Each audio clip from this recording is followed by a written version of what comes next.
Overlord. Volume 14. Prologue. Ain's room was situated on the 9th floor of the Great Tomb of Nazarick. The room, which had been converted from a bedroom to an office, was positioned closest to the corridor.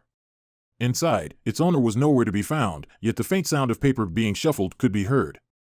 Next to the desk frequently used by Ains sat a smaller yet equally exceptional table and chair. It is upon such a chair that Albedo, the guardian overseer of the Great Tomb of Nazarick, was perched to process the documents laid on the desk. Ains had already prepared a separate office specifically for her. One that was equal in status to his room. A room reserved for prospective guild members. At first, she had indeed been using that room as her own for clerical purposes, yet the day still came when she could no longer suppress her desire to work in the same room as her master. Although her requests were not met with any positive responses at first, her sincere pleas on the practical advantages of her proposal, in combination with a relentless barrage of complaints, had managed to receive approval from her master. Staring at the vacant seat, Albedo lowered her head and pouted slightly. The maid assigned to Ain's room for the day, not the one assigned to accompany him, was standing silently behind her. Due to that, Albedo's rare expression went completely unseen. Her one and only master was currently out tending to his duties, and so was absent from the Great Tomb of Nazarick. He was taking care of routine business in the city of Erental. If she had her master's permission, she would have severely punished the idiots who, by setting up a meeting, had dared to encroach on the time she should be spending with him. Of course, she knew that such a request would never be approved. As such, she forcefully suppressed her pipe dream to turn Erental into a sea of flames, but her efforts were in vain. The dissatisfaction in her heart grew until it boiled over and managed to manifest as complaints. How annoying! Those insects! Labored breaths filled with terror could be heard from the ceiling, yet they were intentionally ignored by Albedo. She still hadn't forgotten the time they had ruined her chance and felt certain that they deserved to be scared at least a couple of times more. On the other hand, she had already forgiven Maref for his part in the incident for some reason. To regulate her emotions, Albedo sighed heavily. She gently twisted her shoulders a couple of times before turning to look at the remaining documents. Following Nazarick's, the Sorceress Kingdom's, accelerated expansion, her workload had increased proportionally. Regarding diplomacy, behind the curtains of the cordial interactions they've had with multiple other countries, the horn signaling the start of an espionage war had already been sounded. Although they had confirmed the presence of spies from the Theocracy, the Kingdom, and the City-State Alliance in Erental, the Sorceress Kingdom chose to simply observe their actions for now. As Demiurge was managing those affairs, all Albedo had to do was to memorize the reports in front of her. Regarding internal affairs, Erental hadn't experienced many incidents caused by racial tensions. It wasn't as though there were none to speak of, but, compared to other countries, their numbers were shockingly low. The citizens weren't technically being threatened into this state either. They just had a clear understanding of exactly how terrifying the Sorcerer King and his undead subordinates could be, to the point where they choose to keep to themselves and live out peaceful lives by their own free will. The crime rate was thus minimal. Although misdemeanors had occurred, none dared to commit a felony. Erental had become a haven where women and children could walk the streets at night without worrying about their own safety. It had come to the point where they had run out of criminals to experiment on and had to import them from the Empire. A crime that occurs in such a peaceful city is then a matter of utmost importance to Albedo. According to Heinrich's law, a major accident indicates the presence of 29 minor accidents, which in turn could indicate over 300 anomalies. What needs to be done then is to respond to any and all oddities, no matter how small they may be. The binder in her hand held a month's worth of court records from Erental. Due to how detailed the reports were, reading even a single one of them would be a massive time commitment. However, Albedo could process these documents much faster than a regular person, giving onlookers the false impression that she's just flipping through them without giving them much thought at all. In conjunction, the pen that was held in her other hand moved at a blistering pace, noting down information she found interesting onto a white sheet of paper. Was the judge's ruling appropriate? Why would the defendant commit such a crime? Surmise from the above the current state of public order and morale in Erental. Is the creation of new laws in response to the above necessary? What would normally require an intense scrutiny of records by officials gathered from every corner of a nation, Albedo was doing on her own. Analyze, evaluate, process. To do this, one would require an intimate understanding of internal affairs on par with one's familiarity with the backs of their hands, as well as an inhuman level of lucidity. Her pen stopped moving as soon as she finished reading the report, and the process to transcribe the key words she had noted down began. After all, it was something her master was about to read. Illegible handwriting would be absolutely unacceptable. After spending more time transcribing the most important details, proposals, and other such documents than she had spent reading, it was finally ready. Skimming over the completed documents from top to bottom, Albedo's lips formed the tiniest sliver of a smile. This wasn't for the fact that she had just completed another task, but was simply born from the gratification she experienced knowing that she was proving herself to be useful to her master. She placed the documents back into the binder and gently raised it into the air where it was received by the maid on standby, who subsequently placed it onto her master's desk. This was the 5th binder she's had to go through today. A slightly concerned expression could be seen on her face. Her current situation was not great, to say the least. The Sorcerer's Kingdom had through both direct and indirect means greatly expanded its territory, causing them no end of troubles. Compared to before, the number of documents that must be brought to her master's attention had greatly increased. A leader being forced to sift through mountains of documents would imply flaws in the organization. As originally intended, her superior would only have to dictate a general direction or goal for his subordinates to work towards. All he should have to do is to sit back on his throne and observe the hard work of his creations.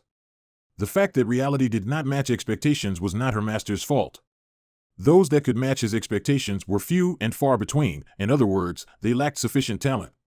As the one appointed to manage the internal affairs and human resources of Nazarick, Albedo couldn't help but feel ashamed of herself. Though she had taken precautionary measures, the future remained uncertain.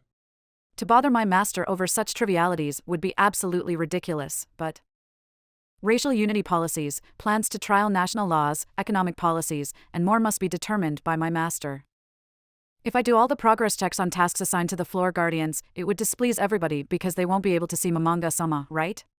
For the moment, her master had given her free rein over all his affairs, no matter how important or insignificant they are.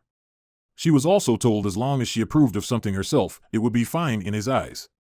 Still, to avoid any unnecessary complications, it was best to leave the right of final approval to her master. After all, even Albedo makes mistakes. There was one time when she was about to send some idiotic scum and his family to the frozen prison for an affront to her master, at least it was, in her opinion, and asked if the conviction should be for indignity or idiocy. To her great surprise, her master objected to the punishment. I knew Mamanga-sama was a merciful one, yet I still… Albedo pouted her lips. For her it was truly a rare expression to make, and one that only surfaces for a moment when her master is not there. Before long, her smile returned as she picked up the next binder. While reading, her mind became preoccupied with something else.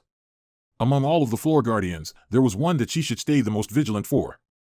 Demiurge. As the operations against the Holy Kingdom had drawn to an end, Demiurge had been busy traveling far and wide to set up an intelligence agency with Nazarick at its center. To Albedo, the agency could prove to be problematic.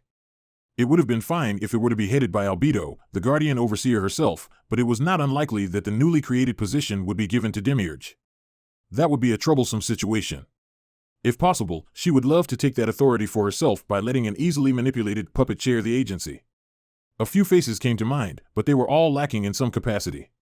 If I cannot get the job, then the only eligible candidate by a far margin would be Pandora's actor. It'd be very difficult to wrestle that much authority from Demiurge. It would not be impossible for him to learn of Albedo's true intentions if that were to happen. If that were to be the case, it would become a great cause of concern. It was probably best not to do anything rash for now. Her older sister might be a decent choice, but she was not an ally that Albedo could trust unconditionally. If she figures out Albedo's true intentions, it was entirely possible for them to become enemies.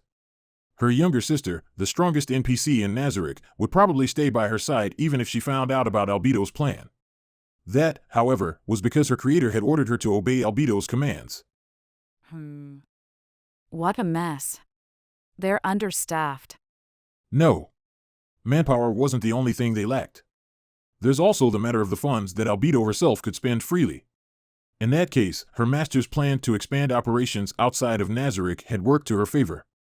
The reorganized Adventurers Guild can be by my Morris actions, the need to be on the alert for Aura, under Kokaidasa's command, intelligence from victim, the value of Shalter's transport network, amassing a secret fund from the Merchants Guild, manpower, and also Demiurge and that girl, It took a mere moment for Albedo to consider matters from multiple facets, a feat no ordinary person could do, after which her brows furrowed slightly. That wouldn't work. I must remain cautious of Demiurge. Reaching out to that girl would also be too dangerous.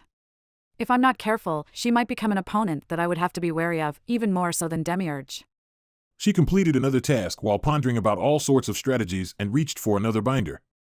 The binder contained limited amounts of information. Either a new problem was being presented, or it was prepared by someone not used to paperwork, like Shaltir. Albedo glanced at the cover titled regarding the problems faced by the team supporting the Holy Kingdom's grain management. Apparently, it's the former. Albedo couldn't recall anything in regards to such a problem. Did something happen? Albedo blinked a few times as she read, her eyes opening wide into smooth circles.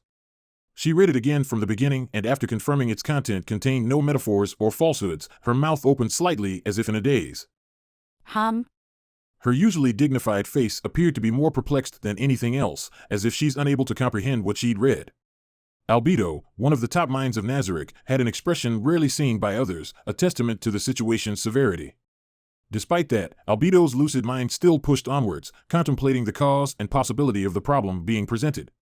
It's highly likely that the girl betrayed us, but did she accept a better offer from another organization? But according to my judgment, that offer should have been impossible to trump. No, nothing is confirmed yet. A lack of intelligence again, huh? Whoever presented the report must explain it to her in detail.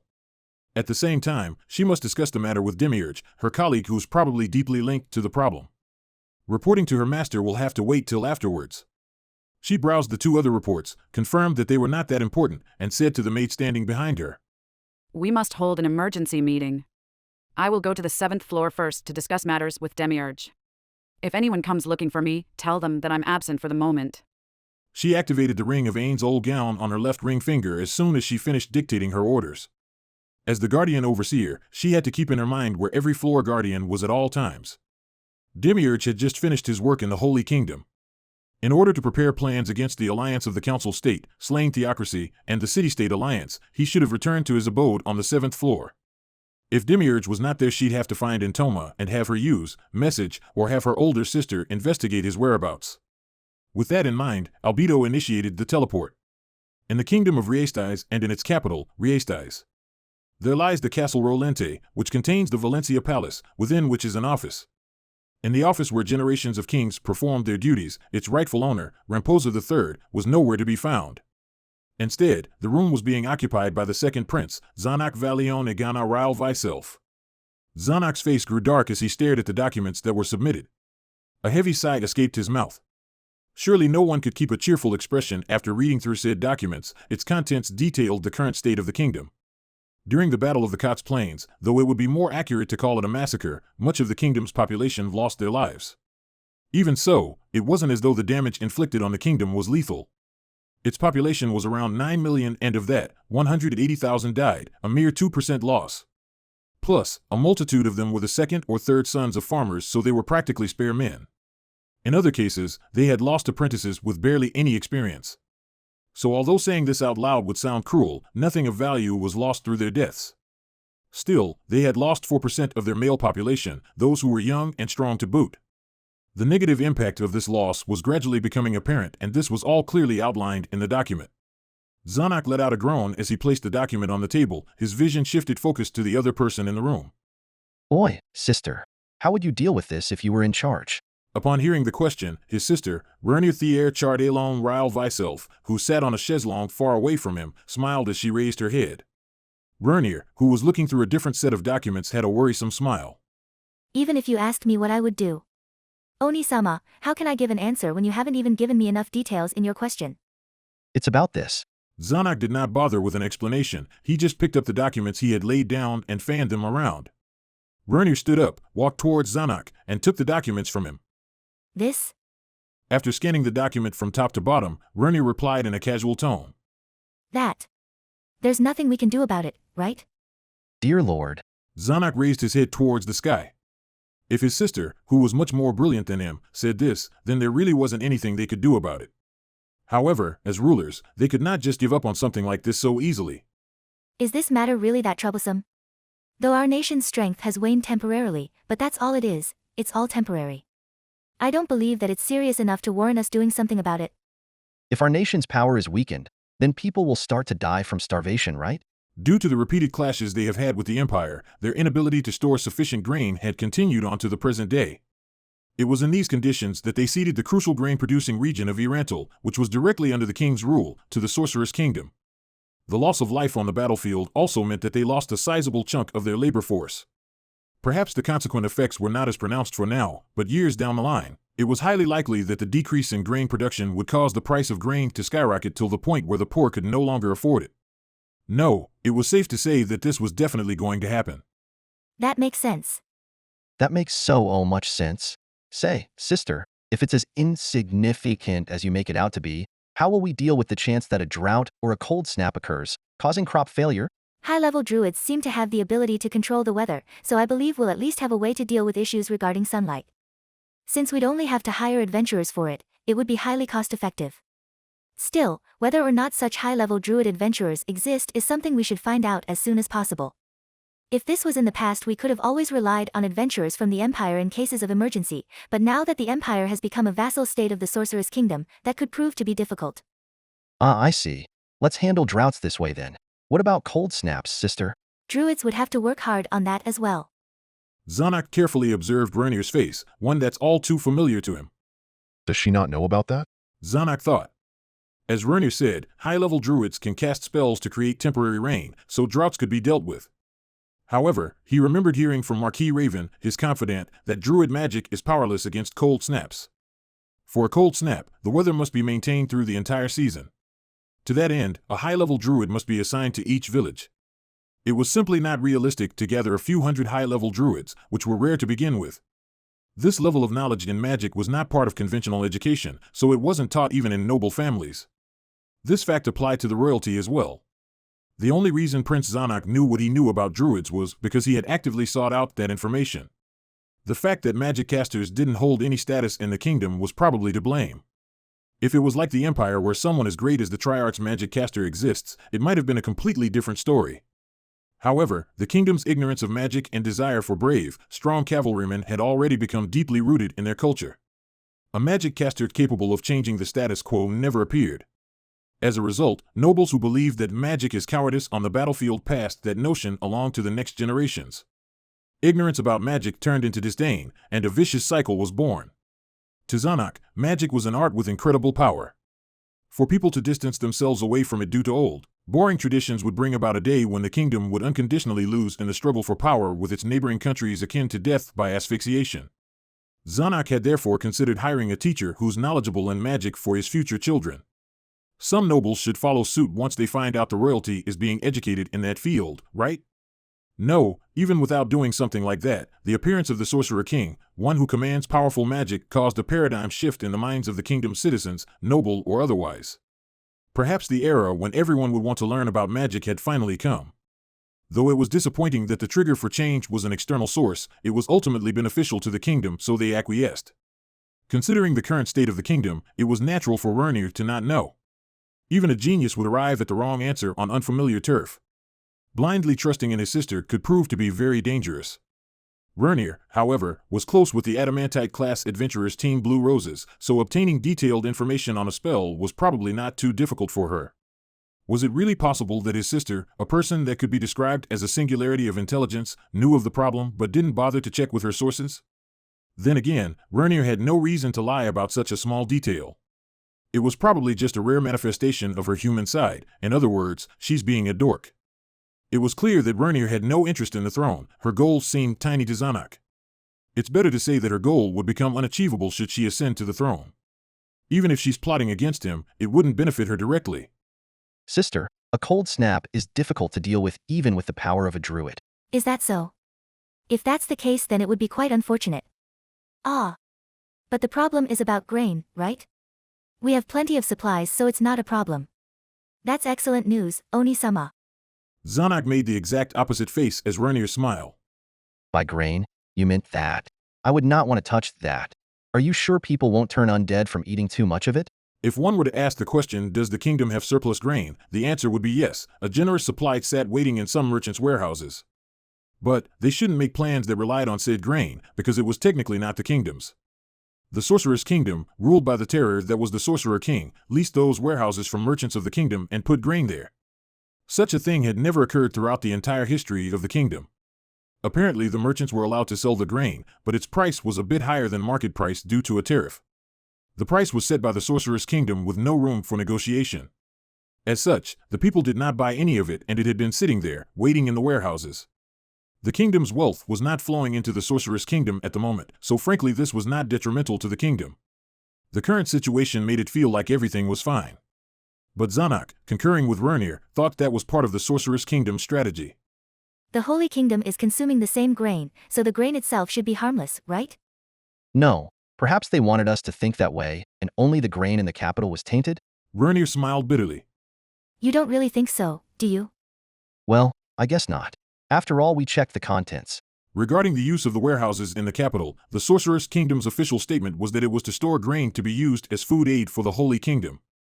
Apparently, plans were made to transport the grain to the Holy Kingdom from these warehouses. Regarding the logistics, due to a lack of protection for the caravans, if they were to be attacked by bandits or monsters, the responsibility for that would fall on the Sorceress Kingdom.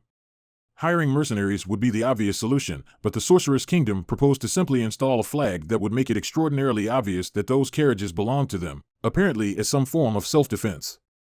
The kingdom, wishing to avoid unnecessary conflicts, agreed to the Sorceress Kingdom's proposals under the conditions that their undead are not to enter the kingdom's borders and that a transit tax must be paid. Looking back on it now, accepting it was undoubtedly an erroneous decision. They had essentially allowed caravans hoisting the Sorceress Kingdom's flag to march through the royal capital in procession, all the way to the docks where they were bound for the Holy Kingdom. This clearly showed, to both domestic and foreign eyes, how weak the kingdom appeared compared to the Sorceress Kingdom. Never mind the fact that the Sorceress Kingdom appeared enthusiastic about such aid, and those shipments were frequent and continued on to this day. If a nation's dignity was lost bit by bit like this, sooner or later the kingdom would have to choose between a full rebellion against the Sorceress Kingdom or kneel in servitude to them. It's theorized that the Empire had already experienced such an attack and was forced to choose the latter. It's an insidious plot, but an undeniably effective one. What's worse is the fact that they were doing this in the name of humanitarian aid. It was virtually impossible for the kingdom to refuse.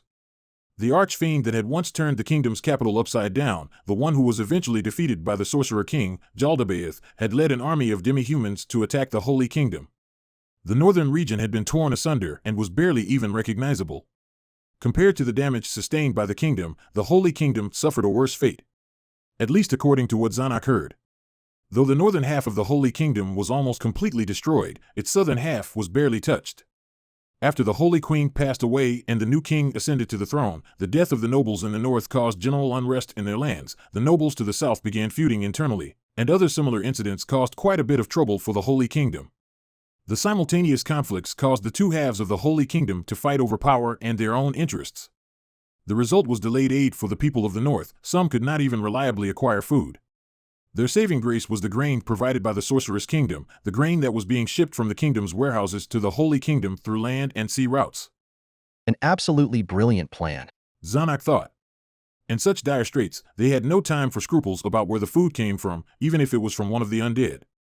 If it were us providing the food aid instead, the goodwill that the Sorcerer King has been receiving would have undoubtedly been ours. But there's no way we could do that in these conditions. What if that battle never happened? No, at the bare minimum, if Jaldabaoth had not plundered all kinds of resources during the chaos in the royal capital, they would at least be in a better position than they were now. If they had been the ones to provide the Holy Kingdom with food aid, there would be no way that Undead's reputation would be as good as it is now. But that was not what happened. After receiving news of the new king's coronation, the diplomat sent by the kingdom was given the cold shoulder according to reports afterward.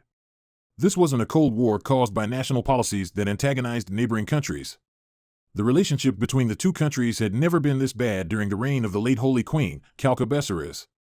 Perhaps relations began souring before the grain shortage, back when the kingdom refused to provide military support against Jaldabaoth's invasion of the Holy Kingdom. That might have dealt a fatal blow to their relationship. Of course, sending aid at that time was completely out of the question. After all, it had been an even more chaotic time for the kingdom due to the heavy losses inflicted by the powerful magic of the Sorcerer King, Ain's Old Gown. In addition, they had lost some of their most celebrated warriors, the most important of which was the warrior captain Gazef Stranov, famed for being the strongest in the entire kingdom. What aid could they have provided against such a powerful demon at that time? Whatever they could say now would only sound like some bitter excuse from a heartless kingdom, but any other country in the same position as the kingdom that received such a plea for help would respond in the same way. Only the Sorceress Kingdom sent both military and domestic aid, so the kingdom paled in comparison. In fact, Northern Holy Kingdom had already become quite favorably inclined towards the Sorceress Kingdom according to the diplomats. Problem after problem without solutions caused a delay in responding. It was at this moment when he could finally see the bigger picture and the equally bigger problem. Though this seemed to be the confluence of numerous coincidences, the situation could give one the false impression that everything was connected. No, could it be? Oni-sama! Oh, oi sister. I can hear you all right, no need to shout. I'm not that old. Because you've ignored your sister who's standing right in front of you to drift off in your own thoughts, I'll create some nasty memories for you as revenge. Or were you thinking about something? Nothing, just being a bit too paranoid. Vernier turned towards him, her eyes filled with pity. I'm not too sure, but that has to be it. You talk about negative things all the time, so naturally, every one of your trains of thought would inevitably veer towards the worst-case scenarios. That made sense. Maybe. That has to be it. About the Holy Kingdom, the schism between North and South means they're only a step away from a civil war, right? If that's the case, then which side will win? Though the exhausted North doesn't seem to have a fighting chance at all. Well, perhaps. The fact that someone of great renown from the North died is an influential factor. After all, that female paladin died too. I don't know much about that. Was it someone famous? From what I heard, she could be tied with our warrior captain. She visited our kingdom once. It's a shame we couldn't meet. Skipping the normal sequence of meetings to grant immediate audience to an unofficial envoy was not appropriate for both parties. The royal family would be looked down upon if the meeting came too early. By the time diplomats made that judgment, they had already left the capital. If they knew what they do now, they should have set up a meeting with her no matter what. Perhaps it could have helped them gain a potential backup option for the future. Back then, your judgment was diplomatically correct. If it wasn't for you telling me not to do it all the time, I would have thought that it was not that big of a deal to meet them. Having the king meet them right away would have definitely been inappropriate, but if a prince did so, it should have been fine. Wasn't it Oni-sama who made the final decision himself? Vernier pouted. It was an expression cute enough to easily win over the hearts of most men. A countless number of people had already fallen victim to it. Oni-sama is the current successor to the throne, but not everyone approves of you behind closed doors. Any possible cause of gossip, however small, must be avoided. It would trouble me a lot if you don't secure the throne. Oh, and causing a rebellion right now would be a problem as well. If that happens, you wouldn't be able to fulfill your promise. That's true. She did not disguise her intentions at all, but it was convincing nonetheless. Normally this is how things would go. The Sorceress Kingdom has been providing aid to the Northern Holy Kingdom. If all went according to their plans, they would have an easily manipulated country in their hands. Should we try to contact the South? If it was the Northern Holy Kingdom that was maintaining amicable relations with the Sorceress Kingdom, then the South must view the Sorceress Kingdom as their enemy. If the kingdom were to form an alliance with the South, it was possible they could contain the Sorceress Kingdom's efforts somewhat. That's true, it would certainly be a desirable development. There's another reason the two halves are against each other, namely the faceless progenitor's new teachings, that can't be good for the kingdom either. That one. The Faceless One. A nickname for the proselytizer who showed up after the chaos caused by Jaldabaoth. Though it appeared that her true name was made public, the nickname had already spread much further than her real name. Her teaching, treasured by her many followers, was that weakness without the drive to improve oneself is a sin. Everyone must strive towards the goal of becoming stronger. That was more or less an understandable concept for most people. Though there was widespread support for her teachings in the North, it was not only unpopular, but also shunned in the South. However, this was the predictable outcome. To the ruling class, that kind of mentality would only invite instability to those who are at the top. Perhaps that was the main reason why the nobles in the South, who still retained their authority, and the rapidly deteriorating North, are at each other's throats.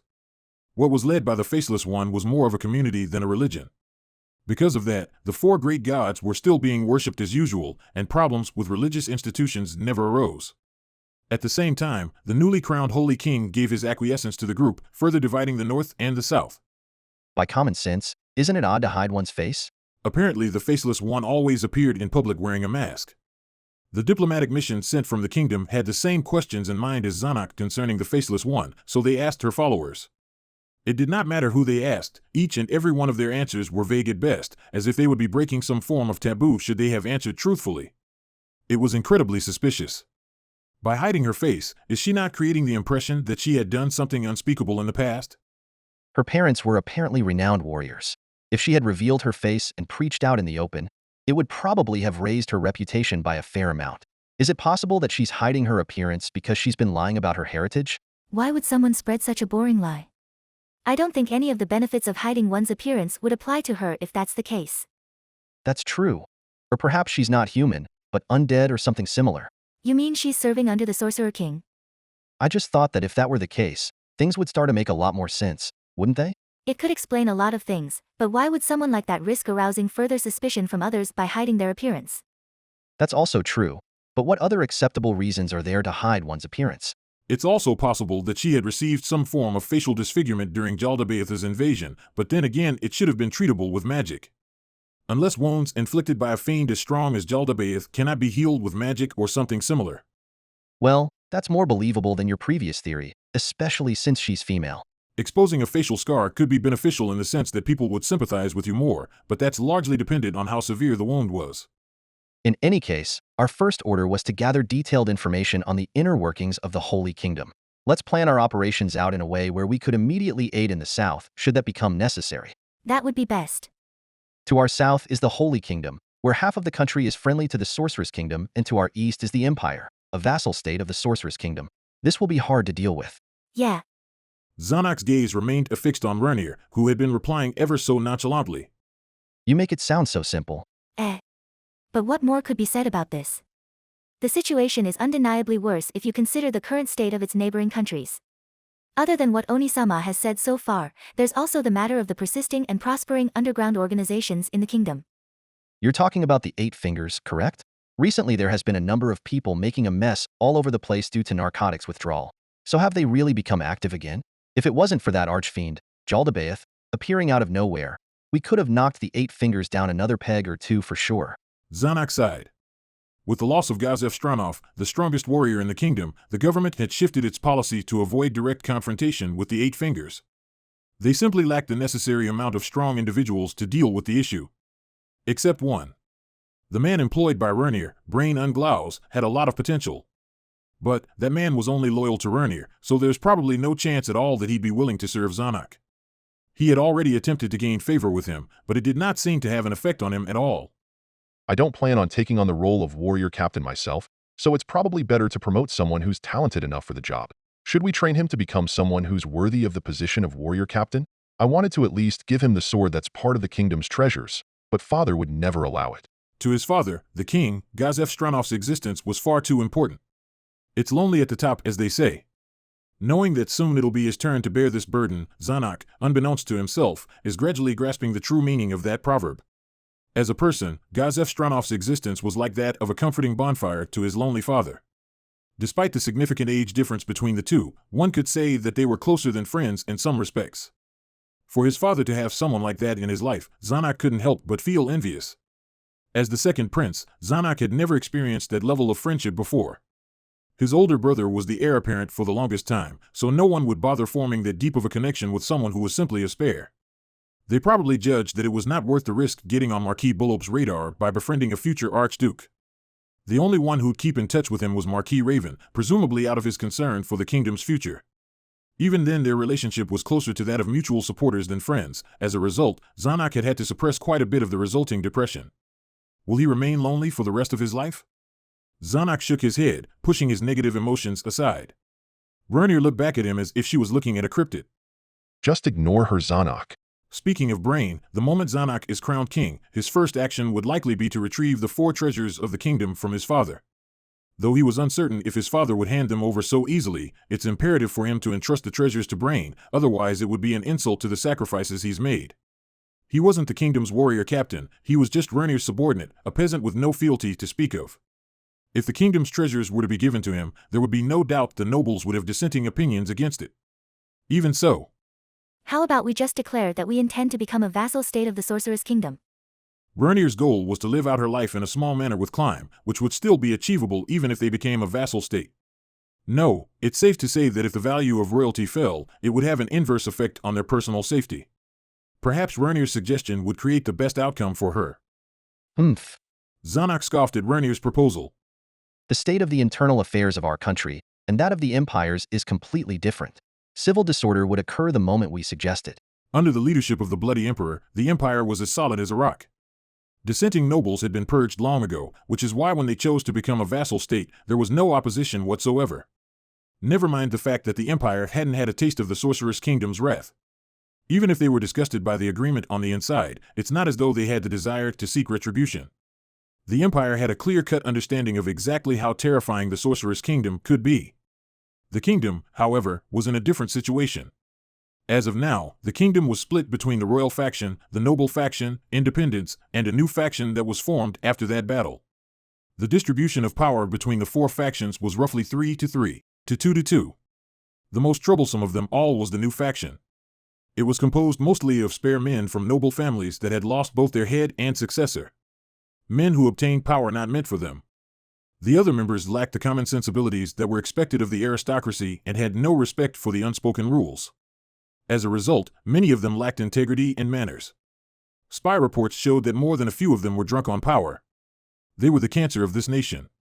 However, since they had autonomy in their own lands, nothing could be done about them unless they broke the law of the kingdom. Even if they did, there was no guarantee on how the other factions would react when the royal powers were exercised. This was no longer the pre-war era when the royal faction held the upper hand in political power.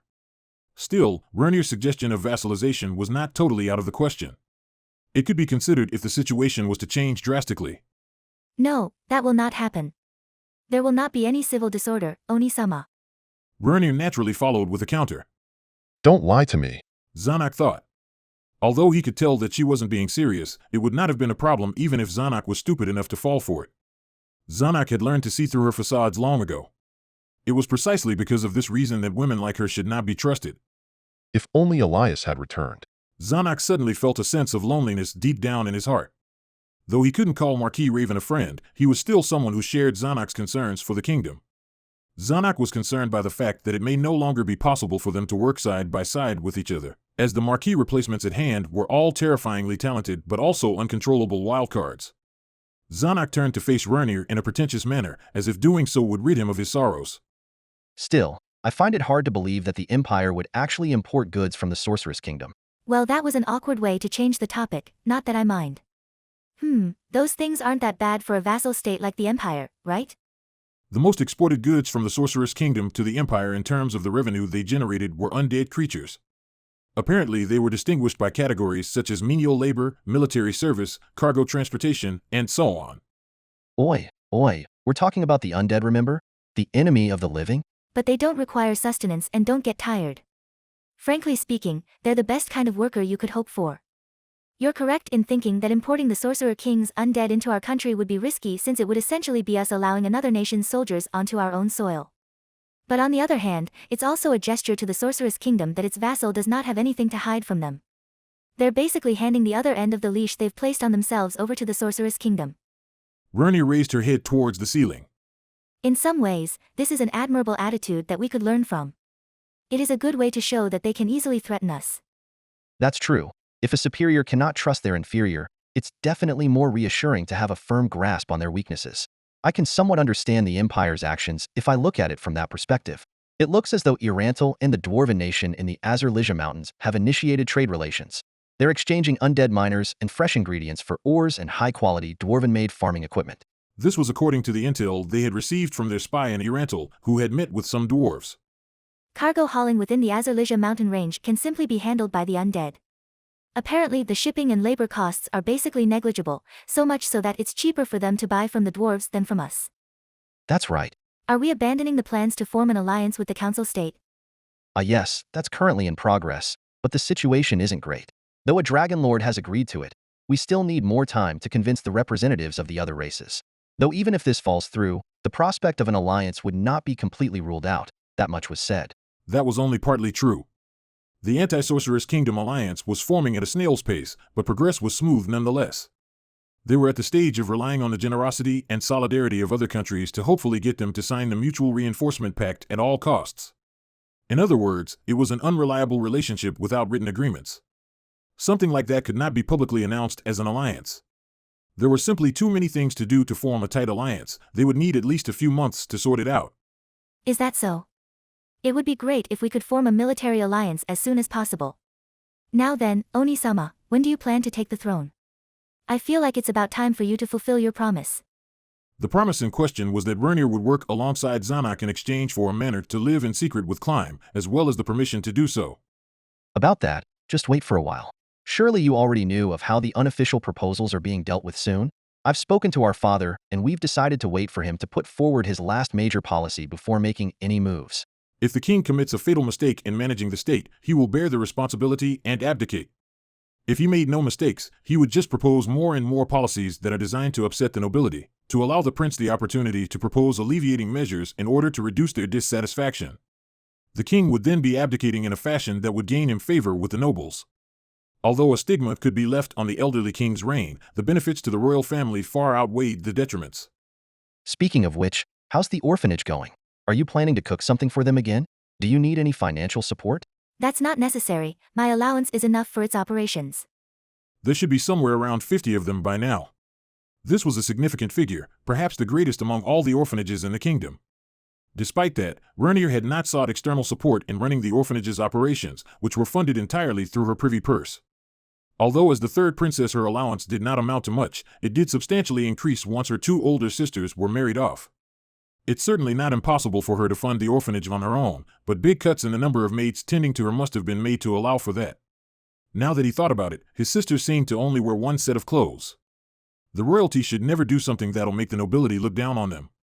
Zanuck felt somewhat irritated but also proud that Vernier knew how to spend her funds wisely. Do you want me to split some of my allowances with you? After all, the orphanage is an impressive feat in the eyes of the citizens. I cannot allow that. Her rejection was uncharacteristically staunch. If there are outstanding children in the orphanage, I intend to take them with me to the manor. I will not allow you to take any of my prospective labor force. Ah, so that's your plan? Exactly. I've requested Brain Sand to help train them in swordsmanship. They should also start schooling soon. My efforts to nurture them have just begun. Then what about the children who are not so exceptional? Even if they could only do simple calculations or write, there will be a job waiting for them somewhere. Everything will work out just fine. So you would be fine with it if I take the rest of them? If you would do that, it would make me very happy. I won't have to worry that some of the children will be left behind. Vernier's voice was interrupted by the sound of someone violently knocking on the door. What's going on? What's with the commotion? Just as Zanuck raised his voice, the door was suddenly opened. Your Highness, emergency. A noble dressed in familiar court attire ran into the room. He was one of the officials in charge of internal affairs. Tightly gripped in his hand was a piece of parchment. What happened? Zanuck took one look at the parchment presented to him and a surprised expression could be seen on his face. It was as though he could not comprehend its contents. No, it was more like he was in disbelief. What's wrong? Zanuck did not have the strength to reply. Instead, he just passed the parchment paper to Vernier in silence. And then, Ha! the sound that she made was uncharacteristic for her. It sounded like she was absolutely dumbfounded. Oh look, she's exposing her human side again. Zanuck grinned in a way as if he had just given in to his despair. Chapter 1. A big swig of pale ale was taken from a mug that was almost overflowing. This used to be a beverage he had no chance of obtaining back in his domain, but nowadays the taste of first-class booze flowing down his throat felt all too familiar. He noisily belched out the sweet fragrance of the ale as he set down the large mug, with half of its contents still remaining, back onto the table. If this was one of those wooden mugs he was so used to, he would have slammed it on the table without a thought, but he wouldn't dare do so with the porcelain stuff. However, even if he did break the mug, he wouldn't have to pay for it. After all, this bar was specially prepared by his secret supporter, Hilma Signius. Everything was free of charge for any of the nobles he would send to this place. This even extended to their guests. This kind of investment was to be expected for someone who's destined to become a powerful noble like him, Baron Philip Dayton Lairmont-Surratt. All he had to do was to show his gratitude and repay her for this favor later on, for now everything is kept on tabs. As things stood, even Hilma, whose wealth was beyond comparison to Philip's, was still a commoner and had to bow before authority. Perhaps that was the reason why she was trying so hard to become acquainted to a noble like Philip by supporting his faction on all fronts. This is what separates the strong from the weak in this world. The difference in status. Still, he owed her a big favor for all of her efforts. As a gentleman who held himself accountable for his debts, Phillips hoped to improve his social standing as soon as possible. Hilma should also be expecting him to obtain authority above the rank of baron at the very least. Then he'd have to repay his dues. If those favors were not repaid as soon as possible, he would be stuck making concessions, having to obtain permission even for things he personally wanted to do. To have the freedom to do whatever he wanted and the right to use his powers as he sees fit, those were Philip's dreams. But why is nothing going my way? He could no longer hold in his true feelings. Philip surveyed his surroundings. This bar was not a regular peasant's bar. Hilma had converted one of her mansions into a bar, so crude noise had no place in it. So although his voice wasn't too loud to begin with, if there were someone around they probably would have heard him. After confirming that no one was looking towards him, Philip calmed down. To allow others to find out that he had failed would be disgraceful. That's right. He had failed. Die. You're all trash. Philip gulped down ale as if it could literally put out the fiery emotions in his heart. This only agitated him further as in his hurry, drops of ale had leaked from the corners of his lips, causing his skin and clothes to feel sticky as a result. Philip's expression twisted in his anger. If all had gone according to his plans, the output of his domain would have been multiplied and he should have been surrounded by people grateful that he's their new lord. His name should have been known to all after his neighboring nobles caught wind of his accomplishments. So, how did it end up like this? Not only had the grain productivity of his land started to fall, he also felt as though the villagers he had visited were all staring at him with contempt. Insolent scumbags. He was finally the head of the House of Montserrat, a family with a long and dated history. Those villagers should have known full well how they should pay their respects. Could it be possible that the villagers were all slacking off in an attempt to weaken his position? It was certainly possible. The world was filled with dumbasses who would be envious of others' talents after all. They couldn't even understand his talents and only scoffed at and got envious of those with talents. In that way they could create an illusion of megalomania. No, it was not as though that was the only type of people in the world. There were so many villagers back there had to be some other reason for it. For example, a neighboring lord may have paid them to sabotage Philip's political ambitions. It was certainly not impossible. In general, if you focus production on more valuable goods, revenue would naturally rise by huge proportions. This should have been common sense. Wouldn't it make sense to dedicate all the available farmland to the more valuable crops and buy grain from traders? It was so obvious, yet the number of people who disagree with him were countless. Absolute trash. How about I ask Hilma about how I should punish these fools? If I do that, they'll certainly start working hard for me again. I'll still need to investigate if they're conspiring against me, their lord. No, wait. If it's something as simple as dishing out punishments, it'd be fine if I approve of it on my own, right? In theory, it'd be the same as whipping cows and horses to get them to obey you. Yeah, there's no need to tell Hilma about this at all.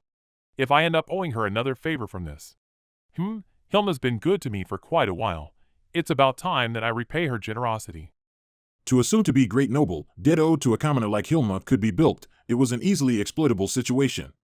But alas, doing so would make him no different than a common thief. As a noble of nobles, such an act was utterly despicable, so it's best to pay her back as much as possible soon. It would be a big problem if he let Hilma have something to threaten him on due to his generosity. If that ever happens, Hilma could always have things her way and shut Philip up. The question is, what would be the best form of repayment in this case? If he's going by their previous agreement, he would have to repay her in gold collected from the increased revenue of his land, but that's obviously not possible. Nay, it would be difficult to do so at the moment. So what was something that he could do that will both demonstrate his brilliance and also leverage the newly formed faction's power to benefit Hilma? I say that, but I still don't have total control over this faction yet. As a member of the faction, Philip had had the opportunity to connect with all kinds of people.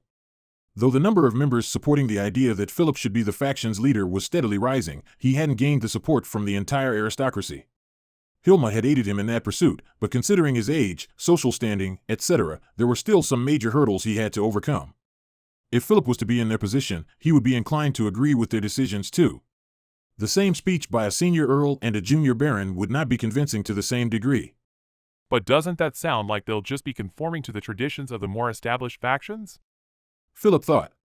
Being members of a new faction, they could not act like some aging organization but rather introduce radical changes into the system. As a man with the courage to experiment and innovate, Philip was the perfect fit for the role of leader in this faction. All the other guys are just so inflexible.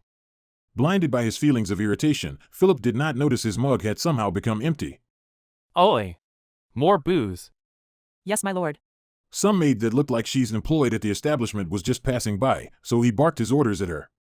After taking a deep bow, she walked away in an odd manner, as if striking a pose, and Philip was unable to take his eyes off of her.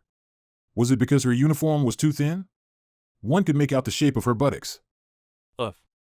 An attractive derriere is obviously a desirable quality to flaunt with, but this maid had demonstrated a clear understanding of what constitutes an acceptable interaction between a superior and their inferior through her work ethic. This pleased Philip a lot. Philip had already borrowed 2 maids from Hilma who were not so dissimilar to the one he's staring at.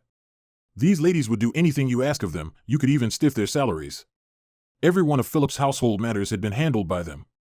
Hilma also recommended people like butlers and exclusive merchants. Though Philip wanted to fire those who had been under his family's employ for a long time and just keep his subordinates at hand, his father's fervent rejection of that proposal made him give up. Well, if he was the one paying for those servants, then he would have definitely fired them to save expenses. As Philip vaguely thought about these matters, someone spoke to him suddenly. Oh hey, Baron Montserrat. What's going on? You seem troubled. He turned his head towards the source of the voice to see 2 nobles in front of him. They had inherited their baronies at the same time, friends who belonged to the same faction. One of them carried a large mug topped with ale while the other held a plateful of nuts. Oh, Baron Delvin and Baron Rokerson. Baron Delvin was a man who lacked the status and prestige expected of a noble of his rank due to his short stature and delicate constitution. The only aspect of him that matched with his status would be his raiments, so if he was to wear common clothes, no one would be able to tell that he was one with the aristocracy. As it stands, you could convince a large group of people into believing that he was just an actor pretending to be a nobleman for a comedic play. In contrast, Baron Rokerson cuts an imposing and sturdy figure. The man was thick in every dimension. Though he was a physically menacing man, he couldn't hold his own opinions without getting swayed by others. In Philip's eyes, Rokerson was more likely to be ordered around than order someone else around. Their domains neighbored each other, and it was a common sight for them to be working together. Philip remembered them due to a mental note he made to himself when they first met, that being, Why not just work solo like me? Are these seats taken? Oh, please do take a seat. Rokerson gave a gentle nod and sat down alongside Delvin.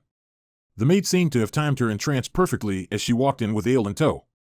Here. Cheers. It's our pleasure. According to legend, the act of clinking glasses together during a toast originated as a way to mix the contents of 2 cups together, proving that neither were poisoned. Philip knew of this fact and so used more force than was necessary. Alcohol was spilled onto the table. Oh, Some of it had landed onto Baron Delvin's clothing. It would be rude to say that his clothes had finally matched his appearance, but his garments, while noble-looking, were not fresh and clean. No, it would be more accurate to say that it was reminiscent of a more traditional style, something that Philip would wear in the past, like a hand-me-down from his elders. Philip felt pity. What he currently wore was top-tier fabrics he had instructed Hilma to prepare for him. In other words, those 2 were not valuable enough to warrant such a level of investment from Hilma.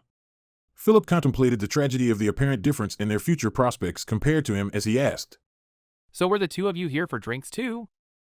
That's right. That's right.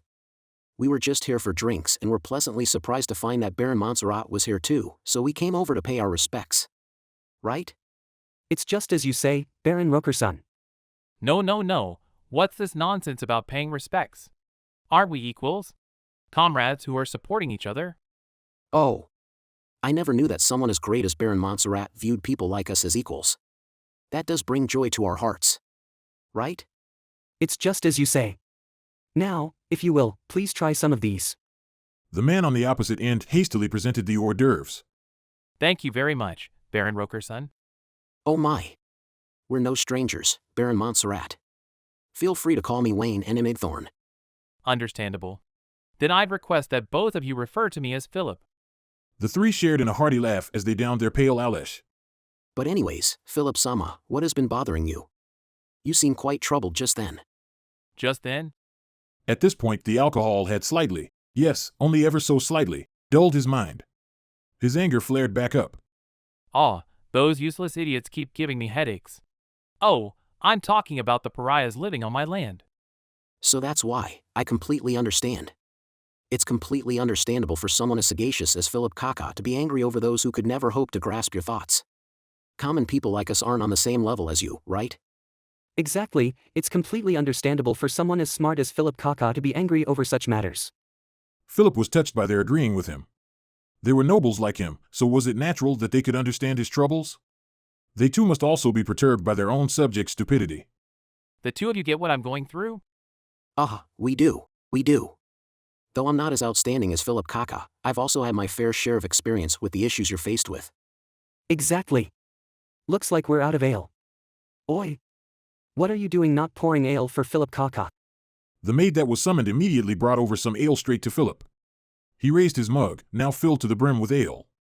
Here, let us toast each other once more. The mugs were smacked together. Philip downed his ale. Delicious. He felt as though the ale had never tasted better than in this moment. Perhaps it's because he's sharing a drink with his sympathizers. Most members of the new faction chose to distance themselves away from Philip, one reason being that Philip was at the helm of the faction. Consequently, he hadn't been able to make any friends. That was why Philip was in such a good mood. These two who had approached him gave him solace. He was overjoyed to the point of wanting to rub shoulders with them. Ah, Philip Kaka. I'm honored that you'd rub shoulders with me, but your ale might spill. How about you down some of it first and then, oh. He spilled some ale again. Though it was free of charge, being so wasteful would be an insult against Hilma. Philip removed his arm from the other noble and drank in a rambunctious manner. Whoa! That's what I expected of you. You can certainly hold your alcohol, am I right? That's right, as expected of Philip Sama. Perched. No, that's not true. It's just that this ale tastes better than usual when enjoyed with outstanding nobles like you. Unbelievable. Absolutely unbelievable. Kaka would speak such words that fill my heart with joy. As the two of us have a lower tolerance for alcohol, we can't help but be in awe of your capacity. The two of you can't drink much? They were both still on their first cup and the level of ale hadn't gone down much.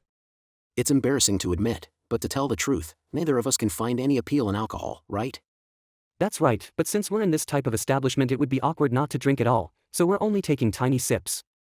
Because we can't hold our alcohol, we're quite envious of men who could, like Philip Kaka. Please, do take our portion as well. Philip followed along with their suggestions and drank cup after cup. The more he consumed, the lighter his head felt. It was around this time when his face started turning red. Now that's the way to do it. I remember Philip Kaka mentioning the idiots in your land, so what happened exactly? Huh? Ah, what was it? Did I talk about that? Yeah, you mentioned something along those lines. It appears to me that you might have had a little too much to drink. Should I bring some non-alcoholic beverages over? Does that sound agreeable? That's right. Philip Kaka, would you like some water? The water they serve here does not stink of moss. That wouldn't be necessary. I'm fine. Heat pulsed across his face. He did not need a mirror to know that his face had turned completely red. Ah, I was talking about my woes. I'm broke. That's right, our domains aren't exactly prospering either. No. It's not what you think it is. If those worthless pariahs had done what I ordered them to, there should have been large sums of gold flooding into my pockets. But they don't work hard enough and won't listen. It's all their fault. Every single one of them is worthless. Oh. Philip Kaka is absolutely correct. This world is filled with worthless trash. I can understand your pain. By the way, what is the special product of your lands, Philip Kaka? Nothing apart from agricultural produce at the moment. Darn it. A lot of trials were being run on various aspects of production, but none had bore fruit yet. Agricultural produce, huh? It would be nice to have some kind of unique product, otherwise. Typical agricultural products don't sell for much, but that's to be expected. The two noblemen spoke of a lot of their own opinions. They were correct. That was why there was a need to cultivate crops of higher value. It would be risky as it was probable that they would not be able to harvest the crop in the short run. The fact of whether a crop could be cultivated at all or not had to be investigated too. Even so, it was a necessary investment for the future, yet those lowly peasants would always use "our hands are full" as their excuse even in the face of a direct order. Considering that current situation, if nothing changes then, I could only wait for a bad harvest, so the price of grain would go up. What about your own Terata? Wayne jabbed Igthorn with his elbow mid-sentence, and then he moved closer to Philip to whisper. You're right, but even if a bad harvest occurs, the price won't necessarily rise. Did you know that there's a huge amount of cheap grain being transported from the Sorceress Kingdom to the kingdom? So the price for regular produce is unlikely to fluctuate much, and it would be equally unlikely for any non-value-added product to fetch a high price. What? Ah, Philip Kaka, you're being too loud. Philip surveyed his surroundings in a frenzy, lowered his voice, and then said to Wayne, Is that true? Ah, the intel was obtained from trustworthy sources. It was being spread amongst a few of the merchants in the capital. Apparently the Sorceress Kingdom had stored large quantities of grain in warehouses owned by the merchants in the capital. It was said that they were even allowed to sell them, but the Sorceress Kingdom obviously had the priority input on how they were being used. So it wasn't merchants importing goods from the Sorceress Kingdom to sell here, but rather, the Sorceress Kingdom was storing food in the kingdom? That's right. I don't know much about the exact details other than the fact that it's there for storage only and the Sorcerer's Kingdom had already paid for the storage fee. Or was it rent for the warehouses? In any case, the merchants made money from that deal. It wasn't much, but it was still something. Do people just rent out their warehouses so easily? Normally it would be difficult to secure storage space. But wasn't that warehouse district attacked by that fiend? I heard a lot of the warehouses were empty and so the owners happily leased them out. Therefore, as long as the grain remains there, the merchants are not likely to raise the price of food. It's easy to imagine people saying things like, if it gets more expensive, I'd rather buy from the Sorcerer's Kingdom should the price go up. Oh right, did you know about Irandal's huge grain storehouse? No. What about them? Within this huge warehouse enchanted with the spell, Preserve, there are places where food will never rot, courtesy of a magical item. Until recently, military rations for over 100,000 soldiers were painstakingly collected from neighboring lands in preparation for a war with the Empire annually. Food collection takes time so it could rot during the process, not to mention that obtaining food was harder during some time periods. That huge storehouse was built to counter these problems. Apparently that the magical item wasn't something that could be transported elsewhere, so it was formally gifted to the Sorcerer's Kingdom. That means the Sorcerer's Kingdom's surplus grain could be stored there for years.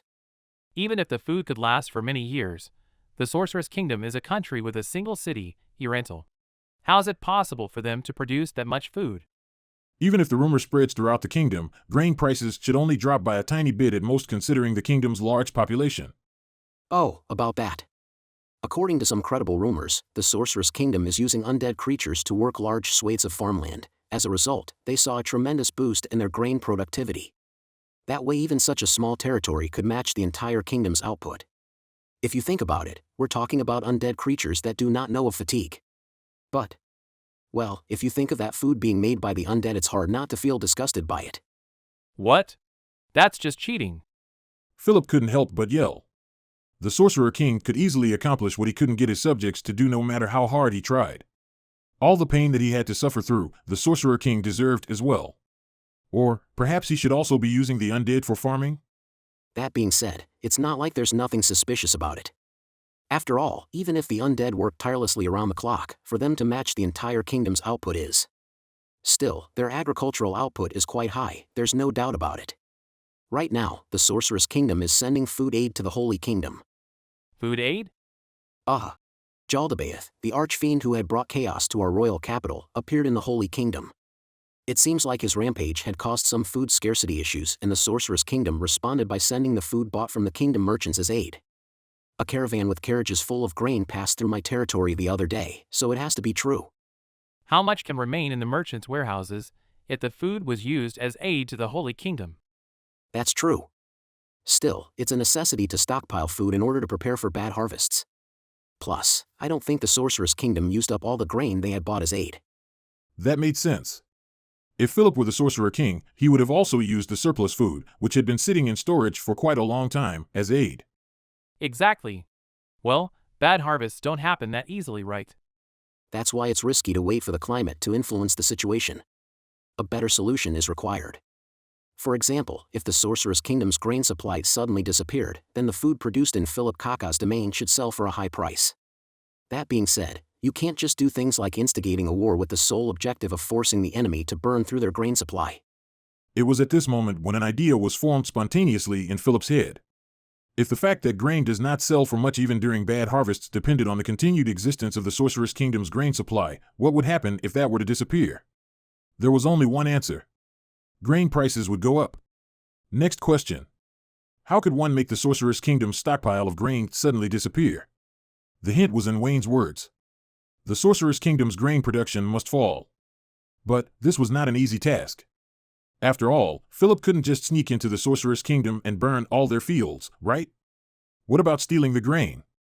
The moment Philip thought of this solution, he felt as though a lightning bolt had just struck his body. To take a foreign country's property by force was, by common sense, an extremely dangerous action. Even without taking the consequences into account, Philip simply did not have the military strength to take on an entire country at this current moment. But the kingdom should see the Sorcerer's Kingdom as its enemy. After all, a significant portion of its own citizens was killed in the war. It would be strange to not view them as enemies. If that's the case, wouldn't it be a brilliant move to steal from an enemy? That way, Philip would be able to earn the support of the kingdom's ruling class, and perhaps there was even a chance he would be promoted to a higher position in light of his contributions. Not bad. Isn't this a great idea? As the cherry on top, he could also sell the grain that was taken from the sorceress kingdom. This is like killing 3 birds with 1 stone.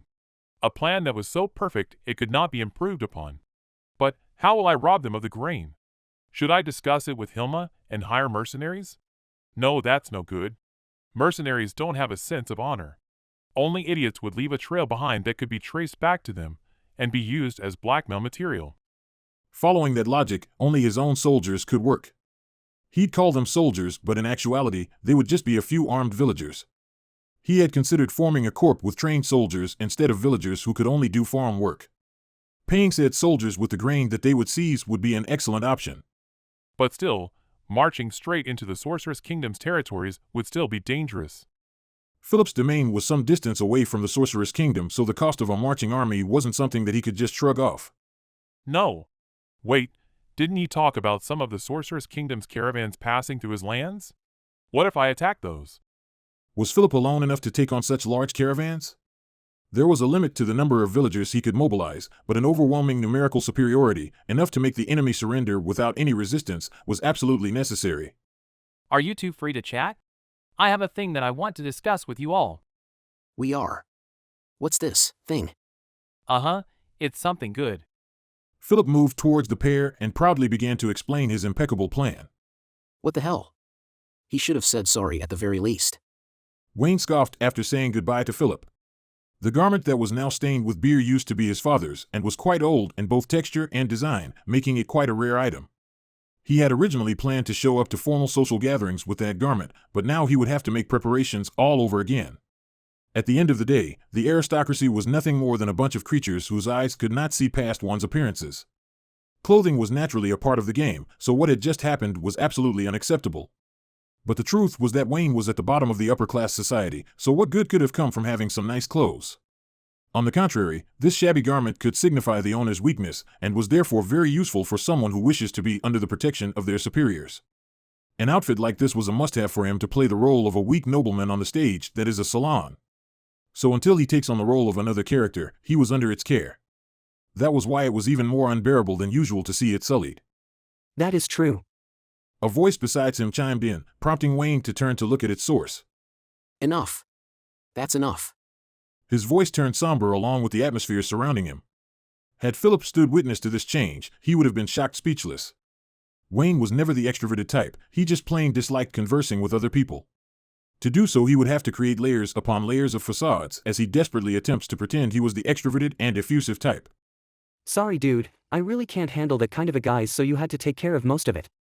Igthorn had switched from his previous personality too. His language was now so unrefined that none of the nobility would dare be caught using that language. No need, if you're really sorry, go practice a few of these pleasantries. Lower-level nobility like us have to put in real effort to appease those at the top. Life's just getting more and more difficult. I thought that once we inherited the barony we'd be able to join the racket of the aristocracy. Shameless flattery and ingratiation, just those 2 things alone annoy the shit out of me. Pfft, what are you talking about? Peasants have to deal with the same shit.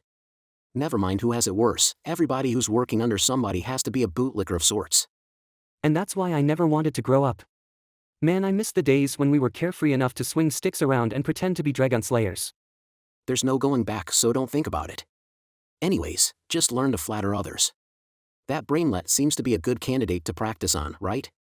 Even if we fuck it up, our losses would be small. To noblemen of the higher echelon or those with more experience in life, basically those who had seen it all, nothing could satisfy them unless it was made to perfection. That was why they had to gain experience every time they had a chance. For real. Well, the next time we meet him I'll try extra hard to put on a face. Yeah, that'll do, that'll do. No one dislikes pleasantries. If someone you're talking to is annoyed at you, it just means that your ability to hold a conversation isn't there yet. Igthorn, I know this is hard. I'll make up for your flaws and you can make up for mine, that was our deal, but you can't just stop trying to overcome your own weaknesses because of that.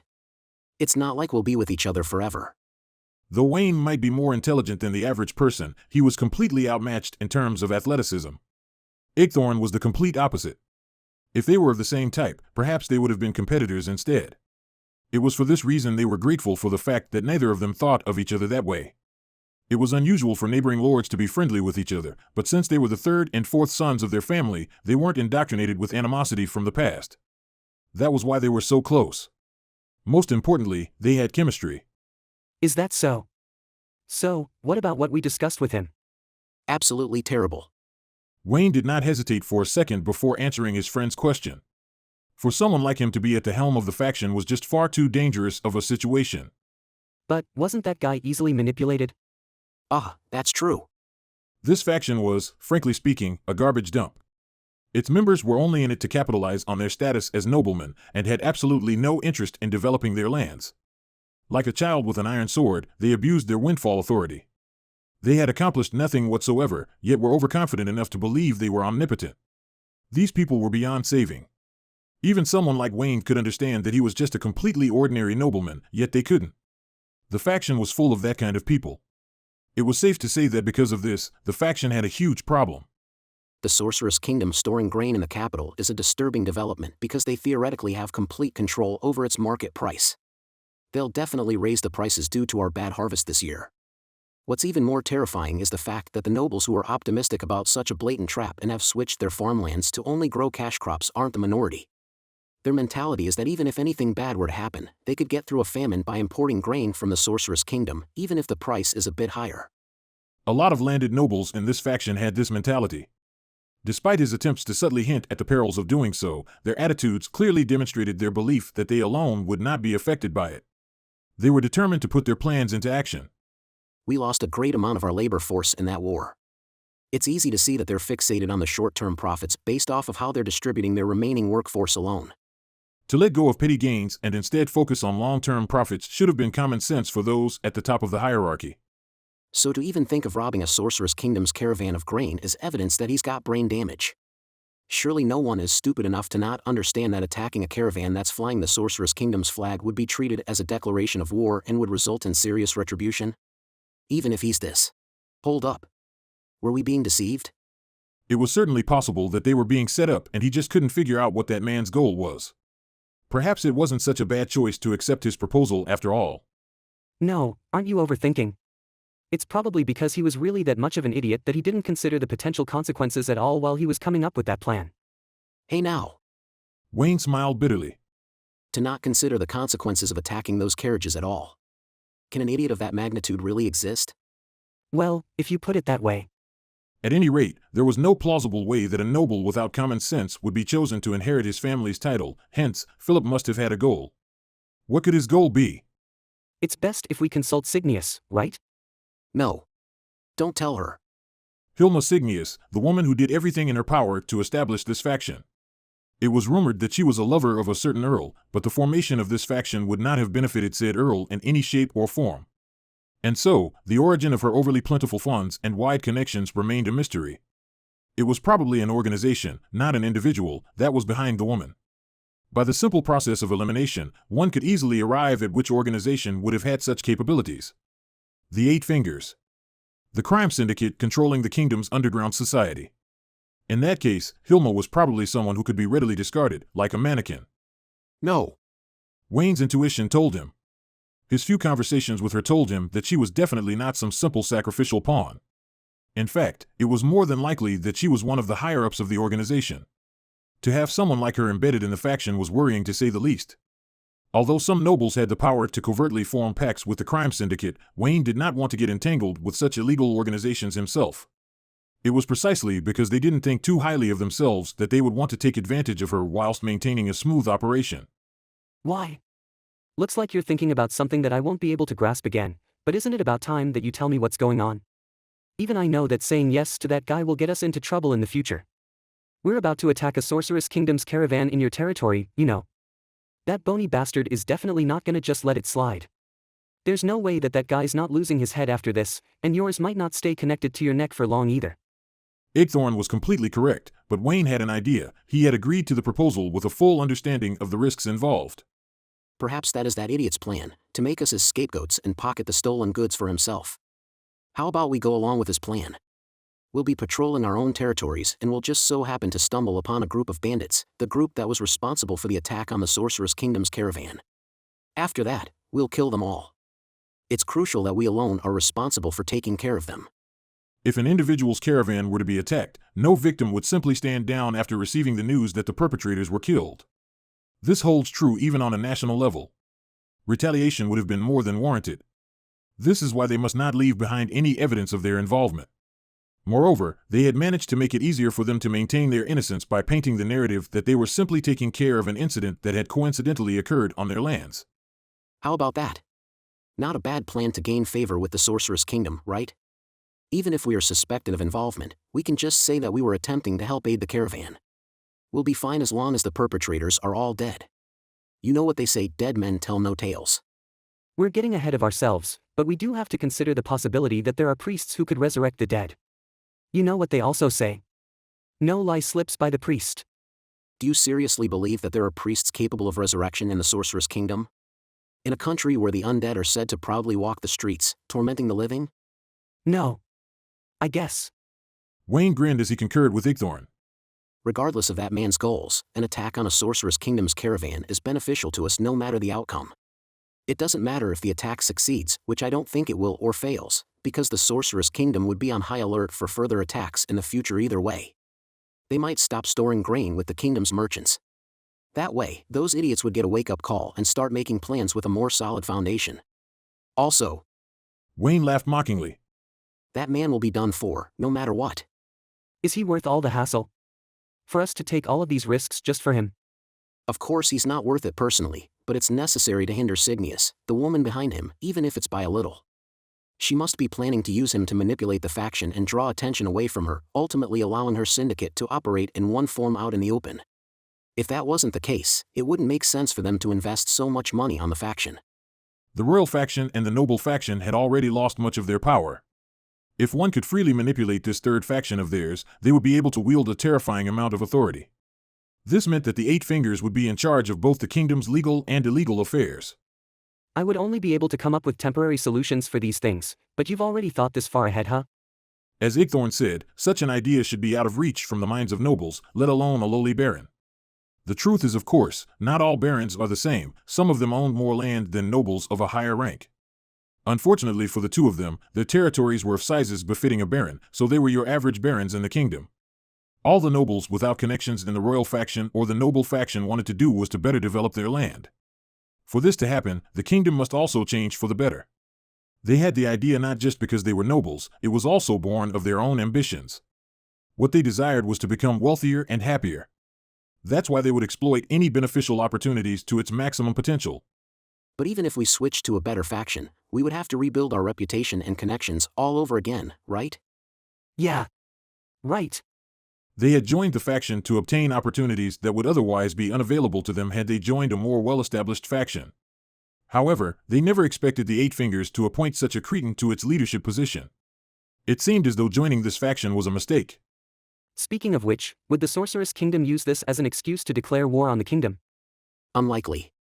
The Sorceress Kingdom is a nation with a single city. They lack the manpower to fully occupy the entire kingdom. Even if they have a lot of undead, they're only suitable for simple manual labor anyways. They can't properly manage a country, so even if war was declared, they would only ask for land that is closest to them at most. It shouldn't be an issue for nobles like us whose land is far from the Sorceress Kingdom. Now then. He raised up a clenched fist as he spoke, and Igthorn mirrored his movements to give him a fist bump. Let's do this. Yeah. Philip had finally reached his destination, a patch of road in Baron Delvin's domain. He had led his soldiers on a march, starting from the previous day and camping overnight, to the location of the attack. According to intel, a Sorceress Kingdom's caravan would be passing through this place. Philip was on horseback, looking down upon his lined-up soldiers. They were soldiers, or more accurately villagers, under his command. A total of 50 were gathered. He had sent draft orders throughout his entire territory, but not many men responded to the call. The most common response was that they had already served the time they were obligated to. The truth was, this heavily upset Philip. The plan was devised for the future prosperity of their lands, for the good of everyone who lived there. There was also an abundance of potential spoils of war, which Philip had given thought to and proposed that it should be distributed to everybody. Still, no one came to help. They're too foolish. A bunch of ignoramuses who could not tell if something was beneficial to them or not. Nay, this was the exact reason why they had to be led and lorded over by a genius such as himself. Despite trying so hard to convince himself otherwise, his anger towards those who didn't understand him flared up. He had thought about forced conscription, but that would definitely enrage his old man, who already had a foot through death's door. In the end, he paid them in advance with the money he had borrowed from Hilma. After all of his hard work, he managed to gather 50 men, but these were either old geezers well past their prime, sick youths with frail bodies, or men with inflated egos who went around looking for fights in their villages and were generally fractious. To put it bluntly, they were the nuisances of their village and none of them were worth the money. Even so, Philip felt an indescribable excitement basking in the gaze of his soldiers. He had a hunch that a widely circulated heroic tale of his own was about to begin. No, it had already begun. As his territory will inevitably expand, so too would his status grow. He will soon be joining the world stage under brilliant limelight. He was about to deliver the first blow to the Sorceress Kingdom, a feat no one else could accomplish. As a ploy to contain the Sorceress Kingdom, this would surely allow Philip to receive high praise from the royal family and a rank that's befitting this achievement. Perhaps he could even marry that beautiful princess. So, my lord, can we actually attack them?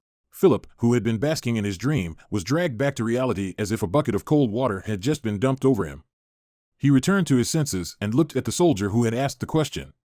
The soldier was an ordinary man, around 30 years old. He wore disheveled clothes and, for some reason, was holding a wooden shovel. Even a club would have been better than a shovel, otherwise even some of the sticks lying around here would have worked as well. Philip wanted to say something about that, but the shovel was probably the result of his order to have them bring their own weapons. Frankly, seeing that a few of the villagers were without even sticks gave Philip a bit of a headache.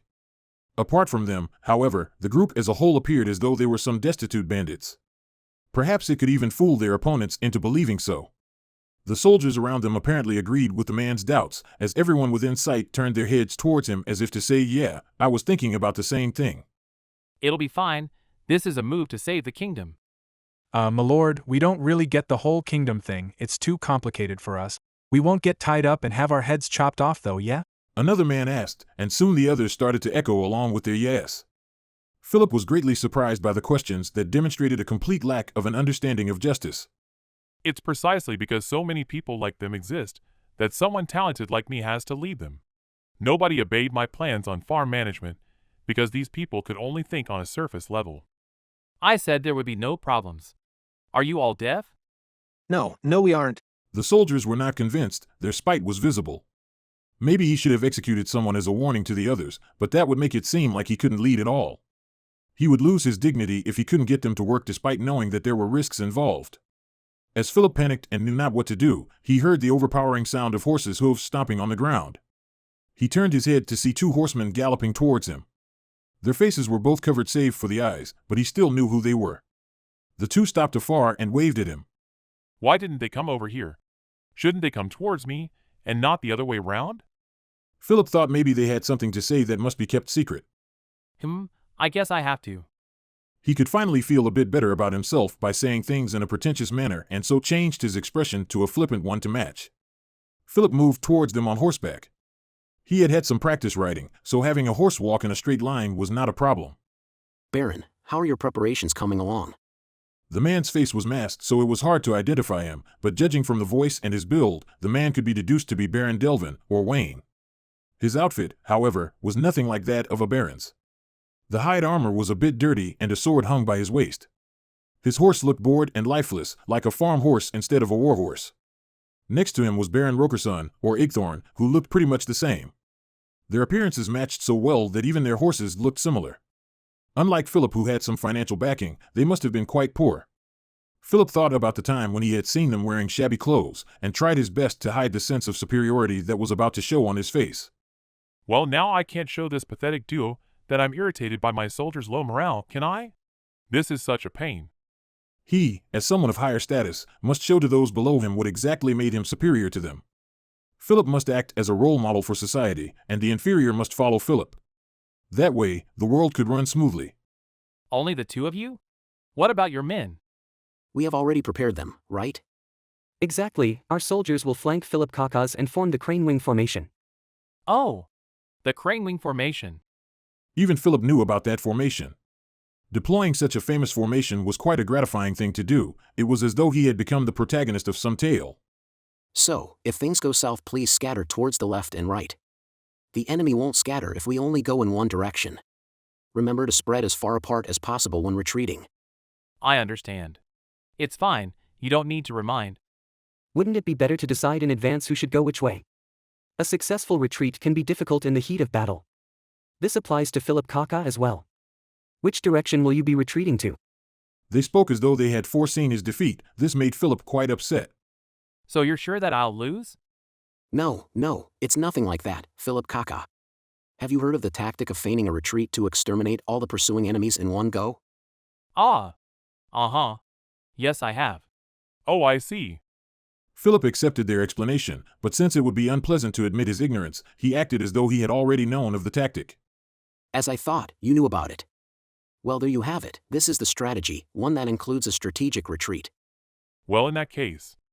As Philip was getting ready to discuss which way to retreat to, he realized that an important piece of information was missing. Before I answer, I have a question. You two haven't told me about the size of your forces yet. How many men did you bring? 75 each. Philip was so shocked that they could muster up more men than he could at the thought that, with these numbers, escaping in any direction would be the same, never crossed his mind until later on. Philip rationalized that, since this was their domain after all, it made sense that it wouldn't be as difficult for them to do so. If this were simply a matter of quantity, things would have been much easier. The problem lied in their prior considerations. Philip estimates that he could have mustered at least twice the number of men had this been his domain. If we have this much manpower, doesn't it make more sense for us to attack all at the same time? After all, we have around 200 men here. Though that would be a viable option too, it wouldn't be the crane wing formation. For it to be a crane wing formation, Philip Kaka soldiers must advance first with our forces covering the side flanks. Ah, so that's why. Right, that's why. He had managed to completely forget about it. Wayne let out an audible sigh. Since his face was completely covered, no one could see his current expression. I'm glad you can understand. Now then, which direction should we retreat to? Ah, yes. We'll retreat towards Igthorn Kaka's direction then. So towards the left flank. I understand. Then I'll request that you stick to the battle plan we had discussed before. Please also keep an eye out for archers. It's not so uncommon for horses to kill their riders in a stampede once they've been struck by arrows. As long as I have this armor, I'll be fine even if a horse stepped on me. This is a high-grade item that was crafted by a renowned blacksmith and enchanted by magic casters. Philip's armor set was a gift from Hilma. The armor had been enchanted with magic that boosted its defense, allowing it to outclass the armor set that had been passed down as a family heirloom in his house. Though he had received this gift quite a while back, he had never had the chance to try it out yet. This will be the armor's debut. That baron over there certainly did not have something of such high quality. Philip tried his hardest to stop his sense of superiority from showing up in his voice. Even so, it's best to err on the side of caution. Everything would be for naught if Kaka were to be killed in the fray. This is the truth. That's correct, because Philip Kaka is our general. Even if you're donned with such excellent armor, there are still weak points where an arrow could strike. In addition, no matter how durable the armor is, it cannot defend against most spells. Please do not let down your guard because of the armor. After all, Philip Kaka is our general. Their repeated warnings greatly annoyed Philip, but he understood where they were coming from. If a general were to be slain, then the battle would be over. That was common sense. Knowing that these two saw him as their leader, Philip couldn't help but smile. Of course, I understand. Also, where will Philip Kaka deploy our formations? It would be too dangerous to deploy on the road. I believe it would be best to stay back. That way we could rush to your aid if we have to retreat. It would help if you can tell us your position. Philip was in agreement. When the general is in danger, it is the duty of his subordinates to rush to his aid. Though this was common sense, Philip was shocked that he wasn't the one to suggest this in the first place. I would have noticed these things if this was the usual me. Right now, I'm just too excited.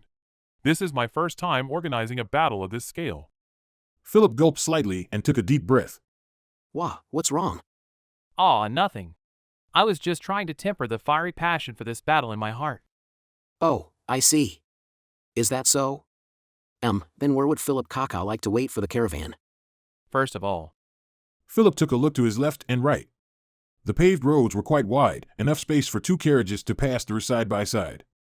This road seemed to be a major source of income for Baron Delvin.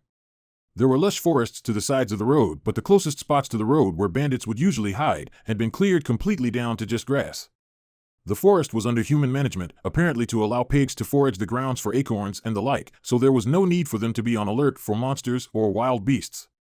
If that's the case, We'll set up the ambush in the forest. I see. If that's the case, I know of a suitable spot. There's a patch of forest where twigs, weeds, and whatnot have already been cleared out that could allow us to retreat on horseback. How do you feel about that? Such a place exists? Indeed.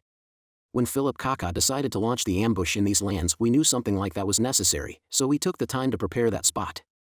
Philip had repeatedly chosen this patch of land for the ambush in their previous meetings. Though he had asked Wayne and Igthorn for their opinions, both of them deferred to Philip.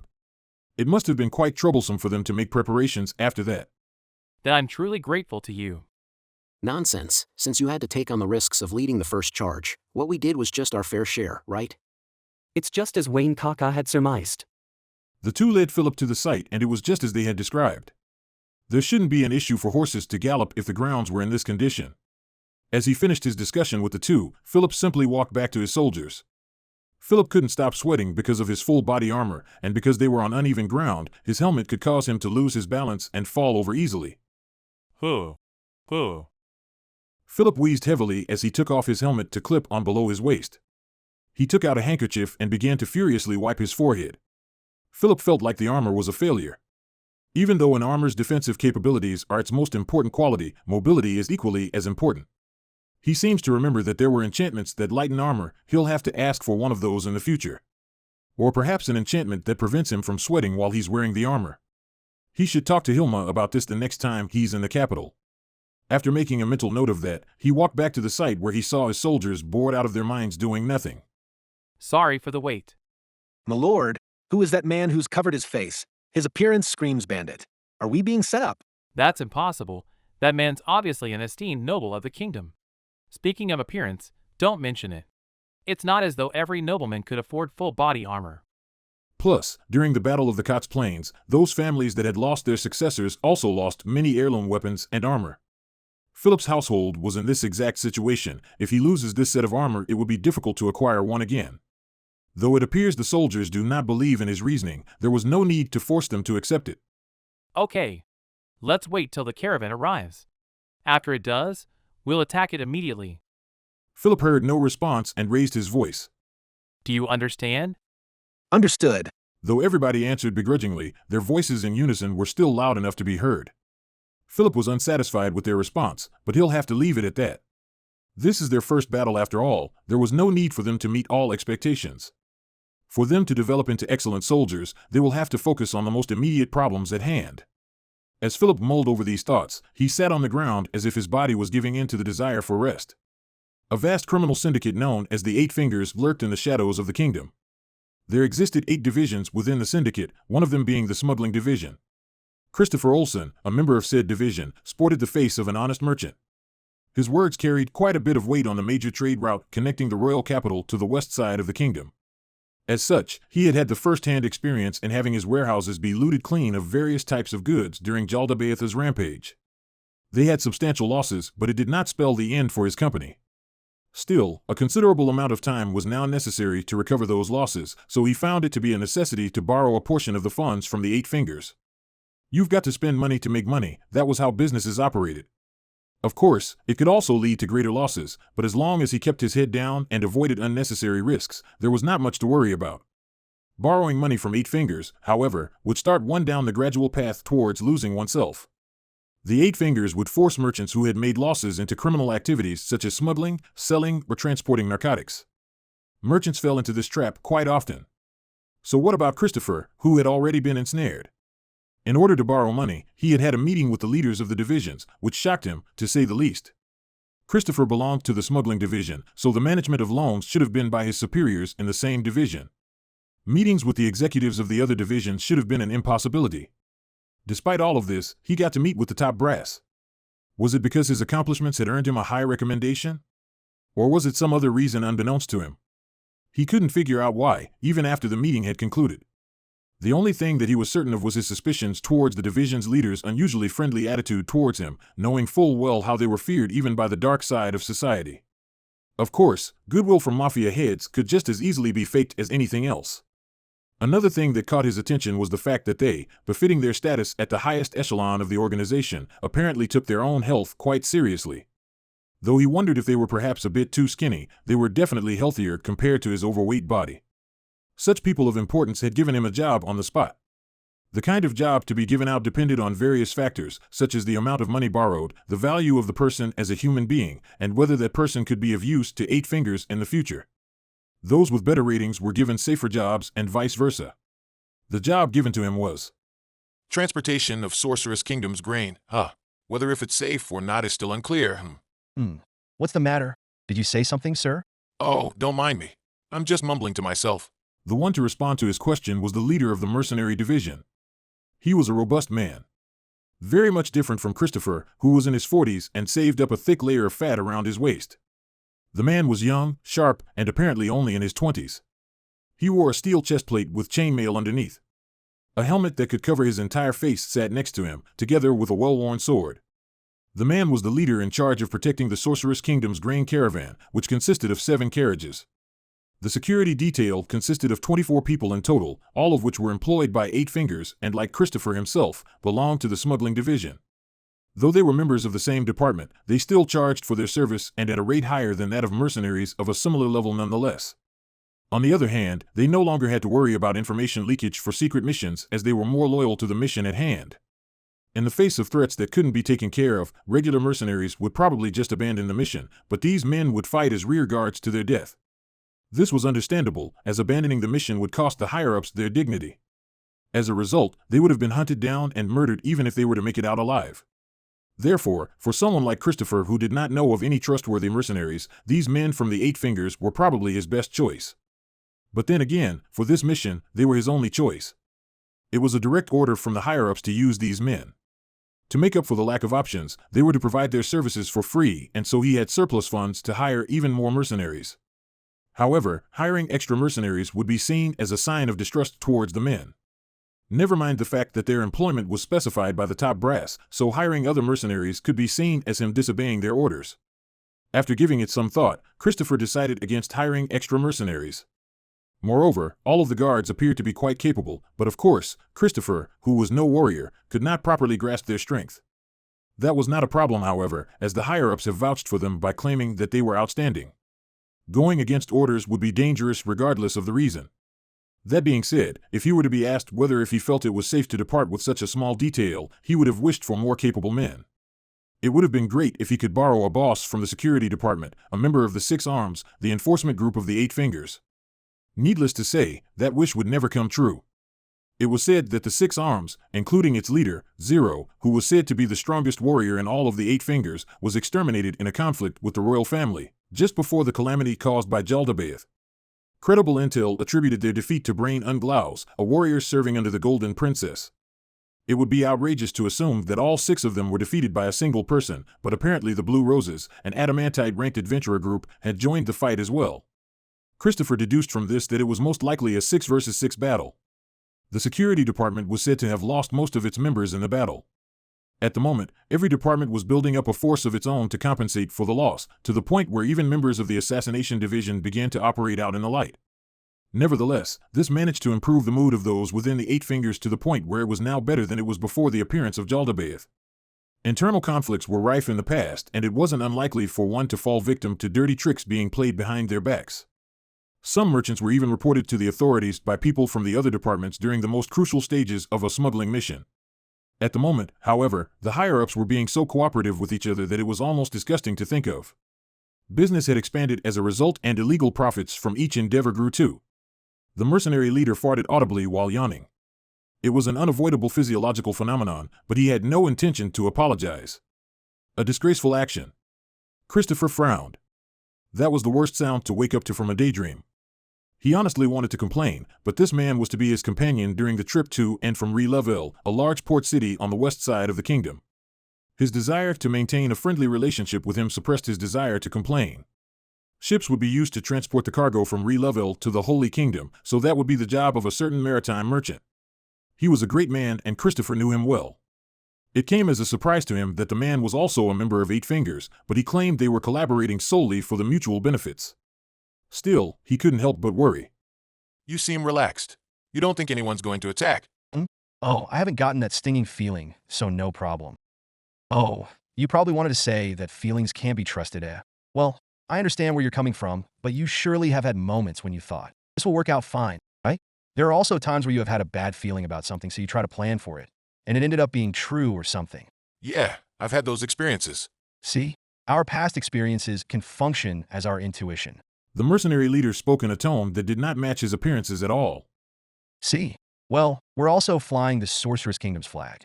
Only ignorant villagers turned bandits would dare attack such a caravan, in which case, we can easily take care of even 100 of them. What if it isn't villagers? Are you worrying about down and out mercenaries? Would they not be able to recognize the flag of the Sorceress Kingdom, the hottest of all topics? Experienced mercenaries are surprisingly well informed. Those who don't even know of the flags of the countries around don't scare me at all. Looks like you're not buying it. Think about it. Wouldn't it be worrying to not know which noble you're picking a fight with? You wouldn't want to get into trouble that way, would you? That makes sense. I'm curious. Which nobles are the riskiest to pick a fight with? About that. For example, the famous ones like Raven and Bullock. The likes of them have strong armies stationed within their own territories, and it'd be dangerous to bump into them. Well, they both suffered great losses in that war, so maybe they're not as dangerous as before. Don't be careless. Blumrush pays well, so I don't want to get on his bad side.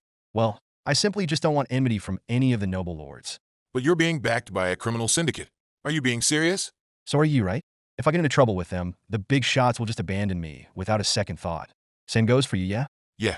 They fell silent and the mood began to feel a bit gloomy. They were reminded of the ruthlessness of the top brass, but there was nothing they could do about it as people who were part of such an organization purely for the profits. Perhaps there was a way of life for him that did not require any connections to the organization, but that wouldn't have led to him becoming the great merchant that he is today. Perhaps he would still have had to stick to smaller business deals to this day. The word, if, carried the connotation of an infinite amount of possibilities, but without the means to travel back in time, one must be satisfied by the present. Anyways, just don't worry, right? I get it. So, what's the worst threat that we could face as of now? If the enemy were to use flaming arrows to try and burn down the caravan. Burn, not rob. That would mean that we're getting involved in some greater conspiracy, a national problem, or a rival organization's ploy. An organization that could rival the Eight Fingers?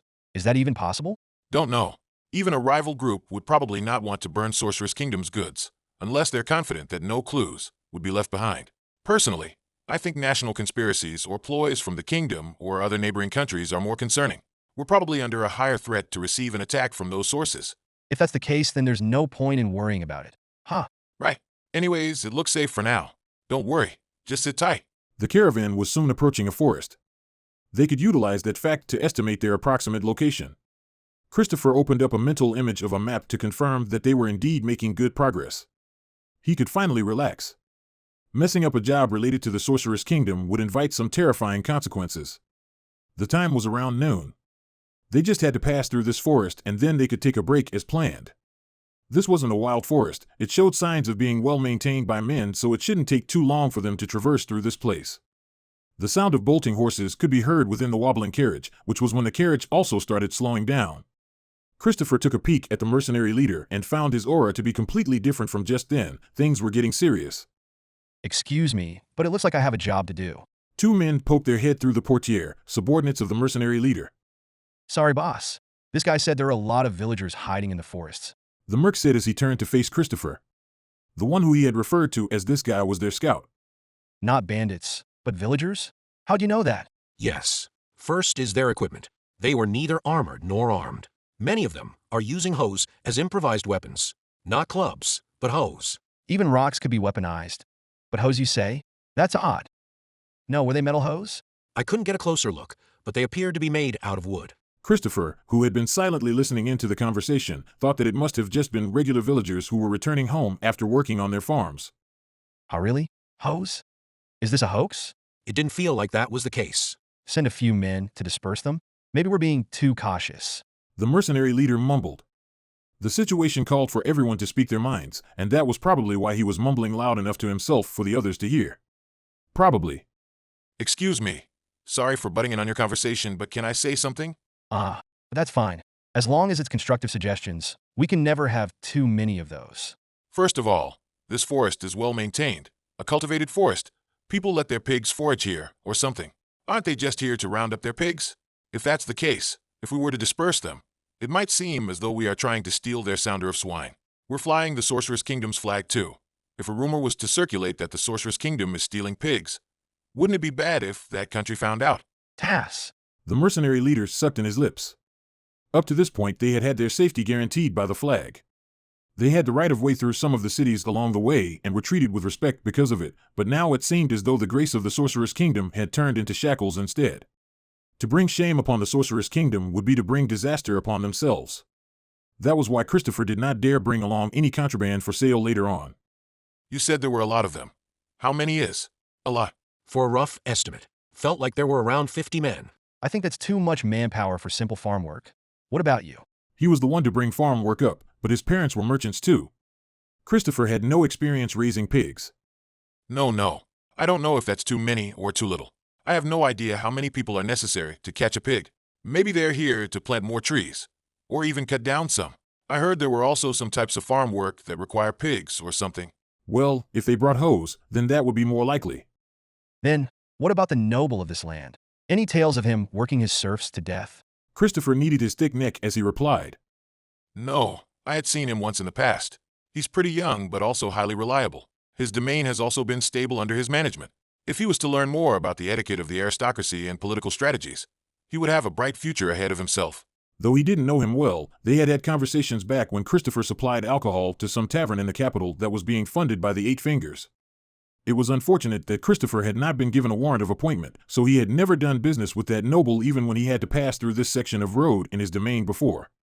The lord here had potential worthy of Christopher's attention, and no way was he the type to mobilize villagers to attack caravans.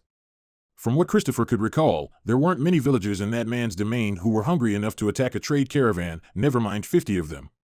There was a world of difference between him and the man introduced to Christopher by Hilma Signius. No, that man was simply unparalleled in his inferiority. Christopher couldn't help but suddenly tense up his forehead at the memory of being mistreated back there.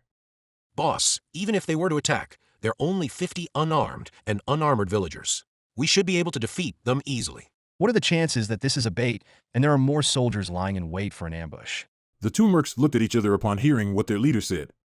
That's possible. Should we scout out our surroundings? If so, we'll need some time. Better safe than sorry. Do it. Please don't take too long. If we deviate from the plans too much, I would have to march an army of wagons through the next time around to make up for the time we lost. Understood. Just take a look around and return as soon as possible. The scout gave a nod and ran out. After around 10 minutes, he returned to report that other than the 50, there did not seem to be more waiting in ambush. They arrived at the conclusion that they must be there for farm work and continued on their way. Not even 5 minutes had passed before the carriage stopped again. Patron, I do apologize, but can I trouble you to come out for a second? The villagers have blocked our path. If they had any malicious intentions, we would have just rushed them to scare them off, but they seem to be indifferent, lethargic, or they just don't look right. So, I was hoping that you could come out and talk to them. Of course, your safety is our #1 concern, so we prepared this shield for you. To tell the truth, Christopher really wanted to decline the merc's request. He did not believe in his own abilities. After all, he had avoided any and all violent confrontations throughout his life. But this wasn't something he could ignore. If they were to be embroiled in a dispute over what happened today, it would cost Christopher his access to this road. In that case, it wouldn't just impact him, but possibly also his children who will inherit his business. Yeah, let's go. Christopher and the mercenary leader stepped off the carriage together and walked towards the front of the entourage. They were escorted by mercs carrying a large shield known as a tower shield, which could cover half of his body during the negotiations. Furthermore, they were also followed by halberdiers who were there as a deterrent and archers who hid in the forest. Of course, the mercenary leader was also there. He had warned Christopher to listen carefully to his commands should a situation arise. Between the two sides of the forest on the road ahead of them sat a few chattering villagers. There was no mistaking it, they could only be villagers who were returning home after they had finished a day's worth of farm work. But if that was the case, why did they stop in the middle of the road to block them? Perhaps the mercenary leader had perceived Christopher's worries as he started to mumble towards him in an attempt to initiate a conversation. Hey, pretty baffling, right? If they're planning to jump us, they should have split into two and hid in the forest or something. There are lots of ways to set up an ambush, but none of them would require you to show yourself in the middle of the road. No commander would be stupid enough to make such a mistake. Could it be that they're trying to scare us? Scare us? With their equipment? With those numbers? Wouldn't that be a serious insult to us if that were the case? Has my patron only employed mercenaries of such low levels before? It was just as he had said. Christopher did not bother replying but only stared towards the villagers. That said, the distance between them was huge and there were rows upon rows of mercenaries standing in front of them. I'm just a simple merchant who has accepted a transportation contract. If you're on the road to beg some noble or whatever, we do not want anything to do with that. Please vacate the road. Otherwise, we will be forced to bear arms against you all in the name of self-defense. A man appeared from the forest just as he had finished speaking to the villagers. The man had donned an exquisite set of full-plate armor, but because he wasn't wearing his helmet, Christopher could see his face. It was someone Christopher had met before. Unfortunately, for the sake of the kingdom's future, I cannot allow you to pass. Christopher couldn't stop himself from vocalizing. It wasn't just him either, the mercenaries around him had made similar sounds too. I see. Looks like there has been some sort of a misunderstanding. We are just transporting the Sorceress Kingdom's food aid to the Holy Kingdom. I knew it. Ahem. I knew it. That's precisely why I'm doing this. What the fuck is this guy talking about? Or rather, what kind of thought process would lead you to that conclusion? Christopher was perplexed from the depths of his heart. But wait. It doesn't matter what this unpleasant fool thinks. I don't think his domain is even close to this place. Why is he here? Are they in cahoots? But would the lord of this land even bother working with this guy? Meh, whatever. Christopher thought. The man had admitted guilt already. Now Christopher could report back to his superiors that they were delayed by fools who were standing in the Sorceress Kingdom's way. It shouldn't even be a problem with the kingdom or the Sorceress Kingdom if they were to kill them all. Just as he was about to motion to the mercenaries around him to slaughter them, he felt a strong feeling that he shouldn't. The man they called Philip is a nobleman who has the backing of Hilma Signius. Christopher, who was humiliated and had to hide his anger beneath a fake smile back then, was told that though this man was moronic, he still had value, so it was best to just ignore his own humiliation. Would it be such a good idea to kill a valuable pawn of the Eight Fingers? Speaking from common sense, there'd be no way a local noble would attack a caravan that was flying the Sorceress Kingdom's flag. Everyone should know that that would just invite the Sorceress Kingdom's wrath and spark all-out war between the nations. No matter how dumb a noble may be, they certainly wouldn't do something so brain-dead. If that was the case, what would his reason be to undertake such a task? Plus, if he was trying to pretend to be a bandit, he would at least cover up his face. I can't understand his reasoning. No matter how stupid someone could be, they should at least know that they should be concealing their identity in this situation. Since he was wearing that set of full-plate armor, it should have come with a helmet that could cover his entire face. If that was the case. He wants us to see his face. He wants us to identify him as Philip. Why would... Christopher was suddenly reminded of the existence of illusion magic. That's it. It's an illusion. Someone's trying to frame Philip so they faked his appearance. Maybe those villagers aren't villagers after all. He had managed to deduce it perfectly. Then. So you're saying? You're robbing us specifically because we're carrying the Sorceress Kingdom's grain. Is that correct? Oi, patron, what's wrong? The mercenary leader who had been standing beside him asked with a perplexed expression. That was to be expected. He had expected an order to kill, so Christopher must have appeared to him like a madman. That's right. We'll be using these grains efficiently. The man, who was purportedly Philip, replied with pride. He's talking like a retard. The man pretending to be him must also be thinking why he'd have to say something so dumb. But could this be a pre-prepared script? But why? Christopher's first thought was of the rival organizations the mercenary leader had mentioned in their previous conversation. His next thought was of the leaders of the Eight Fingers. If it was the former, they had to get away from this place immediately. The Eight Finger handed out the most ruthless punishments for those who had betrayed them, followed by those who had failed a job they had given to them. If the former was the case, then their opponents must have enough numbers to defeat Christopher's security detail. But even if they're just wearing disguises or whatever, Christopher couldn't think of a reason why there would be shovel-wielding villagers. Now that he thought about it, the latter felt more natural. If that was the case, then they're dealing with something truly troublesome.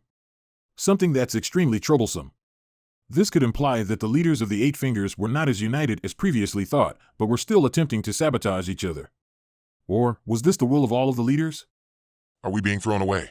Are they trying to push the crime of killing Philip, a noble of the kingdom, onto me? His actual body might have already been dealt with. If that was the case, what would their next best move be? Hey, patron, what are we doing? Are you scared? You know that we can easily fight off someone like him, right? Though that noble-looking nutjob has some pretty impressive armor, he doesn't seem to have the skills to match. The mercenary leader spoke in a hushed tone. This wasn't the time for that. He shouldn't be interrupting Christopher's thoughts. Hold on. Just wait for a minute. Their problem wasn't going away. If they were pushing the job to kill Philip onto him, why didn't they mention it before? Had they told Christopher in advance, he wouldn't have to worry as much. He would have just taken care of that man as if he was just a normal bandit. So was their plan to make it out to be that a sorcerer's kingdom's caravan had killed one of the kingdom's nobles and bring the nations to the brink of war? This thought made Christopher uncontrollably tilt his head. As the situation stands, it was more like a merchant of the kingdom killing one of its nobles in self-defense. It would be hard to force a war on these conditions. Of course, Christopher, as someone who had had deep connections to the criminal underworld, knew full well that many people wouldn't think twice about doing something as long as they had a reason prepared. There were also people who would kill for the simplest slight, but it was hard to imagine a country being this impulsive. Then there's only one possibility left. The top brass had decided on this already, but the word never got to me. So it's just a misunderstanding. After all, there would be no way they thought that it was possible for them to kill us all right now and not have news of it spread all over the place. Careless mistakes being made was a tale as old as time, so it wasn't as though that was an unreasonable assumption. What would be his best move from this point onward? If he was to take independent actions, there was a chance that he would be taken care of. If he wanted to avoid that kind of situation, he should have an excuse for himself at the very least. He should act in a way that makes it possible to shift responsibility to someone else. Killing that Philip guy would be the worst option. Once he's dead, we can't bring him back, and it would probably anger Signia Summa. If that's the case, leave the cargo. Leave this place. If we did that, he wouldn't chase us, would he? What? Christopher tried his best to ignore the perplexed sounds coming out of the mercenary leader's mouth. Of course. I do not intend to harm the merchants of the kingdom. even if it isn't directly, you're still harming me. Though those were his hate-filled thoughts, Christopher did not let it show on his face. Oi, oi, oi, are you for real? Are you being serious right now? What's going on? What's happening? Are you under a spell? Or do you see an entire army I'm not seeing right now? This is an order from your patron. Prepare for a full retreat. The mercenary leader rolled his eyes and got quiet for a moment. Perhaps he was considering the possibility that Christopher was under a spell, his own opinions, and his future. After a while, with an expression that said he couldn't accept any of this, he said, I understand. The mercenaries covered for Christopher as they backed away. He was allowing the grain to be taken away, but he knew the exact quantity and what exactly was in the cargo. If worst comes to worst, he could always repurchase the cargo and send it to the Holy Kingdom. They wouldn't be so picky as to only want this exact caravan of grain, right? Though he would have to apologize to the maritime merchant who was waiting on him, it was imperative for him to return to the capital to ask Signia-sama about this. Christopher knew from the depth of his heart that there was no easy way out of this situation. Was it because the merchants knew which side was in the right? They backed off without even unsheathing their swords. There were numerous wagons as their spoils of war. He had taken a look inside. They were all filled with barrels and crates, each filled to the brim with grain. Though it was all the types of grain that was easy to store and were by no means fresh, they should be safe for consumption. It was disappointing how it was just food. Philip wanted to take something as a trophy to commemorate his great achievement, but grain couldn't fulfill that purpose. If only there were sets of armor or swords in here, I could take one as a souvenir. So I really should have asked those men to leave their weapons behind, huh? Philip looked over the cargo wagons that were his prize. The horses had been taken away already, so they did not have a way to move them. Of course, Philip had ordered them to leave the horses, but someone who looked like he led the mercenary group had refused his order. He even shot an arrow to the tree next to Philip back then. Though Philip hated his guts, he had no other option but to back down. I have my full plate armor, so I should be fine. But these soldiers aren't in the same boat as I am. Ah, how merciful am I to forfeit my own gains out of consideration for these people. Though, considering how everything had gone so well, not a single injury, and not a single drop of blood spilt, I wanted to keep that up till the end. Philip surveyed his spoils, and his gaze fell upon the flag of the Sorcerer's Kingdom. Oh, I can keep this as a souvenir. The first to capture the Sorcerer's Kingdom's flag, the country that had defeated the kingdom's 200,000-strong army in battle, is me. Philip nodded his head. Though he wanted to hide his joy, he couldn't help but smile. A perfect conclusion suited him the best, as he thought. He was truly someone with exceptional abilities. This made him extremely happy. In front of him were the excellent fruits of his labor. Since there were multiple flags around, it should be fine if he did it to one of them right. After finishing that thought, Philip dropped the flag and began to stomp on it. The image of the Sorcerer's Kingdom's flag being defiled with dirt filled his heart with excitement. This wasn't something anyone else in the kingdom could accomplish. That's right, Philip had accomplished what no other man could. Look at that. I'm not a good-for-nothing after all. Compared to brother, compared to father, compared to everyone else in the kingdom. I'm truly the greatest. My lord, can we really take these? Or is it better to leave them where they stand? One of the villagers checking the wagons asked timidly. With his excitement curbed, Philip asked without masking his emotions. What are you talking about? No, you see. Won't those who ran away come back there with soldiers? What do you mean? You think it would be better if we killed those merchants? And no, I didn't mean that. Killing them would have been unnecessary. Then what are you trying to say? My lord, what should we do about these? If we can take them back, how do we do that? The other villagers chimed in. It was what was bothering Philip as well. What should we do? Even if he forced all 50 of them to carry it back all on their backs, it still wouldn't be enough to move all of their spoils back. The carriages themselves were also of high quality, so they could probably fetch a fair price, or Philip could just use them. But, with the manpower he has on hand, moving these back wouldn't be an easy task. It would be heavy, grueling physical labor. Right as Philip was agonizing over the matter, he heard the sound of people running on grass. Upon looking at the source of the sound, he saw the silhouettes of two masked men. Philip Kaka. It was Wayne's voice, but his equipment looked completely different from before. The dirty leather armor he had on was now replaced by a sturdy chestplate. He had a sword by his waist too. Why would he change his equipment? Philip felt doubt in his heart, but the feeling of excitement over the result of this operation was much stronger and thus overrode it. Hey! You two? Come over here. Look at our haul. What? What happened? Wayne stood still, surveyed his surroundings, and spoke with an incredulous tone as if the cargo wagons being there was a strange sight to behold. Outside of regular combat and raids. Once he considered that, Philip understood what questions Wayne had in mind. As if to affirm Philip's thoughts, Igthorn opened his mouth to ask. Exactly. Looks like none of Philip Kaka's soldiers have been harmed. The ground looks fine, the air looks fine, not even a whiff of blood. What kind of tactic did you employ? Did you have on your person any special magical items? If only he had any arcane talents, but that wasn't what Igthorn was talking about, was he? None of that. After all, I've gathered a great number of men. The enemy simply did not want to fight to their deaths, I think. The two of them turned to face each other, but because both of them had their faces obscured, he couldn't see what their expressions were like. Now then, how should we split this? If he was being honest, the spoils of war in front of them were there entirely because of Philip's actions. It did irritate him somewhat that he had to split the prize with two people who had just been standing far back as spectators. However, if Philip were to take it all for himself, they would surely be unhappy too. After all, they also had to mobilize the villagers in their domains. 80% of the spoils should go to Philip, those two can take the rest of it. To take 1/10 of the spoils each just for mobilizing some villagers, there'd be no way they would want more, right? No need to worry about that. It doesn't sit right with us if we were to take a portion of the spoils without doing anything at all. Please, Philip Kaka, you should take it all. I trust that there aren't any objections. That's right, Philip Kaka should take it all, including the cargo wagons. Even someone like Philip would feel guilty to take it all after hearing such cordial words. Though they did say their villages were too small so Philip couldn't stay there, the fact that they had set up camps near the forest and had prepared food for him meant that those favors must be repaid. Nonsense, nonsense. Aren't we partners? I would have to leave some of the spoils behind anyways. Please feel free to use them.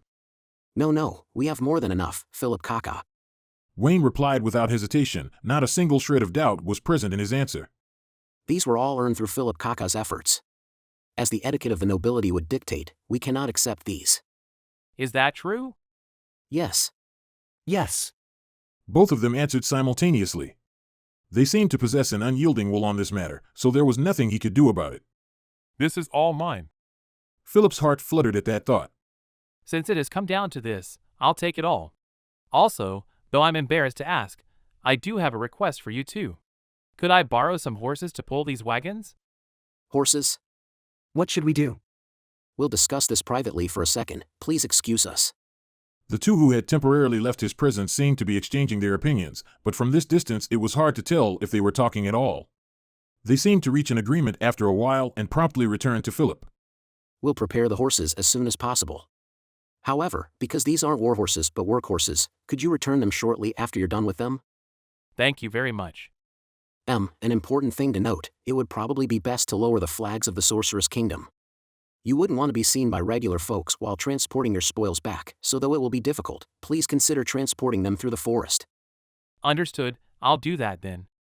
The two strode away as soon as they were done talking. Soon their silhouettes could no longer be seen in the forest. Philip surveyed the cargo wagons again. This was proof of his victory. They were as bright as his future. On the other hand, that which now rests underneath Philip's foot, the dirt-ridden flag of the Sorceress Kingdom, was a representation of that country's eventual downfall. Ain strode proudly through the streets of Irantal. Momon walked alongside him. Needless to say, it was actually Pandora's actor. To match Momon's appearance, he had been equipped with a set of full-plate armor and 2 great swords which hung on his back. His regal and austere gait had garnered him much praise and prestige. In fact, his version of Momon appeared to be even more heroic than Ains's. To be honest, Ains had considered asking him to adopt a worse gait in case the citizens were able to tell the difference between the different versions. Of course, this wasn't something he would actually say out loud, so he figured he could at the very least attempt to secretly copy his gait. To this end, he had been stealing glances at Pandora's actor from his side view, and fortunately, he hadn't appeared to have noticed yet. The one silently tailing those two to keep an eye out on their rear was Nabe. Narbro Gamma. Though it appeared that they did not have any bodyguards, in actuality, multiple Hanzos were hidden around them and were on alert. Consequently, Nabe, whose level was lower than theirs, was largely redundant. However, considering how she had acted in this manner ever since she first debuted as Momon's companion, Ains felt it was unnecessary to order her to stop. It's important to note that these 3 were walking through the streets of this city without any goals in mind at all. It was just a familiar exercise for all. Through this procession with Momon and Nabe, Ains was able to demonstrate various different things to the crowd.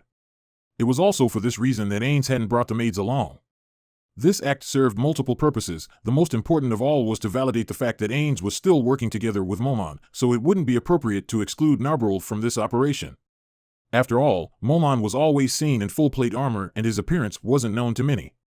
So, had they not brought Narbrol along, rumors would begin to circulate that Momon was already killed by the Sorcerer King and it's actually an undead in that armor. In fact, those rumors had already begun circulating, so it was crucial for them to avoid creating further misunderstandings. The pedestrians all kept to the sides of the road as if it was a no-man's land upon spotting the trio's silhouettes. This was, of course, mainly due to the Sorcerer King's presence. If Ains had walked down these streets as Momon, this wouldn't have happened. Though much time had passed between the founding of the Sorceress Kingdom and now, the citizens were still terrified of Ains. It wasn't just the humans who were reacting to him in that manner, but also some of the demi-humans too. This was because Irantal, which used to be a purely human-inhabited city, was no longer so.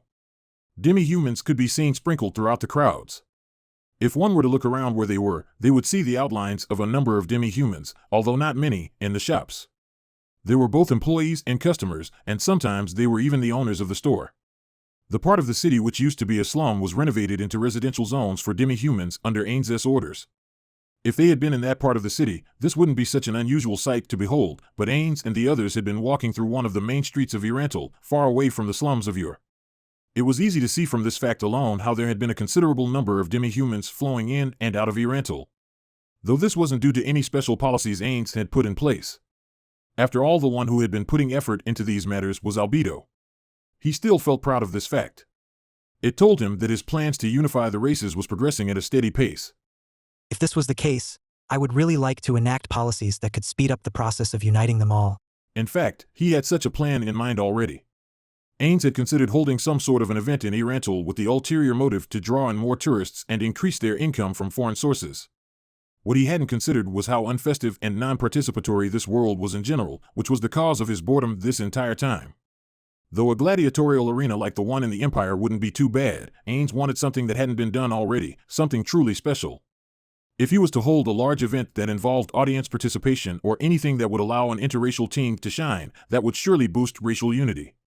If people had something in common to talk about, surely it would be easier for them to get along. How about some kind of ball-based sport like baseball or football? Or should I do something to spice up an existing event? As he mulled over those issues, Ains was also observing an orc shopkeeper who appeared to be in a serious discussion with their human customers. They were probably part of the orcs he had encountered in the Holy Kingdom, the ones who had been devastated by the evil Lord Wrath and were then unified under Ains. He couldn't recall any other time he had brought orcs to Irantal. Who this orc was exactly, Ains had no clue. Though he had incorporated a large number of orcs into his dominion, the main reason was because Ains, as one with human sensibilities, could not tell orcs apart at all. In a similar vein, he couldn't tell members of the other races apart either. For example, female Zerns differentiated themselves by their color. Speaking of Zerns, he couldn't help but wonder, how do they see anyways? In any case, they all looked about the same to Ains. This issue was applicable to most people anyways. It was equally as difficult for an orc to differentiate between two humans as it was for a human to differentiate between two orcs.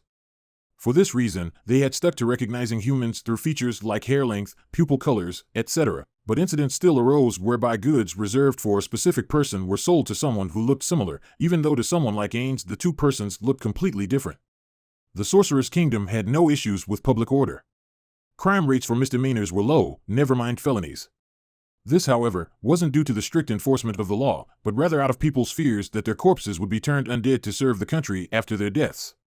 It was for this reason that misunderstandings were cleared up quickly and without much fuss. Mountains weren't being made out of molehills. This was why the orc was calmly discussing business with his human customers. The Adventurers Guild have also started accepting demi-humans amongst their ranks. I believe that all of the demi-humans will be able to reach their potential in the foreseeable future. Ain said under his breath without much thought, prompting Pandora's actor to reply. Ain-sama, it is exactly as you have surmised. Those demi-humans, upon witnessing the undead Ain-sama had created, must have thought that the career of a common soldier was no longer feasible. Those with talents in the arts, manufacturing, and research would then be more inclined to utilize said talents to their maximum potential. The Sorcerer's Kingdom was still following the system of, your race is pretty good at this, so you should probably seek employment in this field. However, as the citizens' knowledge of the other races and their respective cultures increases, they would probably begin to desire various other professions. Though this change was still in its early phases, the desire for self-determination would surely blossom over time. The main drive for this change was the fact that all menial labor was now handled by the undead. Albedo seems to be managing that sector of the country well. After all, it's imperative for us to halt the development of problematic crafts. Ains and the rest were already at their level caps, so it was necessary to plan against those who were weaker than them and thus had the potential to become stronger. As part of those plans, they couldn't allow their own people to achieve superiority in expertise over them. Weaklings should remain weaklings. At the same time, they had to ensure that the supremacy of their country as a whole was well maintained against their neighboring countries. Perhaps Albedo was the only one who could possibly maintain this delicate balance. To this end, we're in desperate need of spies capable of obtaining top-secret intel from our neighbors. We're still too weak on that front. To create a pop monster that Nazarick would not automatically respawn required two ingredients. One was the monster's data and the other was the corresponding amount of gold coins from Yggdrasil. Though the library of Nazarick contained data on various types of monsters, it did not contain the data of every single type of monster from Yggdrasil. Some monsters' data were of limited use too. For example, they had already exhausted their supply of data on Hanzos and the library did not contain any data for the creation of 8-edge assassins. The creation of higher-tiered monsters incurred the cost of a large sum of gold. If that was the case, shouldn't weaker monsters suffice? Though he wanted to say so, actually using them would mean that there would be a higher chance of them getting caught whenever they tried to infiltrate someplace. Amongst the surrounding nations, it wasn't inconceivable to think that they were the only ones capable of employing monsters. It would be best for them to use higher-tiered monsters who were harder for others to detect while their country was still of modest size. Or maybe human spies? Ains accidentally spoke his thoughts out loud. Nabe, upon hearing him speak, walked closer behind him to say, Ain-sama, speaking of which, how has the training for those spies been going?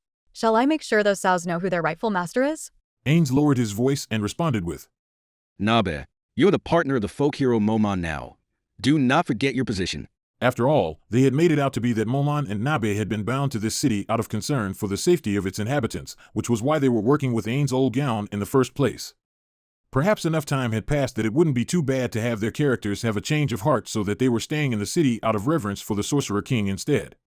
That being said, it would be safer to discuss this matter in advance with Albedo and the others to formulate a better script before committing to anything. Until then, it was best to not make suggestions to Ains directly. It was better to discuss these matters within Nazarick and avoid those topics entirely while outside. I profusely apologize.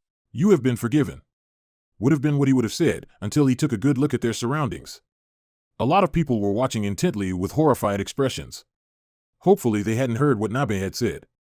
Ultimately, it wouldn't have been feasible for him to kill them all out of the suspicion of what they might have overheard, otherwise the facade he had built up that he was a unique undead capable of speech who was different from the other members of his kind would be harder to maintain.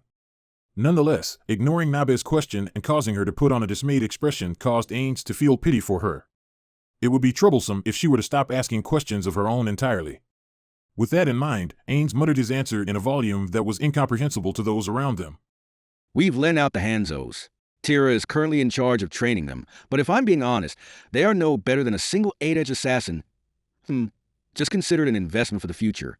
Though it was unlikely that they would receive a return on investment proportional to the gold and time they had invested into this program, it wasn't as though it was completely impossible.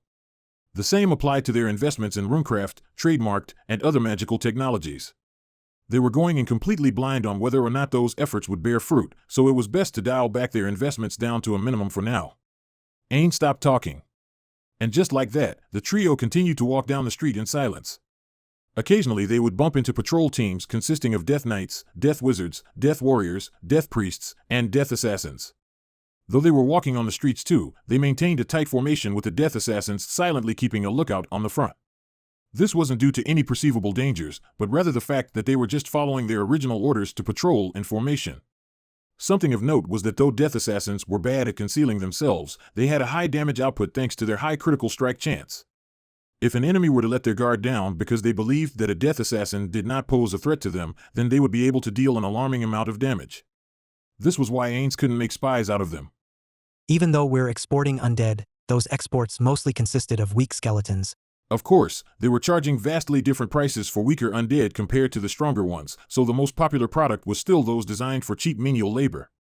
Consequently, the amount of undead around the level of a Death Knight they had exported was minimal. It would be a waste to not use up his daily limit of create undead, so Ains had been exhausting his daily use abilities. As a result, the number of undead he had created had already become a nuisance to him. If I were to lower their rental costs and raise them in the future, no one would rent from us again. Plus, I don't want to cut prices directly. Should I create a reward system? The Empire rented quite a lot of Death Cavaliers from us, so we should probably focus on marketing to nations directly. But Ains glanced at Pandora's actor, who was beside him. It's kind of awkward to just walk like this in silence. But there's not really much I'd want to talk to him about. Miss Nabe. A conversation with Pandora's actor would be insufferable, so Ains chose to speak to Nabe instead. Yes? Hold up, you don't have to answer with such vigor, you know? Ains thought, but did not bother to say out loud. Her actions weren't so strange in hindsight. When all was said and done, they were essentially subordinates under Ains. How should I say this? How's Yuri's orphanage? Have you visited yet? No, I haven't been there yet. And that was the end of their conversation. That couldn't be because she had a bad relationship with Yuri, but just that she had no interest in that matter, right? Wait a second. Would someone really be so disinterested in the workplace of someone whose existence was their closest analog to family? But that response was also to be expected from Narberl. Would she have reacted in the same way if the question had been about Shizu or Intoma's workplace? Ains shrugged as that thought came up. Shall we visit it then? Because the full responsibility for the orphanage had been given to Yuri, not even Ains knew of its current status. Of course, he had been given detailed plans about it, but no memory of it remained in Ains' vacuous, bony head. There should have also been some scheduled reports on the finances of the orphanage, but since Ains had been delegating those responsibilities to Albedo, he had only pretended to have read those reports. Though he had advocated for talent scouting through the education sector, the Sorceress Kingdom had yet to implement the as of now unrealistic policy of universal education for all. If the level of education rose, so will technological and cultural advancements, but it could also strengthen weaklings. Though their current policies may lead to some people with undiscovered talents to stay as farmers for the rest of their lives, Pax Nazarica was the top priority. I don't think that's a bad idea. After Pandora's actor agreed, the trio began walking in another direction led by Narberl. Not even 2 minutes had passed before Ains received a message. Ainsama. Intoma? What's going on? Ains walked as he talked and felt rather inauspicious. He couldn't remember the last time he had received a message like this year, so it must have been some kind of emergency. But Ains' fearless smile never wavered. The whole ordeal in the Holy Kingdom was such a pain that nothing could be worse in comparison. Compared to the hell I had to go through, nothing this world could throw at me is undoable. The request, as he had expected, was for him to return to Nazarick immediately. After replying that he would do so, Ains instructed Narberl to bring the rest of the maids back to Nazarick too. He opened up a gate after bidding his farewells to the two in order to allow the Hanzos, who had been securing their perimeter, to go back. Only then did Ains return to Nazarick himself. After dismissing the Hanzos, he took the ring of Ains' old gown from Solution, who had welcomed him back. Using the ring, he teleported to the 10th floor and began to walk towards the room that was his destination. The rooms that were either important or special in Nazarick had all been marked so that one could teleport straight to their doors with the ring. This was not the case with rooms that had been deemed as normal from the start, and thus one could not teleport straight to them. This could be seen as the only flaw of the ring that allowed its user to teleport freely within Nazarick, but it was no longer possible for them to modify its functions. If they still had the Yggdrasil creator kits around, it could be possible, but neither Ain's nor Nazarick's inventory had any. Albedo stood in front of the door to Ain's destination, awaiting his arrival. Ain's did not probe how long she had been waiting there, but only about the progress she had made on her assigned tasks. You've been working hard. Thank you. I'm not worthy of your praise. Ain sighed on the inside as he witnessed Albedo deeply lowering her head. Though he had said that he would return immediately, he had not given them a specific time frame. The thought that he could have wasted Albedo's time by making her wait unsettled Ain's. He did not and could not let those thoughts show on his face. This had happened several times before.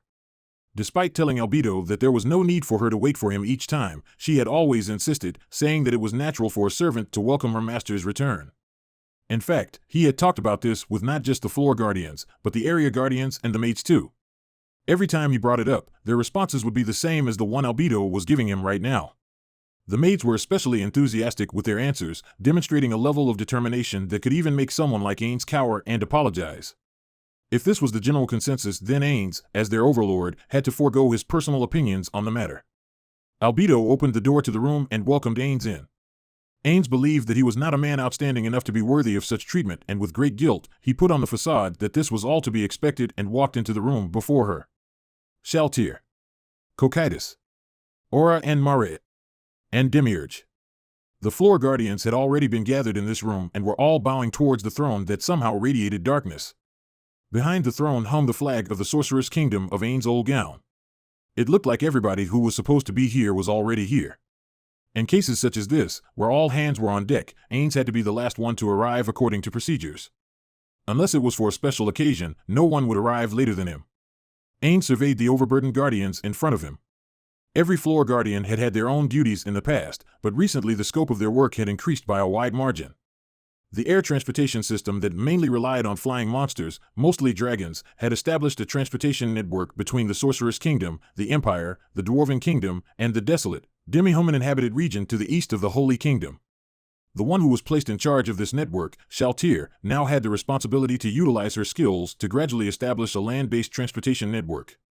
The one in charge of controlling the weather in the territories and building an underground tomb on the outskirts of Irantul, Mare, was also working alongside the newly established Adventurers Guild.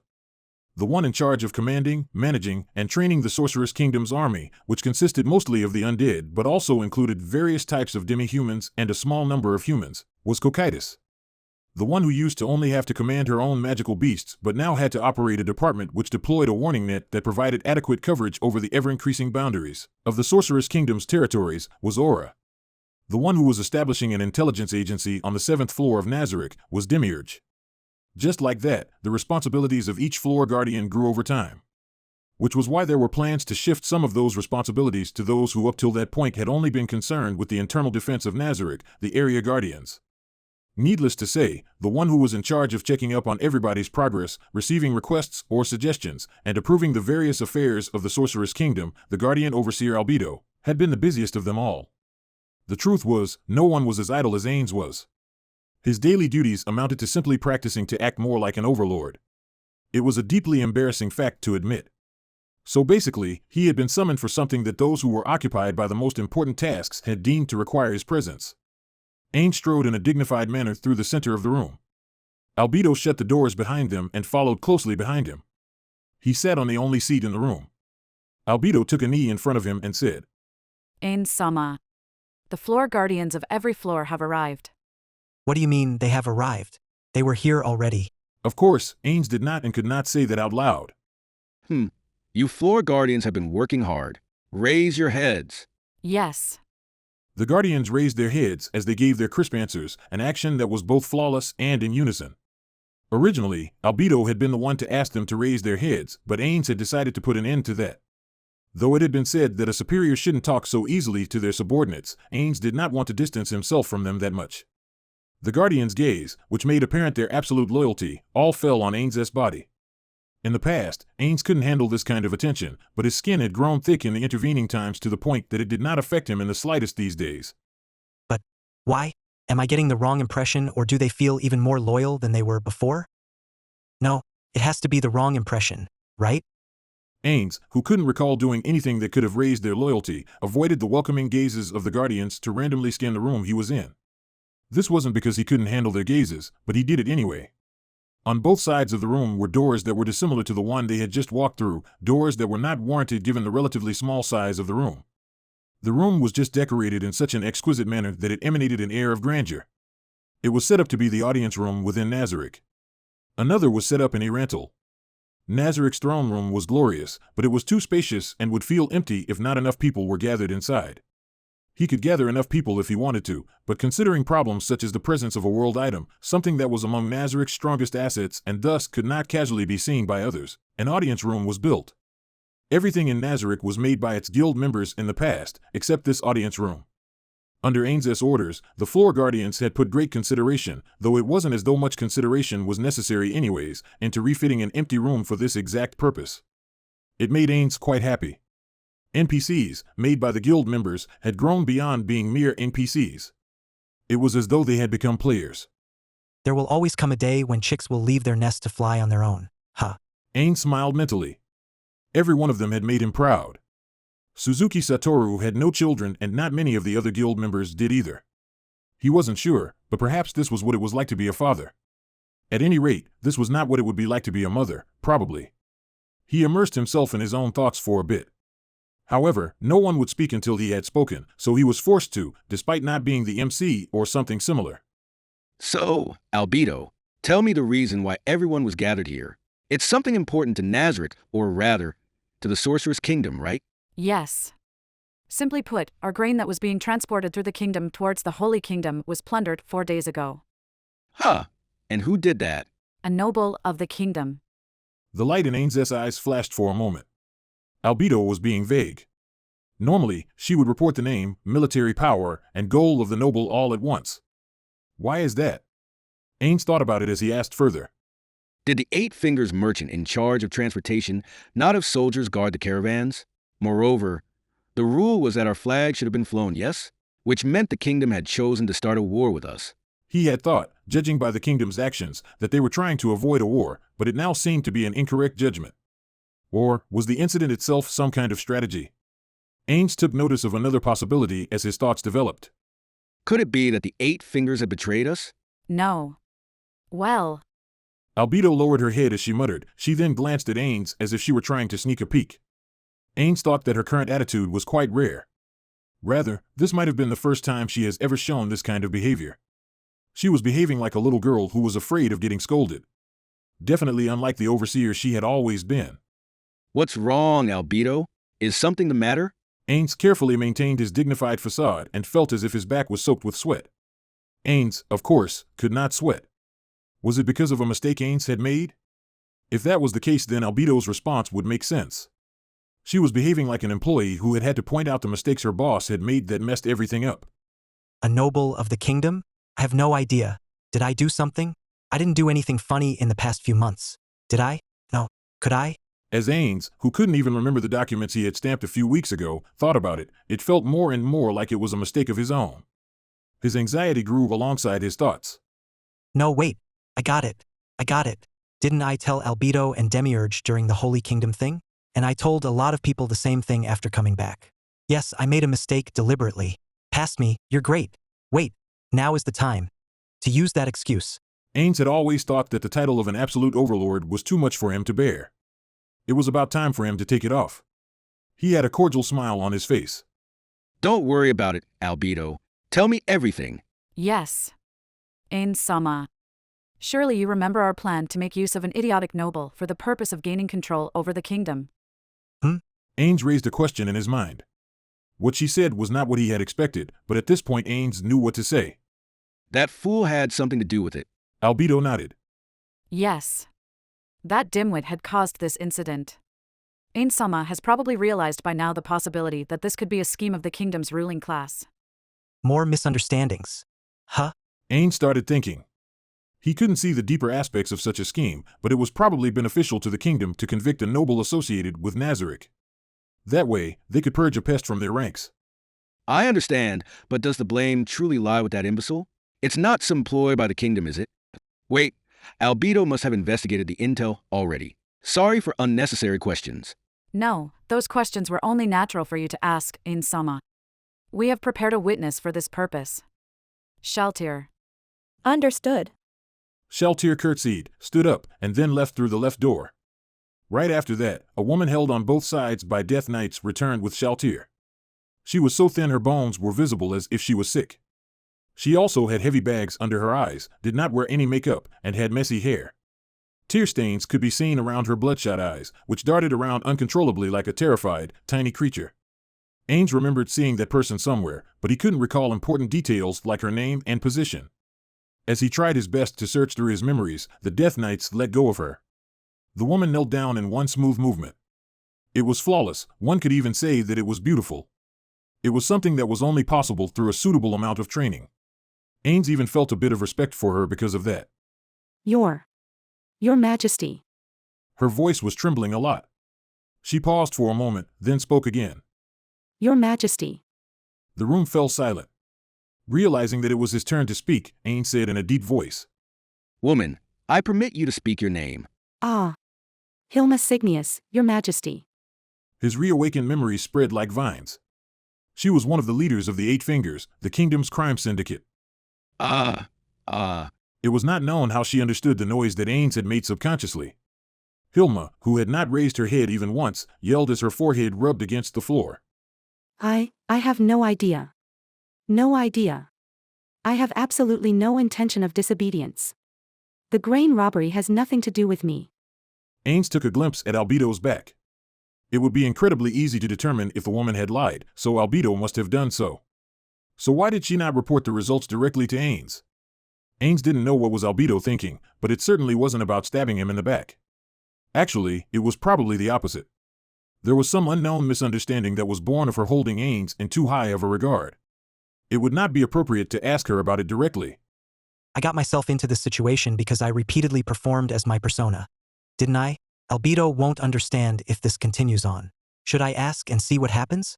It would have been fine if Albedo was the only one who was here. But the others are also here. Ains looked at Aura and Maret. Next time, I guess. First of all, let me confirm if Signius was telling the truth. Dominate. After the spell had been cast, Ains asked Signius. Did you play any role in that noble robbing our grain convoy? None whatsoever. A dominie could not lie to their dominator, which meant that Signius had no direct connections to the incident. Though an indirect connection was still possible, it wouldn't have made it her responsibility. The hypothetical that she had been lying by ways of memory manipulation was unlikely. Have you been described by others as having multiple personalities? No. Then do you wish to oppose us? Not at all.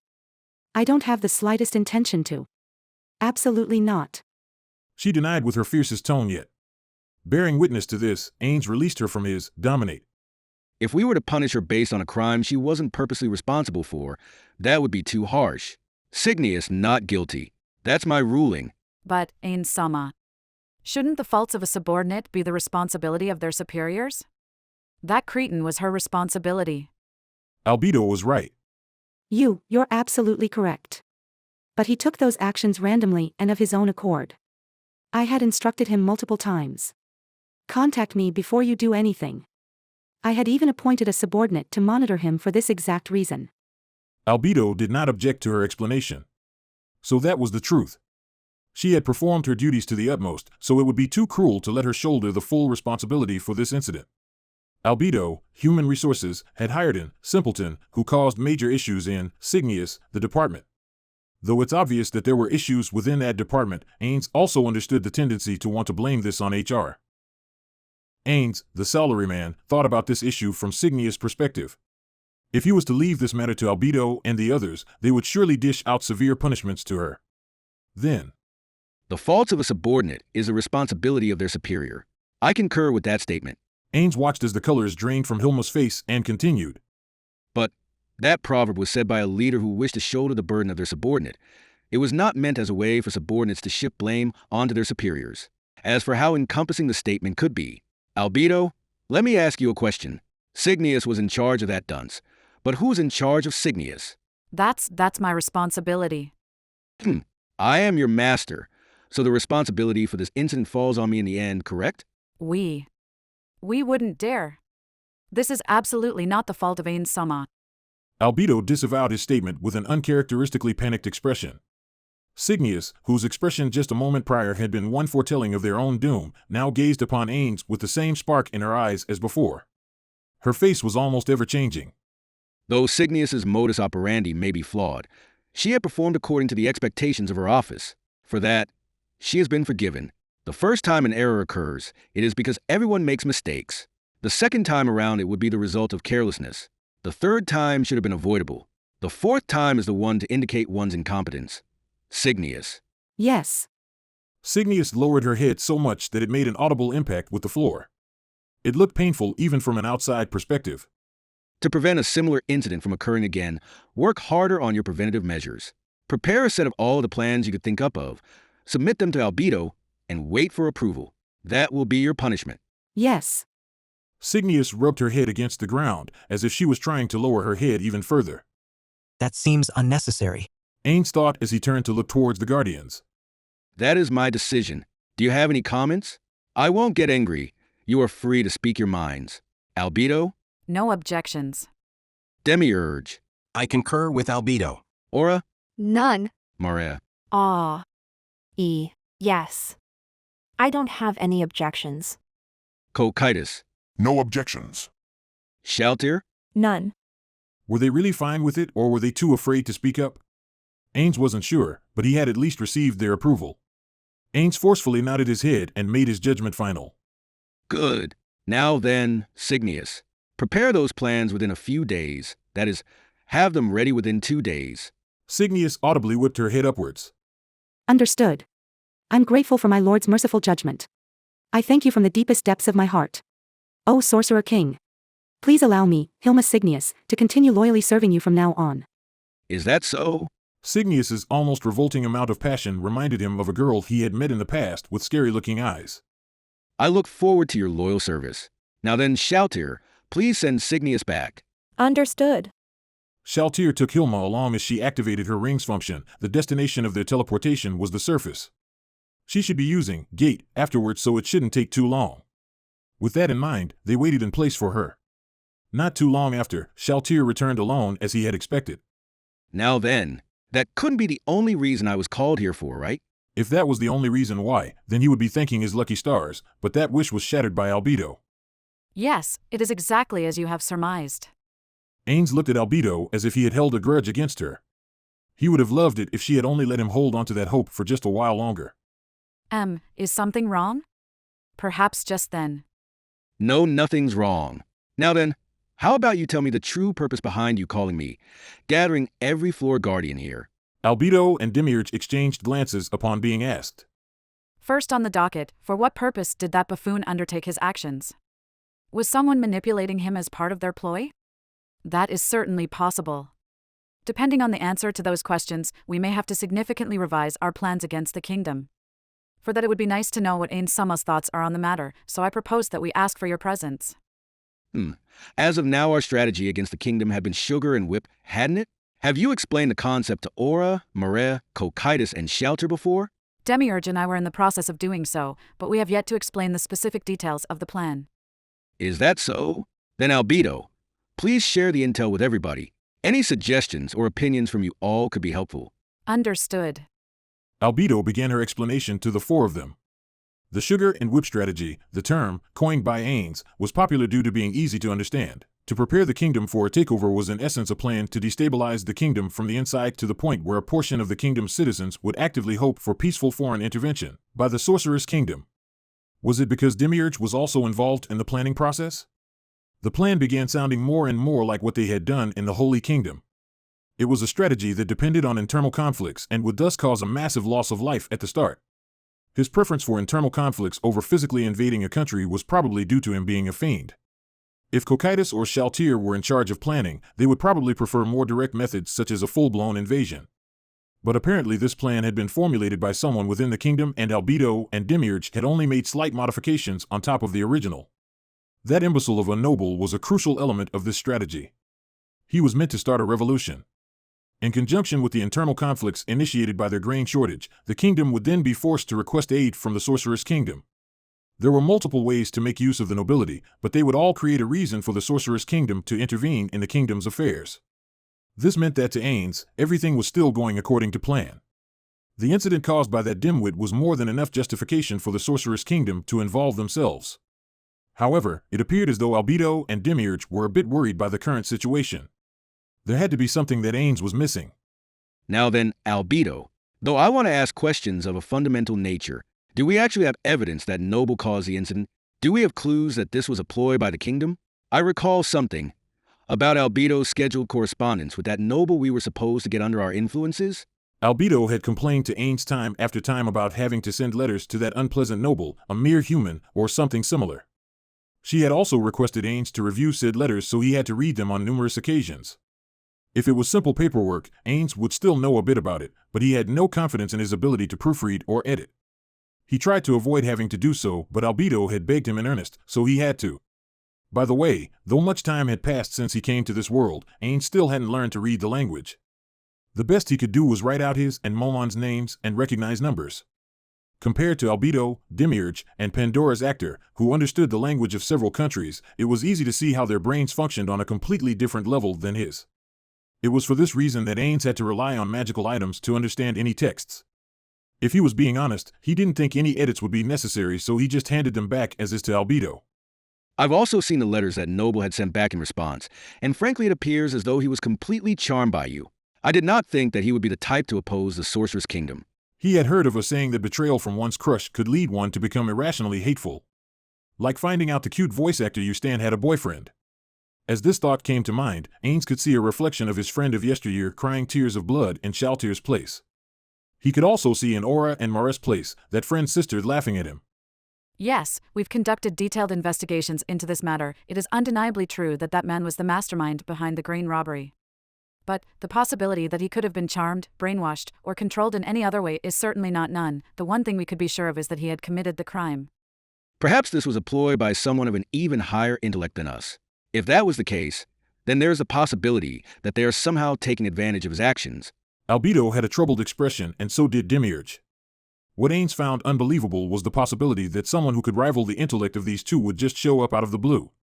Or rather, maybe that nobleman did what he did without thinking it through? If that was the case, then it would make a lot more sense to Ains.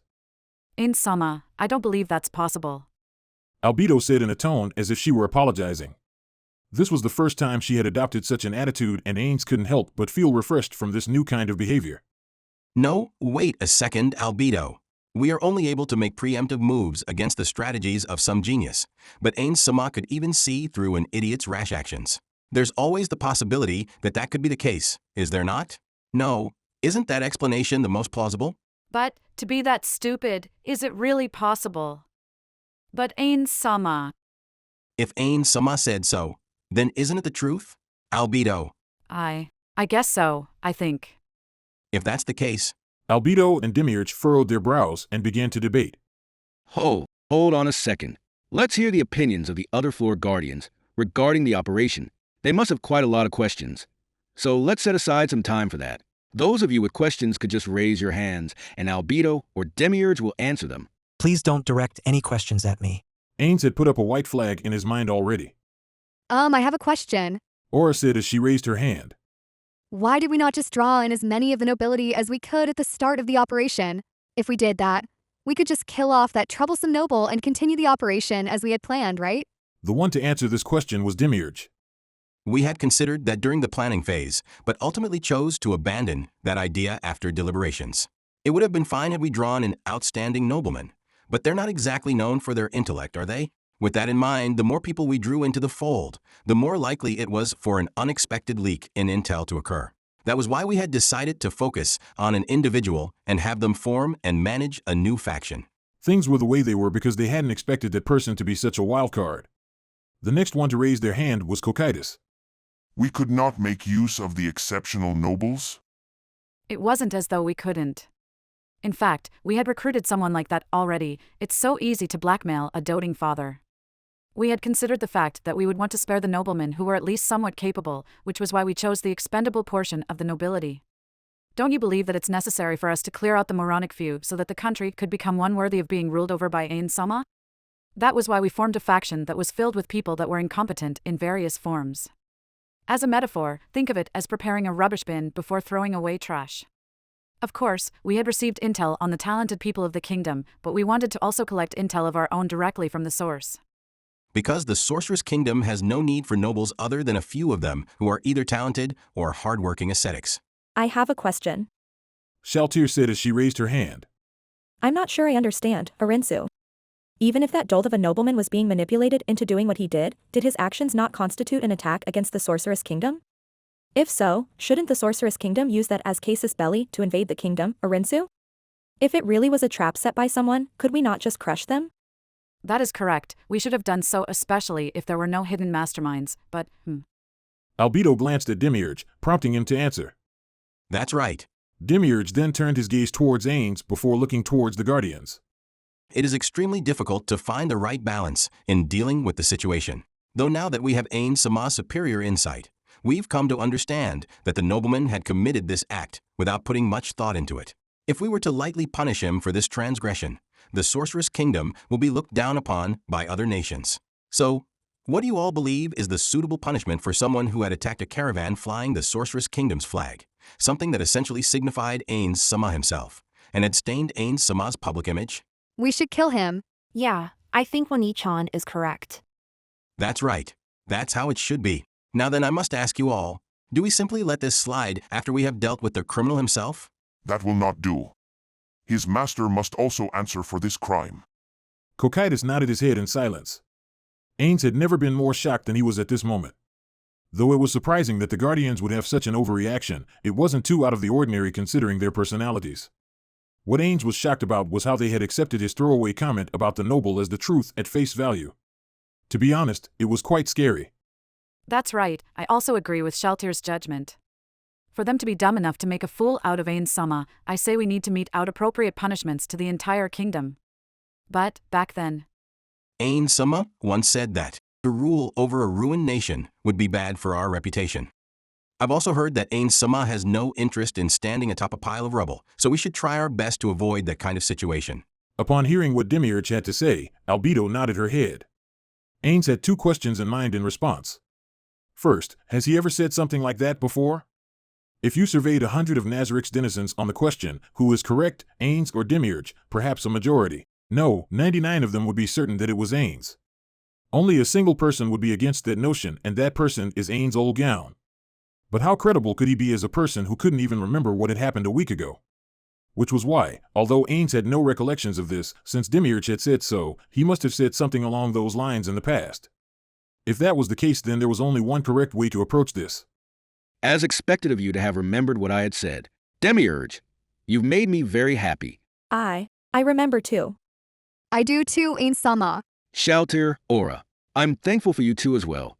He couldn't figure out if they had actually remembered or had not, but were simply concurring with Demiurge, just like what he was doing. Speaking of which, how have they still not figured out the truth that he's incompetent? Was he really that good at acting? Much time had passed since he came to this world as the Overlord of Nazarik. He had been operating as their Overlord this entire time. They should have seen through his Overlord disguise already. They should have seen through the useless nature of Satoru by now. The conversation continued on as he agonized over this. So, in keeping with Ain Sama's wishes, we will not be punishing the whole of the kingdom. However, we can't just let them get away with a light punishment. We will also have to put the plan on pause or abandon it entirely for now. At the very least, it will require major deviations. Ains couldn't help but feel a great sense of guilt at the fact that his words held such prominence in their minds.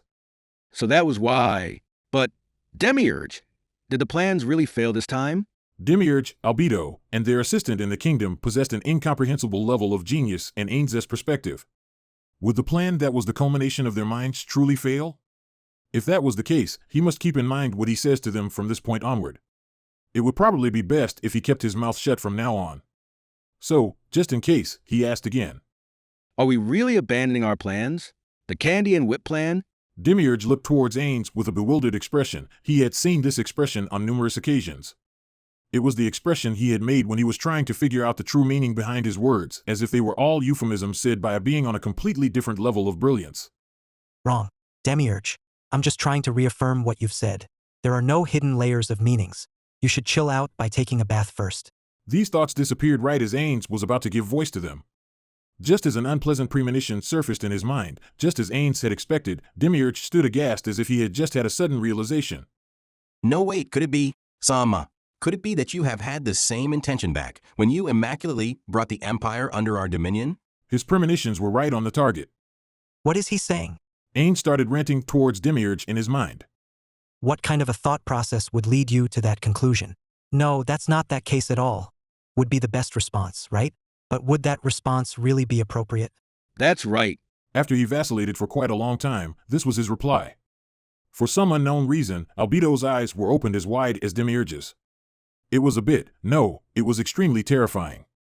I see, so that was why Ain-sama had repeatedly instructed us to do so. Please forgive your subordinate for not realizing it immediately. I have disappointed my master. No, Demiurge.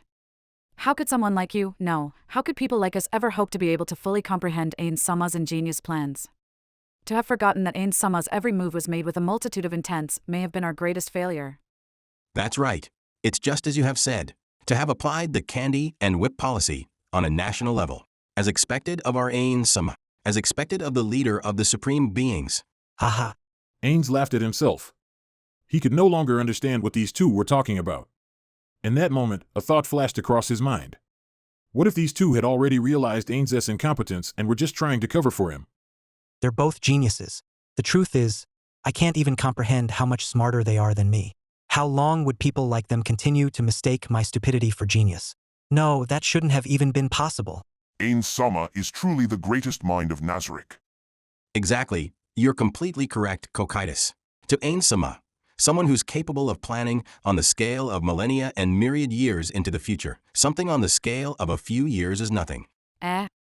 Is that true? As expected of Ain-sama. To be able to plan for millennia ahead, I'm truly in awe. Sama. What is Demiurge talking about? Who? When did they say that? How would someone be able to plan that far ahead into the future? Don't make stuff up on your own. Ain suppressed his desire to yell out his thoughts. It would be bad if the two naive children took it as the truth.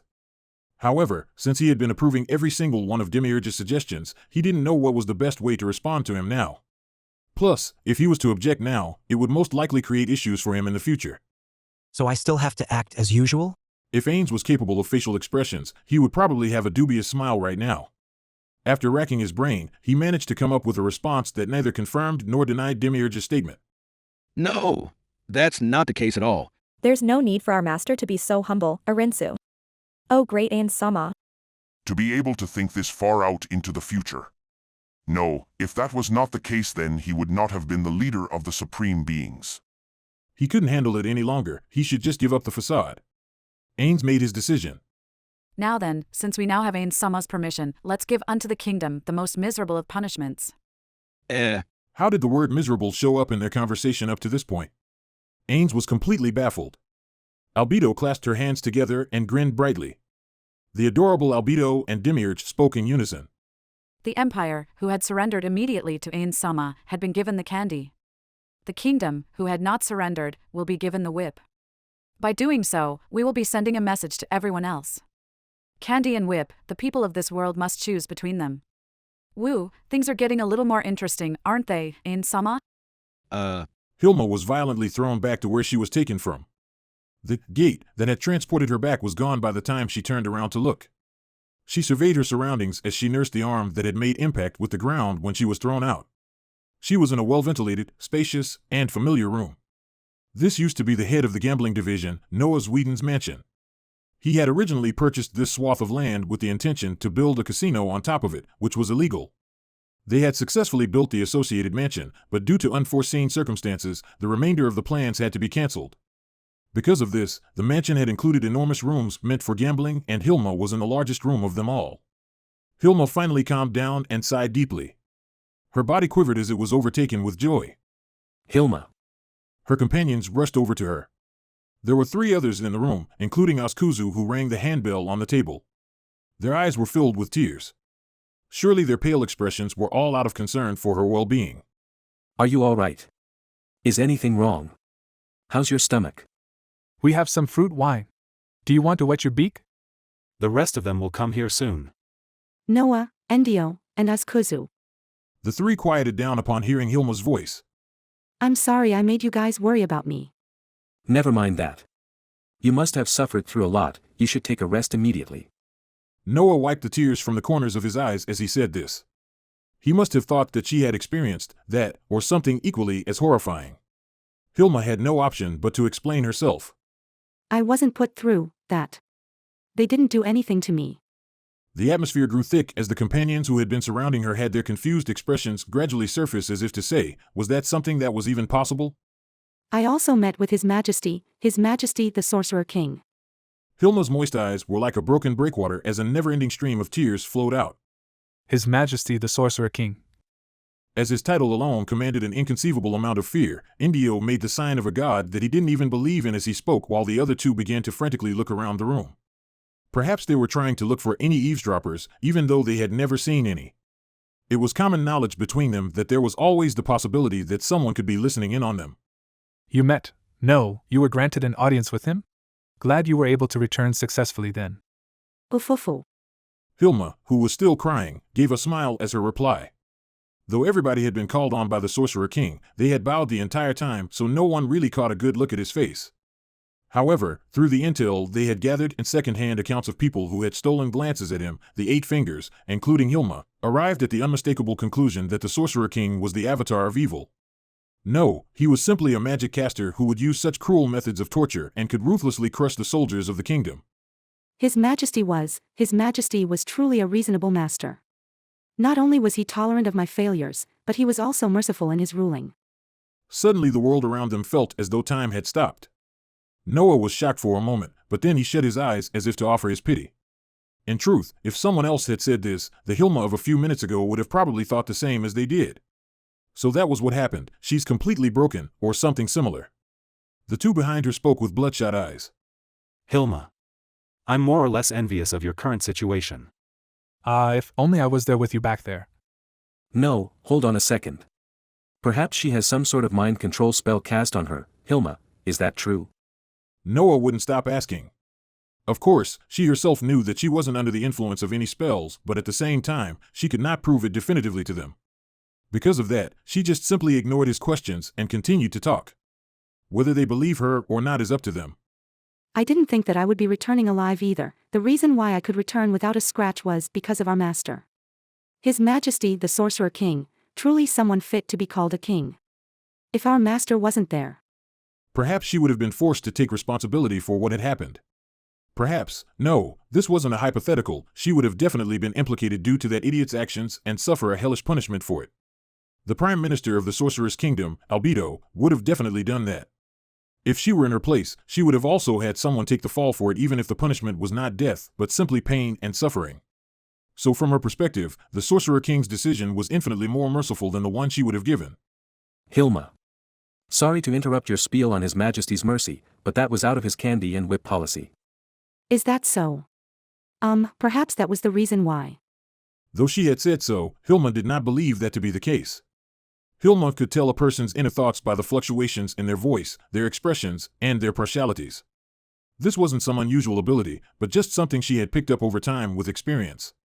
It was accurate to a certain degree, and if those feelings were to be trusted, the Sorcerer King and Albedo were not playing the routine of good cop bad cop. The reason why she wasn't completely certain of her own judgment was because it was incredibly difficult to read the Sorcerer King's thoughts given how he had no facial expressions to speak of. So there was a chance that his assumptions were correct. That's right. After all, I've done so in the past too, so I'm quite familiar with it. But, how sweet is the candy to those who had tasted the pain the whip could inflict. Perhaps we were lied to, perhaps His Majesty the Sorcerer King is a terrifying being that could not empathize with people and his confidants were there to make sure that he doesn't go overboard. Even so, I would still be inclined to believe him. No. Or I wanted to believe him. Ladies of the night who were easily swindled by men and were subsequently devastated was something Hilma had seen one too many times. She knew that she was no different than those troubled women she had seen in the past. Even so, she couldn't resist the Sorcerer King's ability to draw people closer to him. Hilma. You've bore witness to countless types of men. You're the best out of us all in terms of understanding people, especially men. Tell the truth, what kind of man is His Majesty the Sorcerer King? As a high-class prostitute, it was true that she had seen all kinds of men, especially those who were high in status or had great authority over people. She had seen that type of men so often that it had become annoying for her. If she were to compare and contrast them, If I were to describe him with a single phrase, it would be, a merciful master. He has the clarity of mind to think and judge, but also the flexibility to accommodate his subordinates' constructive suggestions into his own train of thought. He does not seek schadenfreude as a hobby, which would have been par for the course. How should I put this, right? He just didn't give off that kind of an aura, you know. Of course, he would still give out punishments callously if he felt they were necessary. That is high praise, coming from you. the slightest suggestion of a smile broke out on Hilma's tear-stained face as she laughed. That's right. Though our master is of the undead, he embodies justice and mercy. Even when he's being callous, he isn't being cruel. After all, the consequence of failure is punishment. He could have killed me to send a message to you all, but His Majesty did not do so. She didn't know who had just swallowed audibly, but the sound was reverberating through the spacious room. I hope His Majesty the Sorcerer King will remain with us forever. If it was our master, he would have. A depressing silence weighed heavily on their hearts. Huh. Someone breathed out the way a missionary would if they had borne witness to a miracle. They did not know when that hellish fate would befall them, but as people who had lived in constant fear, this was salvation. I see, so you're saying that we must be even more loyal than we already are, right? Yes, Noah. We should do so, now that we know. But the Prime Minister of the Sorceress Kingdom, Albedo, is still a terrifying master. I can't imagine her saying the same words His Majesty the Sorcerer King had said to me. Though she had mumbled that last sentence to herself, her companions who had heard her all had looks of surprise on their faces. It was difficult to read the thoughts of the demon known as Albedo, but her intuition had told her that something was wrong in that moment. Perhaps it was because her brain was in overdrive under those extreme conditions. Her intuition told her. Even though the Sorcerer King could be considered a compassionate figure, Albedo was someone who saw people as mere toys. Something like that. Hilma really wanted to try her best to make it so that she and her companions could become direct subordinates under the Sorcerer King. He would be the type of master to reward someone based on their performance and would not treat his subordinates unreasonably. Everyone. Let's work even harder for His Majesty the Sorcerer King. Hilma said to the three in front of her and shared her thoughts. Afterwards, she began seeking assistance from various sources for the task she had been given by the Sorcerer King. Chapter 2. In the capital city of the Kingdom of Riestes, in the Valencia Palace. One of the rooms had a kind of heat typical of the number of people gathered inside. Though that number was not high by any means, the room wasn't spacious either. The point was, the people in that room were so serious and occupied with their tasks that they had begun to raise the temperature of the room bit by bit. In the center of the room sat a rectangular meeting table, and situated on the most important seat in the room was Rampasa III. Sat to his right was the second prince, Zanak, and the rest of the seats had been filled by the kingdom's courtiers and ministers. Due to the fact that they were all advanced in years, if you were to take a look around the room, all you would see were white hair on white heads and shiny bald heads. If this was a normal situation, everyone except the king would have stood up to pay their respects and then properly initiate the meeting. This was the protocol after all. But that was not what had happened. Each one of them had a cup filled with tea in front of them, signifying the potential length of this meeting. After confirming that everybody had received the materials they had prepared, Zanak said loudly, "Let's start the court meeting then. The topic of this meeting will be the declaration of war we have received from the Sorceress Kingdom." He had used a term as intense as declaration of war in hopes that everyone would treat this meeting with the gravity it deserves. The truth was, the white-haired interior minister, who was around the age of his father, had the most displeased expression out of them all. It seemed that he was deeply anxious about the emergency. Zanak took a stealthy glance at the side of his father's face. He was worried the most about his father's judgment. Was his father still capable of fully understanding how dangerous this situation could be and take appropriate actions against it? He probably has some convictions against the Sorcerer King who had killed that guy. He had heard that after his father received news of the warrior captain Gazef Stranov's death, he was shaken to his core and couldn't think straight. After it was explained to him how resurrection was not possible, he flew into a rage that had never been seen before. Zanak bore witness to it all as he was there with his father when it occurred. Since then, his father appeared to have aged quite significantly. He had lost all motivation and was as lifeless as a mannequin constructed out of flesh and bone. Would his father, who had been traumatized this much, be able to make a calm judgment against his sworn enemy, the Sorcerer's Kingdom? It'll be up to me then. Zanuck felt uneasy, so he took a peek at the ministers. The topic of this meeting was something that was delivered to them days ago by an envoy from the Sorcerer's Kingdom, an official document that bore the royal seal of the Sorcerer's Kingdom. The content of the document reads: a grain convoy meant to serve as humanitarian aid from the Sorcerer's Kingdom to the Holy Kingdom had been taken by force by a citizen of the kingdom. We deem it a hostile action against the Sorcerer's Kingdom and hereby declare war on your country. The document also bore the seals of other countries that approved of the Sorcerer's Kingdom's actions. As of now, the envoy was staying within the capital, waiting to deliver the kingdom's response letter back. Given that this was an official communication between countries through documents, it would not have been unusual to give the other side a week or two to respond. Even then, for them to reach consensus on a response, finish their preparations, complete investigations, etc. would probably take them more time than they have on hand, even if they were to rush through every process. I'm terribly sorry, because we have had to investigate 2 of the 6 seals on the document from the envoy. It took us quite a bit of time. The one who had lowered his head was the Minister of Foreign Affairs, who was also the Minister of Seals and was in charge of the investigation over the seals approving of the Sorcerer's Kingdom's decision. The ones we were certain of before were the 4 from the Sorcerer's Kingdom, the Empire, the Draconic Kingdom, and the Holy Kingdom, correct? The Minister of Foreign Affairs nodded in response to the Minister of Finance's question. That is correct. Of the 2 remaining, one was from the Dwarven nation. Though we had identified the design as Dwarven, the seal still had some variations compared to the ones on the documents we've had from them from 2 centuries ago.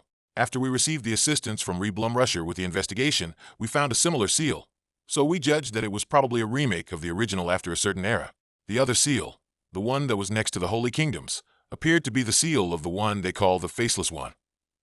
They placed an individual stamp alongside the seals of state? The Minister of Military Affairs was in total disbelief. He was the youngest of the ministers. Both him and Zanuck lowered the average age of the room by quite a lot. With that said, he was already over 40.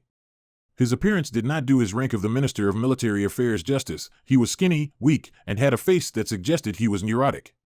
He seemed more of a financial personnel than a military one. His relationship with Gazef had not been great. Or rather, he had deliberately flaunted his dislike of him.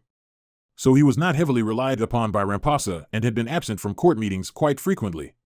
The lack of contact between them made Zanuck unaware of his capabilities. However, since Marquis Raven had praised his abilities to Zanuck, he should be someone who could earn his keep at the very least. No matter what he was like as a person, he should at least be competent, right? No, if he wasn't at least competent, he wouldn't have made it as a minister. It appears as though the Minister of Military Affairs is not too familiar with this matter. Usually, when the Holy Kingdom applies their national seal on a document, their High Priestess would also stamp on the seal of their temple. This must be something similar to that.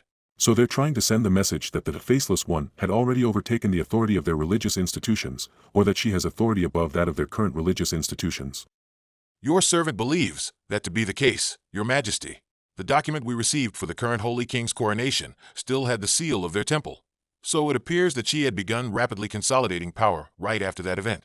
So even though we had never seen the stamp of this Faceless One, and could not confirm its validity, since it was stamped next to the national seal of the Holy Kingdom, we could only assume that to be the case. Other than the Council State and the Theocracy, most countries have approved of and joined the Sorceress Kingdom's condemnation of the kingdom. This wasn't subterfuge by the Sorceress Kingdom, but the truth. Yes, Your Majesty. His father let out a tired sigh. Has the Draconic Kingdom also bent their knees to the Sorceress Kingdom? We can't be certain, Your Majesty, because we have yet to receive intel on what had happened in the Draconic Kingdom. Perhaps they had fallen prey to some honeyed words, or perhaps they simply felt that there was more to gain by siding with the Sorceress Kingdom than siding with us. The Draconic Kingdom was probably only endorsing the Sorceress Kingdom's actions and was not participating in the war itself. Is that so? I understand, Minister of Foreign Affairs. Thank you for your hard work. Now then, Interior Minister, how many of those within the kingdom believe in the contents of this document? Yes, though we're not too sure about the entirety of the kingdom. About 7/10 of those within the court believe this to be a ploy of the Sorceress Kingdom. About 1/10 of us believe that it was done by highwaymen, that part of the peasantry that would be boorish and foolish enough to do such a thing. The remaining 2/10 believe that this could be the plot of a third nation. If it was a plot, their goal would most likely be to weaken the kingdom and the Sorceress Kingdom, or to simply disrupt the peace between the Sorceress Kingdom and the kingdom. If that was the case, it has to be the council state and the theocracy. Your Majesty, I believe that conclusion to be too rash. There's also the possibility that the Empire is plotting to overturn its status as a vassal state. After all, if it was the Knights of the Empire, they could probably easily charge and overwhelm a convoy. That would not be possible. The incident happened on kingdom soil. Did our investigations not reveal that there were tens of men? Even if it was the Empire or the Council State and the theocracy, there would be no way they could bring so many soldiers onto our soil behind our backs. Or maybe, they had help from within. Perhaps they had hired bandits within the kingdom. Mercenaries would also be an option. The specifics does not matter. What matters is that we as a nation had committed a mistake. The Minister of Military Affairs asserted that it was impossible for this to have been a plot that had been executed by soldiers foreign to the kingdom. Everyone knew how hard he had worked to maintain the public order, which had almost collapsed within the kingdom after that battle. He had proven his aptitude through the debacle. Perhaps that was why he was so confident in his own judgment. It would have been hard with bandits, but I still hope that we could absorb some mercenaries into our ranks, but we simply do not have the capital to do so. Are you saying that our finances are not in order? I did not say that at all. But you implied it. Minister of Finance, Minister of Military Affairs, please stop arguing. We do not have time for that. The two lowered their heads upon hearing the king speak. The Minister of Military Affairs continued to speak to a now silent room. But I have no doubt that this is some sort of a plot by someone. I have testimony from the guards at the gates that the caravan was flying the Sorceress Kingdom's flag and had a pretty impressive security detail when they left the capital. Most of the kingdom's people knew of the massacre the Sorceress Kingdom had committed on the Kotz Plains, so no one within the kingdom would dare to provoke such a terrifying country. If they had to deduce who was behind all of this, there was only one country that checked all the boxes: the Sorceress Kingdom itself. Everything made sense once they considered it as a self-orchestrated, self-performed plot.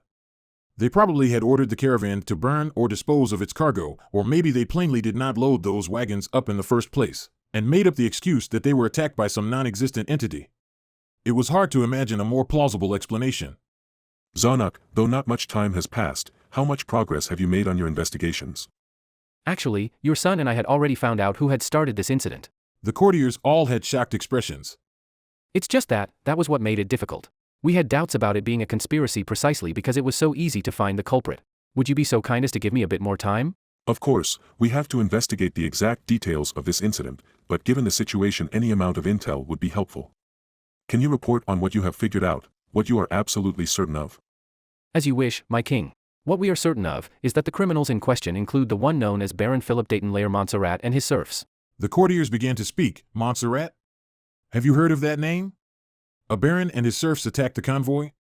Were they trying to avenge someone who died in the battle? Perhaps he's one of those that does not put much thought into their actions? Emotions could lead one to go on unexpected rampages, couldn't they? In the midst of this, the one to speak up was the Minister of Justice, who appeared to be pretty miffed. Your Majesty, this has to be a scheme of the Sorceress Kingdom, correct? Your servant could not fathom why a noble of the kingdom would mastermind something like this. I concur. Is the Sorceress Kingdom not a country that would nonchalantly use charm person in their courts? It is entirely possible that they couldn't care less about using equally sleazy methods on a national level. For example, was that Baron being controlled using charm person? The phrase "I see" could be heard throughout the room. Zarnak couldn't help but feel regret for leaking that information after hearing the accusations the minister made in the second half of Rhetoric. If that's the case, we need to offer protection to that Baron as soon as possible.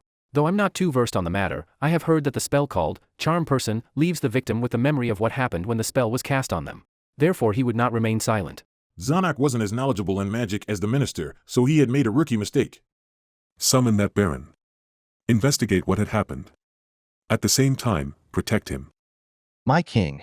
Zarnak did not want to say so, but after steeling himself he said, After we find out what had happened, could we offer the head of that Baron as an apology to the Sorceress Kingdom? What are you talking about? His father's gaze was sharp enough that it felt as though it was piercing right through him. Even when he was reduced to a skinny old man, the man who had borne the title of king for the longest time still had an aura that was worthy of praise. I doubt I have the same level of majesty, but I won't back down so easily. Even if this was a scheme by the Sorceress Kingdom, was it really worth fighting a battle on the battlefield the enemy had specially prepared for themselves? He was terrified of the prospect that they would be continually arguing back and forth about whether it's a scheme or it's not a scheme up to the point when they will be engaged in a full-scale war. Rather than wait for things to get to that point, it would be better to just give up the head of the noble who had started it all sooner than later and hope that it would de-escalate the situation. It would be absolutely foolish to fight an opponent who had already demonstrated their superior powers in their previous battle. If a war was to occur, it was hard for him to imagine that the nobles who knew about that tragedy would still send their levies.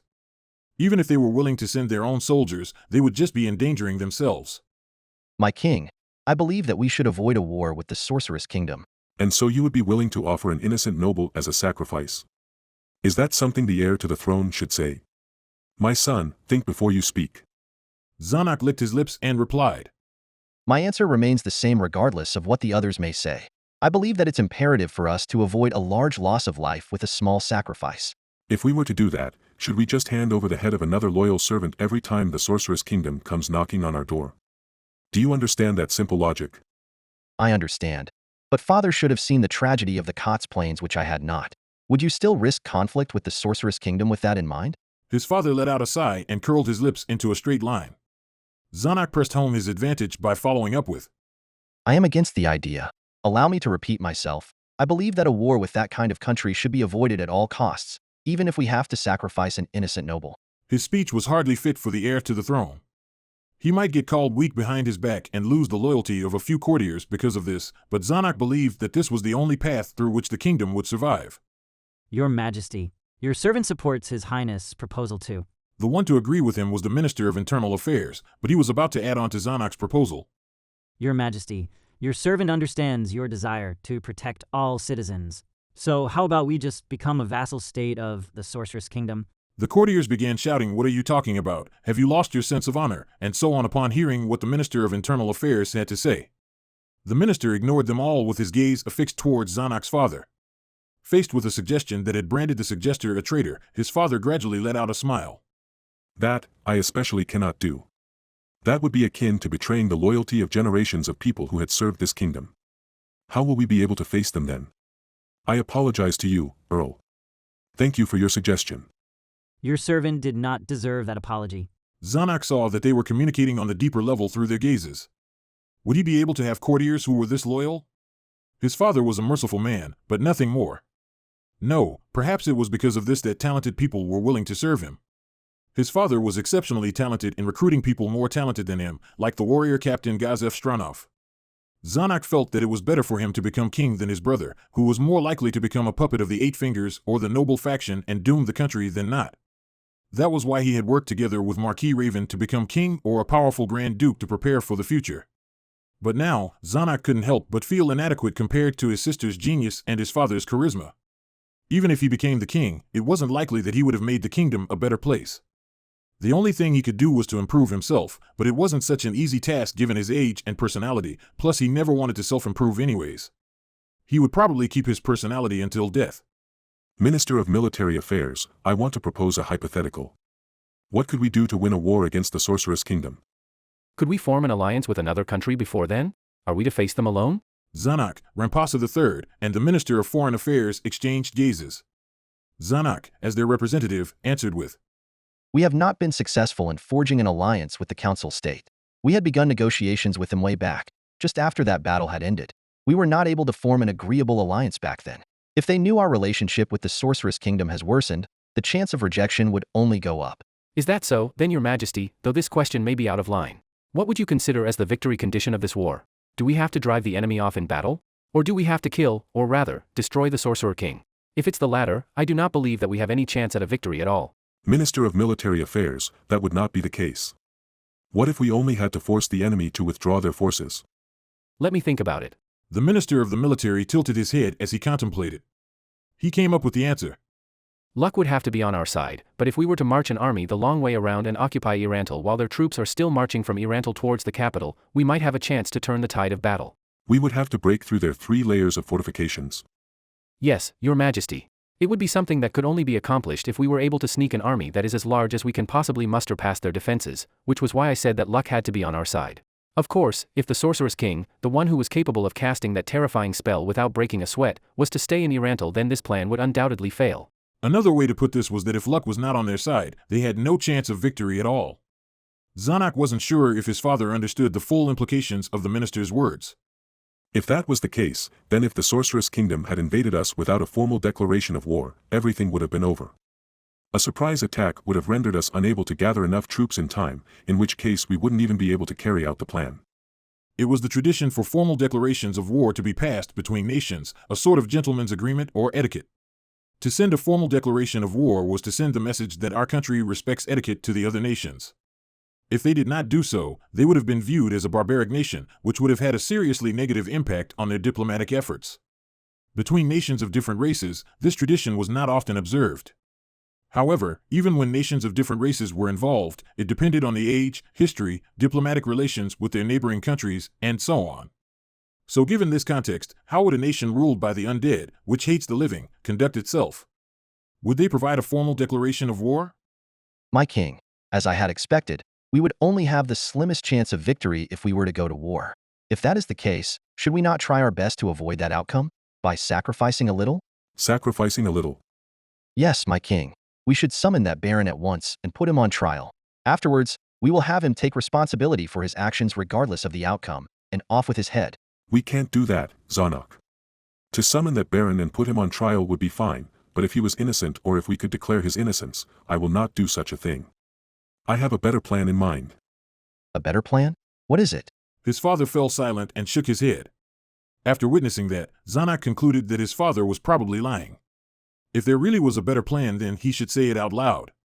If there wasn't, he was probably lying to cover for the fact that he had not thought of a good reason on why they should spare that nobleman.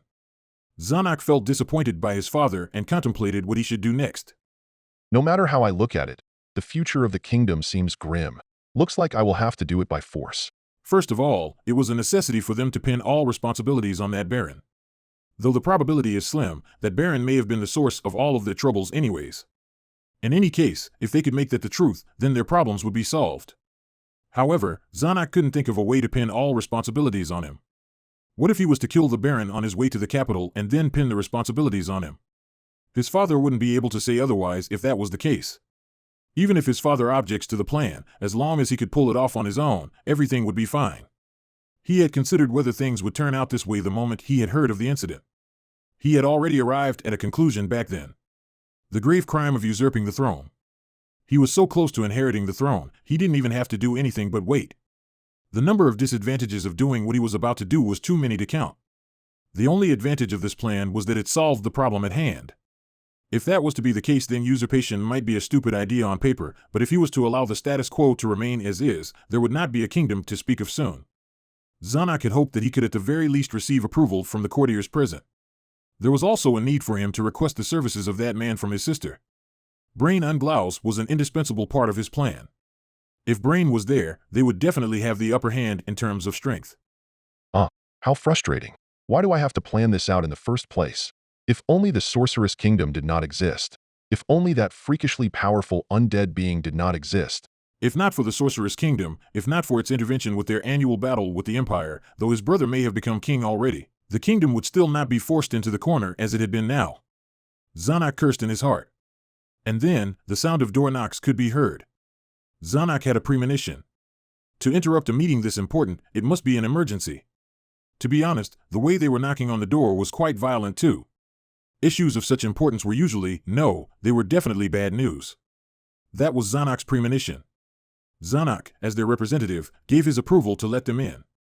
A knight panically entered the room, just as he had expected.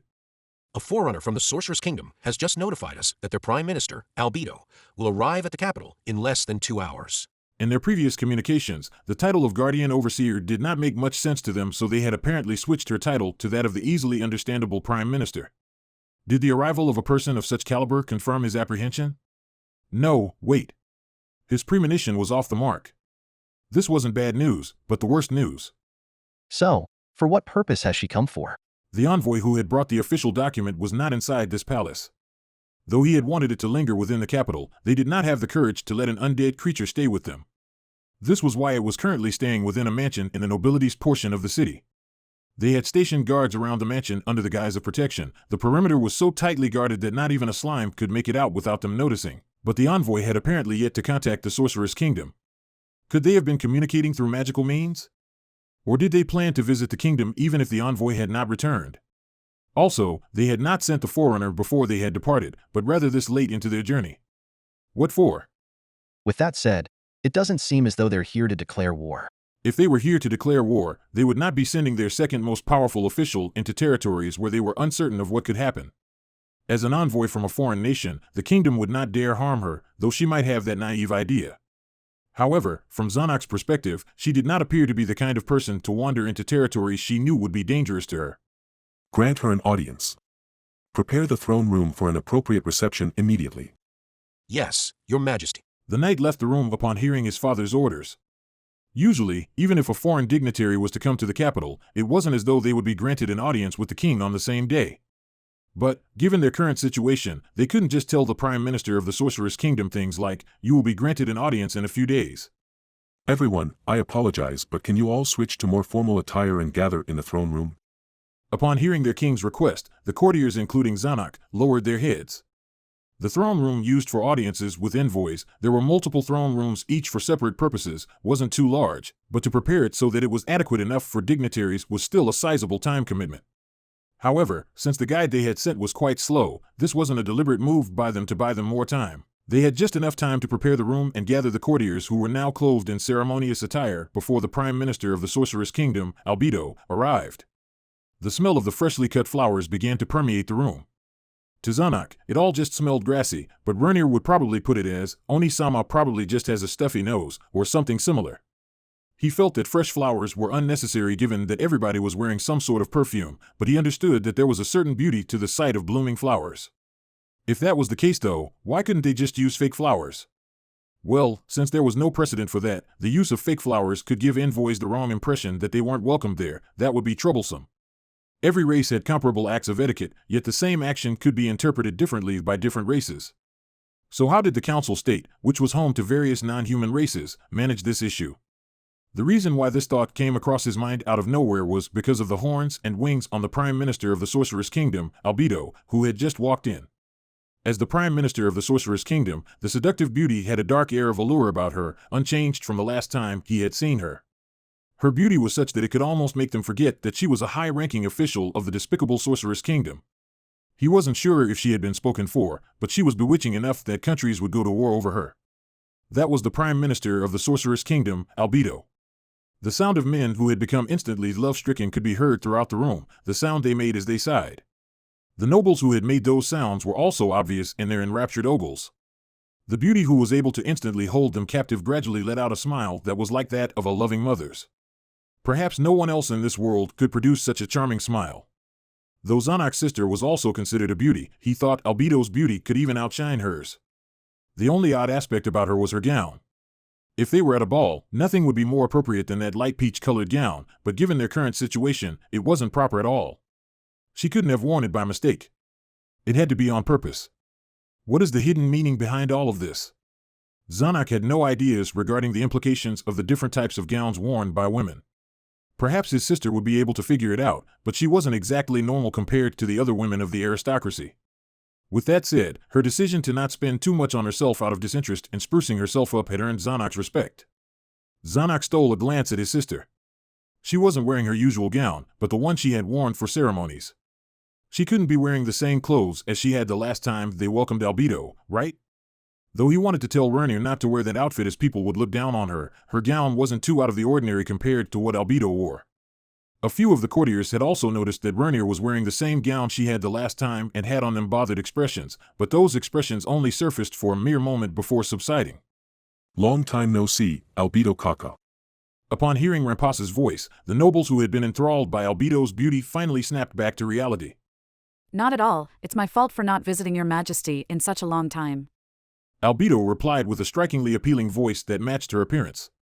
Her back remained straight and the vertical position of her head remained unchanged, just like she had done the last time around.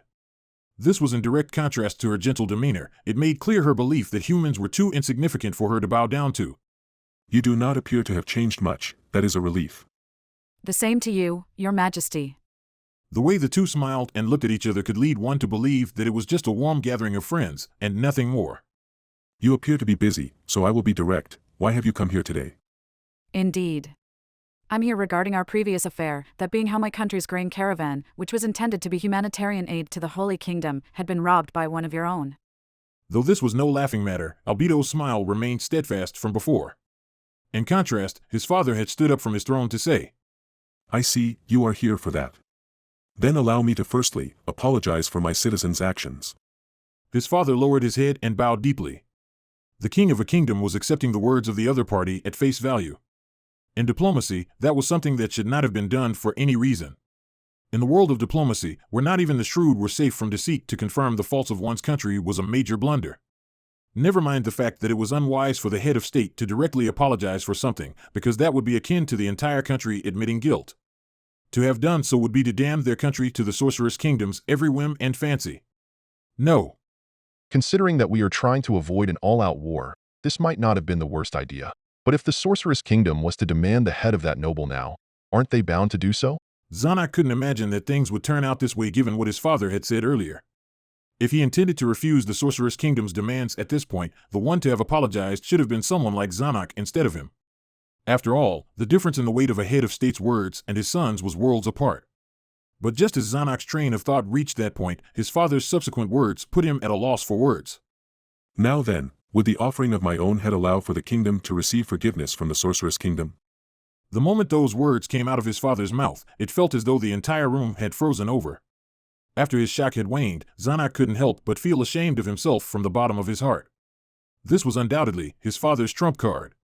Though the scale of an incident would affect the response, if the gift of repentance was the head of state, the other party had to accept it no matter who they were, right? No, if they were to make further requests beyond what was offered, their lack of magnanimity would surely draw condemnations from everyone. His father did not consider himself unfortunate to have to offer up his life, not because he wanted to die, but because to sacrifice oneself for one's own kingdom was for a king to insist on. His father was a true king.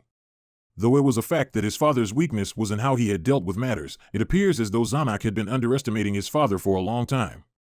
Of course, the kingdom will take responsibility for the sorceress kingdom's grain loss. We could even reimburse twice the amount of grain should you desire it. That is in addition to the offer of my head. What is your opinion on this offer? Albedo Kaka. Albedo's facial expression grew heavy.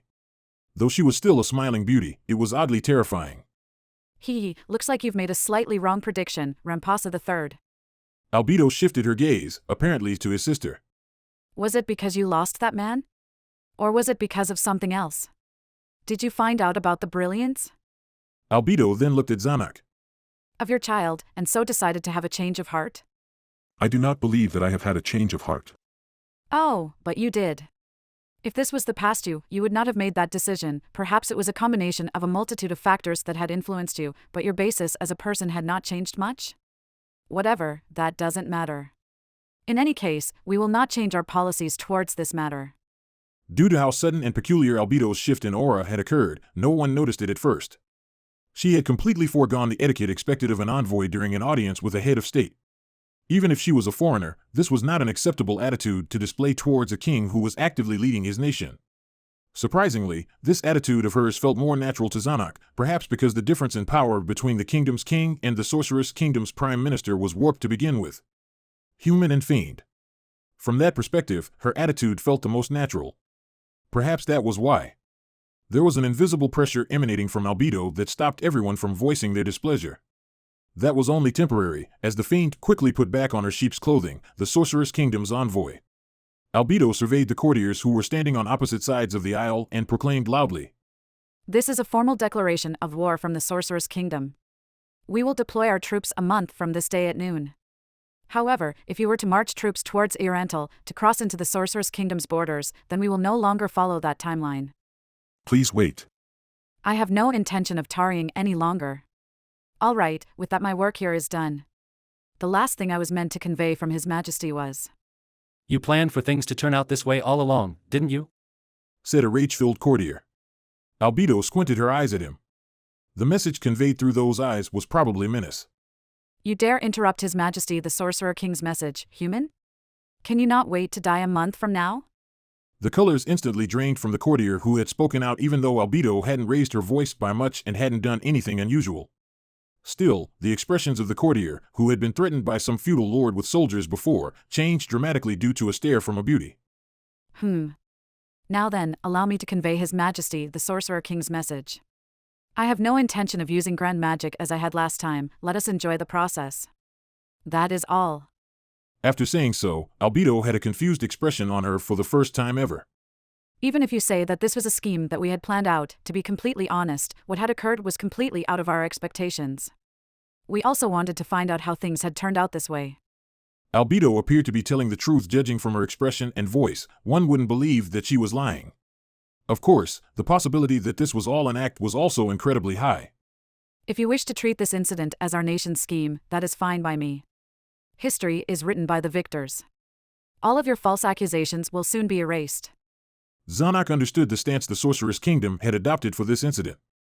The idea that they could avoid a war was futile. The Sorceress Kingdom had not been seeking to expand its territories through conquest, but rather the complete destruction of the kingdom. It was safe to say that war was inevitable. In a month, the Sorceress Kingdom's undead will surely be marching into the kingdom's borders. There's no need to escort me. I do not wish to take up any more of your precious, limited time. After Albedo exhibited the attitude that told them that she had said all that she had wanted to, she turned her back on the rest of them and walked out the door. Was it truly advantageous for the kingdom to let her go without laying their hands on her at all? If they killed this woman who held the office of a prime minister, would it plunge the politics of the Sorceress Kingdom into chaos temporarily and make them unable to start a war?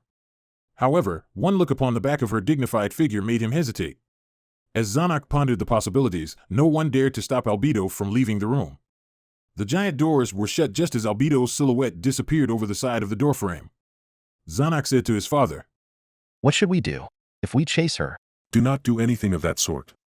If we were to do something like kill the envoy of another nation, the blame for this entire situation will fall on our shoulders. Then no other nations would ever come to our aid. His father replied with a feeble voice as he placed his hand onto his forehead, as if he's having a headache. Zanak felt as though his father had just rapidly aged somewhat compared to just a few moments ago. Your Majesty, your servant wishes to spread the news that you had offered your head as a gift of repentance to every nation. Yeah, I will leave that to you, Minister of Foreign Affairs. If you did that, in the worst-case scenario. Please, do not speak of the worst-case scenario. Will we not be fine as long as we manage to defeat the Sorcerer King's army? Yeah. You are correct. The Minister of Foreign Affairs' words restored some color to his father's face, but the smile he had was still one filled with grief. Zanak, Rernir. I have something to tell you. Could you come to my room later? Now then, I do apologize to everyone gathered here, but we will have to convene in another hour to discuss what will happen in a month. The courtiers all lowered their heads and bowed. After the chief of the guards escorted his father out of the room, Zanak and Rernir left together. Though Climb and Brain waited outside the room as Rernir's guards, Rernir told them to wait in her room, so they just watched as Zanak and Rernir left. The two walked shoulder to shoulder through the corridors. "So, sister, do you know why father has summoned us?" "Yes, I believe it's for the same reason as the one Oni-sama has in mind right now." "Is that so? Is father about to show us the delicious desserts that Albedo Kaka had brought over?" "Yes. As expected of Oni-sama, I believe that to be the case too." Zanak stared at Rernir with his eyes wide open for a second, to which Rernir responded with a smile as if nothing had just happened. This woman's such a pain to deal with. "What do you plan to do?" Rernir placed her index finger below her chin and tilted her head towards the side. Zanak saw what she was doing and intentionally sighed heavily. "What do you get out of acting cute in front of your own brother? Go act for Climb instead. He's the one who's gullible." "Oni-sama, that was really rude of you. I'll try this with Climb next, though I did not plan to do so. Isn't Oni-sama's the one who should be asked about what he's planning to do?" "Me? I want to run away. But that wouldn't be possible. The Sorceress Kingdom would surely hunt us down." "I was thinking the same thing, you know." For a woman who wished to marry a man whose social status was far from hers and had intentionally partnered up with Zanak, that reply was too straight. Zanak had thought that Rernir would be the type to value her survival more and would have planned to leave the palace by tomorrow or something. Perhaps she too understood how impossible it was for them to escape from the grasps of the Sorceress Kingdom, and thus snuffed her desires to do so. Zanak stole a glance at Rernir, but could not tell her feelings on that matter through her expressions alone. After the both of them had entered the room, the first words from their father's mouth was just as he had expected. Zanak, Rernir. Leave this place at once. You are only just the prince and princess of this country. There is no need for the two of you to die alongside it. The two of them looked at each other and answered in unison that they did not intend to do so. The expression on their father's face was bittersweet. Is that so? But there is still time. If you two change your minds, tell me immediately. Though he did not believe that his intentions would change, a man's mind was most prone to falter. Zanak gently nodded his head towards his father. Vernier, who was beside him, did the same. The children, upon seeing that Brain had returned, ran towards him. Old man, you're back. Uncle. The 10 children surrounded Brain, 9 boys and a girl. They were all orphans. Brain had taken those who he had believed to have some sort of potential, allowed them to live with him, and were training them in the art of swordsmanship. Because they grew up in a rough environment, they fully understood the importance of violent force and were able to keep up with his harsh training regimen. Having said that, they were still just children, so Brain was still unsure if they could meet his expectations. Surely if they continued to train like this, they would be able to, at the very least, reach Climb's level. The children stunk of sweat, but it wasn't offensive to Brain. After all, he would be the same after training. This was proof that the children had been working hard. Oi, you guys. Are you done with practice? Break! I've practiced so much. My hand. Because they all responded at once, it was hard to fully understand what they were trying to say, but they had completed their practice. That much he did understand. Now then, go take a break. Remember, I told you guys that breaks are part of training too, right? The children agreed in a cacophony of noises. I'll practice with you guys after a while. Do not tell me that you're too tired to practice by then. Do you understand? The children, once again, agreed in a cacophony of noises. Good. Remember to also fill up on water. Also, don't forget to fill up on salt just because you have been sweating so much. A few of the children said we get it already or Uncle so naggy, but the majority of them replied that they understood. Good, now go. Oh, right. Before you go, where are those 2? The oldest of the bunch, their representative, told him. In the backyard. Brain responded with an "oh," bid goodbye to the children, and walked towards the backyard. The children returned to the house to dine on the food and drinks they had received from the elderly couple who had been expecting them and to probably take a nap afterwards. Good exercise, good diet, and good sleep. That was how excellent muscles were built. Brain nodded his head in satisfaction. You made me wait for so long. A woman's voice called out as Brain entered the backyard. Ah, I'm sorry. I had to prepare in advance to accompany Her Highness the Princess on her meetings with the nobility, merchants, and so on, so I was a bit late. There was a man and a woman there who had been instructing the children before he arrived. The woman who was speaking to Brain curled up her hair into the shape of a bun, apparently a hairstyle that was called btih in the South. Her appearance, rather than being what one would usually consider beautiful, gave off the impression that she was icy and acute. She wasn't too tall, perhaps a bit shorter than most women her age. The other person there, the man, remained silent. Though he had an indifferent attitude which could make one think that he was unhappy, that was not the case. He raised a hand as his form of greeting to Brain. He was just not apt at expressing himself. Brain had actually heard him talk quite a few times in the past, but his voice was as quiet as an ant's. The man wasn't too tall either. He had short legs, but was otherwise physically fit, but if a rumor was to spread that he had dwarven heritage, he wouldn't have much in the way of a proof against it. The two were both counted in the 6 great disciples of the dojo of the swordsman known as Vestercroft de Leogain. Brain had his reservations on how they taught. In his mind, his practical swordsmanship training was more useful than their performative swordsmanship practice. Compared to waving air around for a few hundred times, training with a real sword, even if it was a mock sword, was much more effective. Brain believed that his method would allow one to gain more muscle memory than simply exercising one's body. However, this was a good way to allow them to learn the techniques first and build up a foundation solid enough that they would be less likely to die in actual combat. It was hard to say definitively which side was right or wrong. Though they all had gained strength, they had completely different ways of living. It would be troublesome for Brain if the children died in combat before they even had the chance to fully realize their talents. That was why he opted to have the children train with the two, while passing down his own experiences. As a result, the children's training regimen had become harsher. Were their accommodations finalized? Yup, they were finally finalized. They're scheduled to travel northwest with a group of merchants operating in a city close to Council State. The woman frowned a little. It's been 2 weeks since the Sorceress Kingdom declared war on us, but there hasn't been news of either country's armies mobilizing. According to some rumors I've heard, the Sorceress Kingdom only wants to force the kingdom to back down in some negotiation and does not actually want to fight a full-on war.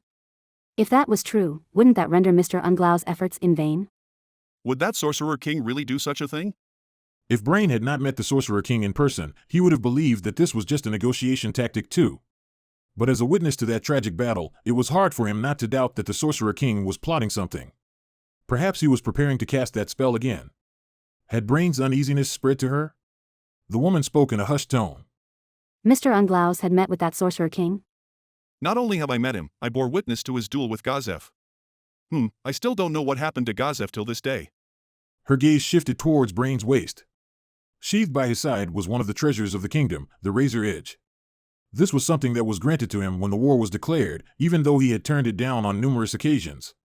To Brain, this sword was too heavy of a burden for him to bear, so he treated it as something that was entrusted to him for safekeeping only. He did not intend to unsheath the sword. Though this sword was like a hot potato that he would rather pass on to someone else, if that person could not match Gazef Stranov's abilities, he did not intend to just give it away so easily.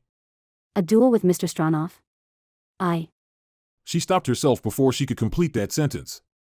Perhaps she wanted to say something along the lines of, I wish I was there to witness it too. Brain did not think too much of it, after all she was a warrior too. To wish to bear witness to Gazef's duel was natural for them. No, it was more appropriate to say that he wanted her to witness it too. He had just said that he still could not figure out what had happened during that duel, so if someone else could explain it to him, that would be best. I think the Sorcerer King is plotting something, but I'm not sure what exactly. I don't have a basis for that thought after all. My instincts are blaring alarms right now, and I tend to trust my instincts without question. If it's the warrior instincts of someone like Mr. Unglaus, then it just might be true. I'm not too sure on the specifics. Anyways, we have to get these brats out of this place as soon as possible. Even if I die, they could still make a living for themselves with the swordsmanship I've taught them. Even if it's not that significant of a skill. Actually, our sensei had told us the same thing as Mr. Unglaus, that the Sorceress Kingdom is plotting something in the dark. So when the children are to be sent away. The woman looked towards the silent man next to her. Could you request that he go along with them? What? Would he do that? He glanced at the man who gave him a silent nod. He appeared to be annoyed, but that was probably not the case.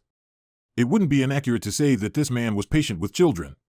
Though all of the 6 great disciples had been here at some point, the one the children liked the most out of them all was him. Yes, Sensei appeared to have given it some consideration already. As long as he lives, our swordsmanship could continue being passed down through the generations. In other words, they had the same thought as Brain.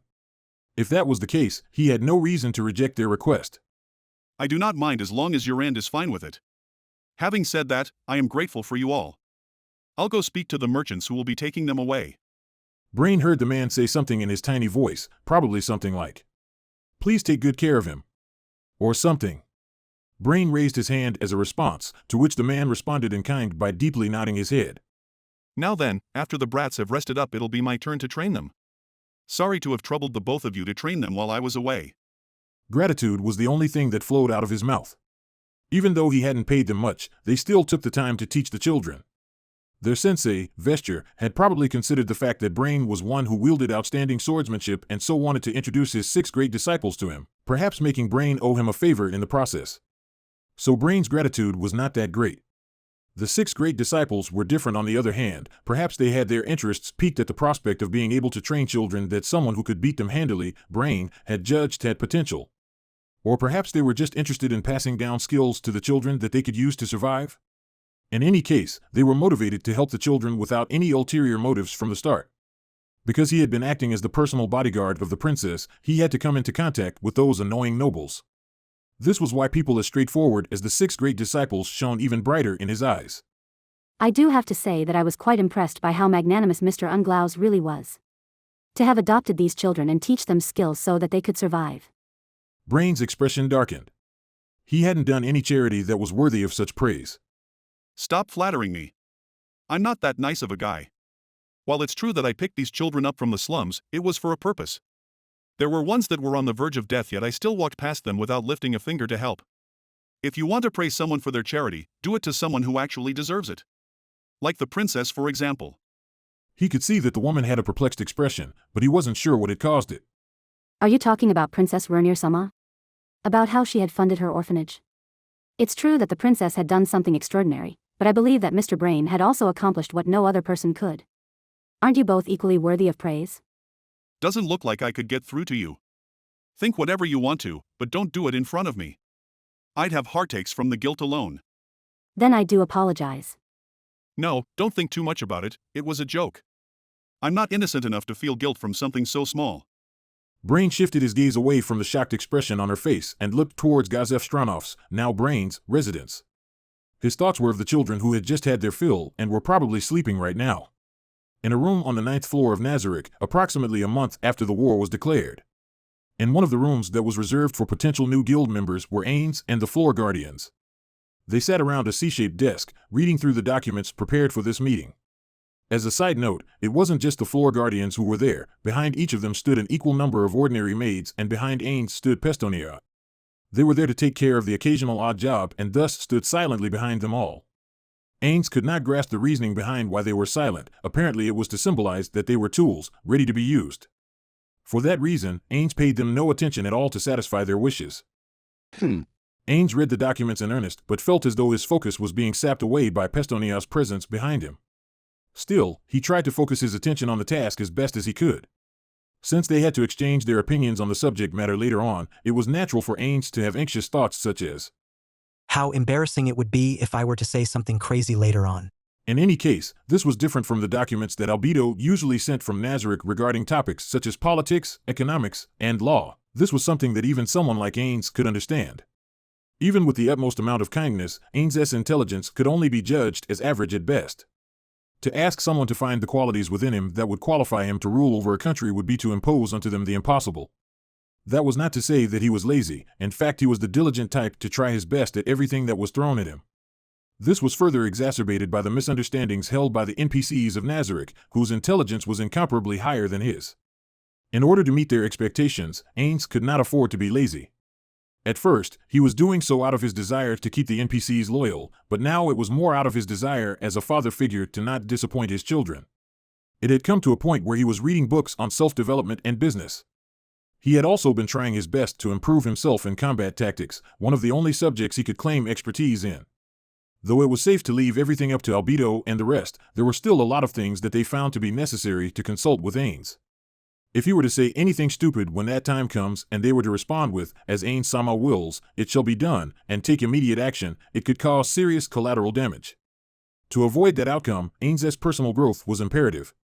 Because of this, Ains had taken a particular interest in this document and was even more focused on it than he would have usually been. Ains, upon finishing most of it and confirming that the appointed time had come, said, "Now then, has everybody finished reading?" Yes, Ains Sama.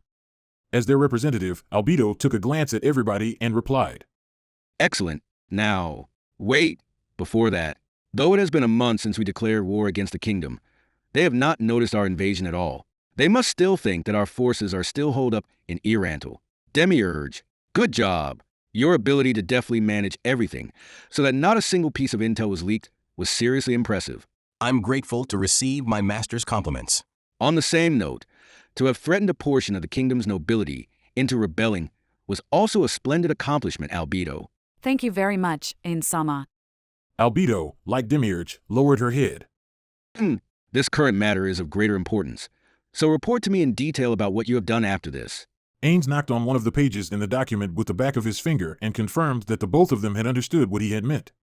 He nodded in a fashion that suited his status as overlord and scanned the guardians before him. Though the maids who were within his sightline were looking towards him with serious eyes, he resisted the urge to pay attention to them. Very well then, let us exchange our opinions on this matter. First of all, the fact that we were able to conquer cities, even when this tactic was employed, pleases me greatly. Cocytus, you've done well. I am grateful for my master's praise, but this was only possible because of the undead army Ains Sama had lent me. That is to say, that this was Ains Sama's accomplishment. It would not be incorrect to say that I did nothing. It is just as Cocytus has said. Ains extended out his hand to stop Albedo before she could finish her sentence. There is no need to flatter me, Cocytus. Just candidly accept my appreciation. I have said as much. You've done a great job this time. Yes. Thank you very much. Excellent. Now then, we have been able to subjugate the kingdom's cities without any trouble at all. At the onset of the war between the sorceress kingdom of Ains Olgown and the kingdom, they had adopted the tactic to attack the eastern part first and then march towards the north. The western side of the kingdom, where the capital resides, was not marched upon at all. The main purpose of this tactic was to prevent reinforcements from other nations from interfering with the war, and to encircle the kingdom by gaining control over the border with the council state and others. This was Cocytus' strategy, a move that Ains himself also considered to be exceptional. I have found this result to be more than satisfactory. Now then, Demiurge and Albedo, Regarding the information lockdown, the report indicates that it is highly likely that that plan will succeed. My question is, under what condition will it fail? Demiurge, answer me as their representative. Yes, we have fully established surveillance on every street. We have also sent shadow demons to scout out the neighboring cities. But if there are hermits or druids, people who live outside of civilization, we would not be able to keep an eye out for them. If information were to leak, it would be from them. Then discuss the matter with Albedo. Strengthen the surveillance net until those you have mentioned can also be found. Yes. Now then, next is... Ain switched documents and continued flipping. A few cities have perished already, huh? Within these pages were exhaustive documentations on who used what strategy to completely destroy which city. The most recent entry was about a city that was destroyed by Cocytus. To fearlessly attack a city with a small force, flawlessly destroy the city, and butcher all of its inhabitants, just like Cocytus had done. The rest of you have also thought up various kinds of ways to conquer city after city and village after village. I am truly impressed. The Sorceress Kingdom had initiated a brutal war in which their policy was to completely destroy every city and village in their way and massacre all of its inhabitants. All that was left behind after the Sorceress Kingdom army's unanticipated attack was lifeless piles of ash and rubble. Speaking of which, Ains had suddenly become more conscious of someone's gaze, which should have been fixated on him. He wasn't doing these horrendous and ruthless acts because he wanted to, there was a purpose behind them. Hopefully she could come to understand it. Ains thought to himself. Thank you very much, Ain-sama. Albedo lowered her head, prompting the other floor guardians to follow suit. To meet Ain-sama's expectations from this day forward, we will devote ourselves wholeheartedly to making improvements. I gratefully accept every floor guardian's determination and loyalty. Next is... That's about it, right? Ains faked a cough and continued. But I am concerned that none of you have failed. Before the guardians could react with their baffled expressions, Ains added. Cocytus, you tasted defeat during the battle with the lizardmen. I assume that you learn a lot from that experience. It is just as Ain-sama has surmised. I learnt a lot from that experience. That was what I was talking about. You learn more from your failures. No, I'd argue that there are some lessons that could only be learned from failures. This was true back in Yggdrasil. One would only think of how they could improve if they were to lose. Job resets, different equipment, and new tactics. If one were to always win, they would become complacent, numb, and careless. They would have lost their drive to self-improve. Though there were exceptions to this rule, like Touch Me San. He had not experienced defeat all that often, yet continually strived to become stronger. A man who sought out the best job synergies to min-max his performance to the point of obsession should be considered an outlier when thinking of the average player. Putting those exceptions aside, Ains believed that there existed some things that you could only learn through defeat. That was why he was hoping for some failures in their city-conquering efforts. This was a part of the plan where failures would not have mattered much. They could retry as many times as they wanted. They had to be prepared for a future battle that was bound to happen, one in which if they were to lose, it would amount to a complete defeat. They had to fail now to build up enough experience in order to avoid failing when that time comes. Since they were incurring a massive loss of life, it had to result in Nazarick gaining some form of a benefit. That's right, the lives lost should be used in the most beneficial way possible. There was one other thing. Ains decided that he should make preparations for this after he had heard the wishes of those two. Let's go. This next thing will determine whether I've won or lost.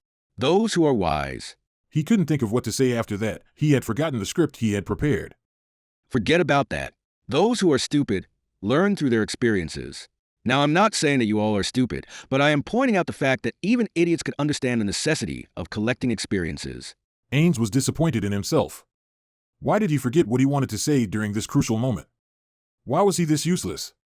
Why were those who were well-spoken also smart? How were they able to spew out the words and phrases they had learned non-stop? Usually, even if someone were to forget what they were about to say, they wouldn't stop there, would they? There was only one probable conclusion: their brains were built differently. No matter if we were to destroy the kingdom's cities or massacre its citizens, it is not too much of a hassle given the great underground tomb of Nazarick's power. But our focus should be on accumulating experience. If we were to face a much more difficult situation, the lessons you have learned from this war could be of help. Ains had experienced launching attacks on enemy bases and sieging cities during past guild wars and other similar events. However, that was back in Yggdrasil. The knowledge that he had gained from the game must be implemented in reality properly. In that context, the experience they had gained from the different methods they had employed to destroy different types of cities will undoubtedly be of use in the future. The great underground tomb of Nazarick had to strengthen itself. The belief that Ain's old gown and the great underground tomb of Nazarick were the only guild and guild base in this world was a naive one. Ain's exists in this world, therefore there must be other players and guilds in this world too, perhaps due to arrive in the future. To prepare for that future, it was a necessity for this organization to bolster its own strength. Indeed, it was imperative for all of them to have personal experiences in these matters. Ains continued on to the Guardians who were intently listening to him. Speaking of our current situation, I could feel that the burden of responsibility has been growing ever so heavier on every floor Guardian. At the same time, the number of people like you who I could entrust these jobs to are far and few between. The floor Guardians, excluding Victim, were all strong level 100 beings that could give Ains a run for his money. The area Guardians were weaker than the floor Guardians, so Ains felt uneasy at the suggestion of bringing them outside, where there could be strong enemies. This was why the number of tasks given to the floor Guardians had been increasing. However, if we were to keep up the status quo, multiple issues will begin to surface.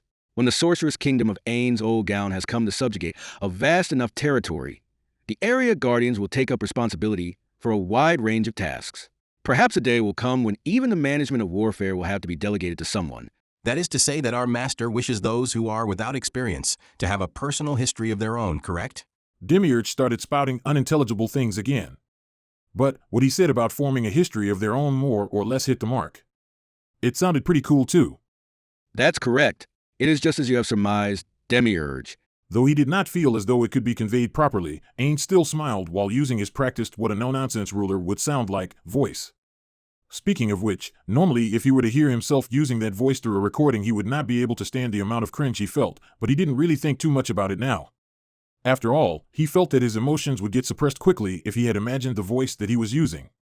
Anyways, Demiurge's history idea was a good one. They had gained the knowledge of various types of methods to siege cities during this invasion against the kingdom, and they should record all of it down in a book or something. With the area Guardians as their focus, the denizens of the great underground tomb of Nazarick should be able to gain some knowledge through these shared experiences, right? Of course, as the saying goes, a picture is worth 1,000 words. Those who had experienced something firsthand could learn more from it than those who had only heard about it afterwards. However, he felt that they would not be able to have many more opportunities like this one. Now then, floor Guardians, from this day onwards, try to come up with as many unique strategies to siege cities. Demiurge and Albedo. Both of you are far too brilliant for this, so just listen and note down the others' proposals. From my perspective, up till now Shaltir has been the most creative in her strategies. Is Ain-sama talking about how I used the frost dragons to drop soldiers in from the sky, Arinsu? That is correct. I believe that it was because I had entrusted Shaltir with all the transportation-related tasks that she was able to come up with that idea. With this tactic as a basis, we could organize, what was it called again? Paratroop? To be able to organize something like that isn't bad at all. She had not just used dragon breaths for hit-and-run tactics, but to drop soul eaters from 500 meters above into the city. The soul eaters would heal themselves, then rampage through the city killing masses with their aura. Even if it was soul eaters, to drop them from 500 meters up would inevitably incur some damage. In this world, acceleration due to gravity did not seem to be affected by air resistance, so one's freefall velocity could increase infinitely. That may or may not have been the case, but Ains did not want to spend the time and effort on that kind of experiment, so he did not have detailed information. Soul Eaters were able to activate an aura that consumed souls to convert them to HP, which meant that this strategy included a way to negate the fall damage taken by the units almost immediately. Though that plan was a failure in some aspects, but it was a good lesson to learn from for the future. Long story short, they were smashing through rooftops. Aura laughed as she read through the report, and Ains did the same in his mind. Of course, they were not laughing at Shaltir's strategy, it was just something that they had not expected, but was so obvious in hindsight.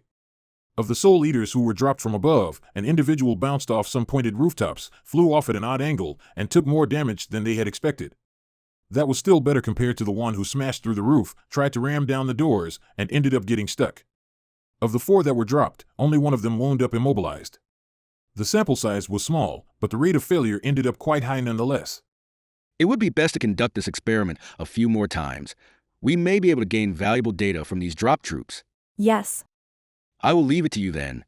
Choose a few cities to experiment on. As Ain-sama wills it, I will draw up and execute those plans immediately. The other details that caught Ain's eye included how 300 Elder Liches were used to carpet bomb a city by synchronizing their fireball spells, and how assassins were sent to assassinate the head of a city, whereupon the invasion would commence whilst the city was plunged into chaos. These records on the methods they had used to destroy the cities were not just useful to educate the area guardians, but they were also useful as a study of what strategies an enemy could employ to invade Nazarick. Ain sighed internally. Perhaps the guardians thought that he was being too paranoid. If Nazarick was truly invincible, there would be no need to do these things, but that could not be possible. Absolutely impossible. This is to prepare for our inevitable fight against a guild that is as strong, if not stronger than us. After Ains had finished speaking, the guardians responded that they would obey in unison. Now then, it is about time that we begin our next siege. Ains glanced at Albedo. Because Ains did not have eyeballs, most people could not notice that his gaze was on them. He had to turn his head to face them most of the time, but Albedo was perceptive enough to notice without him doing so. Albedo nodded in a manner that seemed to convey the message. It is just as Ains Sama has said. Speaking of which, Ain Sama. The amount of troops we have deployed for this war seemed to be scant. What was the reason for that? Ains immediately froze up. He could not think up an answer to such a logical question. To be honest, he thought he would be able to hold the stage much better than he was right now. Demiurge and Albedo had not been raising any questions. He had hoped that Cocytus and the rest would do the same too. So that's why. Because Cocytus had experienced defeat during the battle with the lizardmen, I had instructed him back then to think for himself. No matter how you look at it, the source of his misery was always what he had said in the past. Why? No, what he had said back then was correct. From the perspective of him wanting to strengthen Nazarick, his statements were fine. It was because of what he had said back then that Cocytus could have the growth that he had today. Why did Ains arrange for an amount of troops that could not guarantee them victory? The explanation was not that complicated, but it wasn't one that he could just tell the floor guardians about. Why was that? It was because the explanation could bring about Nazarick's downfall. Ains gulped down his non-existent saliva. He had remained silent for too long. He had to say something that would seem to make sense. Speaking of which, it was the same when we were storming the neighboring towns and cities. A small portion of the people were allowed to escape, right? What was the reason for that? Cocytus and Aura's questions were to be expected. Perhaps there are others amongst you who have had the same questions in mind. Ains surveyed those in front of him to be met with every floor guardian nodding their heads. I see. Well, let us observe how our first battle will unfold. Afterwards, I will tell you the reason why. Ains was just dragging things out, leaving these bothersome problems for his future self. Situated at the north end of the kingdom facing the Rhine Sea was the city of Inauru. It was the largest city within Earl Naui's domain, a city that was blessed by the sea. Even though it was the largest city within the domain, if you were to head east across the domain's border, you would not be too far off from the city famous for its naval port, Ryurovua. That city had more land mass and ships docked within its ports. The only advantage Inauru had over that city was probably that it had better fish hauls. That is to say, Inauru was of no strategic purposes whatsoever. It was safe to say that gourmets were the ones who accentuated the true value of Inauru. Earl Naui's lineage had been researching seafood for generations in order to secure the bragging rights that they had the best seafood in the entire kingdom.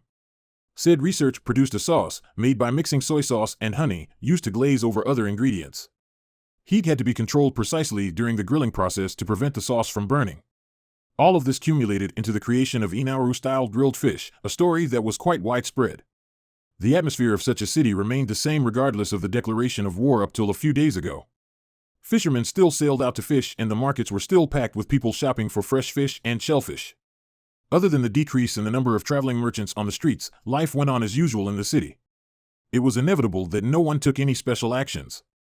They had received the news of the Sorceress Kingdom declaring war on the kingdom from a messenger sent from the capital around a month ago, but they did not believe that the Sorceress Kingdom would attack the northernmost reaches of the kingdom. By conventional logic, before that happened, the capital would have fallen and ended the war. There were also other major cities neighboring them that belonged to other domains, never mind the numerous villages within their own domain.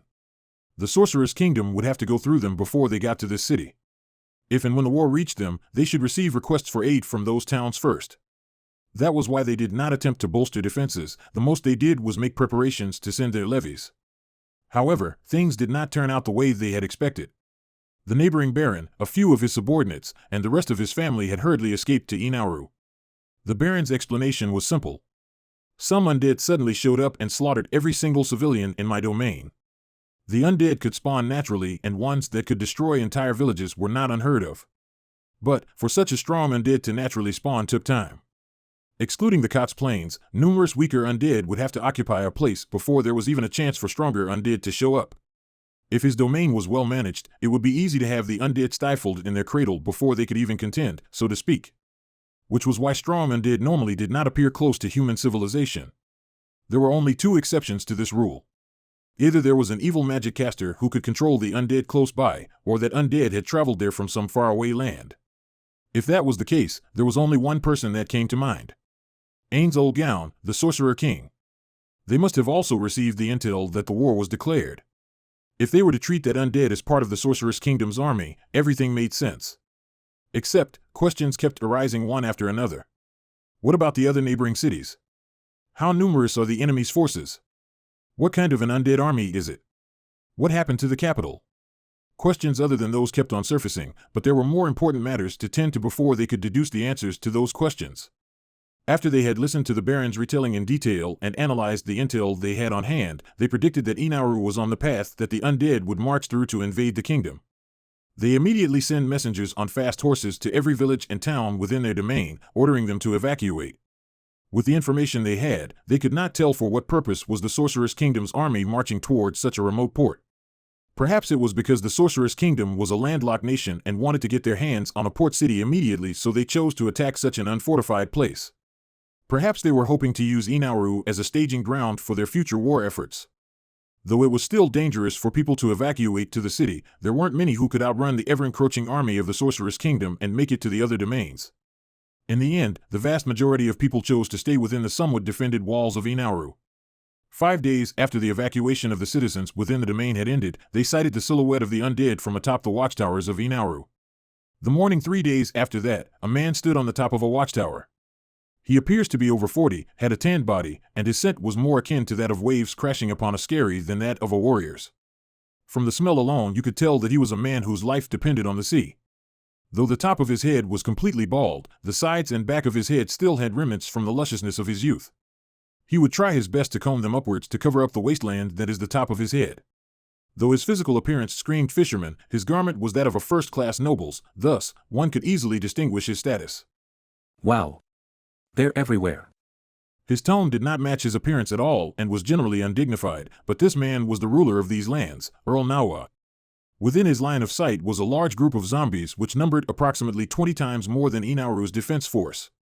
The undead army had halted their march to wait for stragglers to catch up, but it appeared that the influx of zombies into their formations had abated, so that was probably the whole army. Given that was the situation, war was only a hair's breadth away. Even so, it's only a swarm of zombies. It's not that big of a deal. The one who had asserted that was a woman who stood next to the Earl. Her hair of pure white danced in the breeze. That said, her white hair was not a product of age, she had deliberately dyed it so. Her original hair color was the shade of gold that was a common sight throughout the kingdom. Until the year prior, she had dyed her hair black. The dyed hair wasn't for a fashion statement or for fun, she was using her flashy appearance as a sort of advertisement for her adventurer group.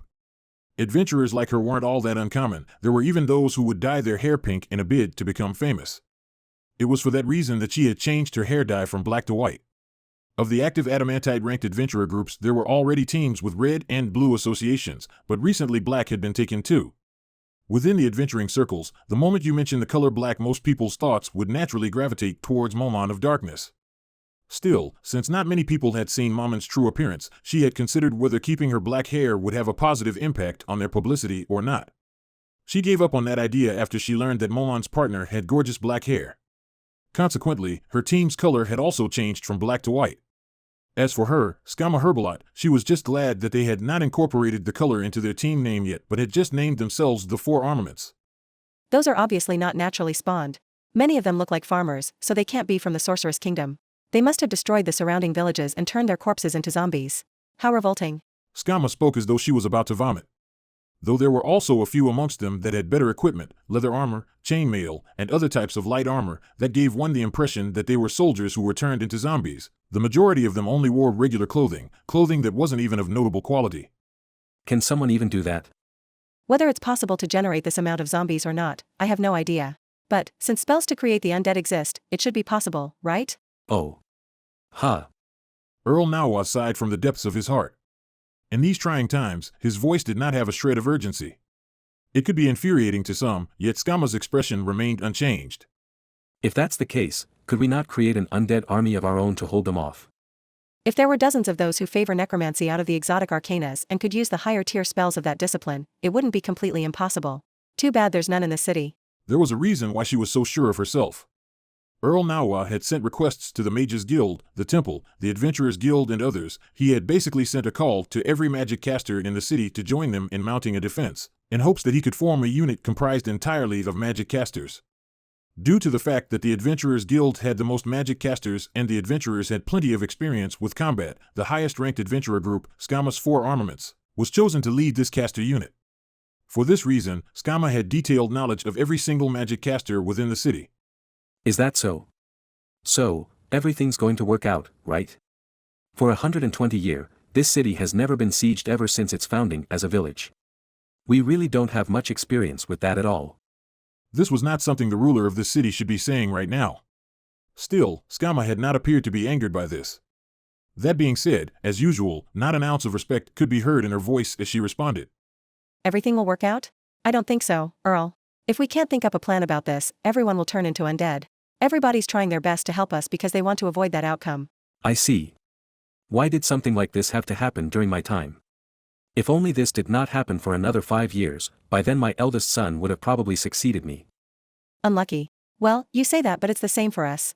Why did this have to happen when we chose to come to the city? If it happened a few months later, we would have probably moved to another, a bigger city. What? Hold up a second, alright? Let's all be sensible. Please don't abandon this city. If we really wanted to run away, now would be the best time. Take a look. There. Skama pointed towards 2 undead that were at the helm of the zombie army. They were quite easy to spot given how they were about 2 heads height higher than the zombies around them.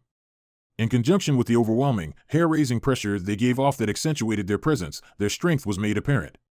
Those undead carried a flag at their sides. The Sorceress Kingdoms. Yep, did the Earl participate in the Battle of the Kots Plains? I only sent some trusted subordinates along with our levy. Neither I nor my family participated, but it's not like they'll return anyhow. Hope they could rest in peace at God's side. Only 2 special undead were sent by the Sorcerer King who massacred 200,000, by the Sorceress Kingdom. Do you believe them to be weak? I don't think so. They must be mind-bogglingly strong. Right. Aren't you angry? That they judged that they only needed 2 undead to destroy the city? Nope. Rather than that, I am only thinking of how we could be saved from all of this. As the ruler of this land, those words were quite lame, yet they were the simple truth. Though I want to send out a messenger to declare our intention to surrender, I doubt that would work at all. Can't you just escape by sea? You've probably prepared for that already, right? Skama asked what was on everybody's minds during their previous meetings, but no one had said out loud. The Earl smiled with a bitter expression and did not respond immediately. Rather than hiding something, it was more likely that he was just trying to figure out what Skama truly meant by that question. Though she wasn't too acquainted with the Earl, they had quite the amount of interactions due to their lines of work. She knew from then that he was quite a quick-witted one. What was unfortunate was that though the Earl's son was a suitable replacement for him, he was not as outstanding as his father. That said, there were people who believed that his son could gain a leg up on him with enough experience. Of course, but we can't transport everybody out of this city by boat. Even if we make multiple runs to dump people to the nearby coasts, what will we do about the food situation? Where can we escape to? And more questions just keep coming up. But if it's just the Earl and his family, they should make it out all right, right? The Earl pondered for a moment once more and replied. I guess, but that will be the last resort. Everybody please evacuate to the city, my family and I will get out of here first though, or something like that would weigh heavily on my conscience. Normally when a city had been taken over, its ruling class would either be slaughtered or forced into submission. The citizens, on the other hand, though their possessions might be plundered, would just be under new management. To slaughter the civilians of a city would be akin to killing the goose that laid golden eggs. Unless raising a city held benefits for the invaders, they would never do such a thing. However, the words of the Baron who had escaped the Sorcerer King's invasion to this place and the words of the refugees from my villages, surely you have heard them already. Things aren't looking too good for us. You're saying that there should have been more refugees, right? Yes, that's right. Those who had evacuated first were here already, but there were too few compared to the population count of the surrounding area. What happened to the people who were left behind or could not make it out? Did they not want to escape because they were now living under a utopia? Or were they under a surveillance state in which not a single ant could escape? Or were they all taken to the Sorceress Kingdom? Those 3 were the only optimistic outcomes he could think of. But, upon seeing the farmer turn zombies, he got the feeling that there was no way the Sorceress Kingdom would treat them well. Though he lords over Irantal, it looks as though he is still a monster who could not tolerate the living. So the purpose of this war was to turn their defeated enemies into soldiers to bolster their ranks. They don't sleep, don't eat, don't tire, are fearless, and are absolutely loyal. Huh, it makes sense why they wouldn't show mercy to their enemies, right? That makes sense, for the enemy. If they were trying to subjugate a city and force its citizens to work for them, they wouldn't be doing something like this. Perhaps they do not intend to leave any of the kingdom's residents alive. If that's the case, does it even matter where we escape to? Was he trying to empathize with her or getting her to empathize with him? Skama picked up on something. She was the strongest adventurer in this city. If she was to desert this city, what could have been a victory could turn into a defeat. That was why the Earl was trying to make her think that there was nowhere to escape to. Just as Skama was about to say something, some disturbance had occurred somewhere near them. For privacy's sake, or it was better to say that for the sake of preparing for a defensive, the two had slipped away to observe the enemy's formation. The ones who had appeared in front of Skama were her teammates. Her team, for armaments, had 4 members including herself. The ratio of men to women was equal. In addition to the warrior Skama, there were also a rogue, a priestess, and a magic caster of the School of Evocation. Their team composition was fairly balanced. Behind her teammates were the magic casters gathered from all over the city. The number of magic casters was less than 50, but this quantity made for a more than formidable army unit. The reason why they were able to gather up so many magic casters was because of a loophole to the unspoken rule amongst adventurers, the one about how they could not participate in the wars between countries. This would not have been possible had the Sorceress Kingdom sent human soldiers, but their army was comprised of undead, of which they were almost certain were the kingdom's civilians who were turned undead. They could basically treat it as a coincidence that this army of undead was carrying the Sorceress Kingdom's flag. They had to use that reason because there was no way they could use that rule to excuse themselves from a fight with the undead who could turn dead villagers into more undead. To have formed a caster unit out of the people here meant that together they, well, not everyone was of that school of magic, so this was more of a hypothetical, could adopt the strategy of continually raining down magic arrow on the enemy, which could theoretically slay even dragons. Unlike regular arrows, magic arrows were guaranteed to hit independent of the evoker's skills. Casting it at a higher tier would increase the amount of projectiles generated as well as the individual damage output of each projectile. Even so, a single projectile's damage output was still minuscule. It was pretty much impossible for them to one-shot their enemies with a single cast. The damage output of the spell did not depend on where the enemy was struck, which some considered to be its advantage while others believed that it was its flaw. With all of that in mind, it was still a convenient spell to use in a group. If they were to form an army corps out of people who learnt that spell, it would probably see a lot of success. However, no historical records existed of such a tactic being used. This was because to learn even the beginner's level of the first tier of spells required a certain amount of potential, never mind the amount of time that had to be invested to educate a magic caster. Given the same amount of time and resources, it was more beneficial to train 100 archers than a single magic caster for combat. If there existed some organism that could innately use magic arrow, and an army was formed out of them that had the potential to be absolutely terrifying. If not even those requirements for talent could be met, no, it was safer to say that it was precisely because no such organism existed that an army composed purely of magic casters was only a pipe dream. Behind this ex-pipe dream of an army unit were the soldiers under the Earl's employ and adventurers who were skilled in archery and other ranged weaponry. Which is to say, those who were gathered on the city walls were aiming to strike the Sorceress Kingdom's army first. Earl Nawa, standing in front of them all, raised his voice and said, "I'm grateful for everybody who has gathered here. I would like to thank each and every single one of you for your aid." Skama could no longer feel that sense of unreliability from his tone. All that remained was the dignity and confidence befitting of a leader. His attitude, the product of having lived a noble's lifestyle, left Skama in awe. "Thank us through more practical means, please. Woohoo." Everybody started cheering. "Of course, that applies to my soldiers too. Though your pay may not be as plentiful as the adventurers, I will pay you a bonus big enough that you would no longer have to worry over your wives and children's future.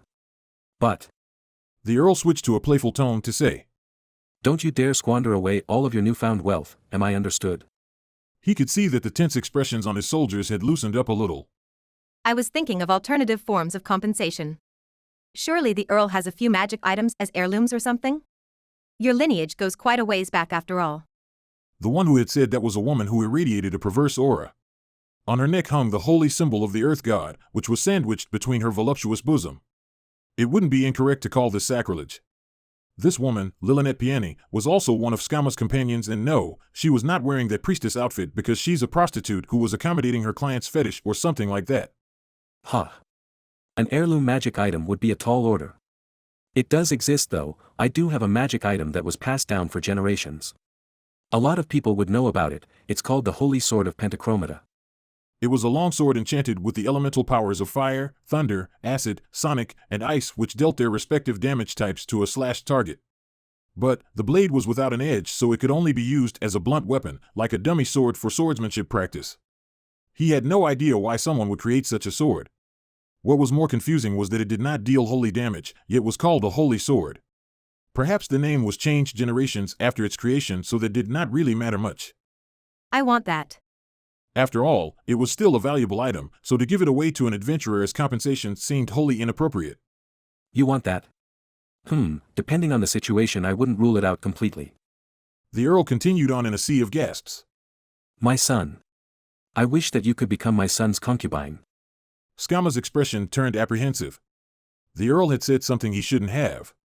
Some of the adventurers looked towards the Earl with their eyes wide open. They were those who were head over heels for Lilinet.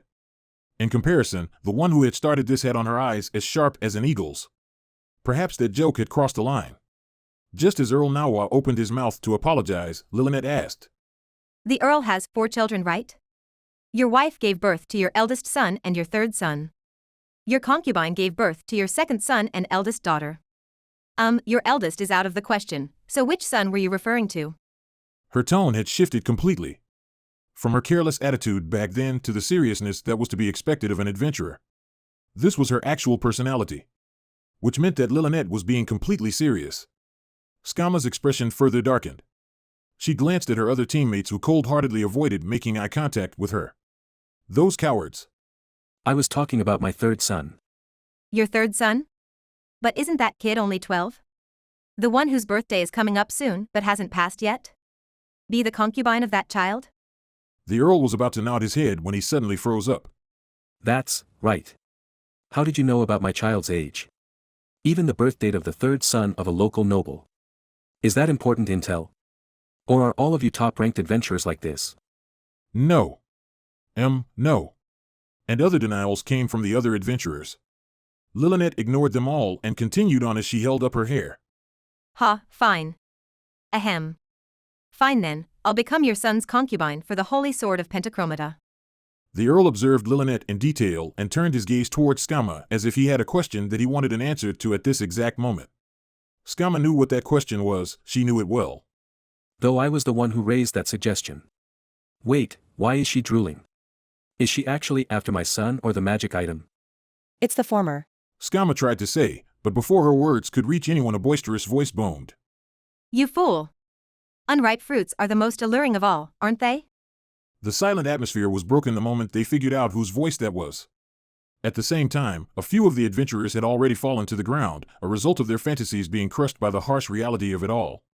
Skama could empathize with the sorrow of those adventurers. Sorry, she thought. Those who had fawned over her should understand at this point why they had not been successful. Age preference. I thought that you would ask, why a concubine or something.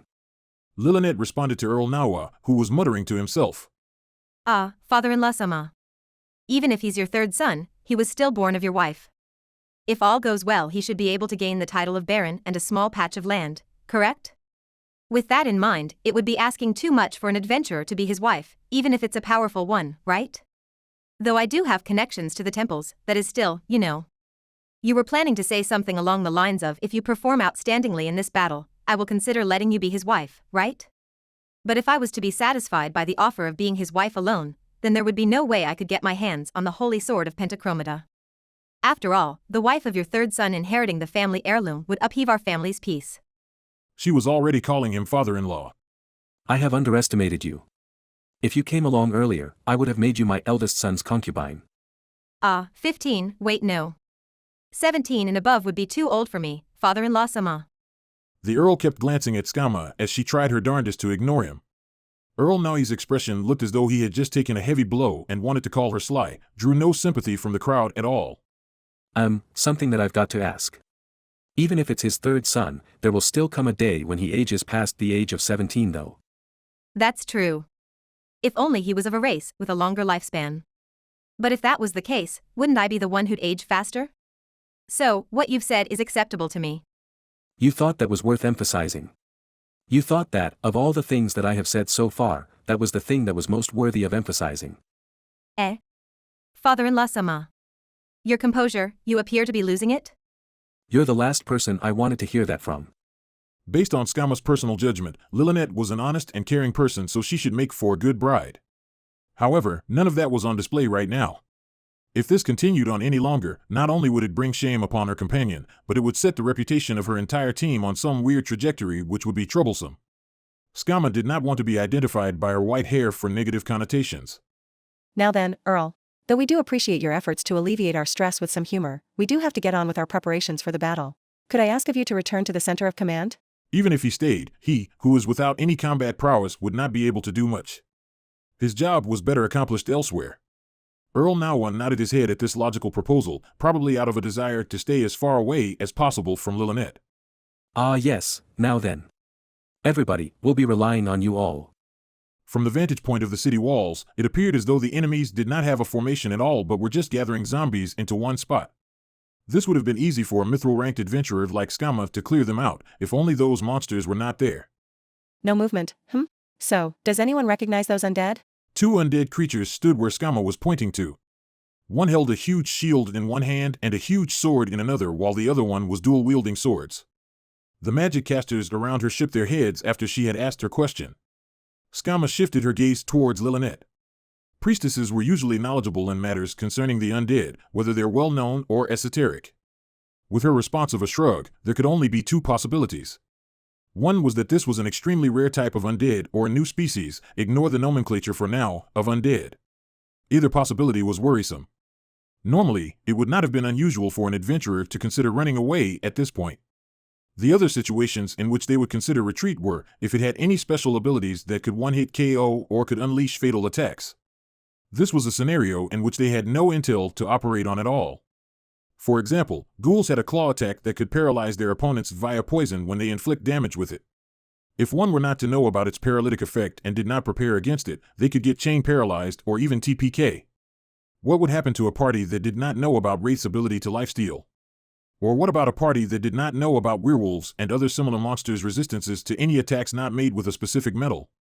Or what about monsters who could regenerate if you did not hit it with fire or acid attacks? Intel was both an offensive and defensive tool. If one were to fight without any intel to back them up, the amount of danger they would be putting themselves in should be obvious. This isn't good at all. We should try to hit it with all kinds of attacks to see what would be effective. Any objections? Not a peep. Then, that's what we'll do. The specifics on who's casting and what they're casting, I'll leave to you professionals to discuss. Just make a judgment based on what you think it's capable of based off of its appearance. First of all, both of them appear to be close-quarters combatants. They did appear to be that way, so they shouldn't veer too far from their expectations, right? It wasn't as though monsters that could disguise their appearance did not exist, it was just that Skama had not seen one in person yet. They do appear to have high defensive capabilities, so it would be dangerous to engage them in close-quarters combat. We'll attack them from afar if that's the case, as is the convention, but physical arrows might not have that great of an effect. We might still have to engage them in close quarters, so the amount of damage we could unleash onto that thing before it reaches the walls will dictate whether we win or lose this fight. But since we also have to prepare for the eventuality of the enemies breaching the walls and the prospect of urban warfare, we'll have to reserve some casters to provide buffs to the vanguard and offensive magic too. That said, she had already warned them to not be too stingy with their mana usage than was necessary. If nobody has any better ideas, we'll run with this one. Alright, let's start. The magic casters began exchanging their opinions according to Skama's orders. Skama moved somewhere that was quite a ways from where she was to reunite with her companions, albeit with a single absence. So, leader, what do we do now? What do you mean? He already knew about the battle plans which had been explained to him, so he must have been asking about something other than that. The question of what do we do was just too vague for her. How hard should we try for this city is what I mean. Because the enemy are mostly zombies, and the city won't be surrounded on all sides. If we wanted to run, with our skills we should be able to escape easily, right? Stealing one of the boats and escaping with it isn't a bad idea at all, you know? Food has been prepared as ordered, you know? Dumbass. Lilynette replied with a fed-up tone. Our opponents are undead, you know?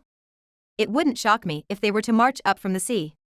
Because the north end of this city faced the sea and was covered with piers, there were no walls covering that side of the city. If their enemies were at all intelligent, they would have chosen to attack from that side. It was still possible that their main army was waiting to come out of the sea. Is that so? That's quite disturbing. Have you told the Earl about this? Nope, wouldn't have helped if I did. Even if we were to only install roadblocks, the perimeter is too wide for that to happen. It would create unnecessary panic in the city first of all. Perhaps there was a reason as to why they are not surrounding us completely. Like what if they were to leave us a small hole in their perimeter, and if we were to try to escape through there, it would turn out to be a trap. Then what should we do?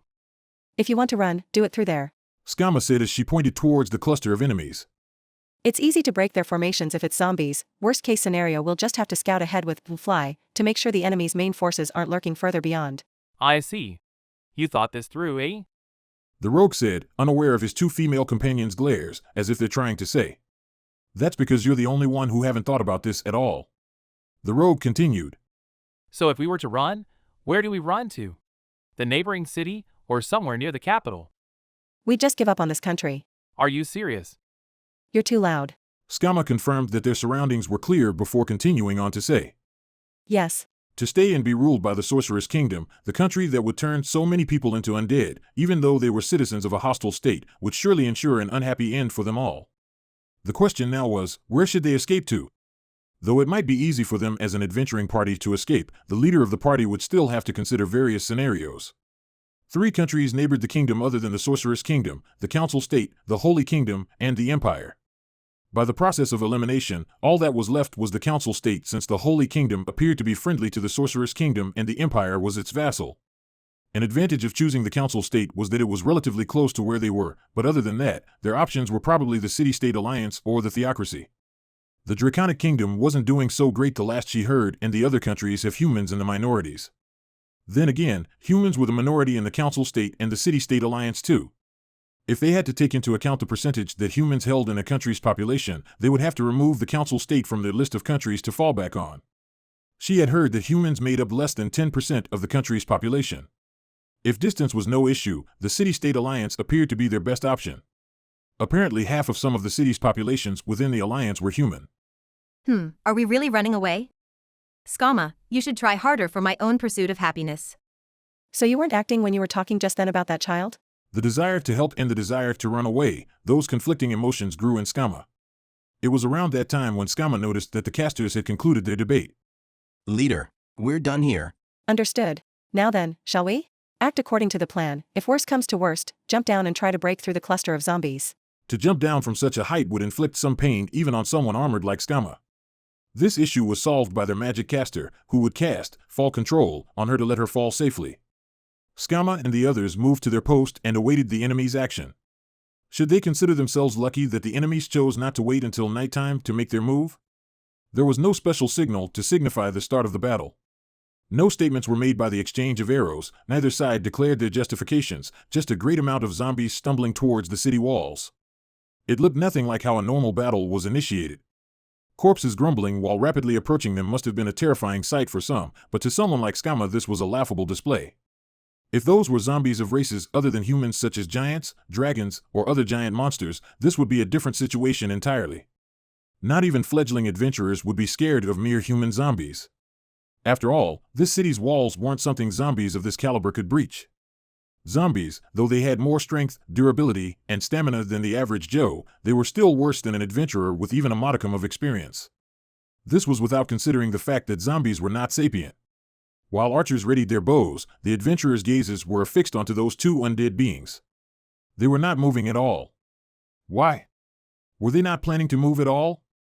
Eventually, when they confirmed that the zombies were barely within their range, the archers loosened their arrows at Skama's signal. Normally, they would have waited until the distance between them was shorter than what it was now to start shooting to ensure they could hit their targets, but since these were zombies, quantity mattered more than accuracy. As expected of the soldiers who were confident in their archery skills, they were fairly accurate even from this range. Perhaps only 2 of 10 arrows missed their mark, which was an insignificant loss. However, it was not as though a zombie would fall to a single arrow. Still, they could shave off some of the false life their opponents had as long as they landed their shots. The second and third volleys started picking off a good number of the enemies. The adventurers and soldiers did not rejoice at the sight and sound of the zombies hitting the ground. Nothing had occurred that was out of their expectations yet. Their main issue remained to be those two undead beings. Strong monsters could change the tide of battle single-handedly. They're moving. The shield-bearing undead began moving, with speeds that were considerably greater than that of the zombies as it rushed towards the city gate. The shield-carrying undead sent zombies flying without much consideration as it charged through them with its shield at its front. Skama, shocked by the extraordinary speeds their opponents were moving at, gave out her order. Initiate attack. The magic caster's spells flew out at the same time. Amongst them, the most destructive was Skama's companions, Fireball, as she had expected. The fireball flew through the air and exploded with the unknown undead at its center. A huge ball of fire emerged from the explosion and enveloped the zombies around that undead. Even if it was behind a shield that would reduce the amount of upfront damage, the ensuing raging flames of the fire should be able to swallow it up. Various spells were shot towards the shield bearer. Yet it pressed on as before as though it had taken no damage at all. That caused some noise within the ranks of the soldiers. Don't panic. An adventurer yelled. To the adventurers, this was the logical outcome. The undead's movements were not impeded by the amount of damage they took. No matter how much damage they took, even if it was enough to bring a living creature to the brink of death, they could move around as usual as long as their false life was not zero. Even the well-known spell, Fireball, was not unparalleled in its damage output. Some of the stronger adventurers could tank a hit and live, stronger ones could even take numerous hits. Magic of this caliber was not enough to bring down the shield bearer. Adventurers who had not considered this possibility should have been fired a long time ago. But a question still remained. Did it take damage at all or not? There was no way they could find out. That was why Skama focused her attention towards it. Normally speaking, spell damage could not be evaded, guarded, or reduced by physical armor. Purely energy-based spell attacks like those should be effective against enemies with pieces of armor or steady exoskeletons. Still, it wasn't as though monsters with magic or elemental resistances did not exist. If she had to think of an example among the undead, there was the well-known, super dangerous being known as a skeletal dragon which had complete immunity to all magic. There were also monsters that could reduce the amount of fire damage they took or even heal from attacks. It was not impossible for that undead being to have those kinds of abilities. If magical attacks don't work, they would have to drastically alter their battle plans. It's fine. Our attacks are effective. Her companion, the one who cast the fireball, yelled. The casters one by one felt the amount of damage they were dealing through their intuition and began to chime in with "it works, we're dealing damage," and other similar phrases. Skama, every type of magical attack appears to be effective on that thing. Skama sighed in relief at the best news she had received all day. Perhaps they had a shot at victory after all. Understood. Now then, continue attacking. The opponent was still running towards them at a breakneck speed. She prayed that they could bring it down before it reached the gate. If they were to consider that this being had no resistances, then the amount of damage that it had already tanked should be proof that it was no common foe at all. I don't want to fight something like that in close quarters. As though to concur with Skama's thoughts, another wave of spells were sent out.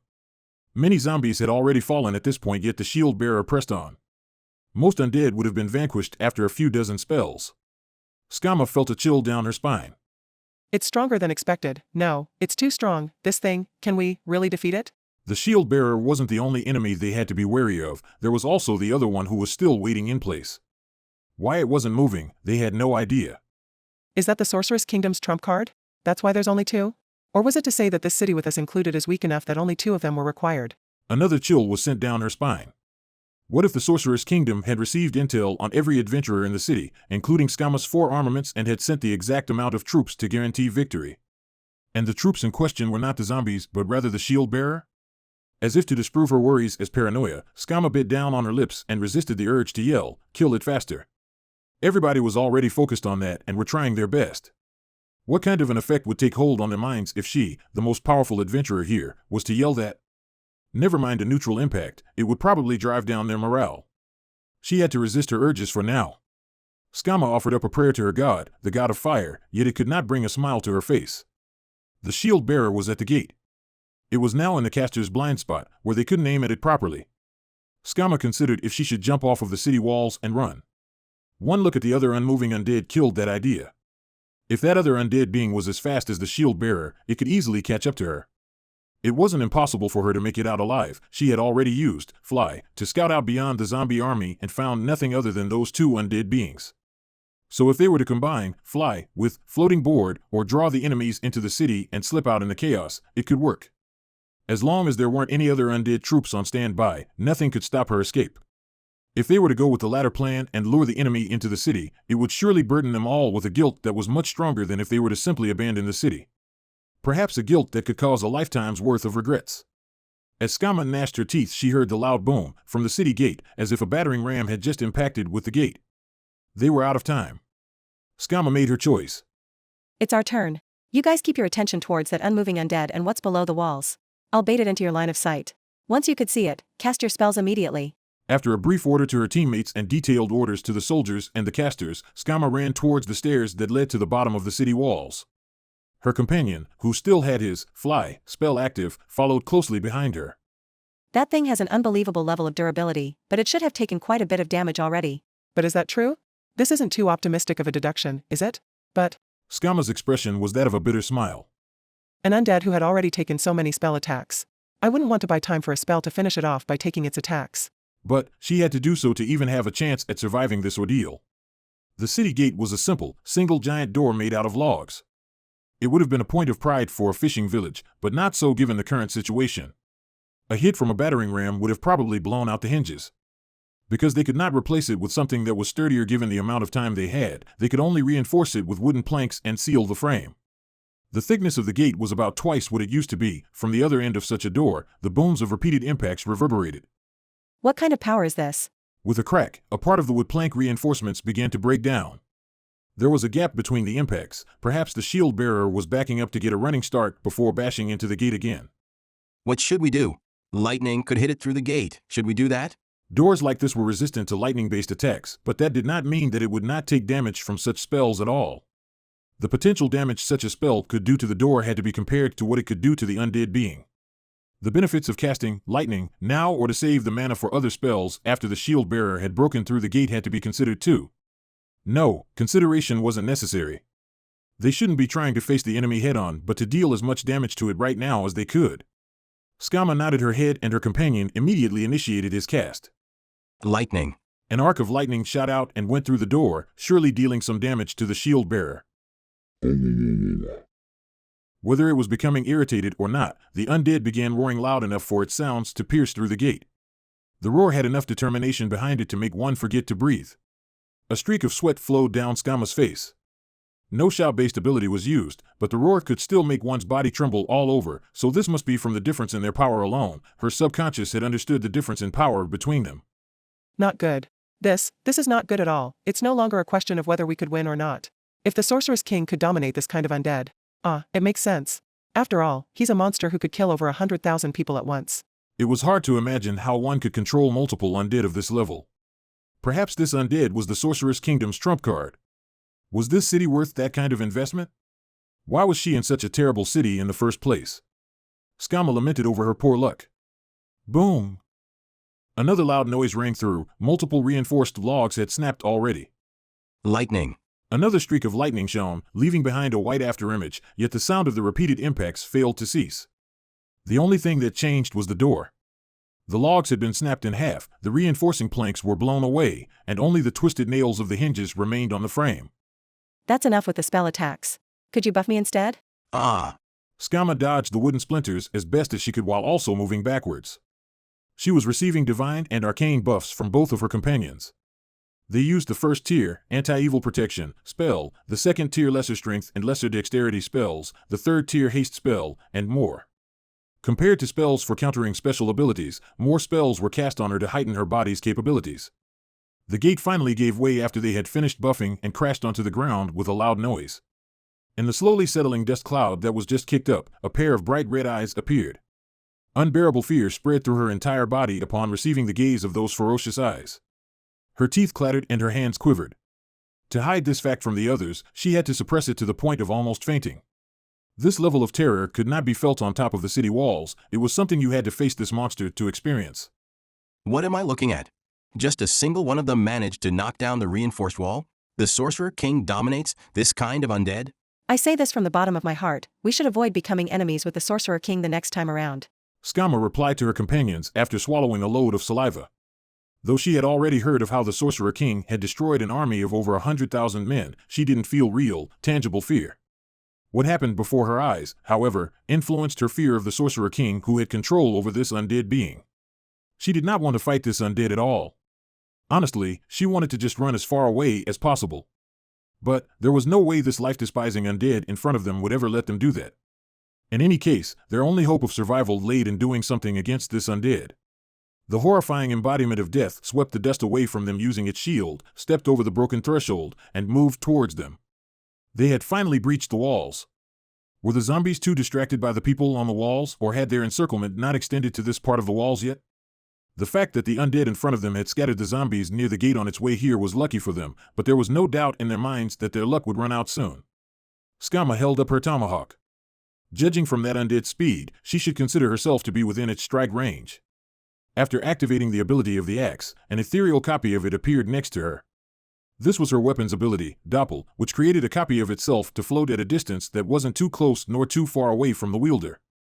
It could automatically strike an enemy with the same level of accuracy and speed as the wielder. This ethereal weapon could not be destroyed with brute force. To break it would require special weapon destruction abilities. As a result, it could even outlast Skama in a fight. Though this ability was without any real weaknesses, it could only deal half the damage the real weapon could. The undead let out another roar that sent them trembling in fear. Was it cheering the fact that it was about to slaughter people? It raised its shield high above its own head and smashed it down at the remains of the gate. The wooden shrapnels flew towards them with tremendous momentum, but Skama waved her weapon around to effortlessly deflect them. Her actions appeared to have drawn the aggression of the shield bearer, who moved to engage her. It readied its wave-bladed sword as it charged towards her with its shield. This is bad. Speaking of which, why is it still alive after taking so many spell attacks? Isn't this too unfair? It was a flat-out lie that she deflected those shrapnels effortlessly. She barely managed to do so with magical buffs. Everybody, slowly. The shield bearer charged towards them. The gap between them was closed in an instant, as though a wall had come barreling towards them, as though it was planning to use its shield to crush her to death. But Skama wasn't good enough to use Impenetrable Fortress, so she chose to just use Fortress instead to halt the shield with her tomahawk. The shield bearer cleverly deflected the tomahawk with its shield, intending to break Skama's stance. This was a difficult maneuver that made Skama feel as though her axe was being sucked onto its shield. Skama gave up resisting its force, rolled to the side, and used the counteracting force of that action to stand back up. The ethereal axe swung from top to bottom but was deflected by the wave-bladed sword. At the same time, the undead charged towards Skama. She did not even have the time to breathe. Forced to take the defensive again, Skama deflected attacks with her tomahawk and charged into her opponent. If her opponent was this big, sometimes it would be better to charge through it rather than standing still. Sunlight. As if to push her forwards in her decision, a blinding flash of light was emitted from behind her. This was a third-tier divine spell. That brilliant light not only blinded the enemy, but also dealt damage to the undead. Although there was a spell of the same tier called Holy Light that would have dealt full damage to evil creatures, it wouldn't have blinded them. Sunlight was probably chosen to support her rather than going for pure damage. The flying caster sent out 3 bolts of light towards the undead with Magic Arrow. Though she was receiving support, the shield still blocked everything like it was a wall and left no openings for her to exploit. Skama hacked at it with her tomahawk, but it was easily deflected. Damn it. Its movements are too clean. It wasn't this strong when it used its sword, its proficiency with its shield is too high. So its primary feature is its defenses? Huh.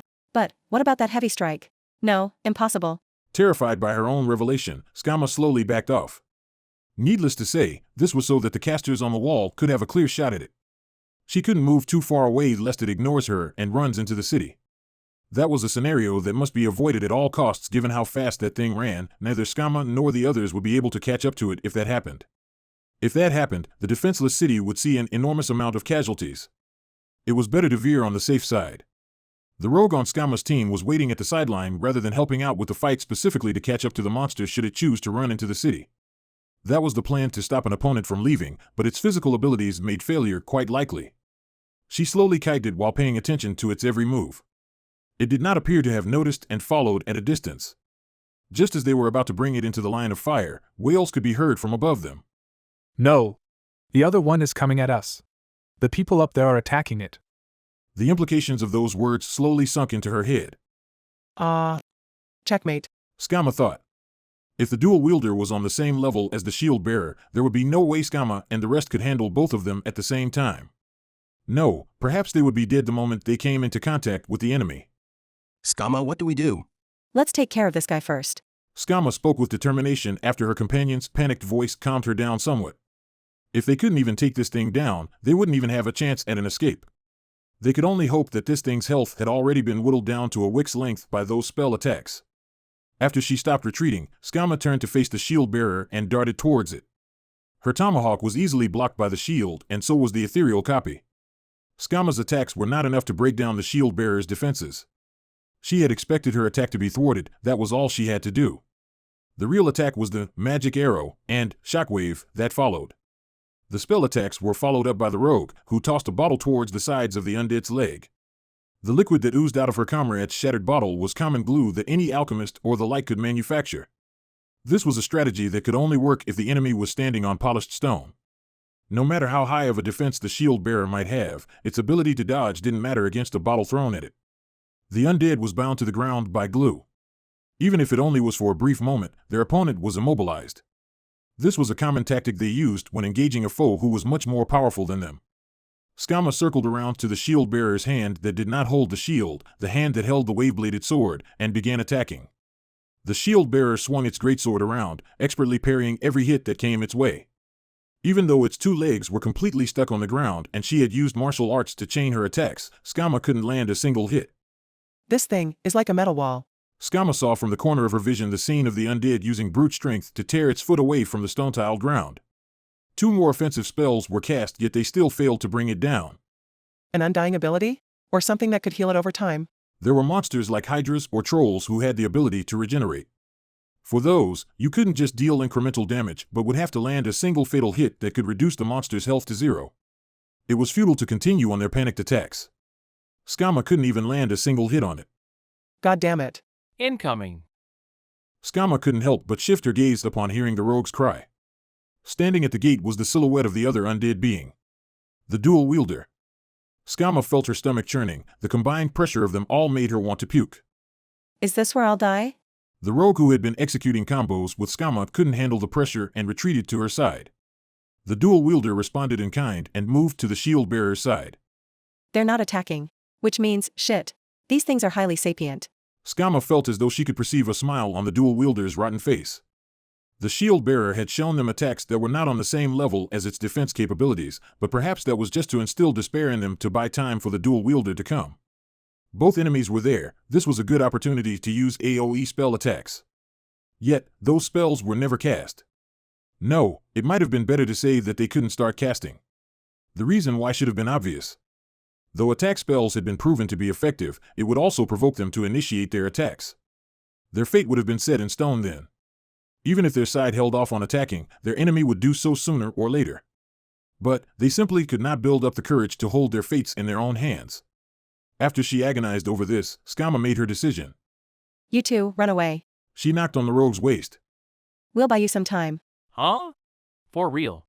Me too. Wait, you want me to do that? The rogue wailed, but Skama ignored him. There were 2 opponents. If they did not at least have 2 people to hold them off, they could only. A boom rang in their ears. Huh? The undead in front of them, the shield bearer's head had been pierced by what looked like a long needle. Wait, no. What pierced through the shield bearer's head was not a needle. The thing that penetrated through its skull and was now embedded into the stone tile below was something about the size of an index finger. That meant that thing was so fast that Skama's kinetic vision could not see it flying through the air at all, but could only pick up its afterimage, which looked like a needle.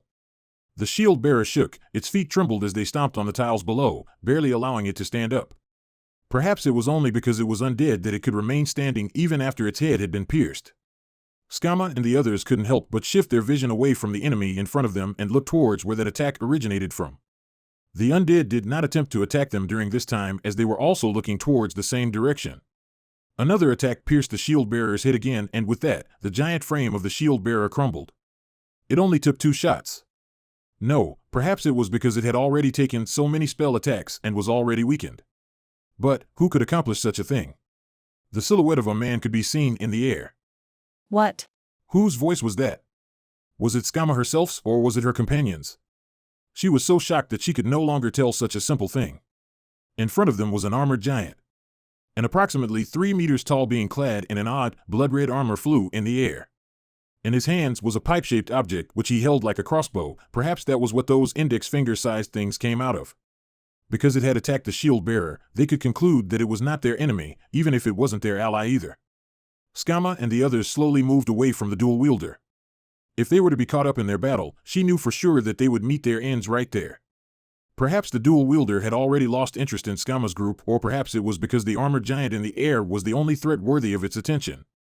Whatever the reason was, it did not attempt to halt their retreat. And then, the battle began. It was the dual wielder's turn. It threw one of its swords. It threw the sword with such strength that there was no way that Skama could avoid it. If she tried to block it, it would still inflict a fatal amount of damage. The armor did not try to avoid it, but tanked the hit with its own body. Perhaps it could not avoid it, or maybe it did not feel the need to avoid the attack at all. The ear-piercing sound of metal clashing against metal rang as the thrown sword bounced off the armor. It then disappeared as if it had evaporated into the air, only to show up back in the dual wielder's hands. It did not return to its hand. Rather, another one had appeared. The armor in the air pointed the pipe at the dual wielder in one smooth motion, as though that sword toss did not do damage to him at all. The pipe found its target and then it spat out something after a brief flash of fire and lightning. What used to be single-shot attacks turned into an uncountable amount of projectiles. Grakatatata, the sound of apathetic violence could be heard everywhere. Faced with the unknown projectiles, the dual wielder swung its swords. The sharp ting sounds of whatever was flying towards it being sliced into pieces could be heard. But there was a limit to it. 2 swords could not have dealt with the dozens or even hundreds of projectiles. The tiny projectiles flew at shocking speeds as it penetrated the enemy. The dual wielder started twitching as though it had muscle spasms, and like the shield bearer before it, it disappeared. The 2 undead beings had vanished in a blink of an eye. Skama was truly, from the bottom of her heart, speechless. To be honest, she had no idea what had just happened. But Skama understood one thing: that armor was mind-bogglingly strong, stronger than everyone she knew. She couldn't stop blinking.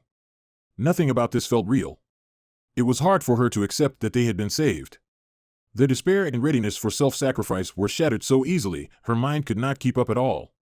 What the hell is that? Hey, isn't that a plate from the Adventurers Guild? Huh? She squinted her eyes to focus on the details after the rogue had said that and saw that on the neck of the armor, though she could barely make out its shape, was a necklace that held a metal plate.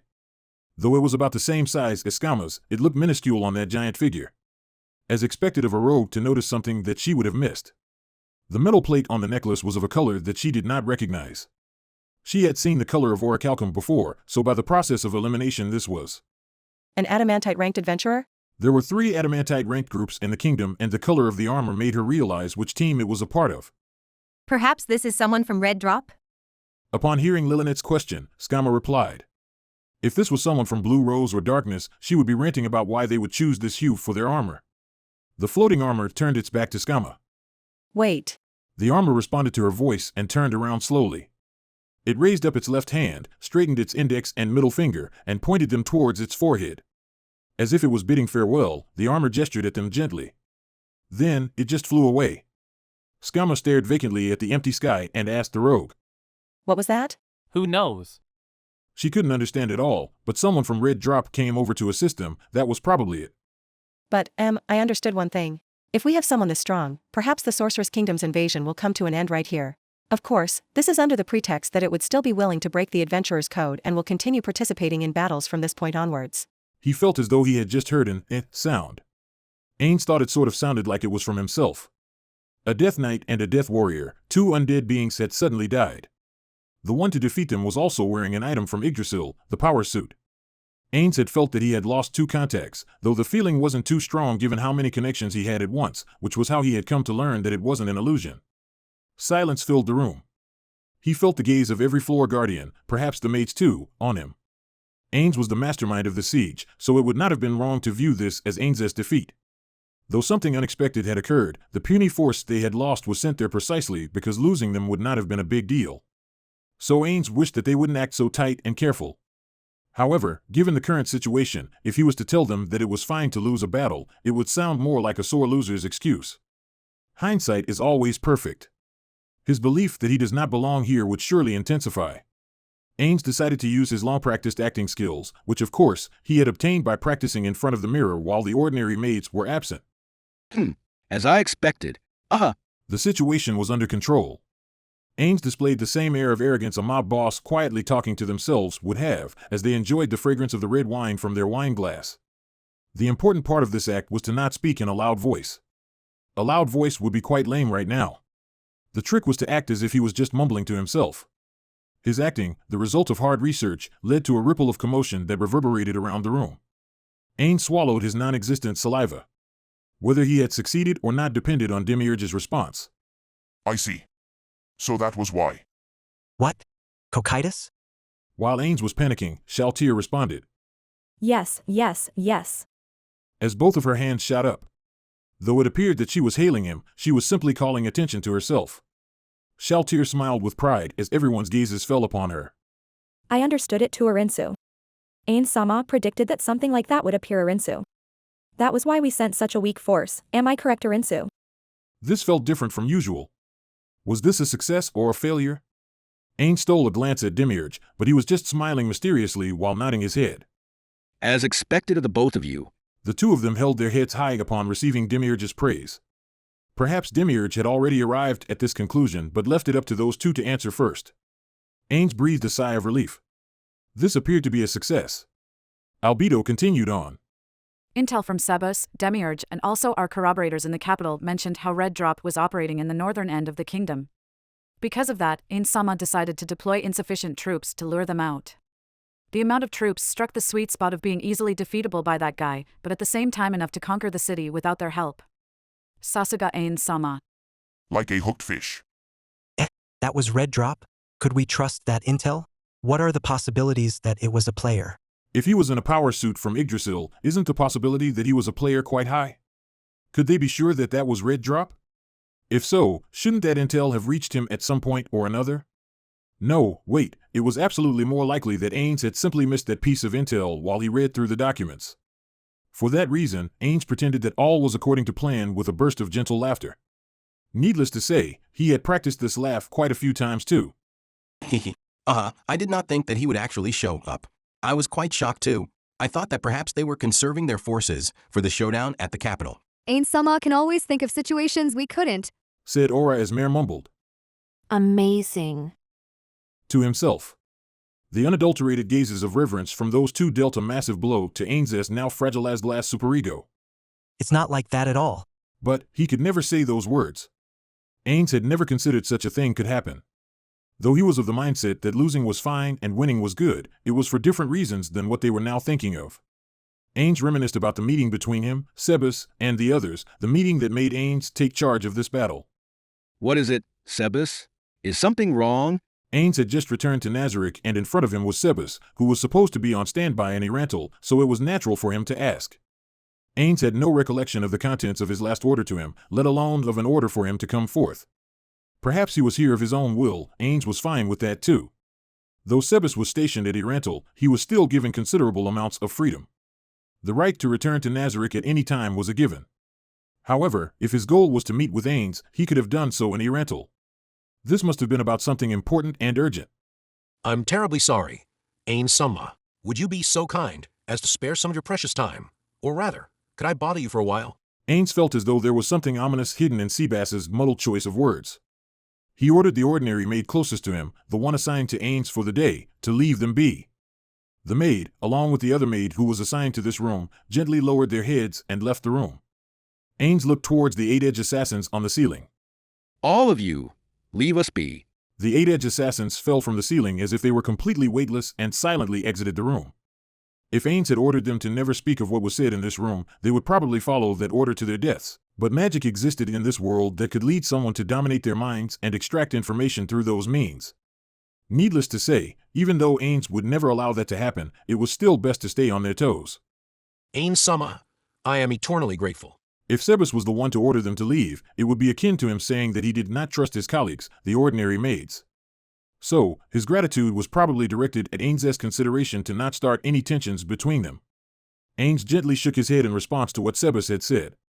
To obtain the answer to the question he had in mind, Ains asked again. So, what's the matter? It doesn't seem like an ordinary matter. An emergency, perhaps? Yes. No. I'm not too sure if this counts as out of the ordinary or not. Someone wishes to converse with Ain-sama in private. I was requested to ask for Ain Sama's presence at their behest. So they wish for me to go to them. They couldn't come to my room? Given that Ains was the supreme overlord of the great underground tomb of Nazareth, this was an uncommon request. This is not about that human, is it? No. It was not Swara. It was a guardian who had not received permission to leave their area. They knew that this would be disrespectful, but they still wished to trouble Ain Sama for a while. Sebas looked towards Ains with an apologetic expression. I see. Ains understood. If it was an area guardian, then it all made sense. Of course, if he ordered them to come over, they would most likely do so. Some NPCs might respond in the negative due to a previous order from Ains's allies, who were their creators and whom they referred to as the 41 Supreme Beings. Still, most would obey Ains's order. There were also those who simply couldn't be allowed to leave. A good example of which would be one of the area guardians on the 7th floor, Giran. Because of its passive aura, it would surely cause a lot of collateral damage just by moving to the 9th floor. Things like wool carpets catching fire would be fine, but if it were to cross paths with beings like the ordinary maids, they would surely take a lot of damage. If that was the case, it was better for Ains to go to it than the other way around. Ains had never liked putting on airs anyway. In addition, he did not have any tasks on hand that must be dealt with immediately. At least that was what Ains thought. Understood. I'll go to them. So, who am I looking for? It was Negredo Sama and Pestonia. Sebas was one to refer to everybody else with the honorific Sama, yet he did not do so with Pestonia. Was it because they were colleagues?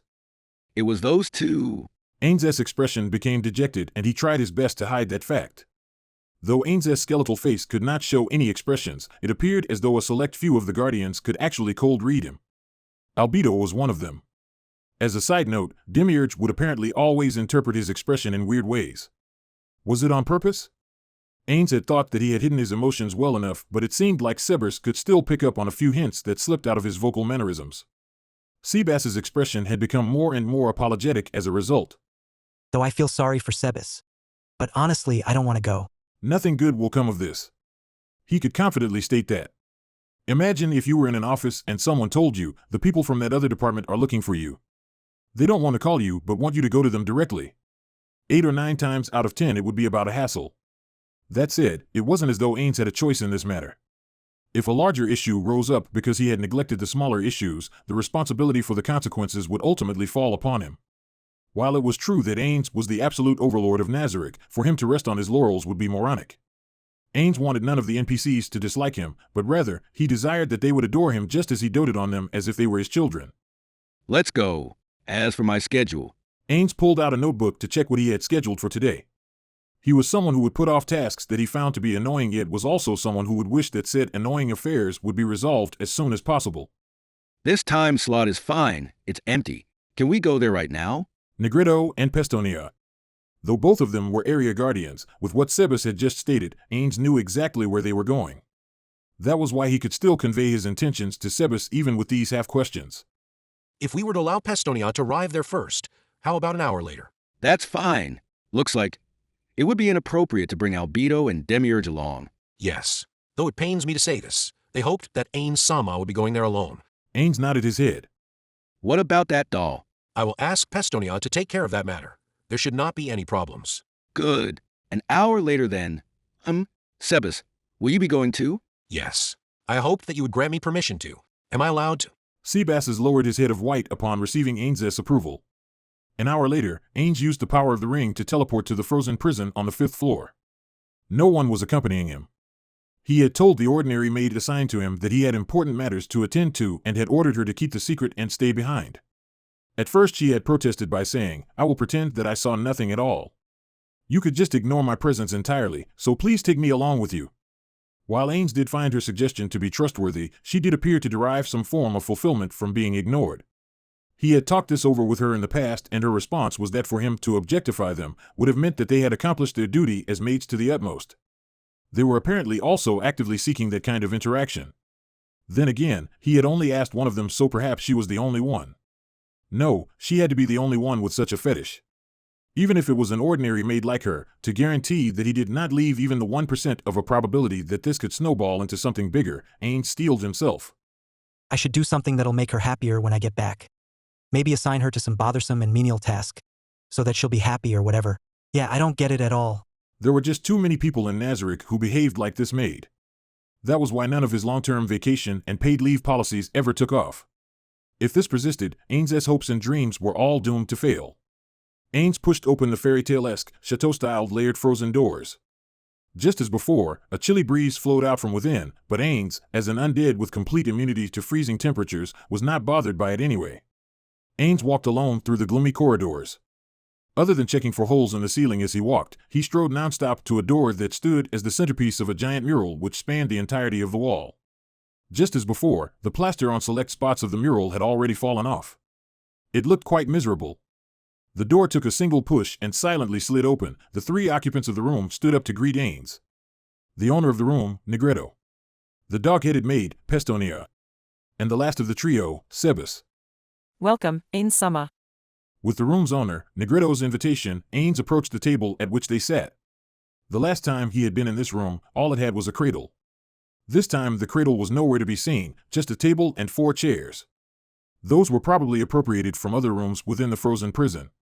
As a side note, Negretto was only the area guardian of the above-ground portion of the frozen prison.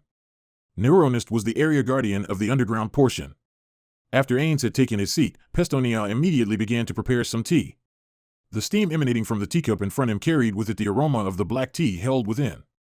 Sebas brought out some biscuits at the same time. Of course, Ains could not consume anything with his body, but he gladly accepted their hospitality anyways. After that, Ains ordered the still-standing 3 of them to sit down. The biscuits that were delivered to Ains were not sophisticated at all, they were just plain squares. That could be said to be a rare sight in Nazarick. Was this someone's experiment? Ains looked toward Sebas and asked about them through his gaze alone, prompting Sebas to reply. Those are not from Nazarick, but goods I had brought back from Erantal. Due to the current abundance of cheap and fresh ingredients being brought into the city, a food culture is slowly developing there. This biscuit is among the foods being developed. It was said to be harder previously, but is now quite soft. I've tried some already. It's at an acceptable level of quality for a snack, woof. Ains took a biscuit and bit down on it. Indeed, it wasn't as tough as he had expected. The biscuit snapped in half as Ains caught the crumbs from the inside of his jaw cavity and placed the pieces next to the cup of black tea. He could tell the texture of the biscuit, but not its taste. What a disappointment of a body. However, from Ains's perspective it wasn't so at all. It was specifically because of the fact that this body had no libido, appetite, and somnolence that he could succeed in his role as the ruler of Nazarick. If one of those aspects were to apply to him, surely he would have been in an endless fall from grace since the beginning. If Ains Sama was to rent out more of his undead for agricultural purposes, then there would certainly be developments in the improvements of breeds of food. The food culture would surely blossom and perhaps they could even produce food of an equal quality compared to Nazarick's offering. That would be great. Because of my body, I couldn't investigate the buffs incurred by different food items before. If we were to invest more resources into this, it could help strengthen Nazarick. But if that was the case, I assume those without cook levels can't cook at all then? We were concerned about that too, so it would be best to save as many purebreds as we possibly could. Ains nodded in approval in response to Negretto's suggestion. Suddenly, Ains was reminded of the European biodomes of the past and the conflicts that arose surrounding the seed banks. Though he wasn't too interested in the topic back then, Blue Planet was riled up all over it. Yes. It would be best. A task force should be formed to handle this matter. He should probably propose this idea to Albedo. Now then, it's about time that we address the main topic at hand. Tell me, why was I summoned here? Negretto, as their representative, spoke. Yes. Given the current situation, isn't it about time that we stop massacring the citizens of the kingdom? Negative. Anyways, shouldn't this be something that you should ask of your direct superiors, the floor guardians, rather than me? Ains replied immediately. The denizens of Nazarick, especially the area guardians, had been informed, in writing, the actions of floor guardians and the goals behind them. If they had any suggestions, they should be reporting to their superiors, the floor guardians. This was to unify the various denizens of Nazarick, to gain the opinions of those with different points of view, and to pique the interest and curiosity of them all. However, though Negretto was stating her opinions just as he had hoped they would, she should have done so to her direct superior, the floor guardian of the 5th floor, Cocytus. If Ains was to accept her suggestion directly, it would be detrimental to Cocytus's authority. As a social conformist, he absolutely could not do that. If some of you don't understand, do try skipping your own superior and petitioning a higher-up from another department if you will. Do you understand now? Nothing good would come of that. From that perspective, Ains, as the head of the board of directors, the company hierarchy analog to Guildmaster, should be able to do so, But to rouse discord among his subordinates could ultimately lead the company into a difficult situation and thus should be avoided at all costs. If it was in the stead of the floor guardian of the fourth floor, Gargantua, instead, Ains would be willing to do so. Ain-sama is correct.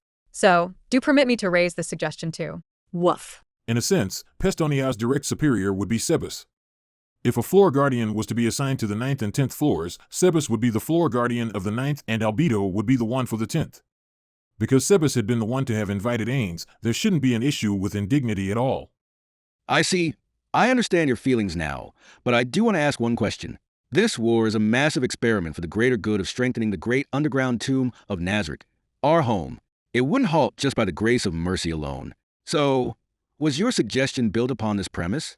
Make no mistake, the great underground tomb of Nazarick, the sorcerer's kingdom of Ain's old gown, is not unique, nor is it invincible. If they were to encounter another guild that was also transported to this world, they could lose. To assume that they were the only ones to have been transported here would be far too optimistic. To be honest, he had already felt the presence of other world-class items, so it wasn't a far stretch of the imagination to assume that some other guild existed elsewhere.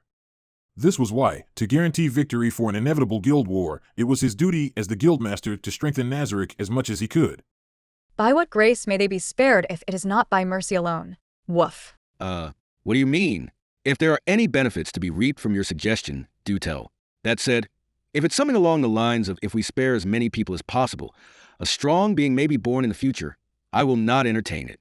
Throughout the kingdom's history, it has produced nothing stronger than adamantite-ranked adventurers. In terms of pure power alone, perhaps this was humanity's limit. If that was the case, it's better to give preference to dragons or other stronger races. All infants have potential, Ain-sama. Pestonia gave Negretto a cold-eyed, at least he thought it was, glare. Not just the infants, woof. Negretto had a soft spot for babies, perhaps even surpassing that of Pestonia's. However, her compassion is limited to only that of infants. Once they live past the age of 2, she sees them as nothing but sacks of meat to be disposed of. For that reason, the toddlers that had been saved during the assault on the capital had left Negretto's care and were placed under Pestonia once they were 2 years old. They were probably transferred to Yuri's orphanage by now. I see. That is true. But isn't the same true for dragonlings too? What we had just talked about, improving the breeds of food, doesn't that apply to humans too? If we were to apply the different techniques we have in Nazarick to strengthen them, surely stronger varieties of humans could be made. Plus, a race's value isn't just in their strength, humanity's propensity for creativity in their creations, you could call it the ability of cultural development. I believe they do have that ability. If we were to reduce their population to nothing, isn't that a great opportunity cost to Nazarick? Was that why they had given Ains the biscuits? If that was the case, everything had been playing out the way they had intended for it to. No, that did not matter much. As long as they could convince Ains, it would be their victory. Indeed, that is worth considering. However, I do not wish for the inhabitants of this world to become too strong, even to the extent that I believe their development of civilization to be a threat. Ains curled his hand into a fist. Those who are strong but could not get stronger, and those who are weak but still have room for growth. A turn of tides must be avoided at all costs. Once we discover the slightest possibility of that happening, we must prevent it at all costs. This is all for Nazarick's good, isn't it? The two of them fell silent. Ains shifted his gaze onto Sebas. Sebas hadn't spoken since then. I'm grateful that Ain-sama was willing to come down here and lend an ear to their thoughts. That is why I will not be making any further requests. Ains cupped his chin and turned his gaze back onto the two of them. It is true that it would be disadvantageous for us to push humanity to the brink of extinction. When push comes to shove, they would do anything to become stronger out of desperation. For that reason, it is best for us to wipe out all who have had that kind of experience. If you want to nurture them, nurture the ones who have not gone through those kinds of experiences, those without the drive to strengthen themselves. Ains alternated his gaze between the two of them. Are we done here? Shall I return to my room? Not yet. Woof. Pestonia's voice was a bit too loud. She lowered her head in shame and said, I'm very sorry. It's fine. Rather than apologizing, do speak your mind. Yes, Ain-sama. I heard that your strategy this time around was called Candy and Whip, to let the countries around us know the difference in outcome between the Empire, who chose to become our vassal, and the Kingdom, who chose to oppose us as enemies. Was that the reason for the current massacre? Woof? Pestonia continued after Ains had nodded. As more and more people manage to escape through great tribulations, wouldn't the perception of how foolish it is to disobey Ain-sama, or rather the Sorcerer's Kingdom, become more widespread? Woof. You're suggesting that I should intentionally let more of them go because of that? Yes, Woof. If that was the case, there was some value in allowing them to escape.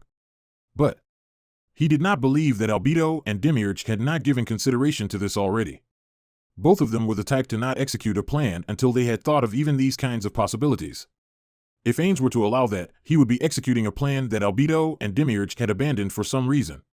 How would those two, who always mistook Ains's actions to be that of a genius, react to this? Ains's non-existent stomach cramped up the moment he thought about this. Wait, no, he had told them that, I will be making mistakes intentionally, so even if something out of the ordinary happened, it could still work out fine at the end.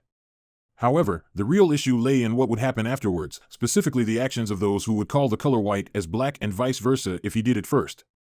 If they gave up on the plan due to a fatal flaw and I ordered them to carry it out anyways, it could lead to massive losses on our side. It would be the same as a company that experienced massive losses due to the CEO's incompetence while the employees were helpless to stop it from happening. Even if they were to recover the loss, someone like me would be too meek and powerless to do anything about it. Someone who couldn't even shoulder the responsibilities and consequences of their actions shouldn't be doing something like this. But even if he wanted to reject it, he couldn't put his finger on exactly what was wrong with Pestonia's suggestion. Even though a simple no would have probably sufficed. So I should have forcefully brought Albedo and Demiurge along. Huh? But he had not done so because he had more or less figured out what this meeting would be about after learning that it was with Negretto and Pestonia.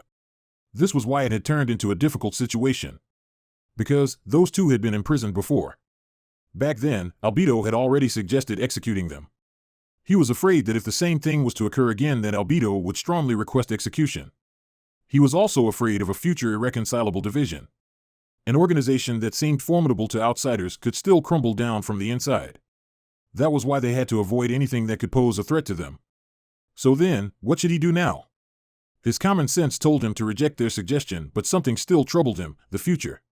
Though the great underground tomb of Nazarick would only accept one set of outsiders into their ranks, the sorcerous kingdom of Ains Old Gown had already absorbed a large number of outsiders. Though they may not hold any important posts within the organization, that was probably only a temporary measure. If those outsiders were to become high-ranked officials, they would certainly hold quite a lot of different opinions. Perhaps there would also be suggestions for benevolence that would make Albedo and the rest call them weak-willed or something similar. Would it be possible to task Negretto and Pestonia with integrating those kinds of opinions? If that was the case, ignoring their suggestions now could lead to problems later on. If people with similar opinions as them were the exception in Nazarick, then he should divert even more attention towards this issue. Also, I have already repaid the kindness Touch-Me-san had shown to me, so if I was to consider this as repaying Machi-chan and Tabula-san's kindness, this should be fine. Though I believe that all of you should know this by now, I'll repeat it again. I never intended to wipe out every single human from the kingdom. The truth is, we have already convinced multiple nobles to join our side. At most, only around 90% of them will be killed. So some people chosen to be spared will live under the Nazarick's rule. Woof. I don't believe that would advertise the message louder than if we were to let the unchosen ones escape. He could understand Pestonia's will to help those who had not been chosen by them. I completely understand what you're trying to say.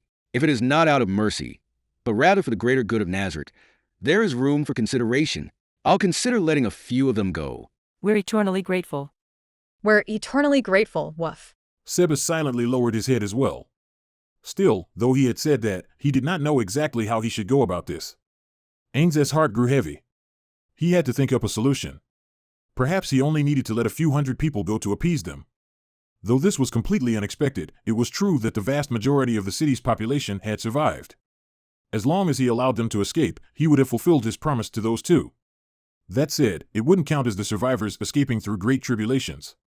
Should he send stronger undead to try again? No, there was something he had to confirm before then. Ahem. Now then, Albedo. Though you have said that this was Red Drop, how trustworthy is our intel source on this one? I am terribly sorry, Ain-sama. Indeed, we do not have concrete proof of that claim. This was only a surface-level deduction based on the adamantite plate on the armor as well as its color. Albedo stood up and bowed deeply. At ease. I just wanted to check if you had access to intel that I did not. I am not too bothered by it. While he was happy that she was this loyal, being treated like that usually made him quite uncomfortable. To Ains, the manifestation of the concept of failure, this wasn't that big of a deal. However, it wasn't as though what she had just described could be categorized as a failure anyways. You have my eternal gratitude, Ain-sama. So was that red drop, or a plot by someone who wants us to believe that they are red drop? Floor Guardians, speak your mind. From their brief opinions, most of them supported the former. Ains thought it was the former too. Now, then, I must ask something of everyone once again. Does anyone know the specs of a powered suit? If you are all not too sure of it, I will explain. Ains confirmed that the Guardians knew not of the powered suit and began to exposit what he remembered of the powered suit's abilities.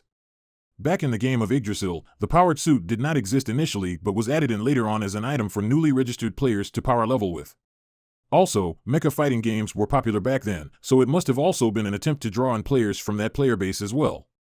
Though he couldn't tell whether they contributed to this fact or not, the powered suit's capabilities were quite high. First of all, just as they had seen, the suit had the ability to fly through the air at a greater speed than fly. It could maintain operations for over an hour underwater without any detriments and was essentially immune to almost all environmental damage.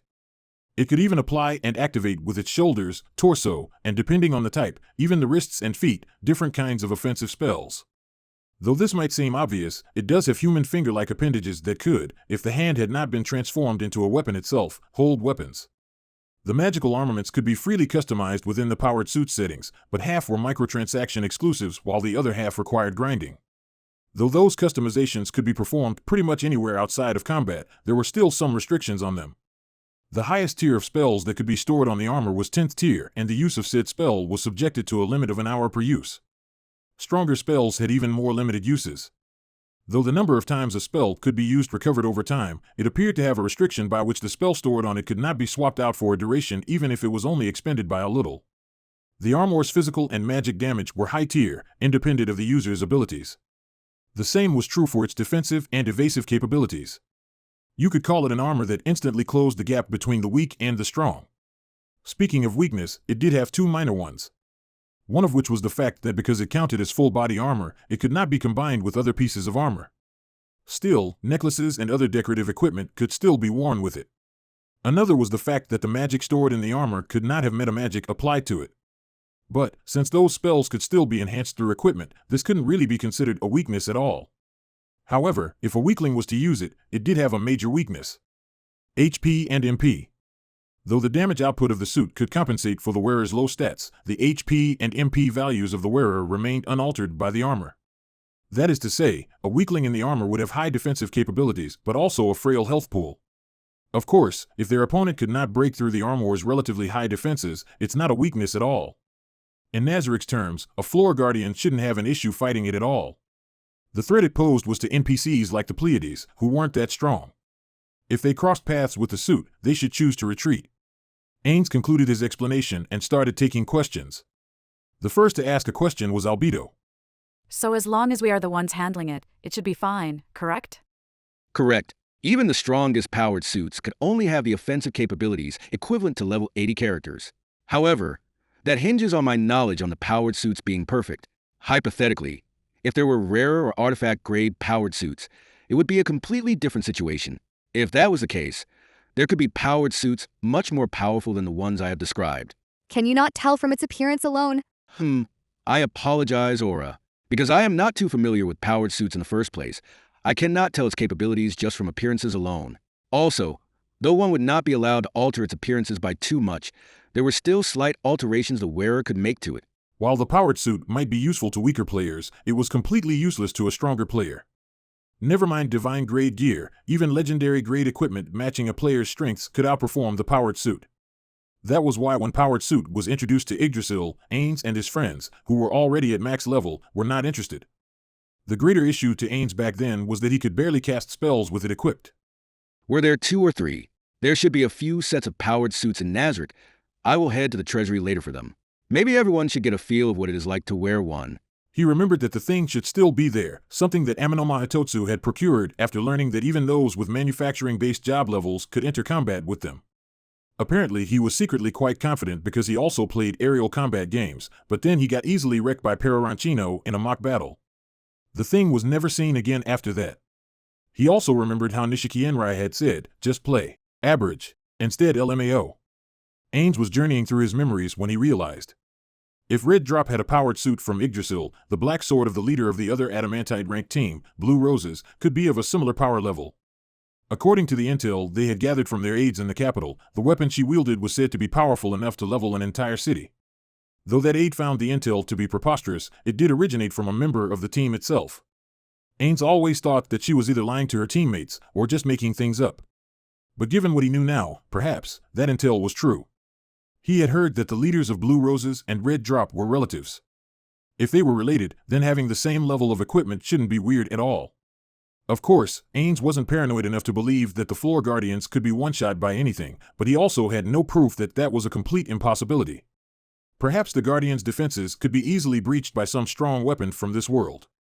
Ains did not want to suffer any severe consequences for forcing his opponent to the stage where she would be suicidal enough to use that sword's power. If it came down to a battle with Blue Roses, he should probably use summoned monsters to bait out that ability and then defeat them. However, that would be the last resort. He remembers a saying about how, the better part of valor is discretion. He should follow that advice. After all, the primary purpose of the kingdom's destruction wasn't for the termination of Blue Roses, but if they were to get in his way he wouldn't mind killing them off. That said, it was best not to make any rash movements before they knew the full capabilities of that woman's sword. I should say sorry to Intoma and hope she understands. Ains mentally sighed to himself as he shook his head in an attempt to get his train of thought back on track. This wasn't the time to be thinking about these sorts of things. Any other questions? Ains looked around. It appeared that none of the Guardians had any other questions. If that is the case, we will pause the discussion on the powered suit for now. Now then, Demiurge, how shall we deal with the city? In my opinion, to have baited that thing out was more than satisfactory. It would be bad for them to mistake that they had defeated the Sorceress Kingdom. We should send a stronger entity, and unto dust they shall return. That is fine too. No, that wasn't fine at all. If they did that, he would have to try extra hard to save some other city to keep the promise he had made to those two. Though he made it through this time, to accomplish it again would be extremely difficult. For Pestonia's sake, who had been standing behind him and listening in, he had to save the people of this city to fulfill their promise. No, Demiurge, let us not do that for now. This will prepare us for similar situations should they occur again. In any case, it is about time that we siege the capital. Let us close the curtains on this battle. We will be fine as long as we systematically scorched earth the rest of the cities. What do you think? He was giving this city's inhabitants the chance and time to run away. If they get killed afterwards because they didn't escape, those two shouldn't have a problem with it, right? If Ain Sama deems it so be it. Though it might seem as though Demiurge was being sarcastic, he wasn't one to do such a thing to Ains. Some people could always hear all sorts of undertones in other people's words, those who usually have something to hide themselves, Ains being one of them. Don't say that, Demiurge. If you have a better idea, then that should be the one that we should implement. As expected of Ain Sama, I am truly in awe of how humble you are. Ains's opinions of the bowing Demiurge became muddled. First of all, what he had said was common sense. It was nothing worth praising. Though he was flattered, he felt as though he was being treated more like a child if even the most trivial of the things he had said and done was cheered. Perhaps that was just out of his low self-esteem. Do any of the other Guardians have different opinions? Ains turned to Shaltir upon confirming that there were no objections. Bring back the undead we had sent using Gate. Then, gather our forces in Irantal and initiate the siege on the capital. Yes, my lord. I will get on with that immediately, Arinsu. Will the main army include people from Nazarick? Send out the Master Guarders of Nazarick and the other elite guards. They are not too strong individually, but are quite a sight to behold as a unit. Roger. Excellent. We will conquer the cities one by one and stage the final battle at the capital as planned. Afterwards, though it might be out of order now, we will finish massacring the inhabitants of all the useless cities. Through this show of force, the world will come to understand the consequences of not bowing to the rule of Nazarick. The Floor Guardians all responded with confidence. Ains nodded deeply. Very well then, Floor Guardians. Ains thought about the future for a while and opened his mouth again to say, No, a portion of the Guardians should stay behind. Everybody else, demonstrate to me your true power. Intermission. In the city that was formed a part of the Karnassus City-State Alliance, Baybad, the city's female mayor's residence was lit up as usual. The owner of the residence, Rikista Kabiria, took the accumulated documents and started reading. The City-State Alliance was comprised of Karnassus, Beppo Allo, East Gaith, West Gaith, Veneria, Greater Listerin, Orkneys, New Orkneys, Grand Withs, Riss, Franklin, And finally, Baybod. This city was part of the 12 mentioned that had formed an alliance. Each city, including the other territories they own, held on average a population of 400,000. The largest city was home to 600,000. Amongst these cities, Baybod was an exception in that the other cities never had a single race hold majority over 40% of the population. The city-state alliance was a union of multiple races and cities. If one were to rewind time back a few centuries, they would find the huge nation that was the origin of the city-state alliance. Due to that enormous county's collapse, 14 city-states popped up with each metropolis at its center. After that happened, there was much bloodshed between the city-states, or rather, small countries. This situation continued on with the states uniting and splitting ad nauseum until the event they called the Great Debate, at which the current alliance between the 12 city-states were formed. Even so, it was still difficult for everybody to abandon their predispositions towards each other. Though a century ago was the past for the races with shorter lifespans, to some of the longer-lived races it was still a recent memory. For this reason, a quinquennial tournament was held as an outlet for those who still held a grudge from the past, and it was about to begin soon. The city on the roster to host the next tourney was Baybod. While it was true that there were 4 years' worth of time to prepare for it, they only had 4 years' worth of time left. The tournament had 16 events, one of which garnered more attention than the rest. The Conlier, or mock combat. It was also known colloquially as the mutual wallop. Every city-state sent 10 of its strongest fighters who would then fight the other combatants under the protection of the magic item known as the Standard of Peace. This was the most entertaining and flashy of the events and was quite popular among the populace. It had come to the point where the majority of the people felt that it was fine to miss out on all of the events except for this one. That was why they could not allow even the slightest of errors to occur during this event. That wasn't a metaphor. A riot with massive casualties had been incited in the past when the city-state of Orkneys had not been fully prepared for the event. Even though 40 years had passed from then to now, the phrase the organizer of Orkneys remained a derogatory title for an incompetent person. Though a screw-up on any of the events could incite anger, the Conlier was the single event where not even half a mistake was permitted. However, the top-level government of each city knew that the Orkneys organizer wasn't too bad. Their problem laid in their lack of alertness against vanquished specters. There wasn't any direct evidence to support the existence of vanquished specters. Even if that was the first time they had appeared, the mistake they caused was fatal. Kista rubbed her eye ridges after she had finished reading the documents. The last time Baybod had hosted the tournament was about 50 years ago. The members of the core team in charge of organizing the affair had long since passed away. Though she had steeled herself to learn the ropes from scratch, she still felt as though she could collapse from the stress and pressure of this entire ordeal. She had lost sleep every time the thought that the tournament could end in failure came to mind. Kista couldn't help but titter. She still had 4 years to go, yet was already in this state. What would she be like when it was close to the opening ceremony? She was already annoyed by it.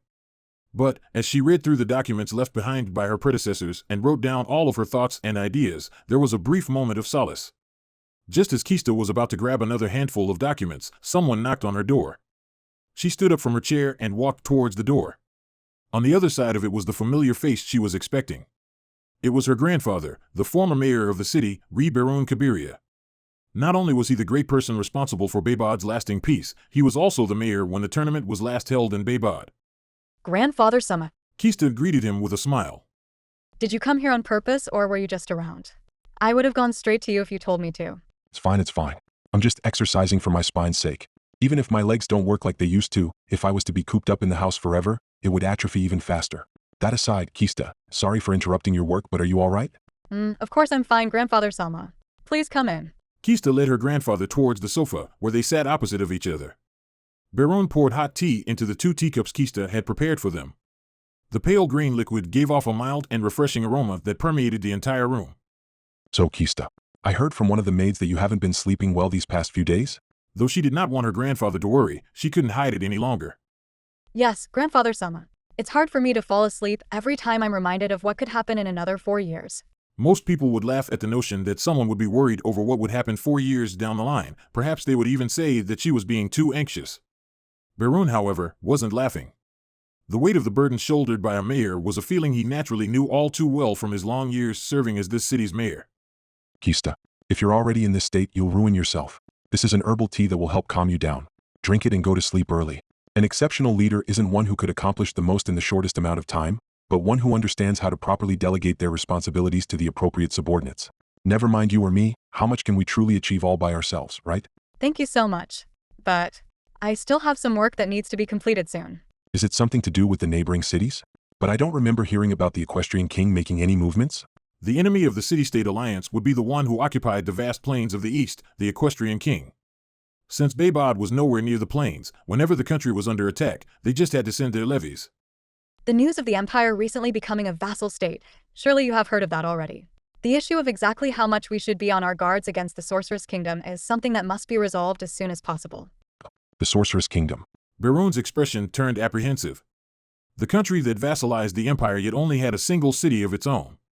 There were also rumors floating around that they had assimilated that assassin organization into their own ranks. There were all kinds of rumors and gossip floating around. Whether they were true or false was hard to tell. Kista was reminded of someone. The Emperor of the Empire, Jurgniv Rune Farlord El Nix. The young emperor who had been given the title of the Bloody Emperor, she had met him once as part of a diplomatic mission, as a top-level official of the envoy to the Empire. They had conversed with each other at the reception gala that was held afterwards. He was one who was rich in intelligence, wealth, and charm as expected of a country's leader. How did someone like him become the vassal of another state? There had to be a reason why. He must be coveting something. In regards to the intelligence gathering process on the Sorceress Kingdom, could I trouble Grandfather Sama to pull some strings? Beroon, as a long-reigning mayor of the city, had quite a lot of connections, far beyond what Kista had. Of course, she had met with most of his connections when she had inherited his post, but if Beroon was the one to ask for that kind of information instead of her, it would be much more effective. Of course, Kista. Although this isn't exactly through my connections, I have heard of some brilliant adventurers who had just immigrated from the Empire to here. Should I ask them about it? Yes, please. Sorry to trouble you. Grandfather Sama, thank you so much. Kista deeply lowered her head. Even if they were of kin, he was someone who was nearly 80 years of age yet could still assume the role of mayor with no issues at all. He was even reverently referred to as the Eagle of Baybod in the surrounding area. This was something that she had kept in mind since youth. Thanking me would be too. Never mind. I accept your gratitude, Kista. Starting from today, even just temporarily, go to sleep early. Am I understood? Yes, Grandfather Sama. Thank you for all the care you have provided me thus far. Chapter 3. A large number of documents were gathered in this office along with several officials of internal affairs. Their expressions were hard to look at, the reason being their increased workload had taken its toll. Another reason for this would be the stress they felt from their knowledge of the kingdom's perilous status. Zanak shook his right hand, which had been signing so many documents that it started to ache, and moved his shoulders around in circles. He could hear his body creak as he did so. It seemed that his body, just like the others, desperately yearned for some rest. Though he wanted to take a break right now, the amount of work that was being transferred to this office was unfortunately ever increasing. Given that was the case, he should either fetch more hands to deal with this or distribute his work to the others. Unfortunately, there wasn't anyone there that Zanak could delegate his work to. If anyone was to take over Zanak's workload, it would have to be another member of the royal family.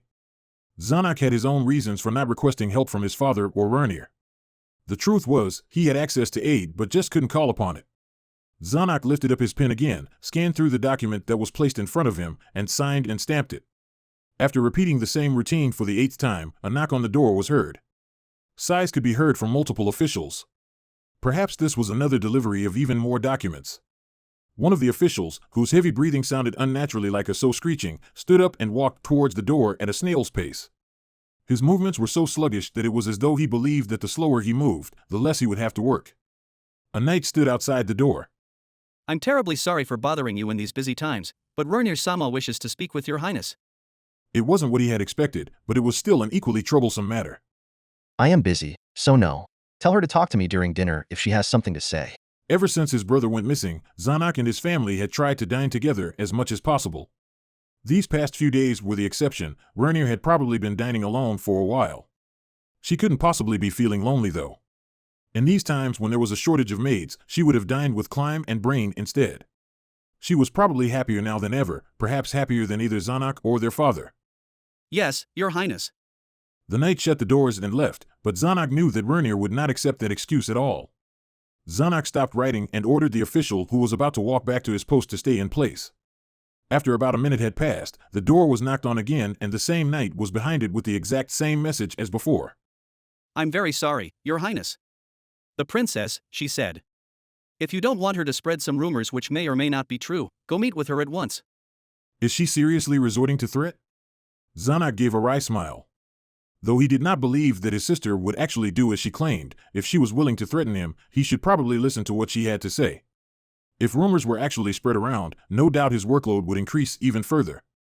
He just had to act as though he was being forced against his will. Got it. Let her in, but no one other than Rernir.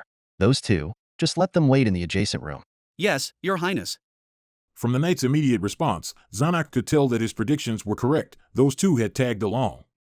Brain was the kingdom's best warrior, unparalleled in his strength. Climb was also much stronger than a regular warrior. To have those two stay inside the palace all day and be Rernir's bodyguards felt like a waste of talent. Those two were not under the palace's direct employ, but were instead paid through Rernir's privy purse and thus were her direct subordinates. Zanak had no say about their assignment. After the knight had closed the doors, Zanak turned to the officials still toiling away in the room and said, You all, my sister is due to arrive soon. What will I ever do with her? Rejoice, for a break is upon you all. 3 hours starting from now. Rest up and return rejuvenated. The officials gave their tired smiles and shambled out with heavy steps as if they were zombies. Princess Rernir entered soon after. Unlike the officials who had just left, she had on her a radiant smile. Oni-sama, forgive me for speaking out of turn, but those officials of internal affairs could be much more efficient if you let them rest well. People tend to make more mistakes when they are tired. Speaking of which, is Oni-sama all right? Zanak rubbed his stubble-covered chin. He had worked an equal amount of time as those officials, so he naturally appeared as tired as they were. He did want to take a rest, but as a superior, way too many things depended on him. I honestly think we should hire someone who could forge my signature. There was a person who could forge father's signature. Should I fetch him? Rernir stared silently at Zanak. He knew what her question meant, but it was better to check to be sure. What do you mean? Is our father still well? Zanak had a wry smile. Oi, oi. You think I would plot to kill our father? In this current situation? Father was not feeling too well. He's resting in his room.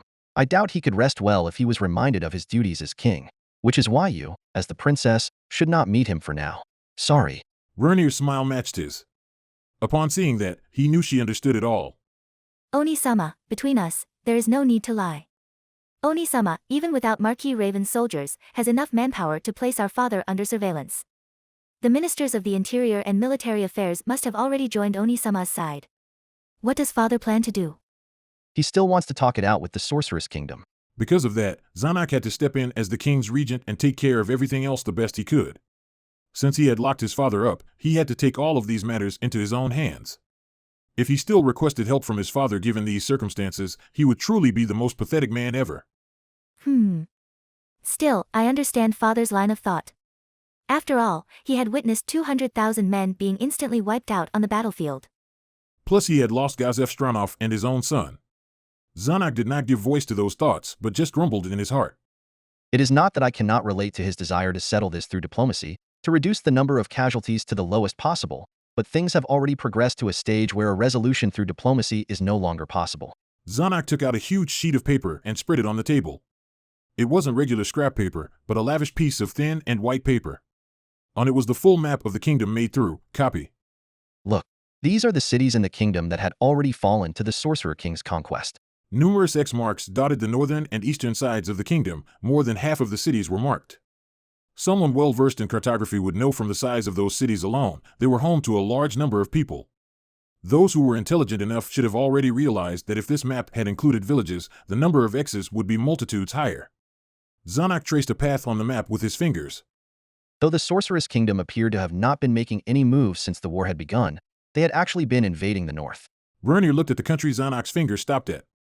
To put pressure on our neighbors like the Council State, to prevent any reinforcement from being sent here, right?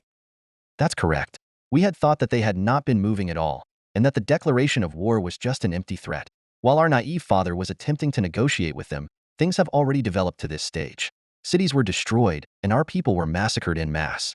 Zanak gnashed his teeth and made an audible sound. Such barbarity. Absolutely unforgivable. Those who could tolerate this kind of treatment were not fit to be called royalty. So the Sorceress Kingdom has no intention of communicating with us. Surely they're planning something unprecedented. Right? You're right. What will happen next? Perhaps a more open act of aggression. Zanak nodded his head. That was why he had been busy formulating a call to arms to send to every noble within the country. Tell me, oh sister of mine, please use that brilliant mind of yours. Why did we not notice the Sorceress Kingdom's invasion? Why did we not receive any intel of the invasion before the northern city of Inauru had repelled the enemy's attack? When the Sorceress Kingdom besieged the city, it was said that not a single soul was spared from the resulting massacre. However, to have made sure that no leaks had occurred was a feat that was pretty much impossible. After all, merchants and travelers still strutted around even during war times. What had they done to seal everybody's mouths? Was it some sort of spell by the Sorcerer King? Oni-sama could smell a whiff of it too, right? The Sorceress Kingdom had placed all of our sources of intel on lockdown. Ah, so you think so too. So if that was the case, these X marks might not be true either.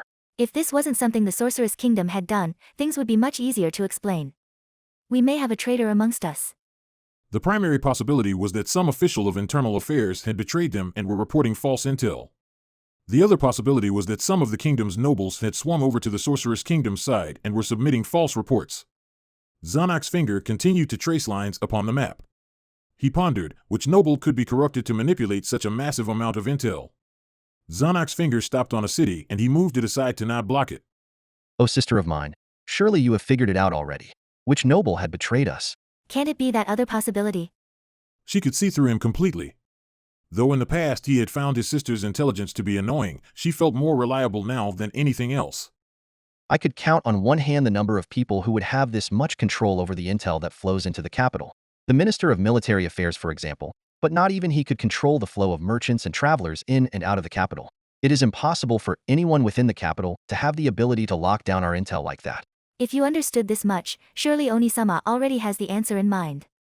It's Marquis Raven. How? Impossible. Zanak rejected that notion immediately, even though his finger had been resting on Ilabura. Do you really believe that to be impossible? Marquis Raven is one to dote over his son. What if someone was to kidnap his son and hold him hostage? Is that how they coerced Marquis Raven? Absolutely despicable. Though, I'm of the opinion that he may have betrayed us simply because he thought that the crown is doomed for. Although he was unwilling to believe in Marquis Raven's betrayal, there was no other nobleman who was as powerful as him. He would only need to call in a few favors with other nobles close to him before he could completely cut off the flow of intel to and from the city of his choice. The survivors would have also chosen to seek shelter and protection from the larger cities. Ilabura would have been an excellent choice in that regard. Was it because of those factors that the Sorceress Kingdom had set their sights on him? What kind of person do you believe the Sorcerer King to be? Abnormally flexible in his ways of thought, someone who possesses an entire nation's worth of intellect and guile. What is most terrifying about him is the fact that he does not simply rely on his overwhelming power, but meticulously plans his every move out. One could say that he is a monster to whom the concept of arrogance is completely foreign. Oh. Zanak looked at Rernir, something felt off about her. Her expression was the same as usual, but her voice carried an unusual emotion, that of awe and reverence. The web of plots unfolding in front of our eyes were perhaps weaved into the kingdom many years ago. We are but stuck moths. I would prefer to say butterflies. In any case, we are at their mercy. It does not matter if Oni-sama prefers to use butterflies in that metaphor or not. Even if we slip through these webs unharmed, there would just be another layer underneath. It is frankly terrifying. I did not believe that someone like him could exist in this world. What if our actions were all well within his calculations? So you are saying that he is better than you? Rernir laughed and did not respond. Let's go back to our previous topic. Oni-sama is probably thinking about searching through Marquis Raven's residence, right? I do not think that you could find anything substantial there. That is true, but surely we cannot just remain idle, right? Given how likely it was that Marquis Raven had betrayed them, they had to do something about it. He was still hopeful that they could find even the slightest trace of a clue to all of this. Before we do that, I have a question for Oni-sama. If the current situation progresses on, the Sorceress Kingdom would surely initiate the final battle near the capital. Would Oni-sama order the soldiers to defend the city or send them out to receive the attack? How will we be raising our forces? I have already received satisfactory responses from our neighboring nobles. Those who were more distant had not replied yet. It wasn't because they had not received his message yet, but because they wished to watch from the sidelines. They probably wished to see the royalty wiped out so that they could bow to the Sorcerer King as his new subjects. Or perhaps it was because they did not want to get on the Sorceress Kingdom's bad side by defending the kingdom. Either train of thought was naive to say the least. Their belief that they could distance themselves away from this was proof enough on its own of their utter stupidity. No, he shouldn't be mocking their idiocy.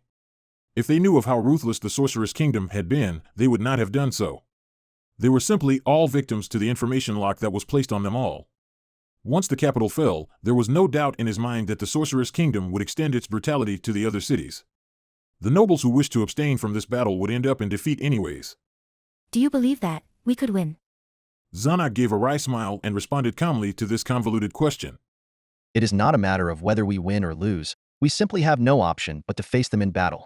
The sorceress kingdom will scorch every inch of this country and slaughter all of our citizens. This is our last stake at survival. Oni-sama is already king. What? What do you mean? Are you saying that I am being too full of myself? If we were to be defeated in this battle, wouldn't the kingdom be destroyed? If that is the case, then the citizens of the kingdom would not be safe no matter where they escape to.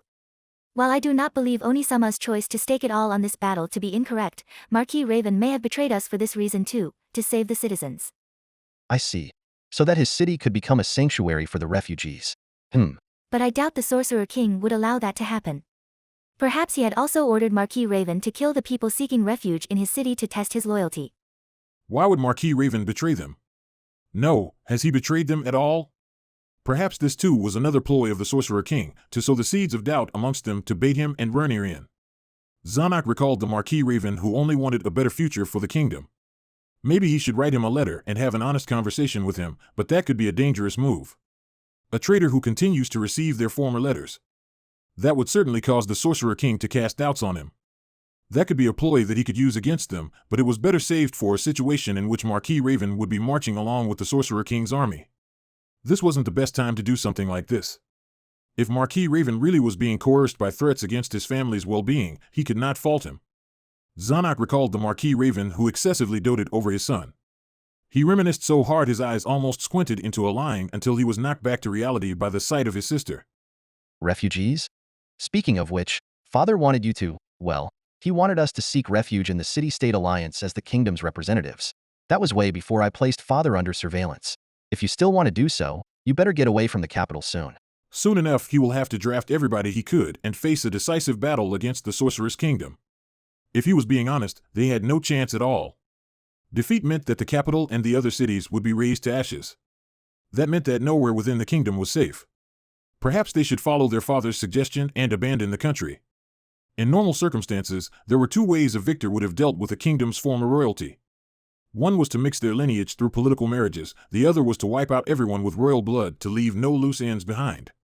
The Sorcerer's Kingdom would definitely choose the latter. That is an excellent idea. Would Oni-sama come too? At this point, how could I? If our elder brother was still here, I would have chosen to run too. Don't mind me. What are you going to do? The Sorcerer King is undead, so he probably wouldn't take that kind of interest in women, so they would undoubtedly be killed too. If the Sorcerer's Kingdom attacked us, I could be violated by one of our own who's desperate enough to do so. Zanak showed his disgust on his face upon hearing how calmly his sister had said such words. But he had to admit that she was also being realistic. Rernir's beauty was renowned, it wouldn't be out of the question for those kinds of people to exist. Then remember to not leave Climb and Unglau's side for now. Okay, I won't let Climb leave my side. There's no one but the two of us here, and I won't speak of it given the current situation, but you have to answer me with those two. Why would Brain Unglaus choose to serve under this woman? Though he had heard rumors that Brain was interested in Climb, he did not appear to be gay in the slightest. However, after some investigations, it did appear that he had not had a woman at all. It couldn't possibly be because he's only interested in children, right? He did not give voice to those thoughts given how scary his sister is. If those two were to find out about it, it would be troublesome. Anyways, I do not intend to flee. As a princess, I will face death with grace and dignity. That was unexpected. He had thought about this in the past, about how she would be fine with any kind of life as long as she was with Climb. Perhaps she was only putting up a front and had already prepared to escape. She would be the type to do that. But even a corpse could still be exploited by the Sorcerer King. Perhaps, will Oni-sama be leading the army against the Sorcerer King? Ah yeah. Even though my presence would not make a difference at all, the army needs a royal to lead them. I have to take a stand. Zanak looked towards the ceiling. You have said something to the effect that I am the king to be in the past. That is why this responsibility falls on me. Father will hopefully take care of my funeral arrangements. You can choose to run away at any time. Though he found his sister to be annoying most of the time, they still shared the same blood. To do what a brother should was the least he could do. Perhaps he could receive God's pity after his death. I understand. I'll do so when the time comes. As Zanak retracted his gaze on her, he saw that Rernir had replied with her usual smile. The Sorcerer's Kingdom had finally begun their westward invasion. City after city and village after village fell in their wake. They were beelining towards the capital, albeit at a painfully slow rate. The larger an army was, the slower it would march. However, according to her companion, Evil Eye, this should not apply to the Sorcerer's Kingdom's army, which was completely comprised of the undead. She believed that this was done to stress out the kingdom's inhabitants. The stress of an invading army had already caused chaos to break out within the capital, and many had died as a result. After that had happened, the people of the capital had two options. The first was to flee the capital and move towards the opposite direction of Irantal, the west. The other option was to remain in the capital, shut their doors, and never come out of hiding. As to which option was more popular, the overwhelming majority of people chose the latter. Those who chose the former were all people with the capital, connections, or skills to guarantee their survival even in faraway lands. That was why more than 95% of the capital's population chose to stay. But that was only true till yesterday. The royalty had put up a decree. The decree was that due to the ever-encroaching army of the Sorcerer's Kingdom, the city required more manpower to defend it. All able-bodied men had to join the battle. It was essentially a draft. Of course, there were those who feared the battlefield and so still chose to hold themselves up, but the amount of people who believed that if they were to not contribute to the war effort, their loved ones would die, held the majority. The fiery passion of the people began to spread within the capital. Those affected by it started to descend into madness. The streets bustled with men preparing for war. Fathers and their sons alike were soldiers. Those who wished for better rations while they were away made the culinary industry boom. This was all exacerbated by the people's knowledge that the royalty had ordered every merchant within the city to keep food prices low. The members of Blue Roses shuffled through the crowd. Locuse had a suggestion for her companions behind her. I said, guys, I can handle it on my own.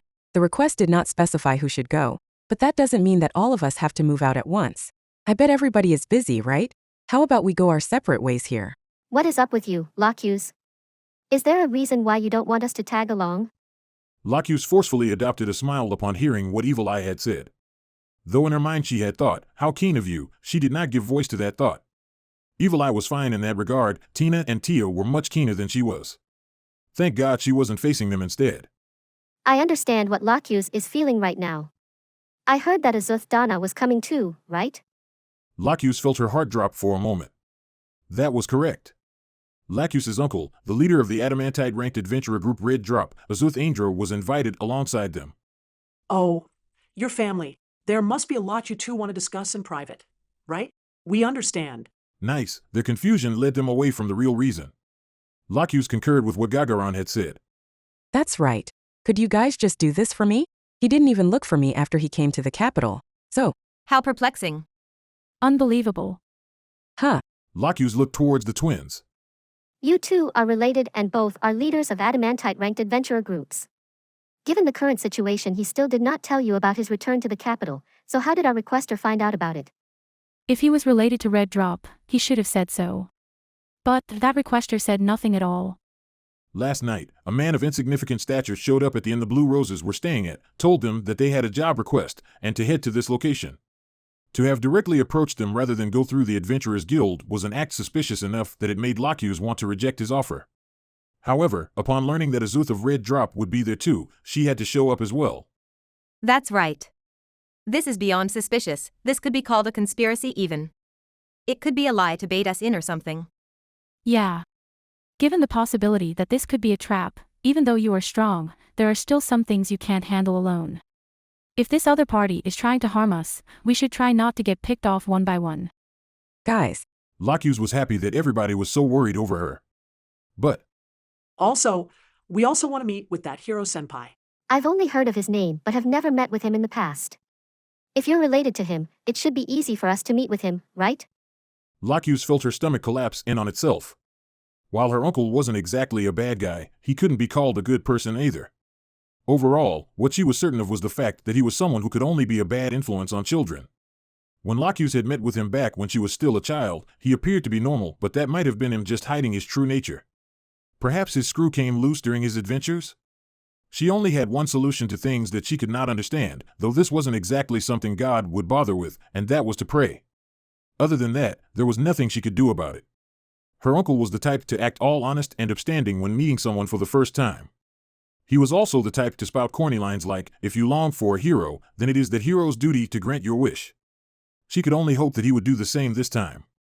Lockhughes and company arrived at the inn they were told to go to. The business around here seemed to be quite run down, and the place was just dirty in general. The doors to the inn were built well and surprisingly heavy. Right after Lockhughes had pushed open the door, Tia and Tina tapped her twice on her waist. It was a signal for her to be on alert. They must have noticed something. Opposite the door was the counter, yet they could not see any evidence of tavern-like business was being conducted here. That meant that this place was remote enough that this establishment could not operate as a tavern, but only as an inn. Lockhughes felt that everybody had switched modes due to the eeriness of this place. They were prepared for combat to break out at any second. Lockhughes spoke to the aloof man behind the counter. We are the Blue Roses, here to meet with our client. Go to room 301. Mr. Azuth of Red Drop is already there. Was he really here? It was time to find out. Lockhughes thanked him and immediately ascended the stairs to the side. The inn was incredibly silent. They did not cross paths with another person the whole way there, nor did they hear any sounds at all. Was it because the walls had great sound isolation properties, or was it because the inn was actually empty? The group reached the third floor and found the amount of rooms on the floor to be surprisingly low. The rooms on this floor were probably huge. Lockhughes knocked on the door that had a sign marked with the number 301. Uncle, I'm Lockhughes. After focusing her ears, she faintly heard a man's voice on the other side of the door saying, "Come in." The volume of the voice was so low that she could not tell if it was her uncle's or not. After blocking Tia and Tina, Lockhughes pushed open the doors herself. The interior of the room was vastly different from its exterior. The room was filled with exquisite and heavy furniture, much more luxurious than Lockhughes' inn. To be honest, that creeped her out. This inn was terribly suspicious after all. They had not even finished surveying the entire room when a voice was directed towards Lockhughes. Lockhughes. Long time no see. Unc. That was indeed her uncle's voice. Lockhughes forcefully slammed the doors shut towards the direction her uncle's voice had come from. What's going on, Lockhughes? Gagarin was the first to speak. Everybody must have heard her uncle's voice already. It was hard for her to say that nothing was wrong after that display. Guys, I feel like I should meet with my uncle alone after all. This girl. Are you seriously saying such things even after we came all the way here? Evil Eye's dumbfounded voice was to be expected. Lockhughes looked at everybody's expressions. Evil Eye had spoken as their representative. She could tell that the rest of them had the same thought from their expressions alone. Then. Let me make it clear. My uncle is an odd individual. The leader of Red Drop? Lockhughes put on the stern expression as expected of a leader and nodded upon hearing what Tina had said. She then looked towards the others. They were confused, but having known Lockhughes for a long time, they knew her to be honest. After she had parsed that from their expressions, Lockhughes opened the door again. There was a shiny velvet chaiselong in the room. On it sat a man she knew well. It was Azuth Aindra in the flesh. His upper torso was completely exposed. One could clearly make out his well-defined abs and puffed-up pecs. This wasn't exactly how one should present themselves in front of their client, yet it was not the reason why Lockhughes stopped her companions from advancing forward. On top of Azuth's body, to his left and right, were two half-naked women snuggling up to him. No, they could not be called half-naked. Their voluptuous chests were fully exposed, and though they were wearing undergarments, they were just strings that barely covered up anything at all. From their appearances, they appeared to be high-class escorts. Erotic outfits that were likely taken off recently were strewn across the ground. Azuth held both women in each of his arms. His hands were latched on their breasts, rubbing them. Uncle, your niece was summoned here by the same client. Can't you welcome me in a more appropriate manner? However, Azuth's hands did not leave the breasts of those women as he continued to knead them without giving it much thought. The women did not seem to mind Lockhughes' group at all, but just uncaringly continued on with their soft moans. This attitude honestly enraged Lockhughes a little. If these women had been procured by their client, Lockhughes would like to have a word with them. Nah, I thought that you guys would come a bit later. I'm not actually doing it on the bed anyway, so why should it matter? Of course it should. Lockhughes did not bother to turn around to check her companion's expressions. Really? Azuth had a confused expression, yet he did not stop rubbing the women. You're just too inflexible in your ways of thought. It is in every man's nature to want to fuck beautiful women. My children would probably be born with the same gift too. Don't you know that it's important to ensure that our bloodline continues on? Even though you're highborn, this kind of mentality is still so deeply ingrained in your heart? Upon hearing what Evil Eye had said, Azuth put on a displeased expression and stared at her. Though they could feel a sense of pressure from his gaze alone, none of Blue Rose's backed down. To Evil Eye especially, it felt just like a soft breeze. She continued. Ah. From your expression alone, I can tell that was bullseye. They call you a hero, but you're no different than a child.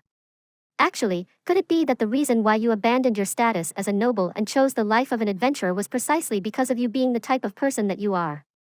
Anyways, this is no attitude to receive your clients. Ladies, begone.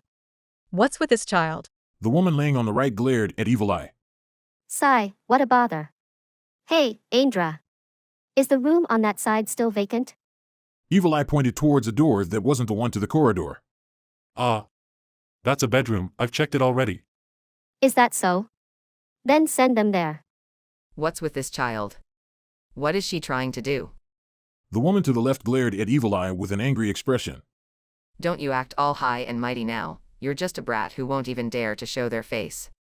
Sigh. Charm person. Go. Yes. Understood. The woman on the left stood up immediately, prompting the woman on the right to take on a shocked expression with her mouth wide open. You too. Don't forget the clothes on the floor. Before the woman could respond, her charm person had already been cast. The women obediently walked into the adjacent room. Azuth pouted and raised his shoulders. From an adventurer's perspective, what Evil Eye had done was no different than someone drawing their blade, yet he did not appear to fault her for it. Though she did not want to admit it, Evil Eye saw him as pretty lenient in that regard. Evil Eye. Good job. Tina raised a thumb to Evil Eye. To be brave enough to let women who could have been assassins get this close to you, as expected of an adamantite-ranked adventurer. Were they? We were trained to do those things back then as well. Women who were not gifted in raw power or arcane talents could only resort to weaponizing their femininity. Though Gagaron cannot relate at all, I'll still explain their methods. First, Evil Eye tuned out of Tia's explanation and spoke to Lacuse instead. It would be troublesome if that wasn't done. Well, I won't interrupt you with this topic anymore. Speak of whatever you want, I guess. Thank you, Evil Eye. Now then. She was already exhausted before she had spoken a single word. Now then, Uncle, our client this time around is extremely suspicious. Who are they? Oi, you came here without knowing about them? There's someone with a massive organization behind them, probably. Probably. Speaking of which, are they someone you are familiar with? I haven't met them in person. If they knew their manners, they would have given me their name.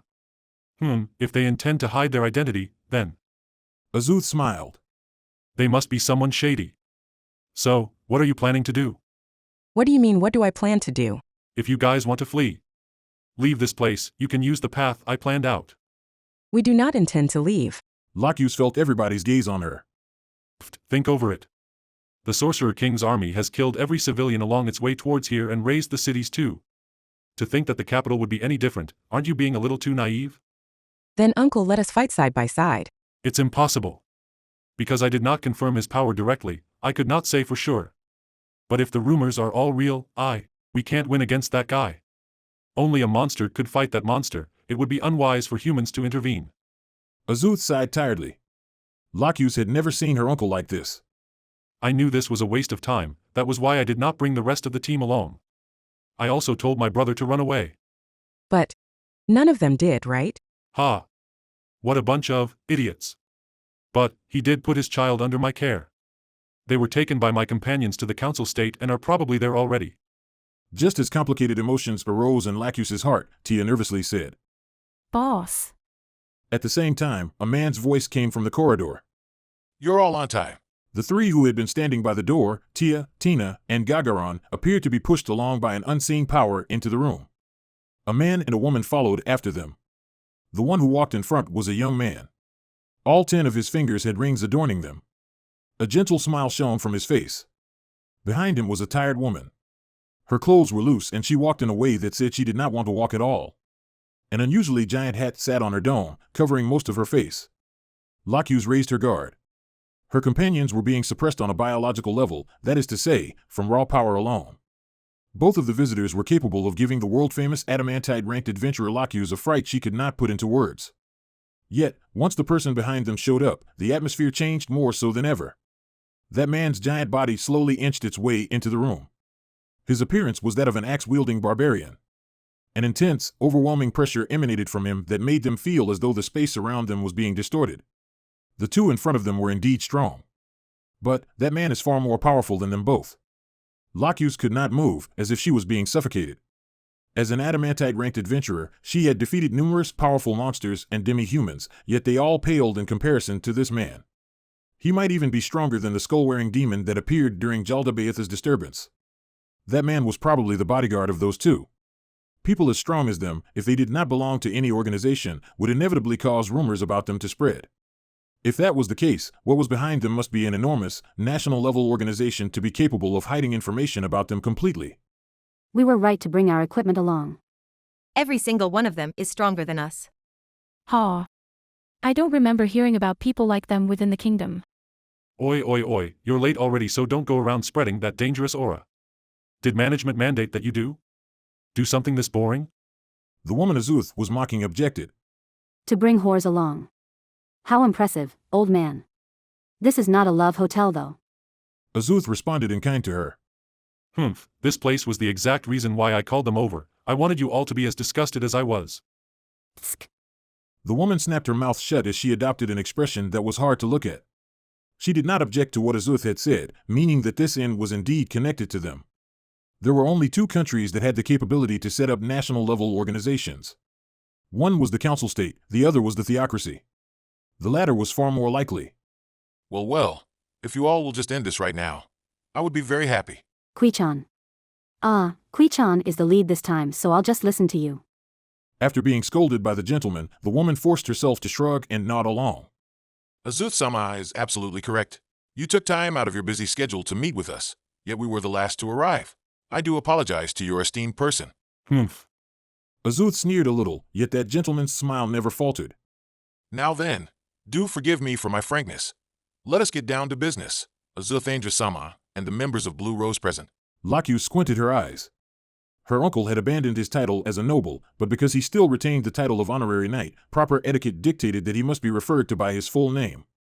However, Azuth was the type to dislike being called by his full name. Those who were meeting him for the first time and wanted to follow protocol would have fallen into this trap. This gentleman, however, managed to avoid this. This meant that this man had done his thorough research. No, it was probably more accurate to say that the people behind this man had done their research. Locuse Alvian de Elendra-sama, Evil Eye-sama, Tia-sama, Tina-sama, Gagaran-sama. We are here to persuade you to join our side. Though fighting to your last breath here is an honorable option, we do implore everyone here to consider the future instead. Ugh. Such an impolite fellow. So, which country sent you? It doesn't matter which country we're from. It's all useful. Suddenly, a hand appeared from behind the woman and covered her mouth. No way. Tia and Tina drew their weapons in surprise. Behind the woman stood a man wearing an odd outfit. His entire body, including his face and hands, were covered. Metal plates lined his clothing for better defense. Not good, it's an assassin way beyond our league. Not good, he's much stronger than us. These two were the strongest, most vicious assassins that Locuse knew of, but this man was stronger than them both. Please do not worry, and please sheath your weapons. If our goal was your demise, we would not have introduced ourselves in such a trifling method. The gentleman was correct. To have entered this room in a way where none of these adamantite-ranked adventurers could notice must have included the use of an ability that was capable of completely masking oneself. To have revealed himself in such an idiotic manner meant that he wasn't there to assassinate them. Or perhaps this was part of their tactic too. They were reminding them that if they did not join their side, outstanding assassins could get them at any time. Also, as for my companion's slightly inappropriate matter of speech, I do deeply apologize. Oi, what good does hiding that fact do for you? You guys are from the theocracy, right? Are they really from the theocracy? I can't believe that people like this exist there. A shocked Evil Eye said. Locuse was equally surprised. They had fought against a unit that was burning down demi-human villages in the past, and they were strong. Especially the captain of that unit, who was stronger than Locuse was at that time. Yet, no one from that unit was as strong as the people in front of them. You didn't know? I thought that you'd at least have heard rumors about them. They are the pride of the theocracy, their unit of heroes, the Black Scripture. It's likely that all of them have reached the realm of heroes. Azuth was looking towards the barbarian. That man put on the smile a beast would have right before it feasted on its prey. Ha ha. Looks like you know quite a bit about us. But don't you have one too? Someone like me, or even stronger than me. He pointed towards Evil Eye. Evil Eye of Blue Rose, you're a hard one to deal with. Yet his attitude was not of one admitting defeat, rather, his expression told them that he treated Evil Eye as an equal. Humph. There are people stronger than me. Excluding fiends, of all of the humans and demi-humans, only Momon-sama is stronger. Only Momon? The barbarian muttered to himself while a faint smile bloomed on his face, and said no more. I say, people of the Theocracy's secret unit, why won't you fight alongside us against the Sorcerer King? Perhaps that woman also. No, that was. Evil Eye continued to mumble to herself, but Azuth ignored her and asked the gentleman, who responded with his unwavering smile. To have received an invitation from your esteemed person is an utmost honor to us all. However, we are here on an express mission to convince your esteemed persons to join us. That is why we can only choose to ceremoniously reject your suggestion. After all, soldiers who participate in battles out of their own selfish desires would only bring harm to their organization. Trying to use your orders as a scapegoat, I see. Still, I'm interested to hear your personal opinion. What a bore. Aren't things much simpler if we just followed our superior's order? The annoyed woman said. The gentleman's smile faded away as it was replaced by a troubled expression. I bet you're the type to find even your own thought process to be annoying. That's about right. As long as I carry out my orders, the responsibility for them will always fall on my superiors. It's too annoying to have to shoulder responsibilities myself, so I don't bother with it. I'm pretty good at shifting responsibilities onto others. I've even received praise for it. They weren't praising you. The barbarian whispered to himself. Hee. Now then, Angel-sama, my apologies. Azuth-sama, we understand what you meant. So, what about the members of Blue Rose? Before that, could we ask a question? How can we escape from here? I will tell you how after you join us. By the way, we have extended this offer to numerous other adventure groups already, and they have all accepted. Those groups have already been relocated to safer locations to sit this one out. Oi, did you use violence or threats to force them to go with you? As Gagaron had said, if someone as strong as them were to threaten other people, it would be hard for them to refuse. We really do, from the depths of our heart, want to become comrades with you all. This is a cooperation for our future, for humanity's future. The gentleman did not appear to be lying at all. His personality was probably the reason why he was chosen to be the negotiator. I refuse. Lacus did not even have time to ask for everybody else's opinions before Gagaron replied. No need for I. We will go with the leader's decision. Her companions started nodding their heads in agreement upon hearing what Gagaron had said. Is that true? Looks like nothing I could say will sway your opinion. Looks like I'm out of options. The gentleman took their rejection unusually well. Lacus lowered her posture in case he resorted to force. After seeing what Lacus had done, the gentleman gave a wry smile. Please, there's no need to worry, Lacus-sama. We do not plan to use force. We hope that everyone here could avenge those who have fallen to the Sorcerer King. We have left a fee for your troubles at the reception. Please do accept it before you return. Now then, we'll be on our way. After the gentleman gave his orders, the people of the Theocracy began walking towards the exit. Things appeared to have concluded peacefully. Just as Lacus breathed a sigh of relief, Azuth called out to the gentleman. Oi, speaking of which, the Mr. named Rufus or Rufas, is he still okay? I'm terribly sorry. Our country spans a vast area, so I do not know who you are referring to. If you could be a bit more specific. Is that so?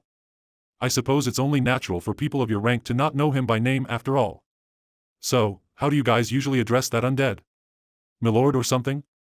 Every member of the Black Scripture was stunned and were subsequently filled with malice. The entire room was suddenly overflowing with an aura of bloodlust that made them feel as though combat was about to break out at any moment. The gentleman was the first to make a move. He extended both arms to stop the people behind him. Kui-chan. What's wrong? Are we not killing them? The gentleman stared at Azuth with cold, unmoving eyes and calmly replied to the woman. He's bluffing. Do not move of your own accord. This is an order. The bloodlust that emanated from them disappeared as fast as it had appeared. The gentleman's cold-eyed stare remained on Azuth. Though I am extremely curious to find out the extent of your knowledge on this matter, I will report this to my superiors. Everybody, it's time for us to leave. The members of the Black Scripture did not lower their guards as they walked out the room but maintained the attitude that if Lacus's group was to take any sort of action, they would retaliate in kind. After a while, after Lacus was certain that the Black Scripture had left already, she started ranting at Azuth. Uncle, you're the weakest of us all. Please stop provoking other people. Ha! Indeed, that was pretty dangerous. I did not expect them to antagonize us that hard. If it wasn't for that man with the fake smile, I would have been dead. They were probably thinking something along the lines of, rather than dirty our own hands, it'll be more beneficial if we let the Sorcerer King have his fill first before we have ours or something. Though I doubt we were worth that kind of consideration. Locuse intentionally directed her sight towards Azuth, who had been laughing loudly. Was that really the case? Her uncle had revealed to the Black Scripture that he had some sort of crucial intel on the theocracy. It would not have been unusual for them to kill him to prevent that intel from getting into the Sorcerer King's hands. The other probable outcome would have been for them to kidnap him to interrogate him or use magic to get the intel out of him. The root of the issue was why her uncle had let the theocracy know that he had that kind of intel. If he had not done so, the conversation would have concluded with nothing else happening. Why would he intentionally burn himself? Azuth wasn't someone who couldn't see the bigger picture. Given that was the case, there had to be something in the background that Locuse did not know of. She would not get an answer from thinking about it alone. Locuse stopped that useless train of thought. For God's sake. So what does Uncle plan to do next? Ha! I plan to wait till the Sorcerer King's army made its way here. The big boys up there seem to be planning to send soldiers to the neighboring territories to take formations. To be honest, I don't think they have a chance at victory. The Sorcerer King and his lackeys will come here sooner or later. You're not strong enough to trade blows with him, just run away. He had made his intentions clear. Even so, I will not abandon this city to run away. Uncle. If something was to defeat the Sorcerer King, it would not be the strike of a warrior, but rather, the stab of an assassin. Precisely because of that, Locuse had to clench her teeth and simply watch as waves of men were sent out to defend against the Sorcerer King's attack.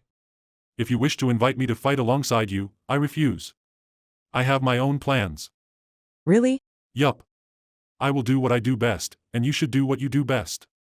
However, for the sake of my cute niece, I will reiterate again. It's best for you all to run away. You are all nothing in the face of the Sorcerer King's power. Humph, what does that mean? Are you saying that you could achieve more than us? Faced with Evil Eye's question, Azuth laughed as if he did not have an answer to that. Indeed, even I could not win against the Sorcerer King. I am but a mere man. But, even if the Sorcerer King surrounds the entire capital, I alone could still escape. Azuth stood up. Now then, I'll be going to the other room to work these hips. What will you guys be doing? Locuse realized what her uncle had meant and furrowed her brows. We'll go back. After all, there are still things we need to prepare for. Locuse bid farewell to her uncle and descended the stairs carefully with the rest of her group. They took their pay on the first floor and left the inn. It did not appear as though the Black Scripture was waiting in ambush there. At a distance away from the capital that would take the average traveler 3 days to cross, the Sorcerer's Kingdom's army could already be sighted. This report landed in Zanok's hands. To receive the Sorcerer's Kingdom's army's attack, the entire army of the kingdom had mobilized under Zanok's command. On the plains about half a day's worth of marching away from the capital, the kingdom's army had already established a front upon receiving news that the Sorcerer's Kingdom was invading from the west. According to their battle plans, they were to wait for the Sorcerer's Kingdom's army there. The front was built upon a wide bit of road that was locked down for this purpose. If the Sorcerer's Kingdom's army was to continue on their current, straight trajectory, this would be the most effective. However, if the Sorcerer's Kingdom was to change their direction of approach, there would be a need to form a new front. Though they were worried about that possibility, the reports all indicated that the Sorcerer's Kingdom was beelining for them. It appeared as though they did not have to worry about that possibility coming true. Yet no one was rejoicing because of it. The kingdom's army that will be facing against the Sorcerer's Kingdom's army this time around was comprised of levies from the neighboring nobles, the capital's militia, and able-bodied men drafted from the refugees. It would not be incorrect to call this army the kingdom's last hope. In total, there were over 400,000 men. To have formed such a large army was something worthy of praise, yet the reality was that they were scraping at the bottom of the barrel. Not many had suitable equipment, a lot of people only had a club. Even under this situation, morale was high. However, the reason for that was purely because they had the spirit of a cornered beast. They knew the extent of the cruelty the Sorcerer's Kingdom had displayed and thus took up arms through the sheer force of will to protect that which they hold dear. If their courage was to take a hit in any shape or form, the kingdom's army would surely instantaneously collapse. The size of the army was a weapon in and of itself. The long lines of soldiers alone gave off an overwhelming pressure without them doing anything at all. So then, for what purpose was the Sorcerer's Kingdom's army advancing straight towards this army of 400,000? Even those who aren't too well versed in battle tactics would know that facing such a large army head-on wasn't the best strategy. For the Sorcerer's Kingdom, their best strategy would have been to do nothing. They had an army full of the undead, which did not require supplies at all. In comparison, the kingdom's 400,000 strong force was akin to a gigantic yet starving beast. As long as they managed to completely surround them and apply pressure inwards, this giant beast would soon doom itself by starving to its death. Yet the Sorcerer's Kingdom's army marched in a straight line, destroying everything in their path. He knew of the Sorcerer King's firm grasp of the bigger picture, so it was hard to imagine that they had done so with no purpose in mind at all. The Sorcerer's Kingdom simply had confidence in their imminent victory. To something like the Sorcerer's Kingdom, this was not reckless behavior at all. To those who could defeat an army of 200,000 men with a single spell, this army of theirs could be wiped out with the use of only 2 spells. Of course, Zanuck, as the general, did not want to believe that that could happen. However, the people, especially nobles, who believed in that notion weren't exactly a minority either. He understood why they had suggested that their forces should be split into groups. Though they could fall one by one, they also avoided the possibility of their entire army succumbing to a single spell. But they could not do that. Due to the devastating loss they had experienced during the Battle of the Kots Plains as well as the current invasion by the Sorcerer's Kingdom, not many noblemen who had the skills to command such a large number of soldiers and cavalry were left. Splitting their forces would not create smaller armies. This force of 400,000 soldiers would suddenly turn into 400,000 commoners instead. It was precisely because they had this many men gathered, this many comrades, in one place that people had the courage to face the Sorcerer's Kingdom. They had been manning this front for 2 days now. A lot of time had been eaten up by the preparation this many men required. After both sides had set up their formations, the Sorcerer's Kingdom's army had adopted a prideful attitude that said loud and clear, "We gave you just enough time to prepare." Their forces numbered around 10,000, comprising of 3 to 4 types of undead. This was a minuscule number in the face of 400,000 men. However, in terms of individual strength, the Sorcerer's Kingdom's army undoubtedly held an overwhelming advantage against them. Your Highness. I know. Zanuck gave a prompt reply to the Minister of Military Affairs. The minister's movements were stiff, almost comical at times, due to his unfamiliarity with the armor he wore.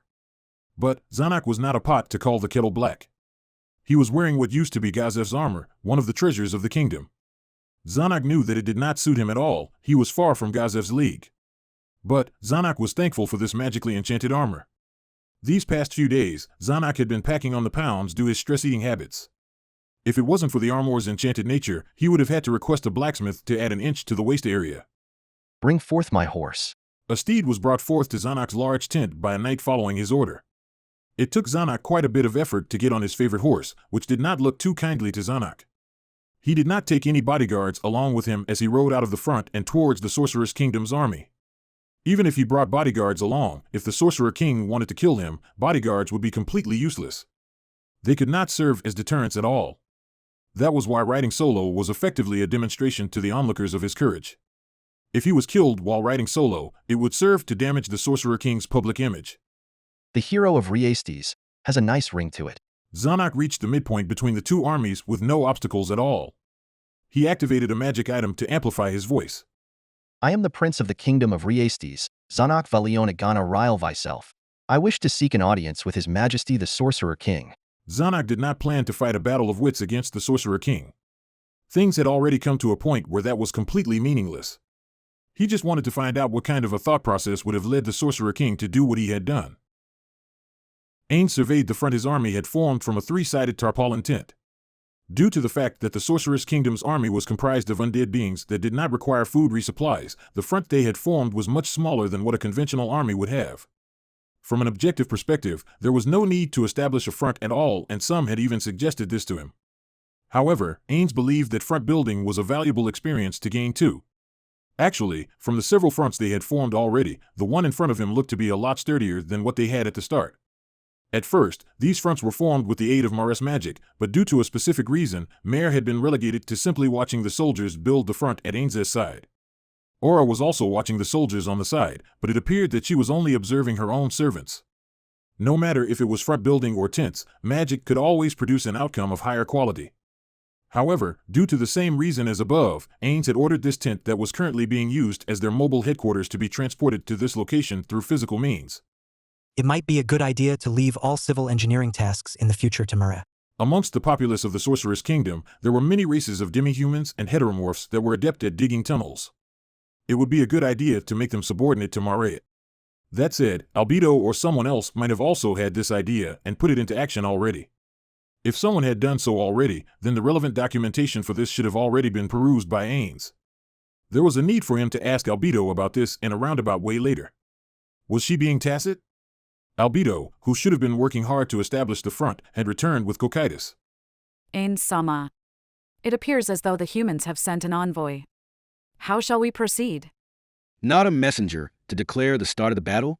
Prepare a reception. Prepare the receptive drinks as well. As Albedo began to prepare the table, chairs, and such, a man wearing full-plate armor on horseback entered Ain's line of sight. Ains recognized the armor worn by that man. I think that's Gazef Stranov's armor. Is this man the Vice Warrior Captain? He's quite different from the descriptions I've heard.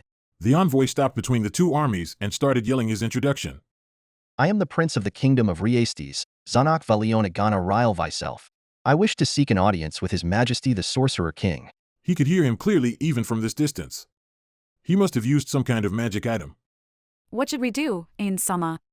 If he is not here to declare the start of the battle, then it would be a waste of time to converse with him. Shall we initiate the battle as is? No, Albedo, we cannot do that. The opponent desires to have a battle of wits with Ain-sama. If we rejected him outright, it would reflect negatively on the people's impression of Ain-sama's magnanimity. What value do rumors hold? Albedo sneered. They are dead men walking. What good are rumors that fall on no ears? Ains was not too keen on fighting a battle of wits or whatever. Surely the royalty of this country would not lose out to him in anything other than combat prowess. Still. Albedo, have you forgotten about the possibility that the rumor could be transmitted through magic? I'm terribly sorry. I will go then. The royalty of our opposition came alone. If I were not to do the same, it would not reflect well on us. Are you sure it will be all right? Ain-sama. I have no idea. Aura, if I were to be brainwashed or mind-controlled, you should use your world-class item to protect me. Ain's usual world-class item was in Nazareth storage, so if Aura used depiction of nature and society on him, he would be trapped in it. This way, even if he was brainwashed, they could not kidnap him through teleportation or other similar methods. Understood. Ains replied to Aura and left the front on a Soul Eater. It was worth noting that after Ains had practiced horse riding, he looked adequate while doing it. However, because he wasn't too apt at it, to prevent making a blunder in front of the two armies, Ains still chose to ride a Soul Eater to be on the safe side. The other party was waiting for Ains next to his horse, so Ains also got off the Soul Eater upon arriving at his destination. No matter how bad this was going to get for him, Ains steeled himself to do to others what they had done to him. His opponent was a man on the chubbier side of the spectrum. Makeup caked his face to cover up the dark circles under his eyes. Nice to meet you, Your Majesty the Sorcerer King. My name is Zanak Valion Agana Ryle Vyself. Nice to meet you. I am the Sorcerer King Ains Olgown. I will be in your care then. Now, a standing conversation would be neither here nor there. Ains cast a spell twice, producing two black thrones that faced each other.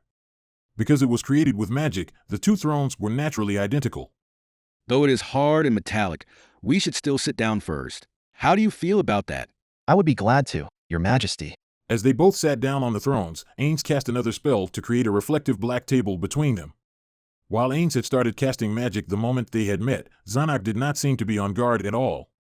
It appeared as though he did not have any intention to assassinate Ains. Afterwards, Ains took out 2 cups and an ice-filled container from his inventory. How about some water?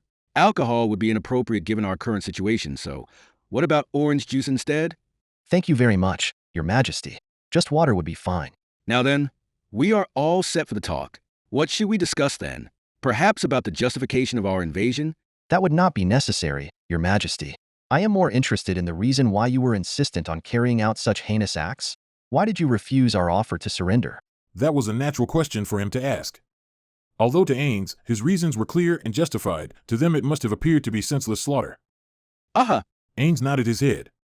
Given how things had turned out, there was no point in hiding his intentions anymore. He began to exposit the Sorceress Kingdom's plans to Zanak. Because we stood to gain nothing from that. I intend to sacrifice your people as an example to the world of what would happen to them if they stood against the Sorceress Kingdom. To that end, you will all be eradicated and the kingdom will be rendered into a mountain of ash. That mountain will continue to serve as a warning after centuries, after millennia, of how foolish of an act it would be to go against the Sorceress Kingdom. You do not appear to be jesting. Of course not.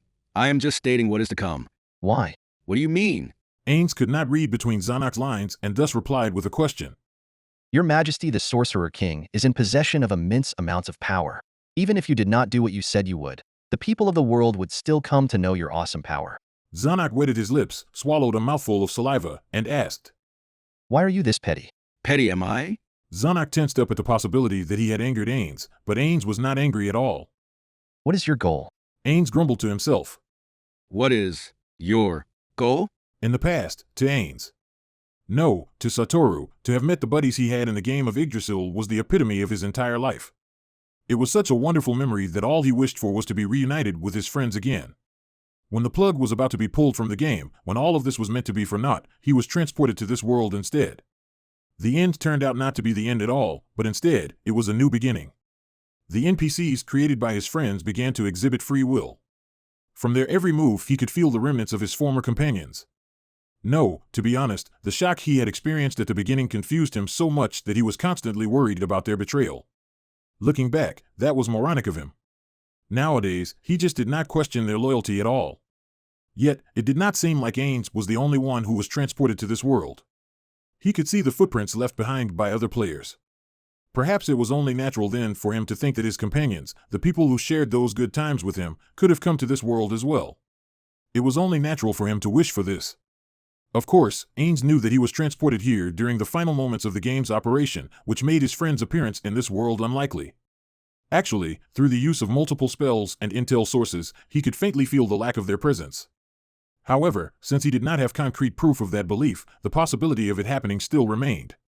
One might call him an idiot for holding on to such vain hopes, one might also call him a futile loser too. But to the Ains of yesteryear, that was all his life had amounted to. And now that dream was gradually fading away. Sure, his friends were important to him, but now, the NPCs were important to him too. They were essentially children that had been left behind by his companions. Ains, as the only one to have stayed behind, had the duty to protect them at all costs. Because of this, Ains was willing to sacrifice his all to ensure no harm ever came to the NPCs. In order to ensure that Nazarick would never fall to outside forces, he had to prioritize the empowerment of the organization's every aspect. Shaltir was dominated by some unknown entity in the past. Though he had succeeded in regaining control over her, if things had turned out any worse back then, important intel on Nazarick could have been made known to outsiders. Consequently, it could have led to the destruction of the guild. He could not allow something like that to ever happen again. What is my goal, you ask? I seek something that is difficult, yet also easy to obtain. All I wish for is a single thing, that is, happiness. Happiness? Zanuck repeatedly blinked in surprise. Ains laughed a little in response. He did not find what he had said to be so outrageous. No matter if you're human or whatever, the pursuit of happiness is the ultimate goal, is it not? Ains threw away his act and began to converse with Zanuck as if he was a close friend of his. And you would step over others' happiness to achieve your own? Isn't that obvious? If the happiness of those I hold dear could be guaranteed, those of others do not matter to me at all. If you could secure the happiness of your subjects by inflicting suffering on the citizenry of another country, what would you do? Would you say, abandon their happiness altogether? Those are the extremes. Zanuck calmed down as the sentence trailed. He lowered his head and said, That was out of line of me. My apologies, Your Majesty. Ains went back to his ruler persona. It is fine. There is no need to worry at all. Even with the intellect and power of Your Majesty the Sorcerer King, there are no other possible methods to guarantee happiness? Perhaps, but I could only say perhaps. If you had a guaranteed method to obtain happiness, what would be the better option? To seek a possibly non-existent secondary method, or sticking with what has been tried and true? The goddess of luck is bald at the back of her head, after all. Was that how the saying went? Zanuck was absolutely incredulous. What a strange goddess. Sorry, I did not mean to belittle the goddess you believe in. Please do forgive me. Haha, I don't mind at all. That wasn't something I believed in, just a proverb I remembered. Very well then, that is the extent of it all. For the happiness of my subjects, I must sacrifice your people. This is the basis for this war. Do you get it? I guess so. I do relate to Your Majesty's desire. The pursuit of the betterment of one's own country and a guarantee to one's own countrymen's happiness, that could be said to be the only responsibility of a ruler. If the destruction of our people guaranteed the people of the Sorceress Kingdom their happiness, I do understand why you did not accept our surrender. I suppose it couldn't be helped. Right? You get it. Now then, it's my turn for a question, but I don't really have one. Ains looked around while he pondered. Ah, right. The armor you're wearing reminded me of it, so I'll ask about that sword. The sword that Gazev Stronov wielded, who's currently in possession of it. It is currently under the safekeeping of a man named Brain Unglaus. Brain Unglaus? Ah, that man. When he dueled Gazev, there was someone by that name between the two men who had witnessed said duel. However, given how long ago that was, he could barely remember his appearance. Although he planned to turn the capital into ashes, he still planned to recover a few items, one of which being Gazev's sword. That man, has he come here too? No, he has not, Your Majesty. He should still be in the capital. Is that so? Then you wouldn't have any issue with what kind of magic I use to destroy you all, right? The one in charge of sieging the capital was Cocytus, so he would have to order him to watch out for the sword later. While I have no intention to forfeit in this battle, I would be eternally grateful if Your Majesty was to use magic that would inflict the least amount of suffering on my people. You do have a point. I understand. After all, pleasant conversations like this one are hard to come by. For you especially. I shall try my best to kill you as gently as I could. Thank you very much. Zanak had on him a brilliant smile to which Ains could not help but feel amazed. This man's courage was quite sizable. If Ains was in his shoes, would he have been able to do the same? I don't think so. As expected of someone of royal blood. This has been very educational. Zanak took the glass cup in front of him and downed the water in a single gulp, as if he was not worried about poisons at all. Delicious, Your Majesty. Say, I do hope you could answer one last question of mine. Was Your Majesty the one who killed my brother, or was it one of Your Majesty's subordinates? Your brother? Ains tilted his head and after a short while remembered the prince of the kingdom they had already disposed of. He could not recall his name, but did remember that it was super long. It was probably one of my subordinates. Is that true? So he was dead after all? I feel like a huge weight has been lifted from my shoulders. Your Majesty, thank you for telling me. I suppose it is time for us to bid farewell. After saying that, Zanak began walking towards his horse. Ains walked towards the Soul Eater after he had tidied up everything, only to find that Zanak was still waiting by his horse. Ains questioned in his mind why he had not already gotten onto his horse as he climbed onto the Soul Eater. Only after he had done so, did Zanak mount his horse. Between a prince and a king, it was easy to tell who held the higher status, so he had probably done so to avoid looking down on Ains from his high horse. To Ains, someone who had not studied equestrian etiquette, this was the proper protocol that the aristocracy should strive to follow. Zanak standing in his mind rose by a bit. Looks like studying the etiquette of the upper class has become mandatory. What isn't at this point? Will the amount of things I have to learn ever decrease? Your Highness.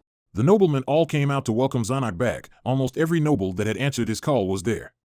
No one halted his exit from the front, yet now it felt like he could not get back in if he tried. That meant that everybody was anticipating for good news, the best of which would be if the Sorcerer King had agreed to hand it. Zanak answered their question with a curt reply. I couldn't do it. His Majesty the Sorcerer King plans to kill us all. That was non-negotiable to him. What he found to be surprising was the fact that there were still nobles who turned pale at this news. Were they still hoping that everything would turn out fine even with the current situation? Zanak got off his horse and left those nobles, who were all biting down on their lower lip and were deep in contemplation, behind to walk towards his own tent. After he entered the tent, the Minister of Military Affairs welcomed him, only for a sarcastic smile to surface on his face. That does not look like good news. In other words, just as we had expected, but, well, one thing did surprise a bit. Really? Speaking of which, I have never met with the Sorcerer King. Just what kind of an evil monster was he? Zanak smiled. He was more human than I thought. The Minister of Military Affairs was shocked at this answer. His eyes were so wide that they almost formed into circles. Perhaps that was the first time Zanak had seen him make that expression. Zanak began recalling his time with the Sorcerer King. It was true that on the outside, he appeared to be a terrifying monster, one that exuded an oppressive aura. Zanak could not even fathom how high of a value the clothing he wore had. Yet, even so, his only priority, the reason behind all of his actions, was for the happiness of those he held dear. Isn't that the most common of desires? Honestly, that should not have been the reaction of an undead, the mortal enemy of the living. He was too human. He could not understand the exact level of consideration the Sorcerer King had placed on this matter to have arrived at this conclusion, but from that bit of conversation, he could sympathize with him a little. Haha, yes, indeed. Just like a normal human. Zanak shifted his gaze from the minister to the exterior of the tent. If, say, before things had turned out this way, perhaps he could have thought up a better method to deal with this. But they were past the point of no return already. So what is the status of the command hierarchy and battle preparations? Your Highness subordinates, those from the capital, are ready to move out immediately. Distributing our men between the capital's residences proved to be effective. The speed of the landed nobles, however, leaves much to be desired. They are still debating on who should be vanguard. The Minister of Military Affairs ranted on without hiding his disdain. That cannot be helped. They are not under our command after all. Some of the nobles have not even made the resolve of self-sacrifice. We can only hope that they will not initiate the battle before the rest of us are ready. The lower our expectations are, the less disappointed we would be. It was indeed troubling if they could not even synchronize amongst their own ranks for this battle. That said, without their forces, they would lose out on a quarter of their mobilized soldiers. That scenario would be equally troublesome.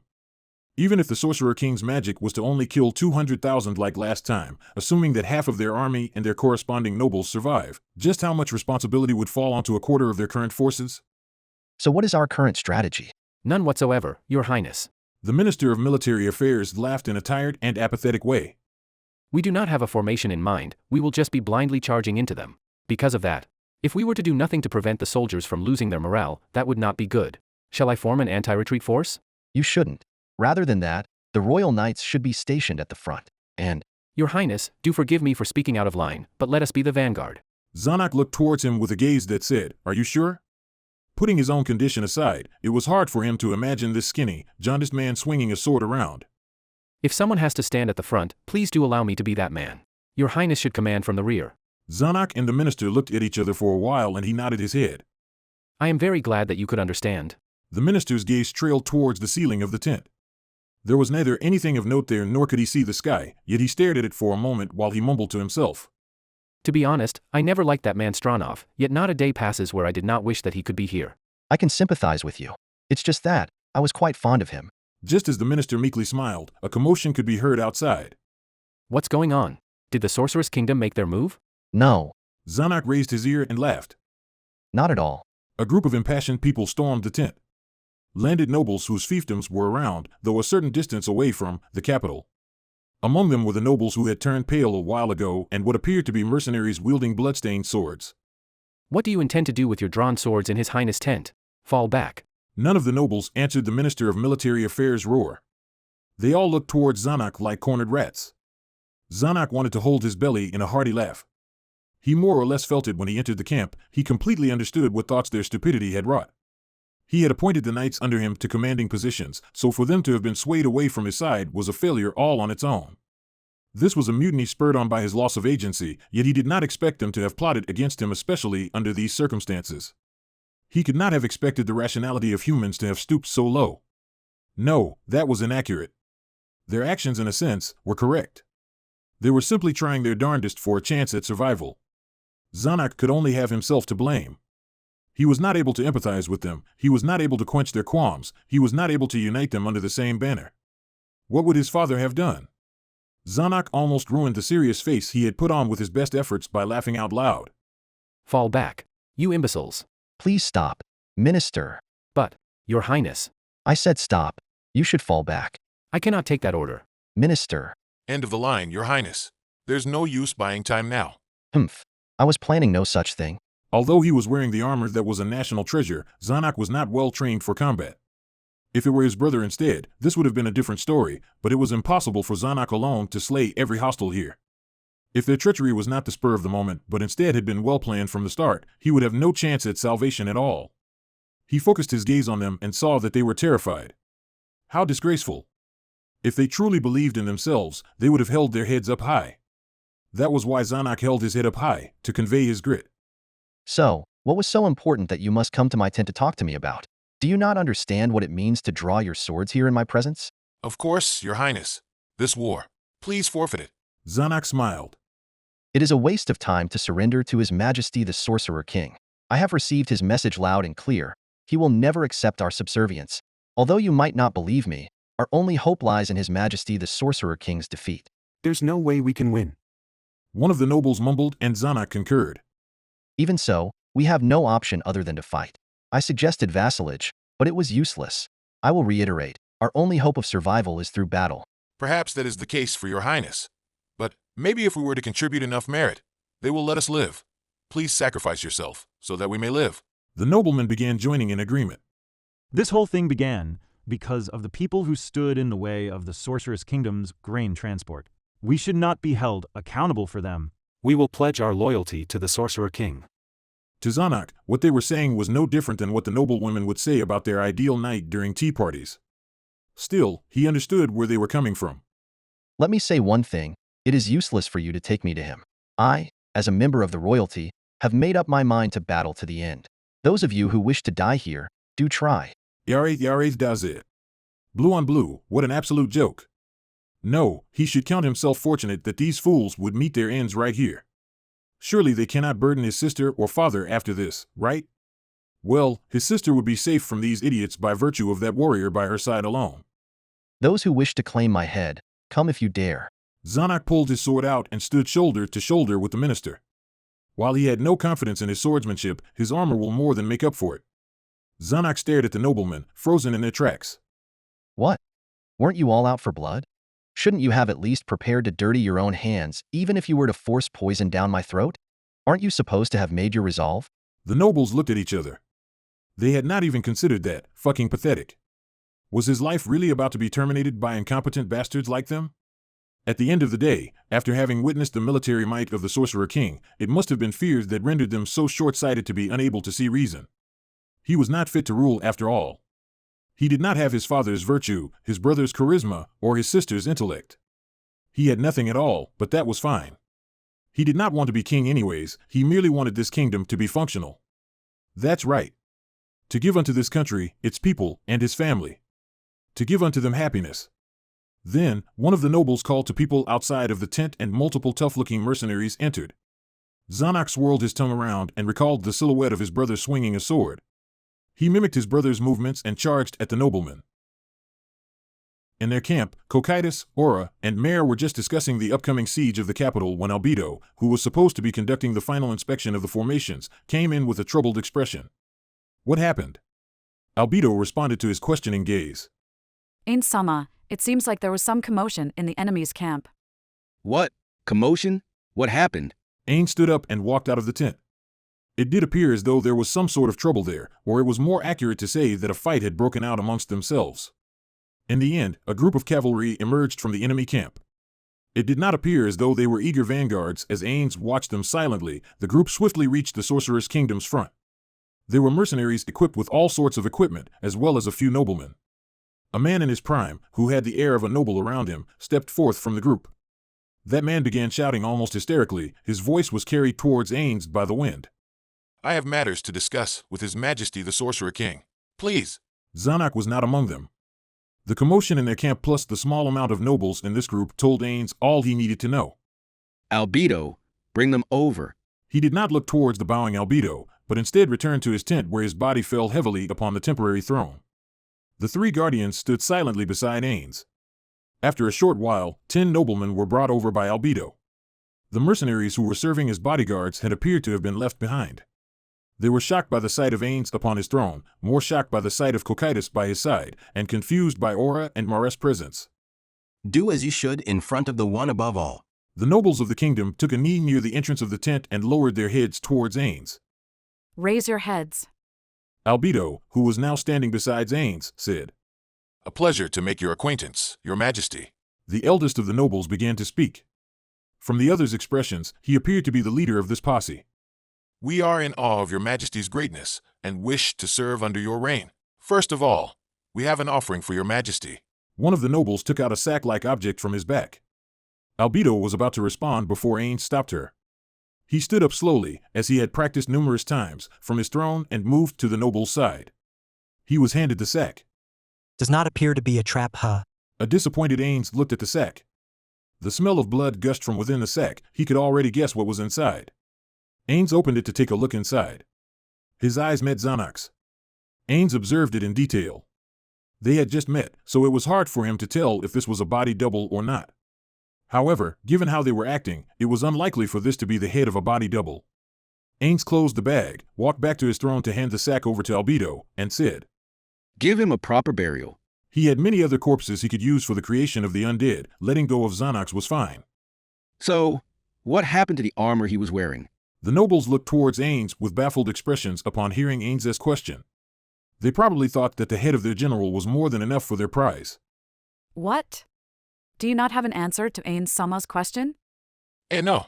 Yes, That armor should still be on the prince's corpse in his tent. The noble who acted as their representative hurriedly answered Albedo's unemotive question. Is that so? I see. You all. Good job. The nobles all responded with yes, as relief bloomed on their faces and as they lowered their heads. I shall reward you appropriately for your accomplishment. So, what do you wish for? Please spare me and my family. Your Majesty the Sorcerer King, I swear my absolute fealty to you. Suddenly, the noble behind the representative began yelling, prompting the annoyed representative to bark.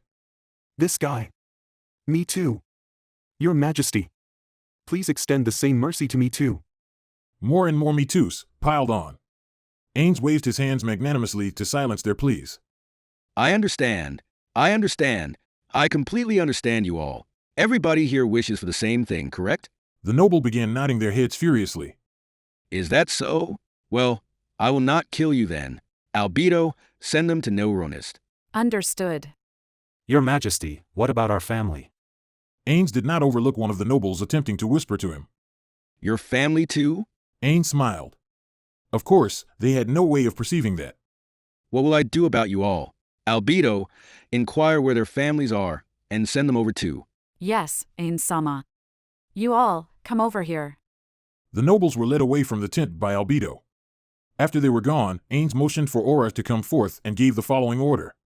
Those who do not wish to die, do not grant it to them. That is an order. Yes, Ain-sama. Ains caught Aura's hand as she was about to leave. He continued to the confused Aura.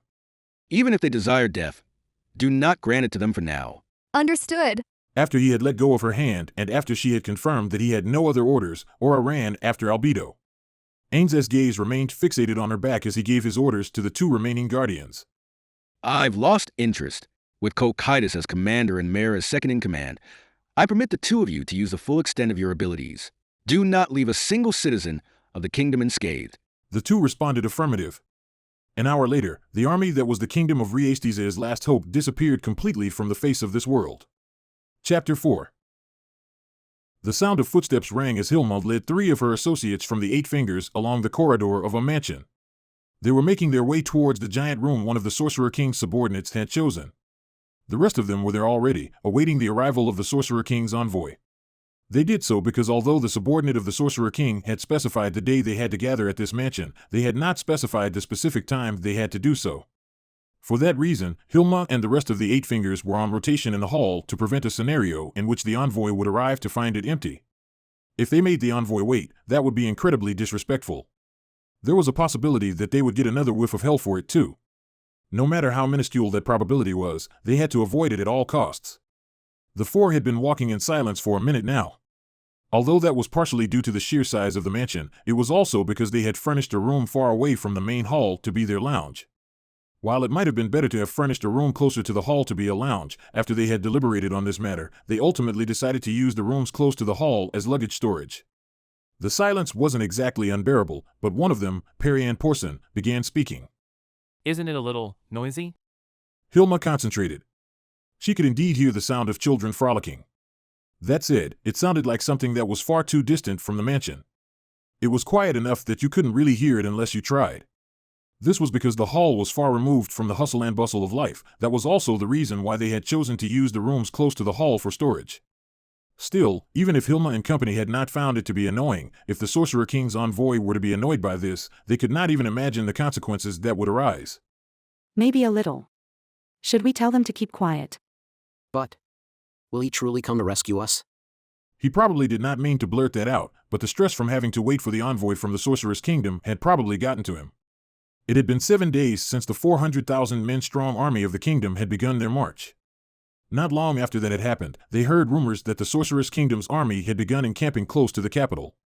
Though that was only a day ago, the mental stress they were experiencing far outweighed the physical fatigue they were experiencing too. They had received their orders from one of the Sorcerer King's subordinates about a month ago, back when the war had just begun. They were told, back when the Sorcerer's Kingdom had begun their march towards the capital, to choose about 1,000 people from the kingdom who were loyal to them to spare so that they could serve them in the future. The chosen would then be taken to a safe location. For that reason, 1,000 people related to the Eight Fingers were gathered at this place. No doubt was the Eight Fingers a giant organization if you counted the grunts too. From their ranks, Hilma and the rest picked out the outstanding and loyal bunch, as well as their family members too. That was why there were children present. What they were uncertain of was if they would really come to save them or not. The capos of the Syndicate of the Eight Fingers were all people who had promised others that they would be spared yet would toss them away once they were no longer of use. Was it their turn this time? These thoughts lingered in their minds, doubts unshaken. Hilma did not look towards her associates, but said, I believe in His Majesty the Sorcerer King's words. Olin panicked and began saying, no, he was mortified. To Hilma, what Olin had been spouting was his distrust of the Sorcerer King's sincerity. I think so too. What I just said was not meant to discredit His Majesty the Sorcerer King. The sound of Olin's voice covered up any sounds the children could have made as it echoed through the corridor. Olin realized what he had just done and immediately shut his mouth and lowered his head. No one else spoke the entire way to the hall. As the door opened, what greeted them was what they had expected, the tired smiles of their other associates. The envoy of the Sorcerer's Kingdom had not come yet. The mixed emotion of relief and impatience arose within Hilma's heart. Surely her companions were feeling the same thing. You're here. Now then, we'll go rest up. If the envoy comes. A magic item in the form of a handbell rested where Noah Zweden was gazing at. If one of the two was wrong, the other would also ring. However, if the distance between them were too great, it would not have an effect at all. In addition, that was the only way that both could affect each other, so it wasn't exactly the best tool for communication. This task was easy enough that they could use it for this purpose. Leave it to me. As their representative, Perianne answered him. Say, do I still have to wait around here? We've wasted enough time, the Sorcerer King, His Majesty. I get it. No need to look at me like that with those scary eyes. A short and tall man said. That was the head of the Slave Trade Division, Coco Doll. The front line of the kingdom's army had been bolstered by the prisoners who had been kept captive in the capital. When they were being released, during the chaos and confusion of those few days, Coco Doll had been rescued and brought to this mansion. At first, they had two ways they could have dealt with Coco Doll. If he was sent to fight the Sorcerer's Kingdom, they had no doubt in their mind that he would have died, so of course his rescue was non-controversial. What was controversial was how they should introduce him to the Sorcerer King. Some thought that because he was a regular head, it would not matter if they did not introduce him at all. Others thought that if the Sorcerer King knew of him already and they were to not introduce him to him, it would end in tragedy. They wanted to avoid endangering themselves no matter how unlikely it was, and so they went with the latter. Their opportunity to introduce him, to place him on the chopping block, was about to come. They were all in agreement that he was the first one they had to introduce, to remove any doubts that they were attempting to hide him. You have to wait here so that His Majesty the Sorcerer King's envoy can get a good look at you. For that reason, he had to wait in this room. They did not know when the envoy was going to come after all. He ate and slept in this room, and was absolutely disgusted by it. I have been thanking you all constantly, thanking you for bribing the guards so they wouldn't treat me so harshly in prison, and thanking you for saving me from the draft. To have saved poor, old me. What are you trying to say, Coco Doll? To Noah's question, Coco Doll responded with a piercing gaze. To go out of your way to save someone who has lost all of his power, connections, and lackeys, isn't that a bit too suspicious? What is your goal? Why have you gathered everybody related to the Eight Fingers here? Are you planning to kill me? Hilma was frozen solid. No, it wasn't just Hilma, everybody else in the room other than Coco Doll was the same. If they were equally guilty, none of them could wash their hands clean of his blood, was probably what he meant. What? Your expressions. That was bullseye, wasn't it? Hilma surveyed her surroundings. Everybody had the same expression, one that said, this guy is going to be trouble soon. She spoke up as their representative. What are you talking about, Coco Doll? No, aperitif. Aren't we partners? This time it was Coco Doll's turn to be shocked. His expression was whack, almost hilarious. What is your goal? I get it. You are all monsters wearing their skins. That's why every other word out of your mouths is praise for the Sorcerer King. Coco Doll yelled with an expression that was a cross between panic and fear.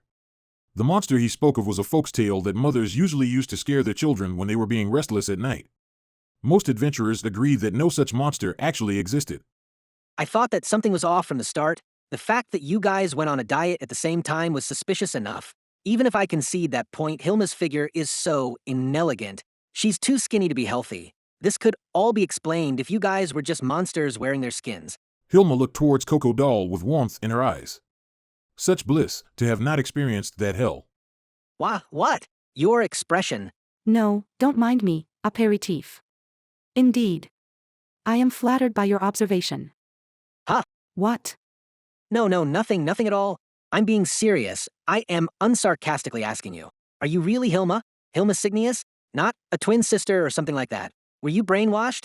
Have I really changed that much? He wasn't talking about how skinny she had gotten. He was probably talking about her personality. She had mellowed out a lot from before. Normally, that would be a positive change, so his suspicion of her was surprising to say the least. Of course, it's like you're a completely different person. No, that applies to you all. Did monsters truly steal your skins? I could only say that we experienced certain things that made us this way. Everybody agreed with what Noah had said. Coco Doll was terrified. What happened? Though, I don't want to hear it. I still want to know. You. A thin, endless, and circular darkness suddenly appeared in the room. A semi-oval object began emerging from the ground. Hilma recognized this as the gate spell that had whisked her away so many times. It was a high-tier spell, high enough that there were no magic casters within the kingdom who were capable of it. Only a subordinate of the Sorcerer King would be capable. The fact that this spell was cast meant that Hilma hurriedly took a knee. After a while, she felt Coco Doll do the same. Hilma buried her head and clenched her fist. There were two possible outcomes. They were either getting disposed of or saved. A person's footsteps could be heard. You can raise your heads now. In front of the gate was a maiden whose bust size was mismatched with her apparent age. Though she had not heard her speak of her name directly, Hilma knew her name was Shaltir. No one here was brave enough to refer to her by name. Even someone as clueless as Coco Doll could tell from the atmosphere of the room alone. I am here to retrieve you all. Although I heard there would be 1,000 or so of you Arinsu, could you bring them over immediately Arinsu? Understood. Please wait a moment. Olin ran out of the room in a full sprint. He had the best stamina of them all after all. Shadow Demon. Shaltir called, and a demon soon materialized from the shadows. When had it entered the room? Perhaps it had been monitoring them for a long time. This was not surprising to them at all. Instead, they all thought so. That shadow demon began whispering into Shaltir's ear. They then heard her respond with murmurs. After their conversation ended, Noah began speaking with a trembling voice. Olin will need some time to bring everyone over. Before that happens, there is someone we wish to introduce to you. Do you find that to be agreeable? Unnecessary Arinsu. Rather than doing that, I heard you had luggage to bring along Arinsu. Move those first. I heard there were quite a lot of it. Perhaps it would be faster if my servants did it for you. How about that Arinsu? Could we trouble you then? Shaltir responded with a curt, of course, before casting her spell. That was probably summoning magic. A few strong undead began appearing around them.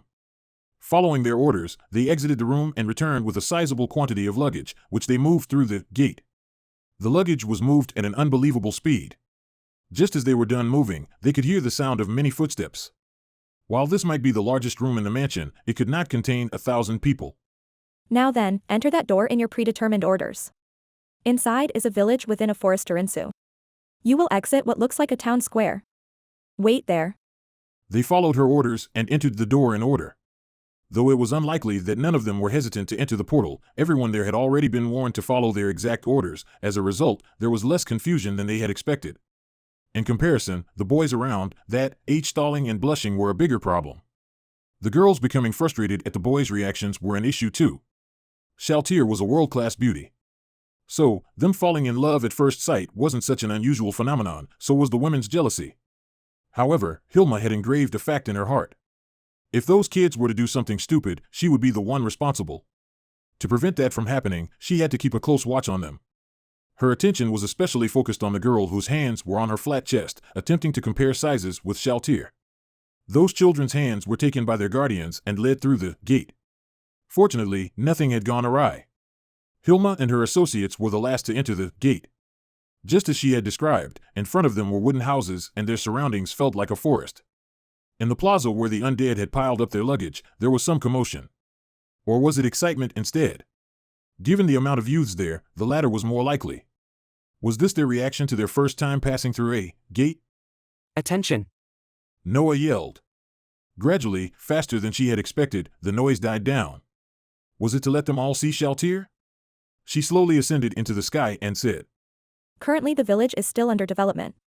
You will be brought over there in around a week. Before that happens, you will be living here. Just so you could effectively manage the village, we will be lending you 4 golems. If you need anything heavy moved elsewhere, let them do it. Undead currently surround the village. If you are to exit the perimeter and attempt to re-enter, they will attack you. For that reason, please do not cross the perimeter formed by the undead. Shaltir looked around to check if they all understood her, and continued. Other than that, you will decide among yourselves how you will be spending this week. We have prepared 2 weeks' worth of food Urinsu, so you should be set on that front. I will return in 3 days. If you have any issues, I will listen to them then. Shaltir descended to the ground and looked around. Her gaze fell upon Coco Doll. You are one of the capo, correct Urinsu? No. Yes, what can I do for you? Coco Doll had experienced the difference in status between him and her, so he tried his best to be cordial. You should take a trip to Kyokuku's room to Urinsu. Shaltir closed the old gate and opened a new one. Was it his instinct? Something told Coco Doll that something bad was about to happen to him, causing him to look around with a helpless expression. After her gaze met his, Hilma shifted her own away. She could not go against Shaltir's decision. The other heads were the same. No one dared to make a sound. Wah. Wait. No. Why are you guys reacting like this? Save me. Yeah. Let's go Urinsu. Shaltir dragged a screaming Coco Doll away. Faced with that kind of strength, he had lost all urges to resist. No. Save me. Sorry, Coco Doll. Hilma whispered to Coco Doll, who disappeared through the gate. After that, the gate disappeared. Yet, the tense atmosphere never dispersed. They were all grasped by that suffocating silence. 1,000 people, blissfully unaware of that hell, occupied this plaza. Still, they could instinctually tell what fate awaited the Coco Doll who had just been taken away from them. That was why none dared to move. They understood that they had been brought to this place not out of someone's generosity, and were beginning to understand exactly how terrifying this place was. We couldn't save Coco Doll. Hilma said to Noah, who was walking over to her. She did not want anyone else to experience that hell. That was what she had in mind, but that was impossible. An intense guilt washed over her. There's nothing we can do about it. Still, it does not mean death. It would be more appropriate to call it a baptism. Afterwards, he could come to understand why we would cherish each other so much. Baptism, true, if I thought of it like that, it would alleviate a lot of the guilt I'm feeling. You too. While I can understand how worried you are for Coco Doll, we have to discuss our future right now. They had to relieve the people there of their worries. Hilma took the lead.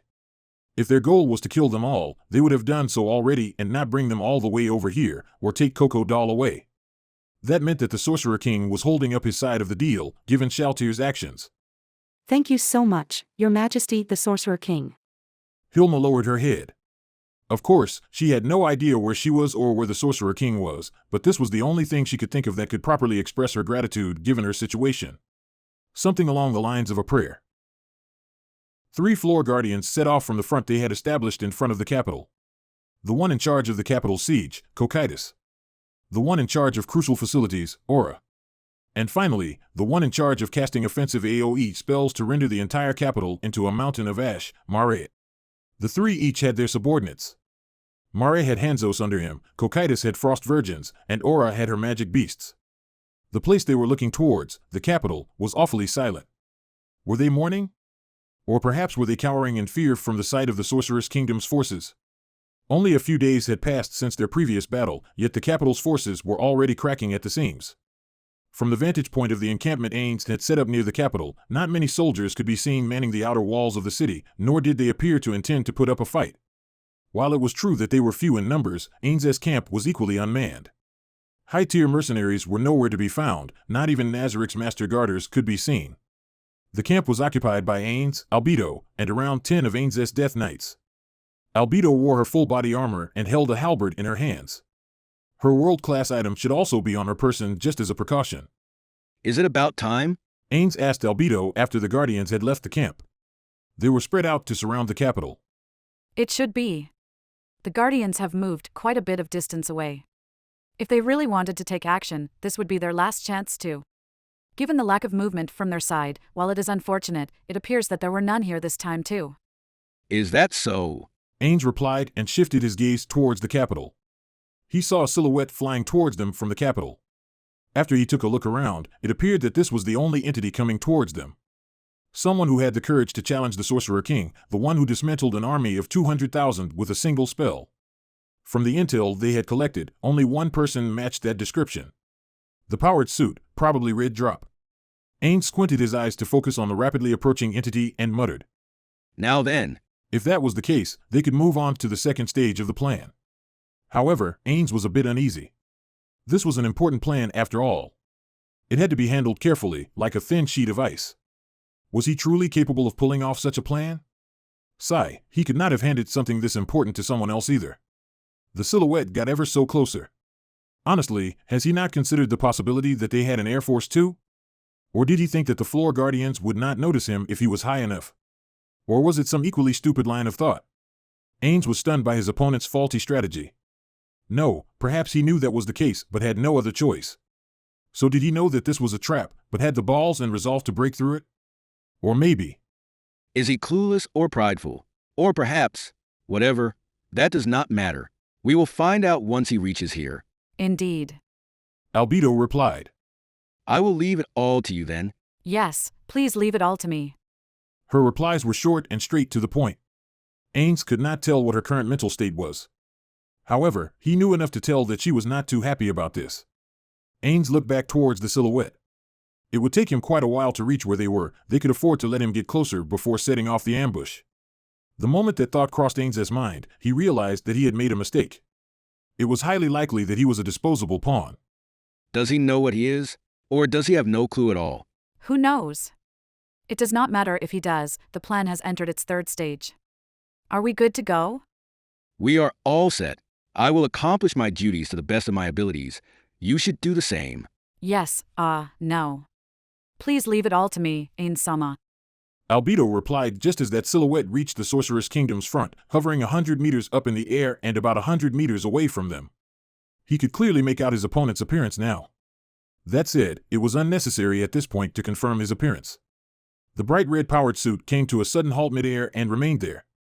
Though he could not see his face, Ains could tell that he was being observed. Albedo raised her arm and the Death Knights around her began moving to form a shield wall in front of her. The hovering powered suit's right shoulder began to draw light into a box-shaped object. The light was converted into lightning and subsequently released. Chain Dragon Lightning. Just as Ains mumbled the name of the spell, the lightning had already formed into the shape of a dragon and struck one of the Death Knights. The lightning dealt significant elemental damage to the Death Knight before leaping onto the Death Knights next to it. After the blinding light of the lightning subsided, the undead were nowhere to be seen. They were all taken out in a single attack, which did not reach Ains and Albedo. That was probably a coincidence rather than a calculated move from their opponent. Insolent fool. Identify yourself. Albedo roared with an infuriated tone. The volume of her voice was high enough that Ains wanted to cover up his ears. Given how far away their opponent was, he should still be able to hear it, but he did not respond at all. Well, no, he did respond, that just depended on one's definition of a response. The next thing they knew, the weapon rack on his left shoulder activated. Light was drawn in again as another spell was cast. A whirlwind of fire encompassed Ains and Albedo. The turbulent wind sounded like a wolf's howl. This was the divine AoE attack spell, Firestorm.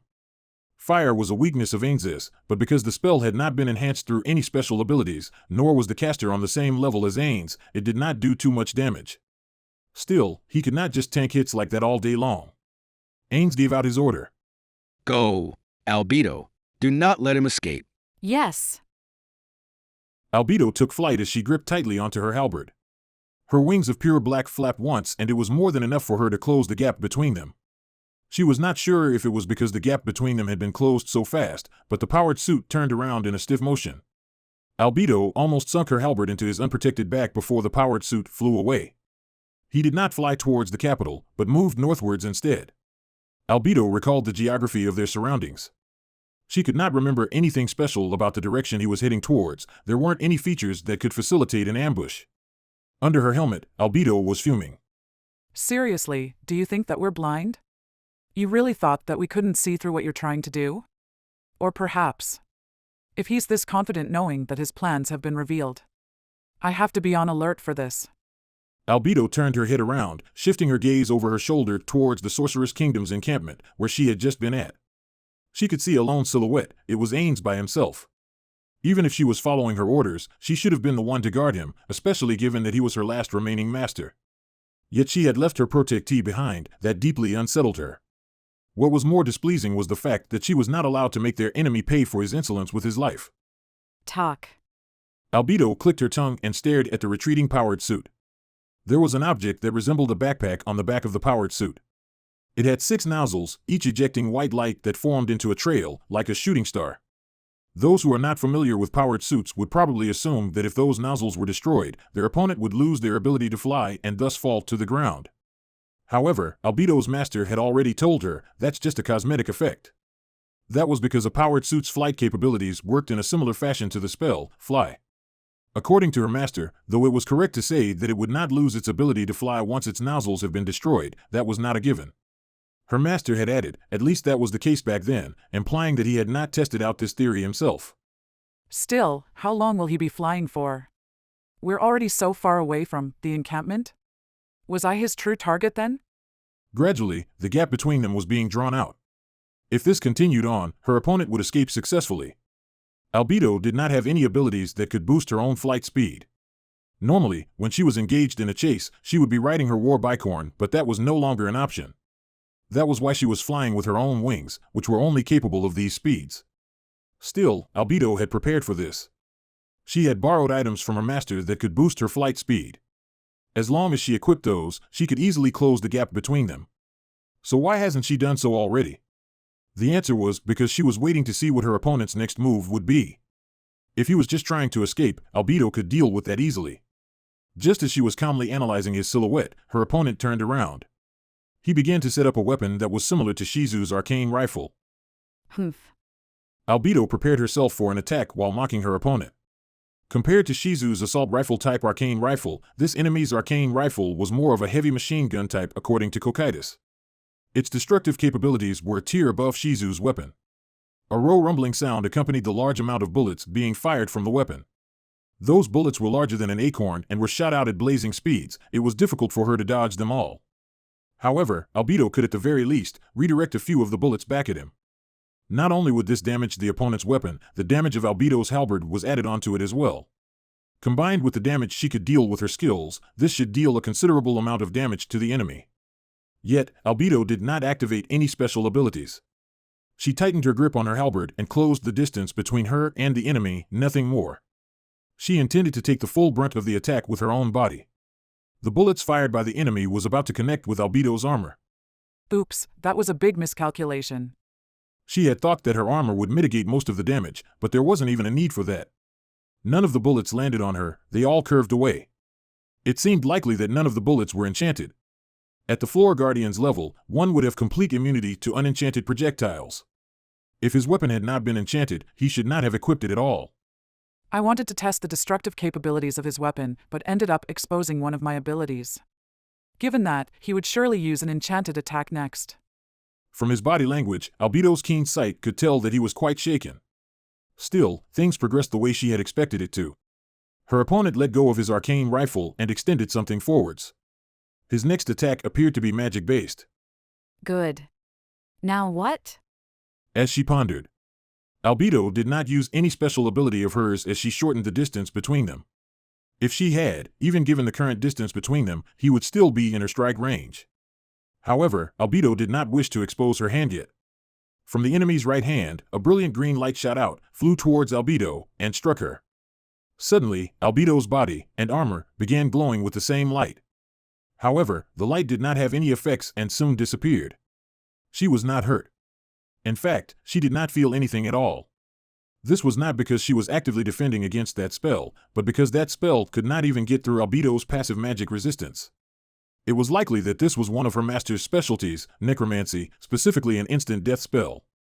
Those types of spells were not only affected by ability scores, passive skills, special skills, and equipment abilities, but were also affected by resistances gained through levels, penalties, and so on. If they were cast on an opponent of similar level, it would be hard for those spells to have any effects at all if they were not enhanced through any means. Not only was Albedo created as a level 100 NPC, she had equipped multiple items that strengthened herself. Spells of that powered suit's level could not affect her at all. Perhaps he was trying to gauge the difference in strength between them, and that was why he took the gambit of an instant death spell. But the fact that her opponent had even thought that this lowly spell could serve as an equalizer between them pissed Albedo off. She had to show him what she was made of. As she rapidly approached her enemy, Albedo raised her fist for a punch. She intended to make a mockery of her opponent by not using the halberd in her hand. Another reason for the punch was that she could not accurately gauge the amount of damage he took if she was to use the halberd. Her opponent attempted to block it with the arcane rifle, but Albedo's strike was much faster. Even though she held back a little, a hit from the level 100 Albedo was still devastating. Guong. A metallic noise rang out as her opponent was sent flying. The suit, taller than 3 meters, was sent flying by Albedo's punch despite her being an entire meter shorter than it. Not only was it sent flying, it also began shaking uncontrollably. It was a hilarious sight to behold. Looks like I dealt more damage to it than expected. He's more delicate than tofu. He was certainly, unexpectedly, weak. Albedo felt frustrated as she laughed. Ha ha ha, now you will understand how foolish you were to attack Ain-sama. I will dismember all 4 of your limbs, break every tooth in your mouth so you cannot even end yourself by biting off your tongue, but perhaps I will allow you to get another hit in. In any case, I will bring you to Ain-sama to apologize for your crimes. Talk. Albedo heard a click from that man's mouth. Did you just click your tongue at me? How rude. Never mind, you were such an indignant bastard that you chose to attack us without declaring your own name. I expected this much insolence from you. What are you talking about? Slayer? There is no indignity in vanquishing evil pieces of shit like you. Tsk. I thought you were an illiterate barbarian to have attacked us without saying anything at all. I did not expect. No wait, the citizens of the kingdom are no different from barbarians anyway, right? That's rich coming from you, Prime Minister of the Sorceress Kingdom, Albedo. Albedo calculated the pros and cons of dragging this conversation on and concluded that this was an exploitable situation. If it were Ain-sama or Demiurge here, they could probably engage him in a better conversation. Albedo was confident in dealing with matters of interior affairs, but she was not too confident in her skills to plot or deal with matters of foreign affairs. Still, she was alone with no help at all, so she had to rely on her own head. Nonsense, whatever of Red Drop? Sorry, I do not commit mere adventurers' names to memory. How is someone like you fit to be the Prime Minister of a state? Was he truly one of Red Drop? Or was he trying to confuse Albedo? In any case, Albedo had to continue the conversation. From her strike back there, she had already grasped the full extent of her opponent's capabilities. Even if their fight was to resume, she would not have issues dealing with him at all. Albedo mentally prepared herself to trap him in this conversation. What a tiresome way to buy more time. After all, to not rouse her opponent's suspicion, Albedo had to perfectly emulate the character of an arrogant strongman. Albedo's silhouette shrunk gradually as she chased after the red-powered suit. And now, Ains was the only one remaining at the encampment. If all went according to plan, the main event should be starting soon. Ains cast the spell, Body of Effulgent Barrel. Those who wished to destroy Ains, even if they knew little of the weaknesses of skeletal-type monsters, would know to use blunt weapons. If Ains was to lose a significant chunk of HP due to his weaknesses before he achieved his goal, that would be somewhat troubling. And then, the delay teleportation Ains had cast before took effect. In other words, things were indeed proceeding as he had predicted. It seemed like Albedo was not their target after all. Ains was relieved. If she was their target instead, things would have gotten quite difficult. But, was that really the case? Could this be a double-layered trap? The enemy was teleporting behind Ains. A single enemy. Someone who preferred close-quarters combat. While his opponent was being delayed, Ains cast an Explode Mind spell on the teleportation destination. Afterwards, he stood still, waiting for his opponent to arrive. At first, he had planned to use Life Essence to confirm if they had lost health, but ultimately decided against that. He heard the sound of the explosion the moment his opponent arrived. Ains immediately began moving forwards, away from his enemy, and turned around. Silver. No, wait. The luster is different. Is that platinum? Or a metal I do not know of? The explosion kicked up quite a bit of dust, and at its center stood a set of platinum-colored full-body armor. 4 weapons hovered around them, following their every move. A spear, a katana, a hammer, and a greatsword. All of them were oversized for humans. Their appearance screamed form over function. Nazarik's treasury held many more weapons similar to these.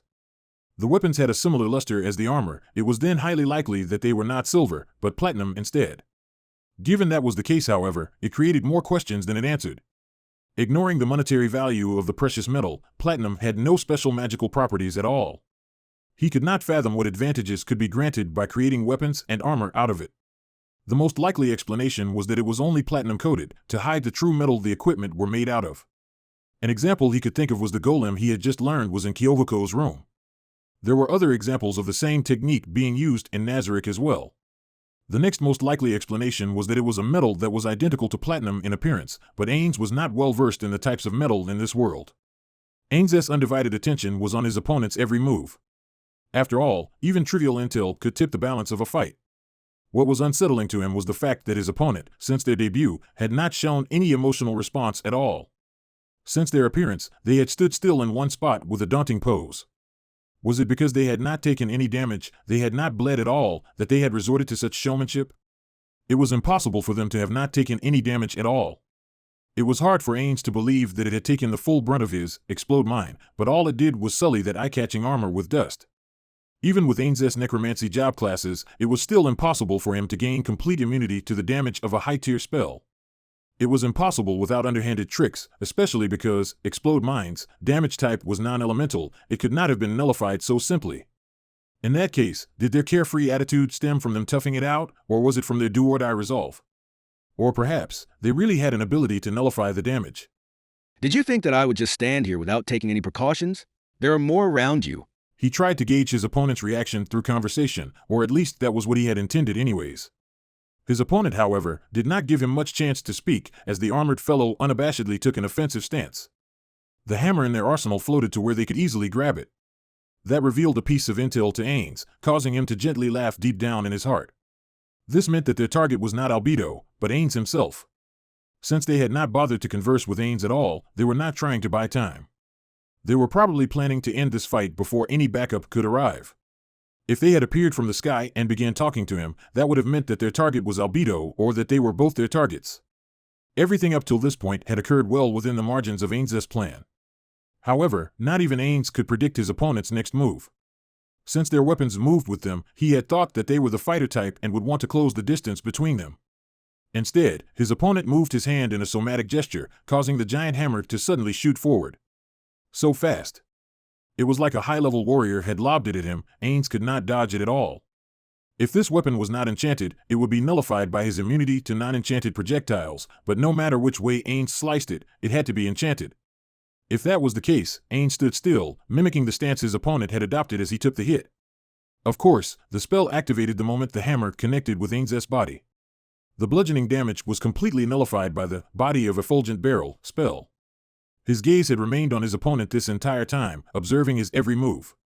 In that moment, his opponent stopped moving, probably out of shock that he had taken 0 damage. The hammer returned to its original position as fast as it had been launched, floating around the enemy. Muahahaha. Ains laughed loudly with his arms extended outwards to show that he was unscathed. Do you understand now? As I am sure you are aware, skeletons are weak to bludgeoning attacks. That is true for me too. So did you really believe that I would not take precautions against it? That I would be so stupid? That's right. Ains patted his own body. I am immune to bludgeoning damage. While he was sneering, his opponent did not seize the opportunity to attack. What does that mean? Ains contemplated. If he made a mistake here, he might not be able to salvage the situation. The enemy landed, raised a hand, and spoke. Their voice was that of a male's. Wall of the world. With his foe as the origin, a space-warping shockwave passed by Ains.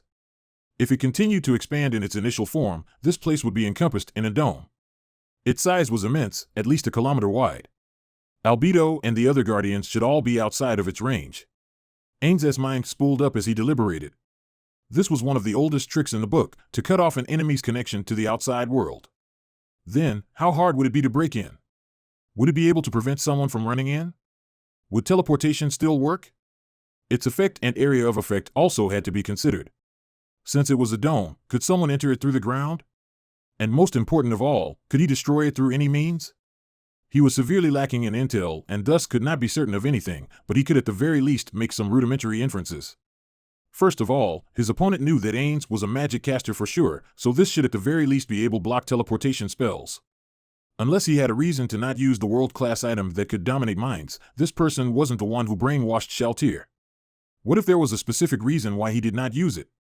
Questions continued to pile on, but one thing he was certain of was that he should not underestimate this enemy. That was because Ains had mastery over a wide range of spells and special abilities. From the experience he had gathered through experimentation, he knew their full capabilities. This placed Ains at the top of Nazarick in terms of battle tactics. However, the ability this enemy had just used, Ains could not recall. An ability that would cover this much ground had to be from a super-tier spell or a world-class item. This meant that his opponent had easy access to, and immediate use of, skills that could rival the heights of those abilities. He was undoubtedly a strong enemy. Someone who could remove Ains, and the other level 100 floor guardians, from the picture. However, faced with this enemy, Ains did not emote at all. Of course, Ains's face could not emote anyways, but his uncertainty could still be observed through his attitude and tone. Ains' old gown would never do something so unsightly. At the same time, he could not allow the enemy to perceive Ains's joy and relief. The thought of, "It was wise for me to have been the one to face him," came to mind. Ains squinted his eyes and continued to observe him. Though this was an unknown ability, he could still pick up on certain aspects of it.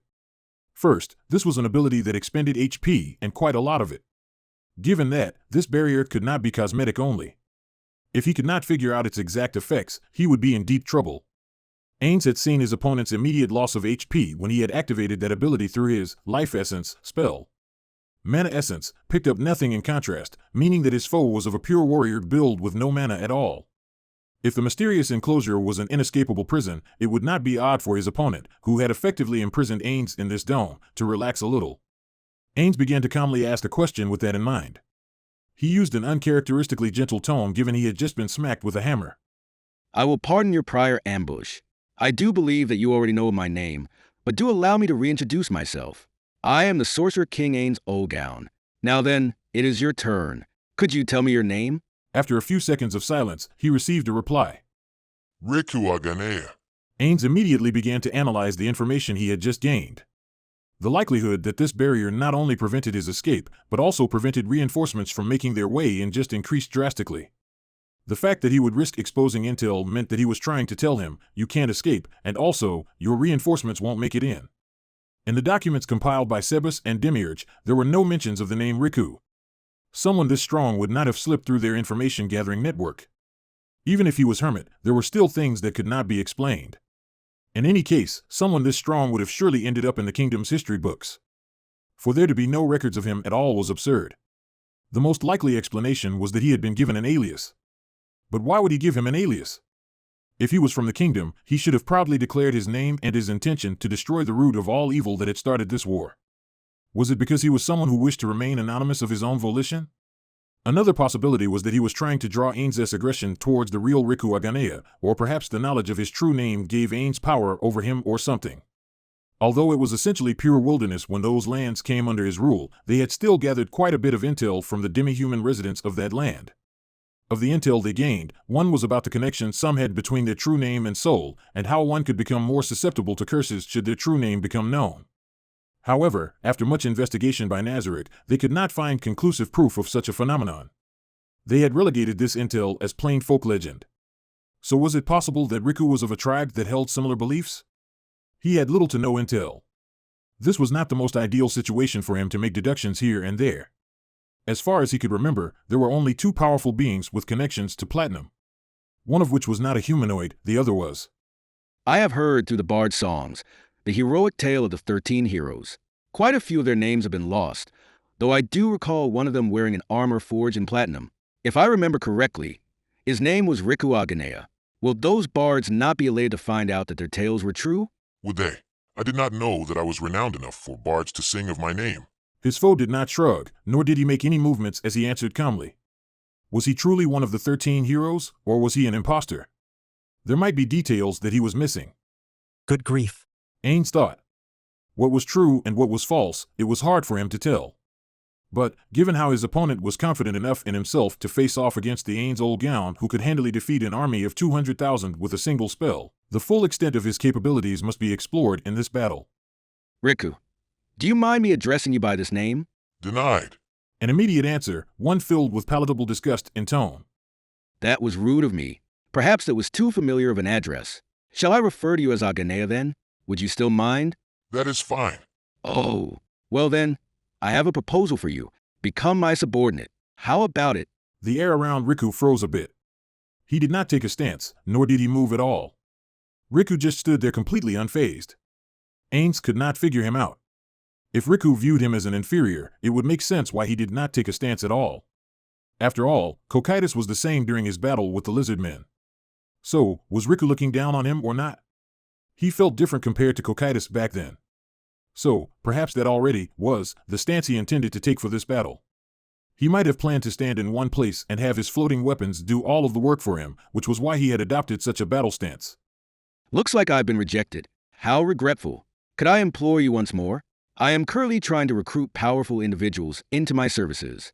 Even that Momon of Darkness has been happily under my employ. If you are willing to become my subordinate, I would even end my conquest of the kingdom right here. You alone are worth more than this country. Denied. If words could kill. There wasn't a single shred of hesitation in his voice. Ains, without showing any emotions, began to ponder the hidden meanings behind their little back and forth just now. Even if he had the confidence that he could defeat Ains and save the kingdom, did he truly have no doubts or hesitations? Even if Ains was killed, was he truly certain in his belief that the Sorceress Kingdom's army would just give up? Perhaps he does not care about the kingdom after all? Is he from another nation? Cloak of light. Riku's armor began glowing. For a brief moment, Ains thought that it was the sun reflecting off of his armor until he noticed that Riku's HP had just decreased. That was undoubtedly the activation of some sort of ability. Now he had concrete proof.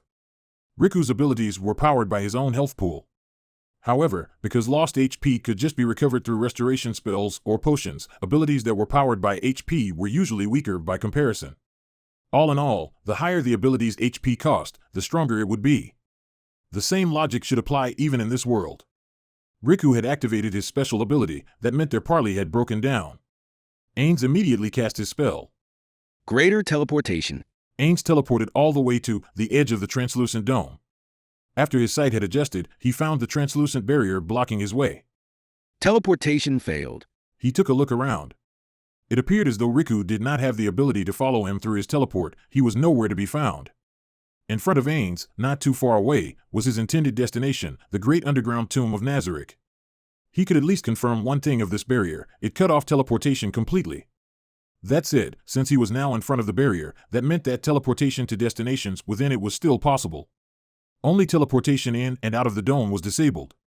It seemed like if one were to try and teleport outside, they would instead be teleported to the edge of the dome closest to their intended destination. This was crucial intel. He had originally intended to not use teleportation throughout this battle, but it was still worth it to have gained this intel at the cost of one of his trump cards. Ains then extended his hand to touch the barrier. If it had defensive capabilities, he would probably receive the damage immediately, but that was unlikely.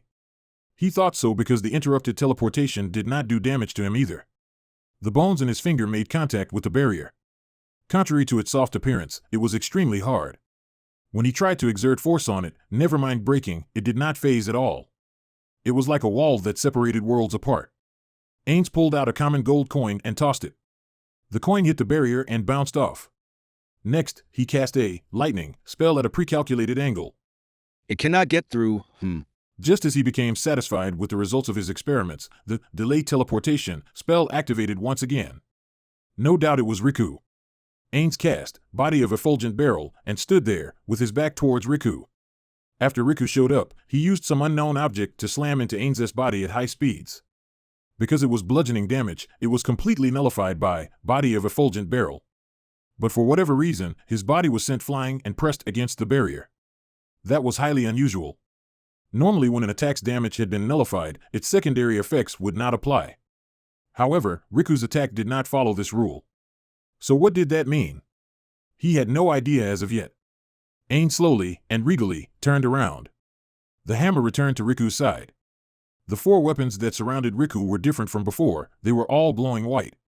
Combined with the armor, they looked undeniably badass. On the other hand, Riku's health had decreased even further. He had lost more health than when he activated that ability on his armor just then. Was it because he had to apply that ability to each weapon separately, or because teleportation had cost him a bit of HP too? Ains desired more intel. I am immune to bludgeoning damage. I believe I have said that already. So how did you do that? Even if you can teleport, you cannot use it to escape this barrier.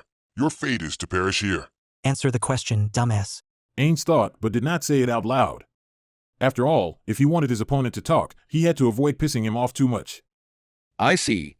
I am impressed that you could create such an inescapable barrier. I assume then that you have made your resolve already? No response. One of the 4 weapons, the greatsword, stopped moving. He's coming. Riku did not appear to wish to converse with him. Ains made the first move with that in mind. Twin magic, obsidian sword.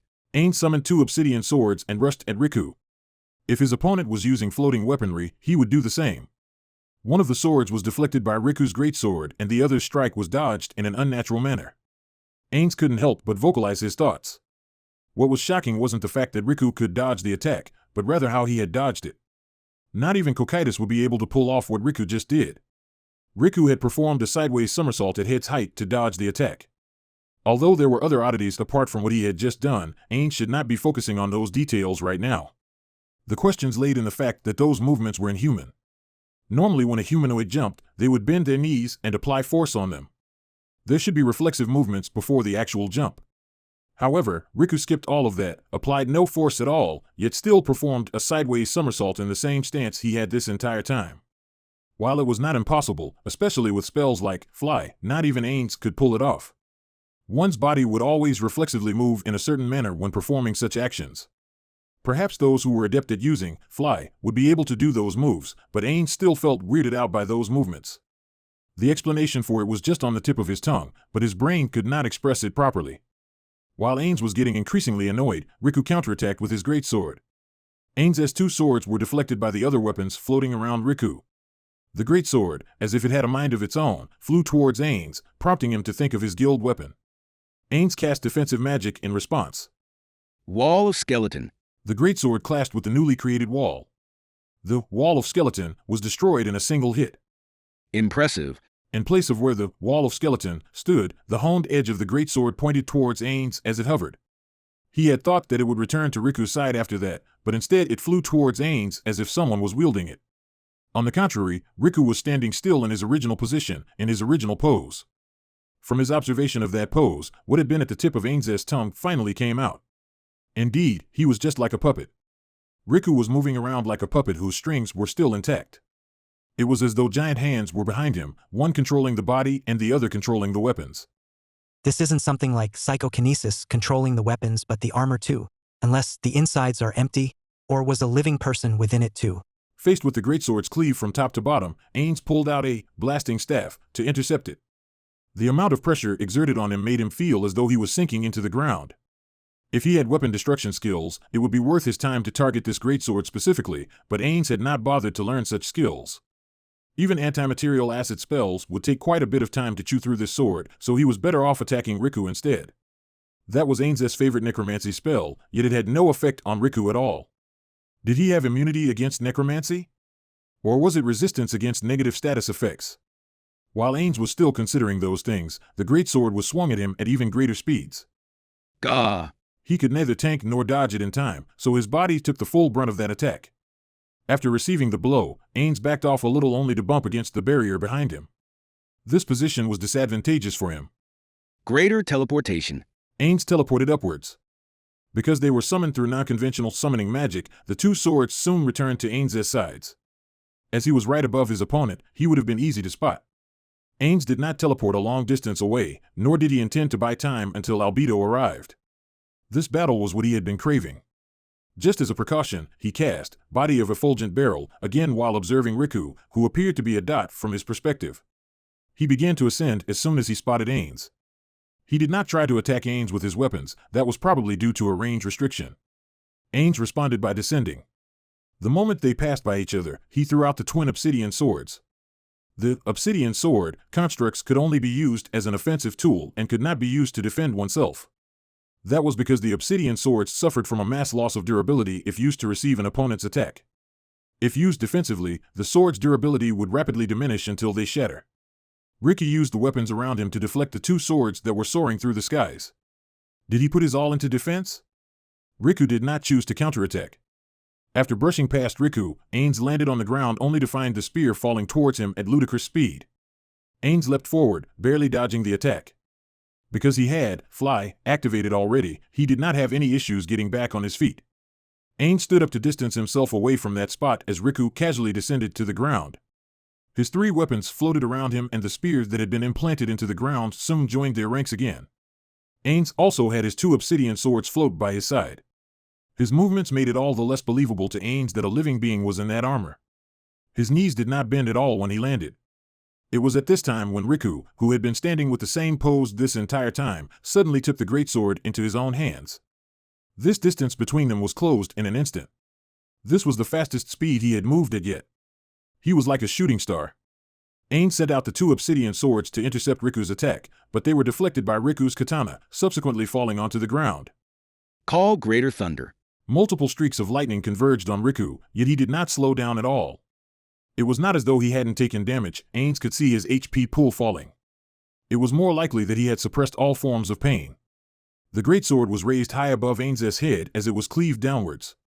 The moment Ains took damage, he saw from the corner of his eye Riku's katana swinging in from the side. Ains began waving his blasting staff. Riku tanked that attack with his own body. A magic caster's physical strikes weren't so impressive, so if he chose to tank that hit, he must be planning to strike Ains too. His deduction was correct. If Ains were in his shoes, he would have done the same. However, that was a terrible, terrible mistake under these circumstances. Ains smiled deep down as the shockwave began propagating outwards. Riku was knocked far away. Blasting Staff had a similar enhanced knockback enchantment as the Amiko's female sensei's Iron Fist of Wrath. The cost of that enchantment was the staff's complete lack of offensive capabilities, but it granted distance between a magic caster and their foe, one of the most important things to a caster. Was it because he had been knocked back? The katana strike only grazed Ains by a little, barely touching his sternum. Riku remained unyielding in pose even after he was knocked back. Ains cast another spell. Summon 10th tier, Undead. The one to replace the twin obsidian swords was the level 70 melee warrior Doom Lord. A rusted crown sat on his dome and a blood-stained cape hung off his back. Adorning his full-plate armor were multiple scythe-like curved blades. Minute amounts of negative energy ebbed from the gaps in its armor in the form of a black mist. His health was constantly decreasing, a penalty placed upon the Doom Lord for its agility which was unthinkably high for a level 70. Optimal use of such a summon required mastery over unit placement. However, Ains just wanted him to be his shield, so none of that mattered to him. Summons were either used as shields or swords. Magic casters who could use them were all pretty strong in general. That said, a powerful pure warrior build could easily ignore these summons. For example, what would Cocytus do? He would probably kite the summons towards the summoner to bring the both of them into his range. What would Albedo do? She would probably use her defensive capabilities to her advantage to charge straight for the caster, completely ignoring the summons. She could also redirect aggro so that they would kill each other. So, what would Riku do? Riku's tactic up till this point had been to rely on his auto-attacking weapons. Though he had wielded his greatsword, he had not used any special abilities or martial arts to go along with it. For that reason, Ains did not have a firm grasp on his abilities as a warrior at all. That was why Riku closed the distance between them and beelined for Ains without hesitation at all. An adamant action. He was probably the type to have specialized in super close quarters combat rather than purely relying on his floating weapons. For that reason, if he was able to swiftly destroy his summon, Ains would have lost an option to widen the distance between them. Faced with the rapidly approaching Riku, the Doom Lord tightened his grip on his weapon, a long curved blade set upon a pole, a war scythe. The scythe was shrouded in negative energy, shrouded in the same black mist as before. Ains used the magical link he had with the Doom Lord to give it his orders. It is highly probable that our opponent is not a living creature, but try to confirm it anyways. His order was vague. Needless to say, a summon possessed a portion of its summoner's knowledge, so it should have understood his intentions even without his order, but it was better to veer on the safer side of things. The Doom Lord activated its special ability. Ruinous Night. Its HP was falling faster than ever, the cost for a short-term boost to every one of its combat-related stats. Not only that, an opponent's passive ability to reduce the amount of damage the Doom Lord dealt to it due to level difference would be completely nullified. Undead that stood in the black smog, including the Doom Lord itself, would take less damage from light and holy elemental attacks. The same applied for bonus damage due to the difference in karma. Another strength of this ability was the fact that it could be triggered simultaneously on top of other buffs. Ains wanted to receive that buff too, but the black smog only reached so far. To make sure that he would not be targeted by Riku, Ains pulled away from the two combatants. He had made preparations to be a spectator. It was time for him to understand the true extent of Riku's power. The Doom Lord's scythe clashed with the floating greatsword, an ear-piercing noise echoed around. Neither backed off a single step, nor were they knocked back. They must have had similar levels of strength for that to happen. After that, the scythe continued to clash against the katana at high speeds, their metallic rings droned on. The greatsword's hack was rendered inert by the scythe, and the scythe's pierce was blocked by the shield-like hammer. The darting spear was deflected by the scythe's handle as the Doom Lord gracefully dodged the greatsword's cleave. Soon enough, to take advantage of the distance created by the dodge, Riku leapt forward. Both were on equal footing in terms of offensive and defensive capabilities, but Riku had more tricks up his sleeve. Negative burst, black rays of light began pulsing from Ainz as it swallowed up its surroundings. The Doom Lord healed upon receiving the negative energy, but it wasn't the most mana-efficient way to heal. On the other hand, Riku did not take damage from the spell at all. For him to have taken 0 damage, was it because he had immunity to negative energy? Was it a racial trait? Or was it a job trait? Or perhaps, the most likely explanation was that it had something to do with his equipment. To have planned to fight against the undead Ainz meant that by common sense, he must have prepared against negative energy attacks, a staple of the undead. Even Ainz would equip items that bestowed fire resistance if he were to fight against a fire-breathing dragon. While the sounds of their weapons colliding with each other rang out nonstop, Ainz cast his next spell. Perfect Unknowable, Ainz, now an unknown, came out of the shadow of his tank, the Doom Lord, to circle around them. Suddenly, the katana flew towards him at a speed he could not dodge. It pierced through his robe at the abdomen region. He did not take any damage due to his immunity to piercing damage, but Ainz still scuttled behind the Doom Lord's figure. The katana, suspended midair, then began to slash towards the Doom Lord instead. He could see through unknowability, huh? This was not surprising. One would not need to reach Ainz's level to gain a couple of countermeasures against that strategy. The problem laid in what method he had used to detect him. Ainz had no answers. There were just too many countermeasures, too many for him to narrow it down with the intel he had. So, what should his next move be? Riku seemed to want to target Ainz directly, given how the levitating weapons were all pointed at him, but with the Doom Lord's presence, they could not reach him at all. After rough calculations of his available options given the current status of the battle, he arrived at the conclusion that he should be spamming offensive spells. If the Doom Lord fell, he could just summon another. The likelihood of this strategy to win was quite high. However, this was not the way Ainz wanted to end this. Riku was a powerful foe, something of a rarity in this world, and with myriad abilities foreign to Ainz. Given that was the case, it was better for him to witness the full extent of Riku's power over the course of this battle so that he would be better prepared should a similar foe show up in the future. Ainz canceled the cast of an attack spell.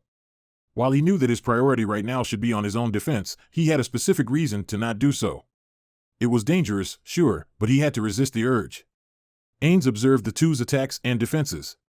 The Doom Lord was being suppressed ever so slightly, but neither were taking significant damage. One could call the blows that they were exchanging a back and forth, but the simplicity in Riku's fighting style was quite worrying. Ainz knew exactly why the Doom Lord could not gain the upper hand. None of its skills, negative energy attacks, or spiritual attacks had any effects against Riku. At this point, it was all but confirmed that Riku was of a race that had similar properties as golems or other constructs. Perhaps it was some item ability or skill that gave him said properties, or perhaps he was just a plain construct. In terms of which option was most likely, it had to be the first one, given that Riku was able to talk.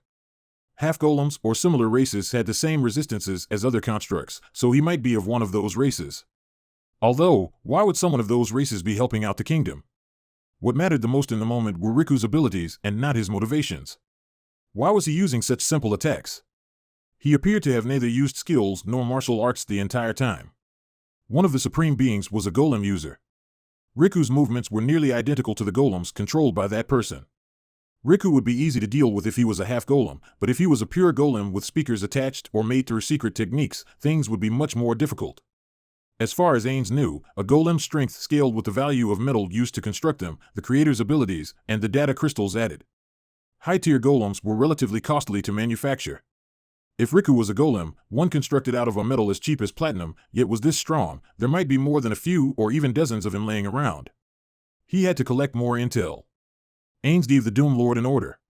The Doom Lord began releasing more black smog upon receiving his command. Its speed and offensive capabilities were raised even further, to the point where Riku's armor began to take damage. However, the rapid loss of HP on the Doom Lord's part caused it to disappear not long after. Ainz had timed for this, as he cast another, 10th tier summon undead. It was a level 68 undead, an elemental skull. Its appearance was of a floating skull, surrounding it was a magical haze of light that constantly switched between 4 colors, red, blue, green, and yellow. Ainz made it fall back and took its place at the front. The elemental skull was a caster-type undead capable of using magic of the 4 major elements. Its HP was about equal to a magic caster of its level, way below that of the Doom Lord. Its offensive capabilities were pretty impressive. That was because every single spell it cast had the Maximize Magic, Metamagic tagged onto it. In terms of defense, it had immunity to most spell attacks, including fire, lightning, acid, ice, and other types of elemental attacks. In contrast, it was extremely vulnerable against physical attacks, especially bludgeoning damage. That was why Ains had to stand in front of it. Riku did not raise his guard any further even though a magic caster was now at the front line. He just kept silent, closed the distance between him and Ains, and began attacking. Why are you not the least bit worried about this? Ains grumbled in his heart as he used the experience he had gained through his training with Albedo to block Riku's slashes. That said, he could only block 1 slash out of 5, it was basically a one-sided pummel. As Ains's staff was ignored, the greatsword, spear, and katana began their attacks. Though the hammer was used once too, it was nullified by Body of Effulgent Barrel. After 3 nullifications, Riku appeared to have finally taken the hint. He never used the hammer afterwards. While Ains had already known about this, Riku was indeed insanely fast. Although he wasn't as fast as the Floor Guardians, he was still relatively fast. Ains was quite fortunate that Riku had stopped using the hammer. If it was still in use, Ains would not be able to win at all. Having bore witness to the Doom Lord's battle, Ains knew he could not serve as an adequate vanguard.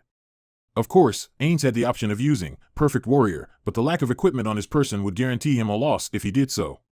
Still, Ains's struggles at being a vanguard began to see some returns as spells began soaring through the air from his back. At the same time, Ains cast the 9th tier spell, Vermilion Nova.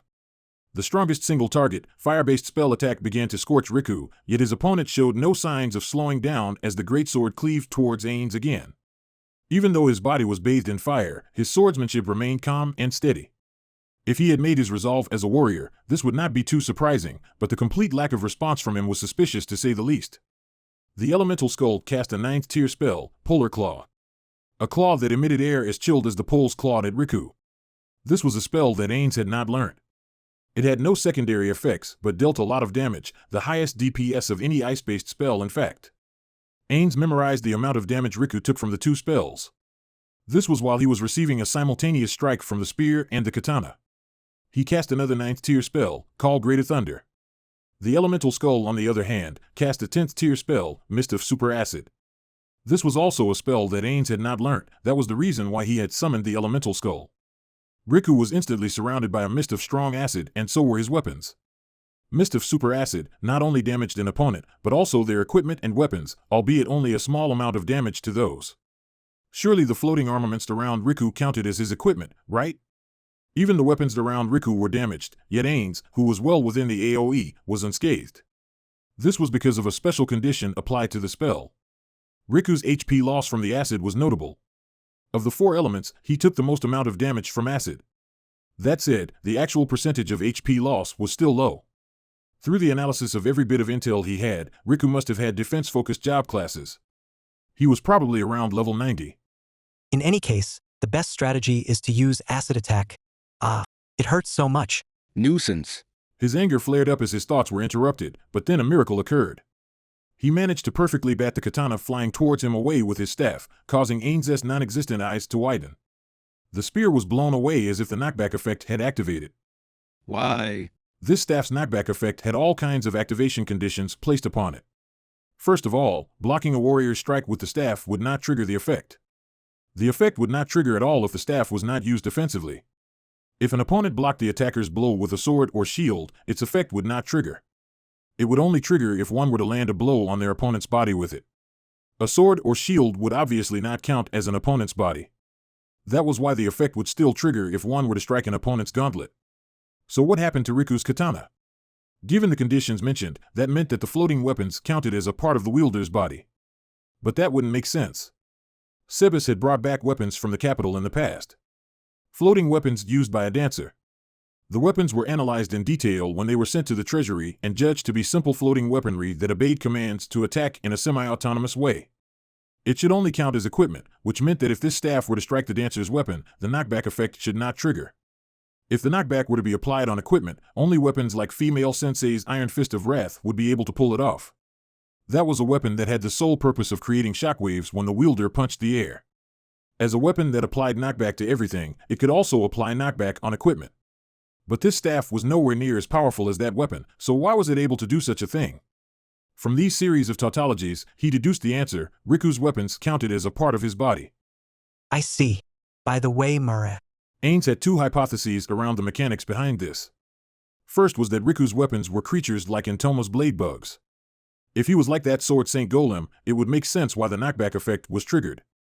The other hypothesis, the more likely one, was that the weapons were not equipment at all, but were actual parts of Riku's body. This would be a similar situation to how the knockback effect would still apply if the staff strike was to be met with a dragon's claw attack. He had felt that the weapons had HP too, but thought that it was because they counted as Riku's equipment. It was a mistaken assumption based on the fact that they took damage when Riku took damage. It appeared as though those were separate health bars, so that moment felt like forever to Ains in his infinite confusion.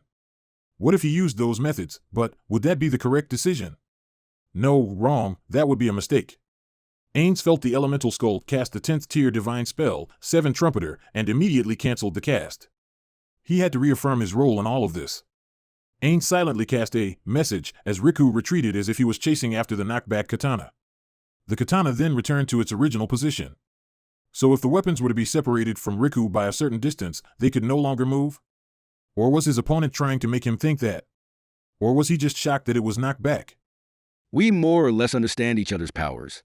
That's good enough. Riku slashed towards Ains as he glided along the ground. He did not intend to speak. Ains grumbled deep down at that fact. It made sense for his opponent to wish to make the most of his time. To answer one's opponent in battle would be a foolish action. So while he respected Riku's commitment to his strategy, he was still annoyed that his opponent was ignoring him. Wait, I haven't finished. Ains, in the midst of Riku's attacks, threw his staff behind himself. He could see that Riku was slightly confused. Ains kneeled down immediately. Wait, please wait. Listen to me. The great sword in Riku's hand stopped on its way to Ains's head. Because he was immune to critical strikes, he wasn't too scared to lower his defenseless head. He gave an order to the elemental skull at the same time. I did not mean to clash with your excellency. This whole thing started because the kingdom stole the grain that was meant as food aid to the Holy Kingdom. Between them and us, the greater evil should be obvious. What does your excellency think? That we were the greater evil? You went too far. There had to be better ways to deal with that. Ains raised his head. Riku's greatsword remained suspended. It seemed like he had no intention to strike him at the moment. That is because your excellency was not the victim. How would your excellency have dealt with this, when the grain that your countrymen toiled to produce was stolen away? If you did not have the power that you have, things would not have turned out this way. People with power have to be careful about how they use their power and take responsibility for their actions. I, for example, protect the world. Indeed, this world is under my protection. Upon hearing his opponent's rhetoric, Ains thought, This dumbass is finally talking. He was being a silent listener. Some people preferred audience response during their speeches while others did not. From his self-righteous tone, Ains could tell it was best that he kept quiet. Ains took mental notes of everything he said. The deeds of those who gathered around my loving mother were wrong. They were wrong in the same way that father was. In the end, absolute power corrupts absolutely. It is the source of all faults. Ains observed Riku in silence, calming his breath as much as he could. Riku was being impassioned. Ains should not be as rude to interrupt him. To be honest, Ains could not understand what Riku was talking about at all, but at the same time he did not sound like he was just rambling nonsense. He should have at least spoken in a way that a layman like Ains could understand. Although the root of every wrong could be traced back to us, I will not seek forgiveness for that. Nor can I allow you to continue on your current path of destruction. That is why.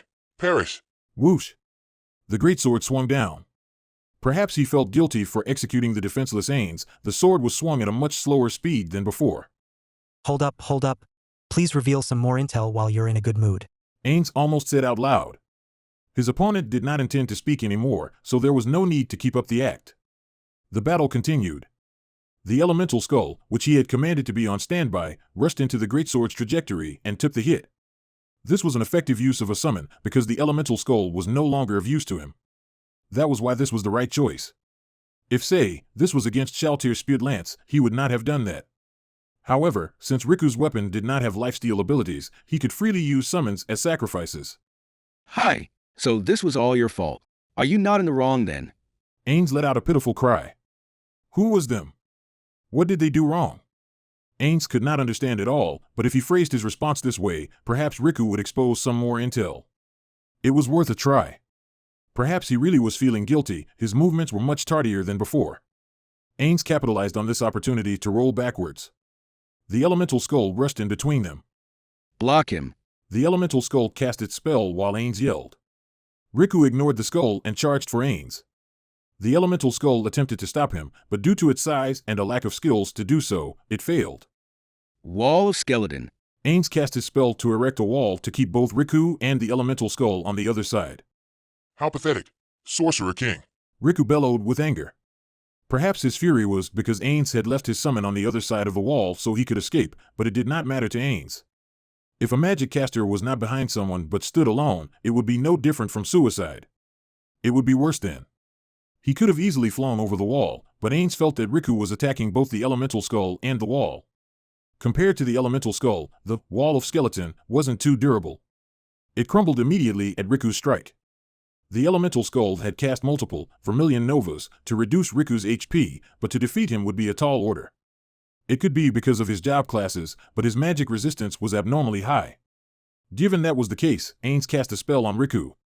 Temporal stasis. This was a 9th-tier single-target spell. Although the spell could prevent the opponent from moving, it also prevented them from taking any damage while the spell lasted. That was why it was usually used when there were multiple hostiles. However, Ains found that his spell was not just resisted, but nullified completely. It appeared that Riku had time-stop countermeasures. Of course, that wasn't too unusual given how strong he was. At the same time the greatsword was swung towards Ains, the hammer was also swung towards the elemental skull. Ains tanked the greatsword's damage and as a precaution, cast Greater Break Item on the other weapons flying towards him. It was not just resisted, but nullified again.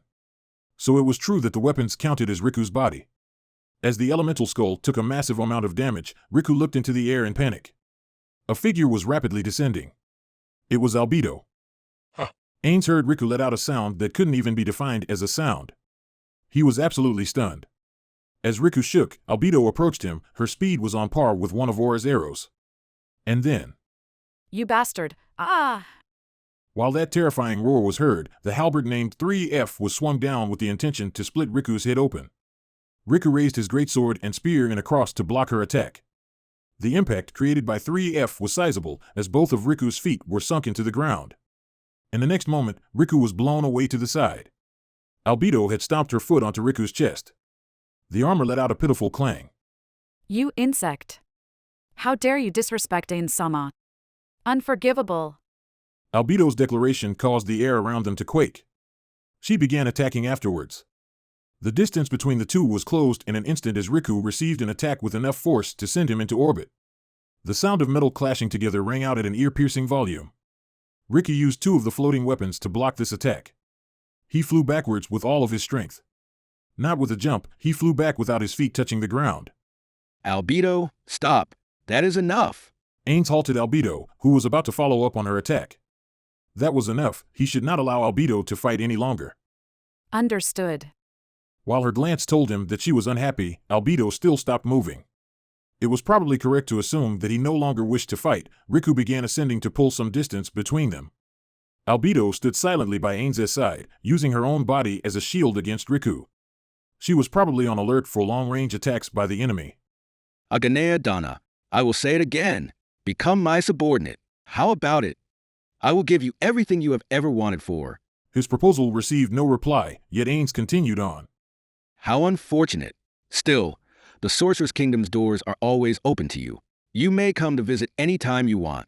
After he said that, Ains lowered his voice to say to Albedo. Do you think he still wants to fight?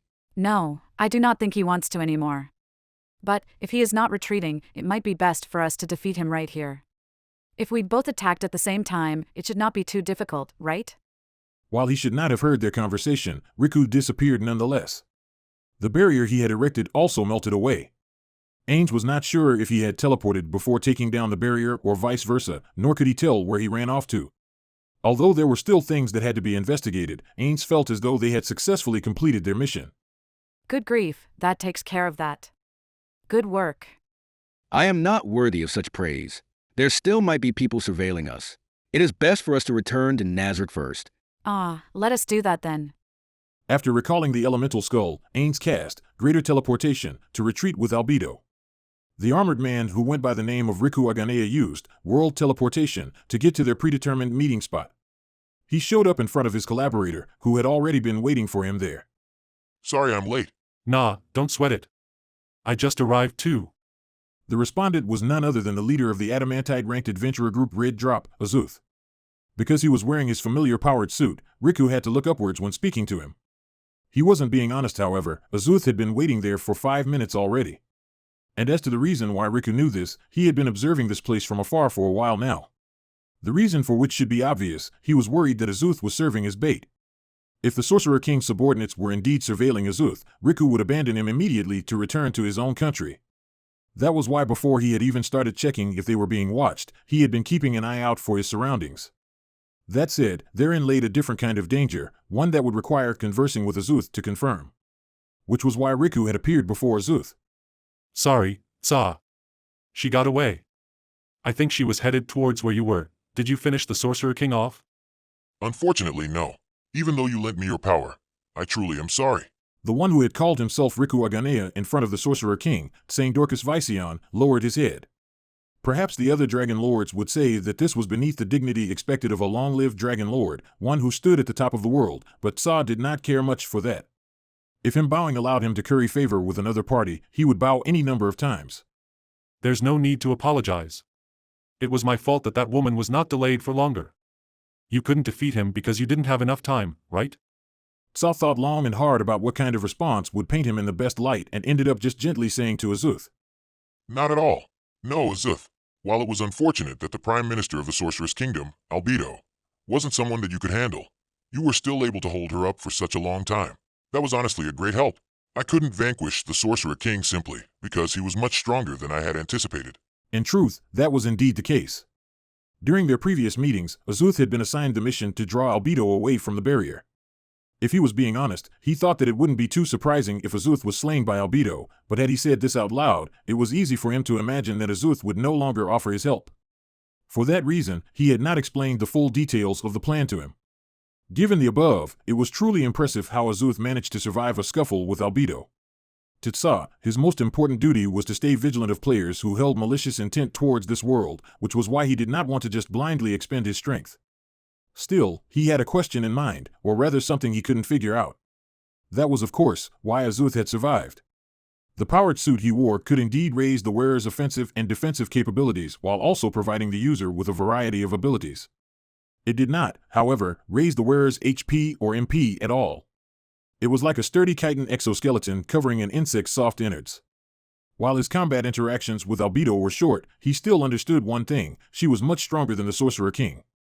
That was probably because the Sorcerer King was more adept at handling large armies, so he might not have been able to fight at his full potential in a one-on-one.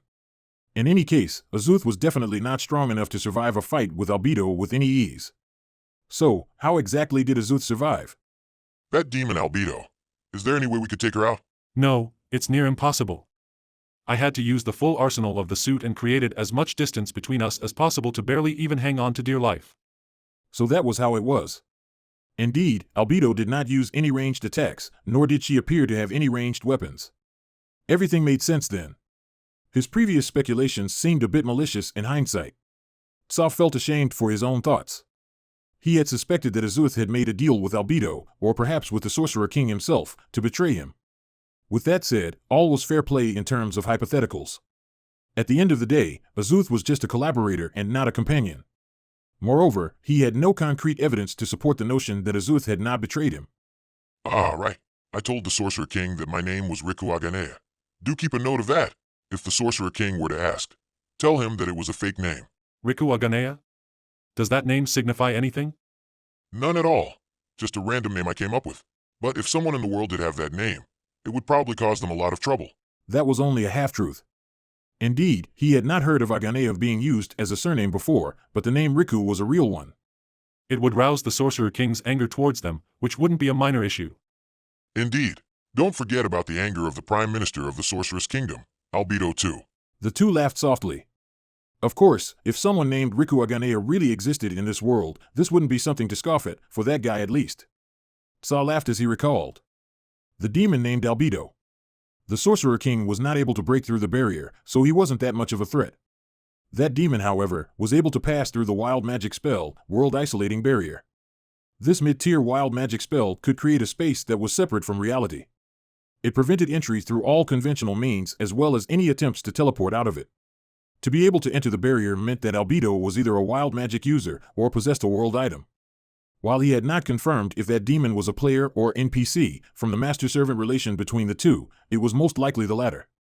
But if that was the case, why would Ains not equip the world item himself, but give it to Albedo instead? That was a mystery. Unless Albedo is the player and the Sorcerer King is the NPC? This wouldn't be too ridiculous of an idea. To rank second in this world's hierarchy was probably a safer choice. Perhaps the Sorcerer King had a world item too? But since he couldn't break out of the barrier, the likelihood would be low, right? Or maybe he left his world item behind. That was certainly possible. He had heard from Riku that there were guilds that possessed 2 world-class items, so it was possible that they had multiple as well. Azuth, no offense, but no. He's an opponent that not even I could defeat easily. Is that so? But thanks to your assistance, I have a general idea of his baseline capabilities now. Of course, if I were to face the Sorcerer King one-on-one again, I should be able to triumph. But... Saint Dorcas sighed. If he was of a similar level to the vampire from last time, this armor would probably struggle in serious combat. However, if he were to not use the armor but face the Sorcerer King in person, he could not lose. That would be true even if he was as strong as the vampire. As long as he fought using his real body, there would be no issues at all. Still, if he gave them too much time to expand their influence, things would get out of hand. As expected of you, the strongest dragon lord in the world. I don't think so myself. There are many out there who are stronger than I am. I can win against the Sorcerer King because I happen to counter him. Saw's abilities were more effective against the undead. He had also confirmed in the battle just then that his abilities did work on the Sorcerer King. That was why Saw had judged the Sorcerer King to be an opponent that did not warrant too much caution. Compared to the Sorcerer King, the demon named Albedo was much more dangerous. Pardon me, Azuth. Should another situation like this arise, would you still be willing to assist me? Next time. Azuth solemnly muttered a single phrase. Saw understood the meaning behind his words and did not question him any further. After some time had passed, Azuth finally spoke. Will the kingdom perish? It probably will. There is not much I could do to help even if I want to. Is that so? So next time I'll also have to buy time with that demoness? I could, but you do know that there's a chance that I won't be able to buy any time at all, the next time around, right? Indeed, they might not split up next time. That is why, if that demoness left the Sorcerer King's side for any reason at all, would you be willing to fight the Sorcerer King alongside me? If Azuth handled the summons, Saw could definitely defeat the Sorcerer King.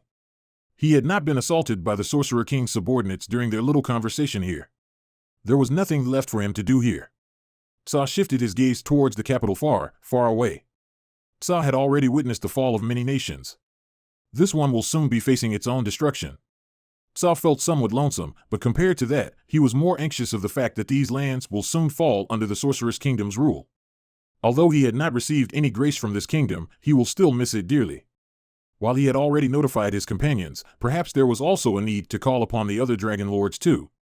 Almost forgot, I met with the people from the Theocracy and mentioned the name you told me. Really? Now they'll know that you have someone backing you up. If that was the case, Azuth's safety was more or less guaranteed. Azuth himself held no value at all, but the powered suit in his possession was an item of great importance, important enough that the Theocracy might plot against him for it. For that reason, he had to make them think that Azuth had protection to fall back on so that they wouldn't make any moves against him. This also strengthened the relationship he had with Azuth. It was a move that had nothing but upsides. I have a question. Why not tell them that I heard it from you directly? Simple. If they had no clue on where the information source was, they would try to investigate it. There is a chance that it could cause some friction among the upper echelons of the Theocracy. Other than that, there was another reason. Should an emergency arise, he could kill off Azuth without leaving any loose ends. This is no place to talk. Let's go back. Your companions must be waiting for you, right? Yes, they're waiting for me. I'll leave it to you then, Saw. Just as Saw was about to cast World Teleportation, he thought about Azuth. It was only for a single reason, the question of whether it was still beneficial to assist him or not. Sure, Azuth's powered suit was highly valuable, but without it he was nothing. To put it bluntly, if the powered suit were in more capable hands, they would surely be able to utilize it to its full potential. Plus, Saw had no confidence that he could rein him in. Azuth, as he stood, was more of an aide to Tsav than a companion. If he were to go off script like last time, it would most likely lead to catastrophic losses. Indeed, Tsa was in the wrong that time too. To give unto Azuth the appropriate level of alertness against the Sorcerer King's invasion, he had discussed the likely outcomes of the invasion with him in detail. Azuth had requested Tsa's aid in defeating the Sorcerer King to save the kingdom. He should have predicted back then that he would use the powered suit to rescue that city. If he had not taken independent action back then, surely Tsa would have been able to defeat the Sorcerer King during his siege of the capital. Should he just kill Azuth and take the powered suit? This wasn't too bad of an idea to Tsa. If he gave the powered suit to someone who was powerful enough to bend it to their will, it would definitely be more useful than letting Azuth keep it. He could also gain a stronger card for his hand then. Personally, Tsa felt no disdain for Azuth, nor did he want to kill him himself, but of what worth were emotions in this world? Riku. What was I reminiscing for, now that things have turned out that way? Tsa laughed at himself internally. These two hands of his were already besmirched with filth. It was better to do it now than later. Plus, he could blame it on the Sorcerer King if he did it now. Azuth fought until he lost consciousness with Albedo and later handed the powered suit to Tsa. That would be a good cover story. But, should he really allow history to repeat itself again? Oi, what's wrong, Tsa? Tsa finally noticed that he had been deep in his own thoughts. What's wrong? Did you notice something suspicious? Nothing. Azuth, let's go back. He should put those thoughts aside. Resurrection magic was a thing. Death could not guarantee one's silence. If he returned with just the powered suit but not Azuth's body, it would rouse suspicion.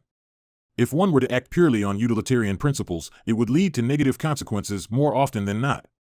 Just so he would have no regrets, it was best for him to return and give it greater consideration before making his judgment on whether or not he should give up on Red Drop. Tsa prayed that his actions on this day would not lead to fatal errors in the future as he cast World Teleportation. The night winds blew through unoccupied space. Ainge returned to Nazarick with Gate and took the ring from the usual place. He used its power to advance towards the 9th floor with Albedo. After some time traveling by foot, they reached the room that was their destination. Albedo, do you want to head inside first? No, it is fine. You contributed more this time around, so you should be the one to enter first. Ainge thanked her and opened the giant doors. He walked to the center of the room, in front of the throne, and took a knee as he bowed. He could feel that Albedo, who was behind him, was making the same movements. Good work, Pandora's actor and Albedo. We are not worthy of your praise. Upon raising his head, he saw his master nodding regally. On his sides were Shaltir and Demiurge, who was holding a mirror of remote viewing. He must have observed the entirety of his battle with Riku through that item. Pandora's actor undid his transformation. While we wanted to return the magic items that we had borrowed from Ain-sama, we found it to be disrespectful to make Ain-sama wait any longer. Do forgive us for still wearing Ain-sama's equipment. He meant the equipment that he was currently wearing, lower-tier backup items that they had been lent from their master. He was intensely apologetic for still having those items equipped. Haha, Pandora's actor. Pay it no mind. It would have been fine for you to do as you wished. This was not such a big deal after all. What was important was your opponent. Now then, while we have seen the battle, I still wish to hear from the combatant himself. How was it? Yes. I believe that he is a tank whose level was around 90. That was because magic was generally ineffective against him, which was why I had judged him to be of that level. I see. A strong foe. What's wrong, Albedo? Do you have another opinion? Yes, my opinion differs from Pandora's actors.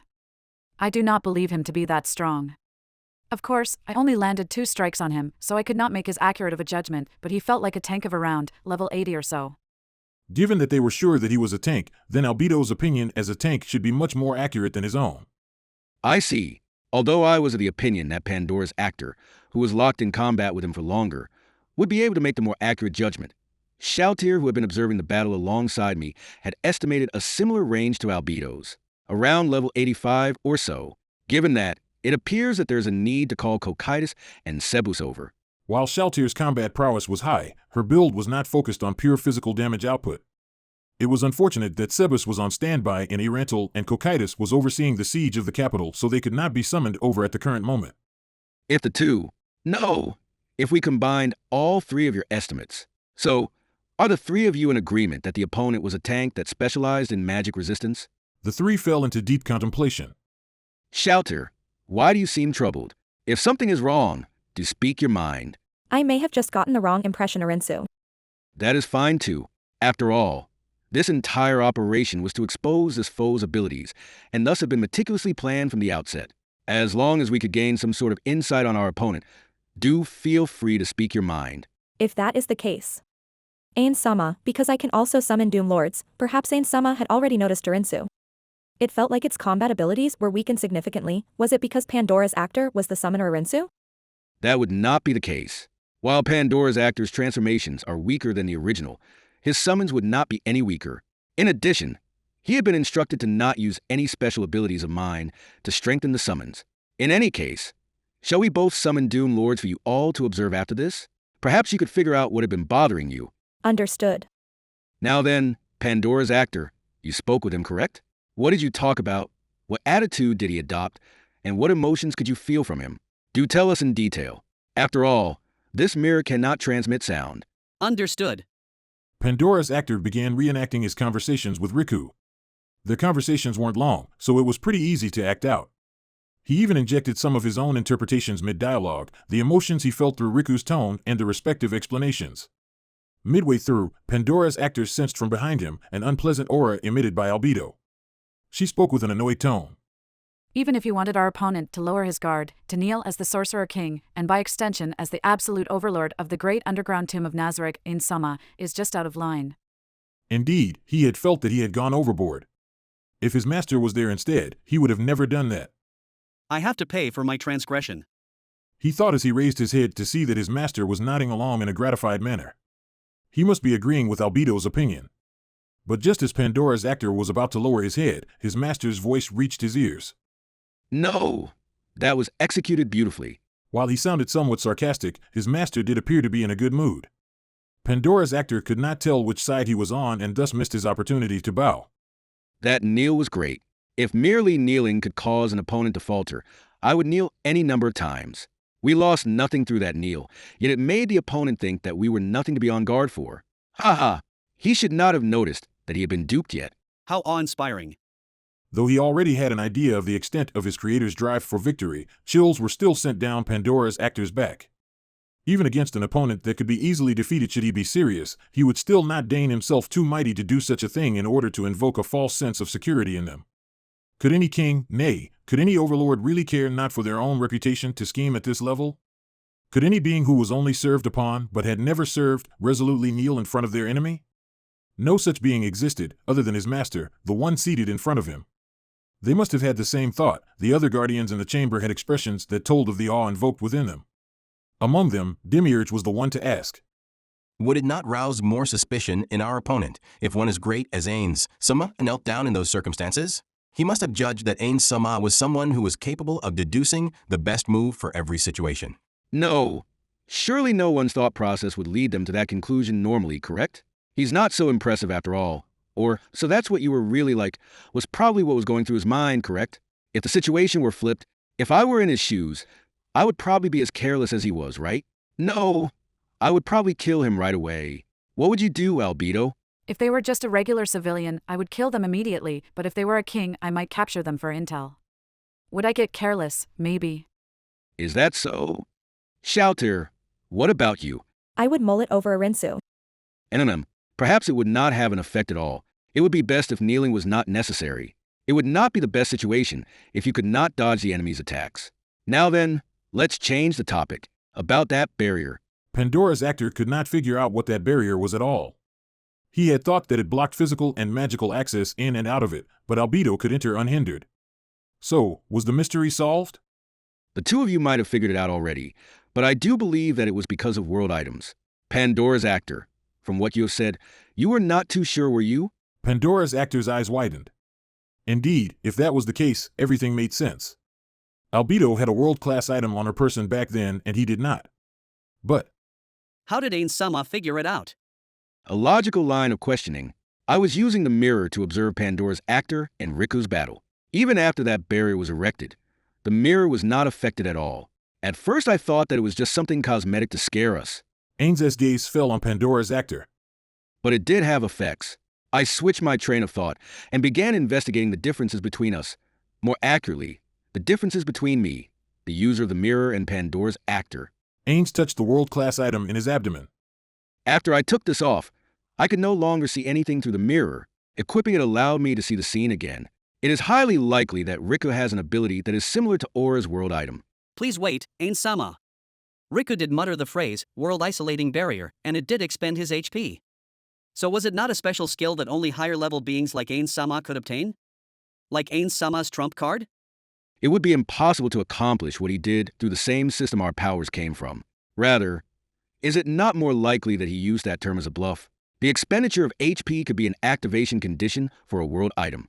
Problem is, I have never heard of such a world item. While many do have activation costs, merely reducing one's HP would almost be cute. Was his HP constantly drained? Pandora's actor shook his head at Albedo's question. It fell only after he activated it. The barrier did not appear to be continuously draining him to maintain itself. Exactly. Did you not say that his other abilities also drained his health? Indeed, there are world items with multiple abilities, for example, this one. His master touched his orb. But the rules his abilities were playing by were just too different from ours.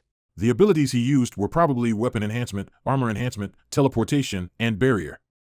I talked about ability systems before because if his powers were unique to this world, then everything would be explained. Assuming the worst-case scenario, it is some unusual ability that could rival world items. If that is the case, we cannot even be sure if what brainwashed Shouter was a world item or not. We would have to reevaluate that. How annoying!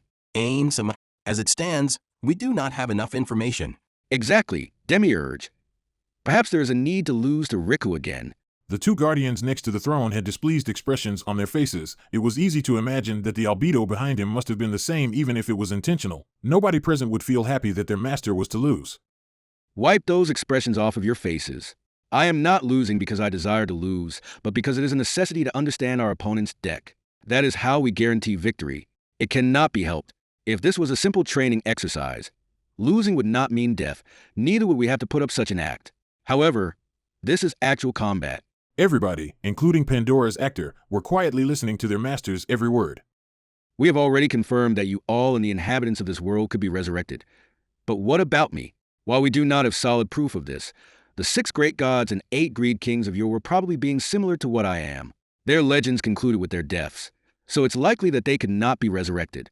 We have no choice but to assume that to be the truth when carrying out these operations.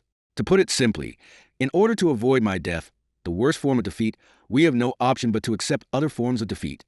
Ain-sama. What's wrong, Albedo? Ain-sama, what you have just said made a lot of sense. So would it not be better for you to stay within the great underground tomb of Nazarick rather than leave for excursions? A perfectly logical conclusion. If there was a possibility that their master could not be revived, then having him stay where it was safest for him and not step out of that place would be best. Indeed. I have thought of that too, but surely you could understand it too. Especially you all? His brain went into overdrive in an attempt to understand what his master was talking about, but nothing came to mind. What a deplorable thing. As one of the foremost intellectuals in Nazarick, he still could not immediately grasp his master's thoughts. Pandora's actor racked his brains until strange liquid almost began to seep out of it. It was the same for Demiurge and Albedo, one could see it on their faces.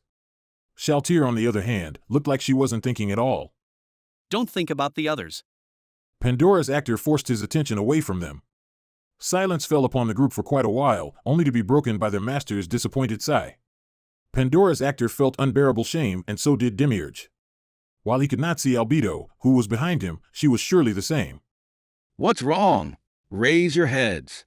He spoke with such a harsh tone, yet Pandora's actor could not allow himself to disobey a direct order from his master. He raised his head. Let us move on to the next topic. Who is that person? What connections to Platinum could you think of? Albedo spoke first. One of the possibilities is just as Pandora's actor had said, that our opponent was one of the 13 heroes. His master nodded in agreement. The other possibility is that he is one of the counselors of the Council State, Platinum Dragon Lord.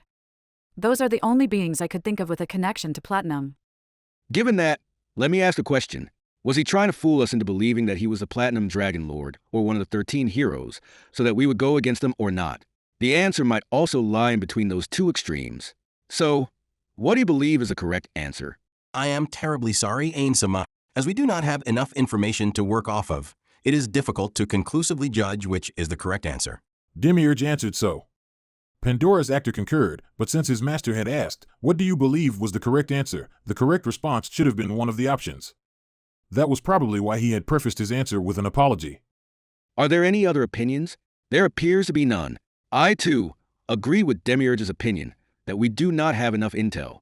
After we are done with the kingdom, do gather the opinions of the other floor guardians on this matter. Perhaps one of them could notice a detail that we had missed. In any case, we are still proceeding with our plan to send envoys to the council state. While they greet the heads of state, have them sarcastically scoff at this platinum dragon lord fellow a few times. That should be fine, right? Albedo. Understood. How shall I deal with the contents of the missive? I will leave that up to you. Understood. That should about conclude this meeting, correct? I should return to the capital soon. Pandora's actor, though it might be embarrassing, I must ask you to stree. An sound could be heard. His master turned his head around to the guardian who had made that sound. What's wrong, Shaltir? Did you forget something? Yes, Ain-sama. I do have a question, Arinsu. Were you really planning to recruit that Riku person as a subordinate, Arinsu? About that. Of course not. If he really came under my wing, I would gather all the information I need, the organization he served, its purpose, etc., and he would be killed afterwards. Would it not be a waste to kill him? Pandora's actor could sense that his master had a wry smile on him upon hearing Albedo's question. I am not confident in my abilities to rein him in. If you are asking if we could exploit those unusual abilities of his or his world item, whichever was the case, Albedo, would you be confident enough to do that? If you are, I will leave it all up to you. It would be difficult to do so before we have collected enough detailed intel. But if it turned out that it was indeed possible for us to do so, there are many places where he could be of use to us. His master's gaze lingered on Albedo. He was probably contemplating about Albedo's abilities and Riku. If his creator was one to even include what could happen a millennium down the line into his grand scheme, he was probably analyzing how Riku could factor into his plans. The destruction of the kingdom must be part of those plans as well. He must have had ulterior motives beyond demonstrating to the world the difference in treatment received by the kingdom and the empire due to their actions. That had to be why he would go back on his words in order to invade the kingdom. This was a common opinion shared by Pandora's actor, Albedo, and Demiurge. One would not have to think too hard to connect the undead creation experiments to this. After all, he was his creator. This was undoubtedly a premonition of something greater to come, something not even he could fathom. His creator, a supreme being whose intellect held such depths, how awesome was he? To be honest, Pandora's actor felt sorry for the others. It pained him how he had to restrain himself from boasting of his dear creator. I see. Indeed. He would be of no use to us dead. I will hear Demiurge's opinion on this too, and depending on the situation, Albedo will be placed in charge of this. Of course, that is assuming that Riku would be willing to serve under me. If he is not willing, killing him is permissible. It was impossible for anyone to object to that. If their master willed it so, it must be correct. Good. Now, other opinions. Appears to be none. It is about time for me to return to the capital. I still have to close the curtains on that show. Such petty theatrics would not require Ain-sama to personally participate, correct? I believe that I can handle it on my own. No, Albedo. Pay it no mind. I will go. Though I may not be on the same level as Albert San and the rest, I still have my own standards to enforce against forms of resistance. I see. Was that why? Albedo replied in a manner that implied that she had seen through the hidden meaning behind his words, prompting his master to glance at her. He must have been checking how much of his words she understood. After some time had passed, his master seemed satisfied as he declared in a manner expected of an esteemed ruler. Exactly, Albedo. It is exactly as you have surmised. Climb, Vernier, and Brain were informed by the few remaining knights that there were guests expecting them after they had returned to the palace. Blue Rose had requested an audience. Under normal circumstances, they would have been brought to this room immediately, but the trio's current outfits were hardly appropriate. Especially Vernier, whose clothes said handmaiden more than princess. They were absolutely soaked with sweat. The knights were instructed to bring them in after an hour to give the three enough time to fix their appearances. The Sorcerer's Kingdom's army was in formation outside of the capital and could attack at any time. For the capital and the castle's defense, knights were being moved back and forth. That was why they had to take care of the menial tasks, because none of the maids were there. Most of the maids who attended to the palace were the daughters of noblemen. They had ran away from the palace to their family's mansion. Whether that was the safer option remained to be seen. He had heard from his master, Vernier, that the atrocities the Sorcerer's Kingdom's army had committed along their way towards the capital will most likely be committed here too. That was a logical deduction. Nowhere within the capital was safe now. So what could one do to guarantee their safety? Vernier had responded to this question with the gambit of leaving the capital. Because of that, Climb and Brain had discussed in secret about arranging a carriage outside of the palace. If Vernier decided to run away, it could prove useful. Of course, he knew that Vernier did not intend to run at all, yet he could not definitely say that she would not change her mind. This was just a plan in case she does. Climb prepared water and a towel for Vernier to wipe away her sweat. Normally he would have prepared a bath for her, but they only had an hour, so that was off the table. Since the maids weren't there, Climb had no choice but to help groom Vernier. The duty to prepare tea then fell on Brain. The scene of the swordsman flipping through cabinets trying to find tea was honestly hilarious, even though he felt sorry for him. After Vernier had wiped off her sweat and applied perfume to herself, while she picked out her gown, the two men took a shower. Unlike women, unlike the princess, the two men readied themselves through much simpler processes. They undressed, let water take its course down from the top of their heads, and wiped themselves off. A secondary rinse later and they were all done. Sure, they had to change into clean clothing too, but the entire process took no longer than 10 minutes for the two. An hour that felt shorter than it should passed by, and the three were ready. Vernier seemed to have picked up on some unpleasant smells as she sniffed her hair and wrist.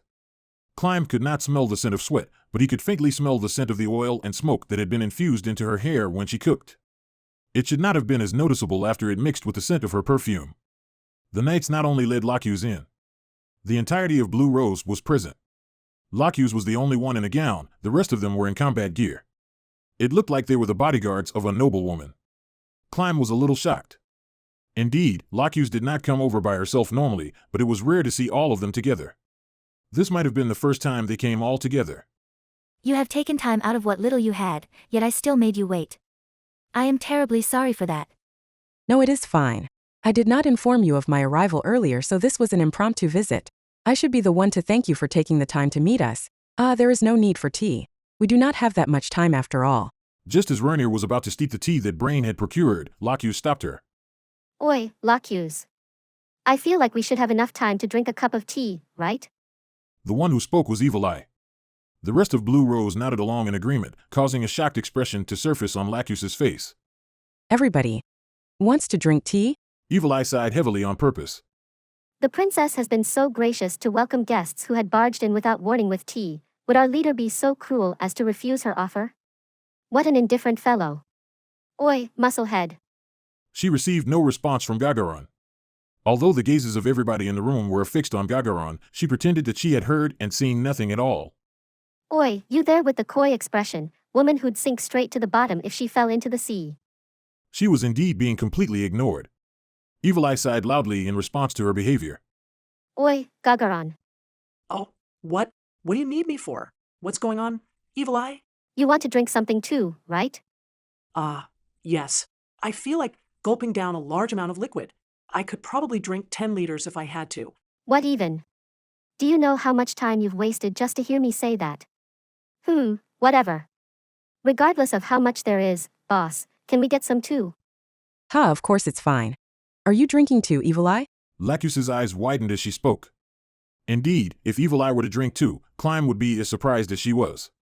To drink the tea, she would have to take off her mask, but as far as Climb knew, this magic caster did not take off her mask under any circumstances. Evil Eye did not reply to her question, but only shrugged as if to say no.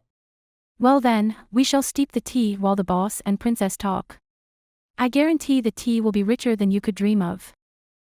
You have already poured it into a warm bottle, huh? Locuse said with a shocked expression as Tia nodded. We might not have enough considering the amount of people here. We'll see.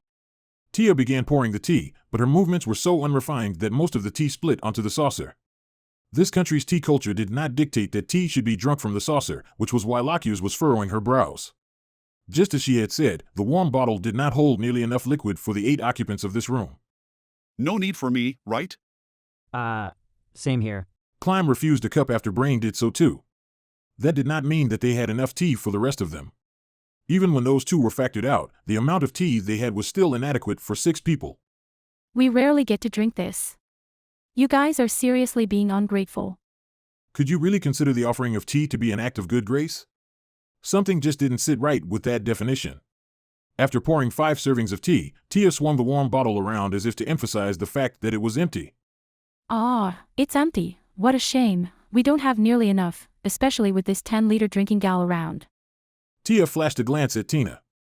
Wouldn't rumors spread that the third princess doesn't even have enough tea to adequately serve her guests? Locuse rubbed her glabella as Vernier laughed. Oof. Now that is troubling. Although, in times like these, it is probably unwise to maintain the image of a lavish lifestyle. But I do think there is a need to demonstrate that the royal family still has a future. So, should I steep more tea? Give it a rest, Vernier. Locuse. There's a limit to how much you could remain beholden to everyone's goodwill, you know? Locuse was incredulous as Vernier gave a wry smile. Should I spell it out for her? Miss Evil Eye. Looks like she's starting to understand. Please do educate our hard-headed leader. Very well then. The final moments will be upon us soon after all. Everybody is just trying to buy as much time for the both of us as possible. So that's why. Climb finally understood now that she had put it that way. Normally, adventurers could not participate in wars. This was a measure put in place to prevent higher casualty counts than normal.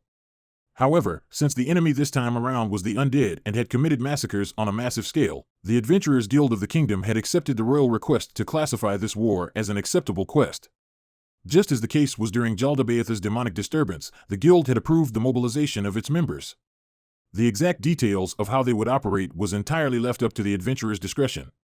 Some had even chosen to join the ranks of the army that was sent out nearly a week ago, from which none had returned. A few of the other teams had chosen to make their last stand inside of the capital. There were some high-tier teams that had gone missing in the midst of this. Perhaps they had accepted the invitation of the theocracy or had snuck out and fled from the capital of their own volition. Locuse and her team, Blue Rose, were one of the teams that had decided to make their last stand at the capital. They had just received intel that the Sorcerer King's army had set up camp near the capital. Locuse and the rest of them should not be squandering away what precious time they had left.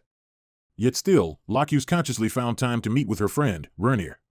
Considering that it was extremely likely, no, they were 100% certain that this was the last time she could meet with Vernier. The truth was, she had already prepared tea for 5 servings for Evil Eye, Gagaron, Tia, Tina, and of course, the one being handed to Climb. Yet, it seemed that none of them was planning to drink it. If they had told Locuse outright that she should allocate time to bid her farewells with her friend, she would have definitely rejected that notion based on her personality alone. If they phrased it as her having a cup of tea with her buddies, however, she would probably be much more receptive to the idea. Her companions were just being considerate. So, brain on glows. I want to make tea for the remaining few, who must be terribly parched at this point. Show me the way to where the water is boiled. Oh. It's this way. That was probably why. Tina and Tia managed to get the better bodyguard of the two out of the room. Should I leave too? Oh, don't mind it. That wasn't why they led him away. Climb asked Evil Eye only to receive an answer in the negative. Climb was a bit confused. So they weren't trying to grant Vernier and Locuse more privacy by getting everyone else out of the room? Gagaron and Evil Eye did not seem to want to leave at all. Did she really only want him to lead her to where the water was boiled then? Since everybody has insisted, let us chat a little before the tea is ready. Before that, I have a question. Where were you just then? If you were busy preparing for what is to come, then I will just leave. Do you know of the orphanage that I established? I had just returned from cooking there. Cooking. At times like these. Locuse vocally expressed her shock. Climb was surprised too when Vernier had asked him to prepare the carriage so that she could go cook for those children. However, upon arriving at the location and seeing the state of the place, Climb knew that she had made the right decision. Yes. The Sorcerer King's army had surrounded the capital for a few days now, plus the army that was sent out a few days back had also used up a sizable amount of food. Our rations have only been dwindling down day by day. That was why I took some of the food stored here to cook a meal for them. The orphanage did not have much food left. Moreover, the price of food has risen due to the worsening situation in the capital, so the orphanage could no longer sustain its own operations. It had no choice but to decrease the amount of meals per day as well as the amount of food the children received per meal. That was why she chose to cook for them, since she was already there to secretly supply them with food anyways, and plus it was a rare opportunity for her too. Vernier's mutters began to flash through Climb's mind. Vernier, as she cooked for the children with her well-learned culinary skills, had said, "I wanted to distribute grain to everybody, but we don't have much left. I'm such a hypocrite." Faced with the Sorcerer's Kingdom's army, which had already defeated the kingdom's 400,000 men strong army, they had no hope to stand against them. The capital was fated to fall, and so was the royalty. Yet, no matter how hard he tried to convince the gentle Vernier to run away, she would not budge at all. Stuck between his loyalty and his own feelings, Climb felt a suffocating pain in his heart. However, he could not allow the two in front of him to sense that under any circumstances. Climb forcefully suppressed the pain that felt like it could tear him apart. You might be the only royal in history to know how to cook. I do not think so. There must have been others, just not recorded in the history books was all. Those children must be enjoying their meals right now. It was worth it. Originally, Vernier's cooking was meant to be everybody's lunch, but in order to prevent the children from fighting over the food or the employees choosing to go without for them, she had even cooked side dishes to go along with the entree. Everybody there must be satiating themselves right now. She had cooked so much that dinner should have also been taken care of for them. Speaking of which, Vernier, who couldn't even peel a potato before, had seamlessly improved her cooking abilities by quite a margin. The thinness of peeling she could achieve nowadays was honestly amazing. This woman, who glistened in radiant light in his eyes, appeared to be naturally talented for the culinary arts. Vernier seemed to have noticed Climb's revenant gaze and smiled in response. It was such a warm and welcoming smile. Those two's conversation was filled with optimistic topics. Perhaps they were subconsciously avoiding the discussion of their inevitable fate. Or rather, was it precisely because they knew what fate awaited them that they avoided talking about it? Not long later, Tia returned alone with the warm bottle. Where's Mr. Unglaus and Tina? Those two went looking for desserts to pair with the tea, so I came back first. Desserts? Locus half squinted at Tia. That would have been appropriate if we were the one to bring some along. I do not mind, so it is fine. I should have baked plenty of pastries back then to serve as backup food. Since I added a lot of sugar in them, they could be used as desserts. See? Even the princess agrees. Oni, crony boss is just being extra. Also, this is the first time I have tried steeping tea. The tea that flowed out of the warm bottle was excessively thick. Hey. Oni boss. It feels nice to down it in one gulp. It's got a clean texture. Thank you. The taste is honestly excellent. I suppose your highness, the princess, would not need my recommendation. Please have my share too, it cooled down already. Tia placed her filled cup of tea in front of Frager Vernier. Such a breach of etiquette angered Locus somewhat, but Tia kept silent anyways. Climb felt that he should also keep his mouth shut. Locus picked up her cup and breathed in the "no" smell. Her expression became twisted. The taste was too strong. Don't mind it. Of course I would mind. This is the first time I've drank such a strong tea. How many leaves did you add? Hey. I know you said this was your first time, but there's no need to quiver with such excitement. So that was why they were looking for desserts. To balance the flavor. Understandable. Vernier, you were right to not drink it. How rude. Not even the term Oni could do you justice, Oni boss. Ha, just try to make something more edible next time. Locus picked up her cup and slipped from the corner of her lips. Her expression twisted into something resembling the character. Just how thick was the tea? Tia, who stood next to Locus, stole glances at her and asked in a matter-of-fact tone. Is it tasty? Ha, if I am being honest, it is too bitter. I would not call it good. Hugh. Locus's expression began to contort. She pushed Tia aside and held onto her stomach. The items on the table shook as she wobbled. In the midst of the chaos, Climb finally noticed that Locus's gown had been stained red. A thin, stick-like object had been thrust through her. He could not comprehend what had happened. His brain could not accept what he was seeing right now. Who would have thought that Locus would be penetrated by Tia? Locus was also in a confused state, not even casting healing magic on herself. It was as though she was trying her best to understand what was happening. Gagaron ran to Locus's side. Climb thought that she was rushing over to help, but things turned out for the worse as Gagaron struck Locus's stomach with a heavy punch. Locus remained defenseless against that attack, thinking that her companion was rushing over to help her. Gagaron struck her in the stomach with the force of a battering ram. Oh, let me do it. Tia impaled Locus with a new spike as the air was knocked out of her, rendering her unable to breathe. His eyes did not deceive him, there was some sort of liquid at the tip of the spike. It must have been some sort of poison. Your Highness. Climb tugged Vernier's hand, hid her behind his frame, and moved towards one of the corners. Tia and Gagaron ignored him entirely, choosing to repeatedly attack Locus instead. Locus tried her best to dodge their attacks, but faced with the duo's combos she could not even properly defend herself, never mind dodging. The gearless Locus could not put up an effective resistance against the fully geared Tia and Gagaron. Climb angrily yelled towards the silent spectator, Evil Eye. What in the world is going on? Don't move. Otherwise I would not only target you with my magic, but the princess as well. Climb was about to draw his sword, but stopped himself when he saw that Evil Eye had raised a hand in his and Vernier's direction. He naturally should be assisting Lockhughes, but Vernier was more important to him. Protecting Vernier took absolute priority. Climb wanted to lead Vernier out of the room, but the moment he moved, a crystal short sword was embedded by his foot. Don't move. Do not leave this room. If you disobey me, I'll hack off one of the princess's legs. As long as you listen to me, I will not harm you. Climb was powerless in the face of Evil Eye's threats. If I rendezvoused with Brain, if I informed Tina of the current situation. While Climb pondered, the unusual situation among the members of Blue Rose continued to unfold. Tia appeared to be muttering something to Lockhughes. I've been making observations for quite a while now, looking for ways to kill Lockhughes. Normal methods would be resisted, so a combination of magic and poison would have to be used. That is the only way to do it. Surely not even you could resist the effect of multiple poisons simultaneously, right? Evil Eye, it's your turn. All right. Confused, groveling, and saddened. Pain was not the only thing conveyed through Lockhughes' expression. What stood out amongst them all was her inability to understand what was happening at all. Evil Eye casted a spell at her. I get it. Resist weakening. No use. She resisted it. What even? Gagarin landed yet another hit on Lockhughes' belly, the part of her body that she had minimized her own stature to protect, like a turtle retreating into its shell. Tia took out a new needle and stabbed it into Lockhughes without any hesitation. Resist weakening, all right. Now then, charm person. Done. Good job, you two. We did it. Gagarin and Tia pulled away from Lockhughes. Lockhughes, quick, heal yourself. Yes, understood. Tia, could you help me pull these out? Lockhughes spoke as if nothing had happened. The terror of mind control made Climb tremble with fear. Just as Tia was about to do it, Evil Eye raised her voice to stop her in her tracks.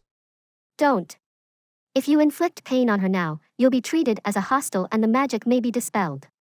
Lockhughes, sorry, but pull them out yourself. Those shouldn't have pierced too deeply. Its purpose was only to inject the poison, so the needle itself isn't too thick. It's the type that would be rendered ineffective if you were wearing armor. I know, but pulling it out myself will still require a bit of resolve. Lockhughes bit down on her lower lip and pulled the needle out. She then began to cast healing magic on the hole. Gagarin. Open the window and let some air in. What should we do about the blood on the floor? Most of it was absorbed by her dress, so not much made it onto the floor. No need to worry about it. Vernier replied calmly. Everybody other than him was speaking in such a tranquil manner that Climb felt like what he was witnessing was an illusion. It was as if he had been transported to an unfamiliar world. Whoa. Completely unshaken. I knew from the start that you had guts. I do not think so. Vernier said with a puzzled expression. I just felt that everyone would not just harm each other for no reason at all, but mind control is really scary though. Climb, what did you think about this? Yes, I had the same thought. So, could you tell us why you did this? What if I told you that I won't? Are you not the least bit apologetic that you have soiled this room? Evil Eye appeared to be laughing behind her mask. All right, nothing I could say about that. The reason is simple. Compared to the kingdom or whatever else, we believe our companions' lives to be far more important. That's about it. Defending the capital was Oni boss's decision anyways. We were against it deep down from the start. But if we told her that, this dumbass would definitely say, then I will defend it on my own, or something. So, we decided that our only option was to forcefully take her away, but daylight kidnappings aren't so easy. Neither did we have confidence in our ability to trick her into leaving too, so, though we must apologize to Your Highness the Princess for what we've done, we had to exploit this opportunity. Tia and Gagarin shrugged in agreement. This must have been a collective decision made by Blue Rose, barring Lockhughes, of course. Brain still had not returned yet, so Tina must be keeping him busy. But no matter what, this was far too excessive. That's what I said as well, but these guys. It would be bad if she got on high alert after rejecting our suggestion. To catch an Oni, to catch Lockhughes out for sure required her to be completely off her guard. This is me speaking from experience. So there is a whole system around this. We used 5 types of poison, didn't let her wear her gear, used debuff magic, and yet still had to rely on luck to see if we could charm her. That was why we had to go through all of this trouble. If even one of those elements was missing, we would have failed. Now then. Evil Eye clapped her hands together. After Tina comes back, we'll head back to the inn with teleportation, pick up Lacus's equipment, and teleport out of this city. Evil Eye looked towards Climb and Vernier. Oi, opportunities like this won't come twice. You know I could take you guys along with me, right? I'll be frank with you, this country is doomed and the fate that awaits the princess of a doomed nation won't be a pretty one. This might be your last chance at escaping. Climb couldn't help but look towards Vernier. Wasn't this exactly what he had hoped for? If it was teleportation, they could escape even if the city was surrounded. Plus, what Evil Eye had said was the truth. Whatever fate awaited Vernier would not be kind at all, nor was there any other way he could foresee this situation playing out. After all, their enemy was a nation of undead that trampled over the innocent. I wish to ask a question. Where will you be heading to? Well, first things first, we have to leave this country. About that, we'll probably be heading northeast, I think. If we kept moving in that direction, there is a country that fell into ruin long ago. The capital there, we'll be heading to the ruins cleansed by fire. Since that place is quite a ways away, we will have to teleport multiple times. In any case, it's a faraway land, one that none of you have heard of. Is that so? Vernier slightly lowered her head. Was she hesitating? Not long after, she lifted her head as if she had made a resolute decision. Thank you, but I cannot go. Is that so? Evil Eye did not continue speaking. Panicked feelings began to arise in Climb's heart. If that was her decision, then Vernier's fate was set in stone. That was all he could think of. True loyalty. Was it not what the members of Blue Rose had demonstrated? Should he take Vernier to safety, regardless of whether he had to resort to violence or not? To escape the frustration welling up within him, he looked towards Vernier, whose smile told him that she understood him completely. This was the expression that graced Climb every time she was about to lay down the truth.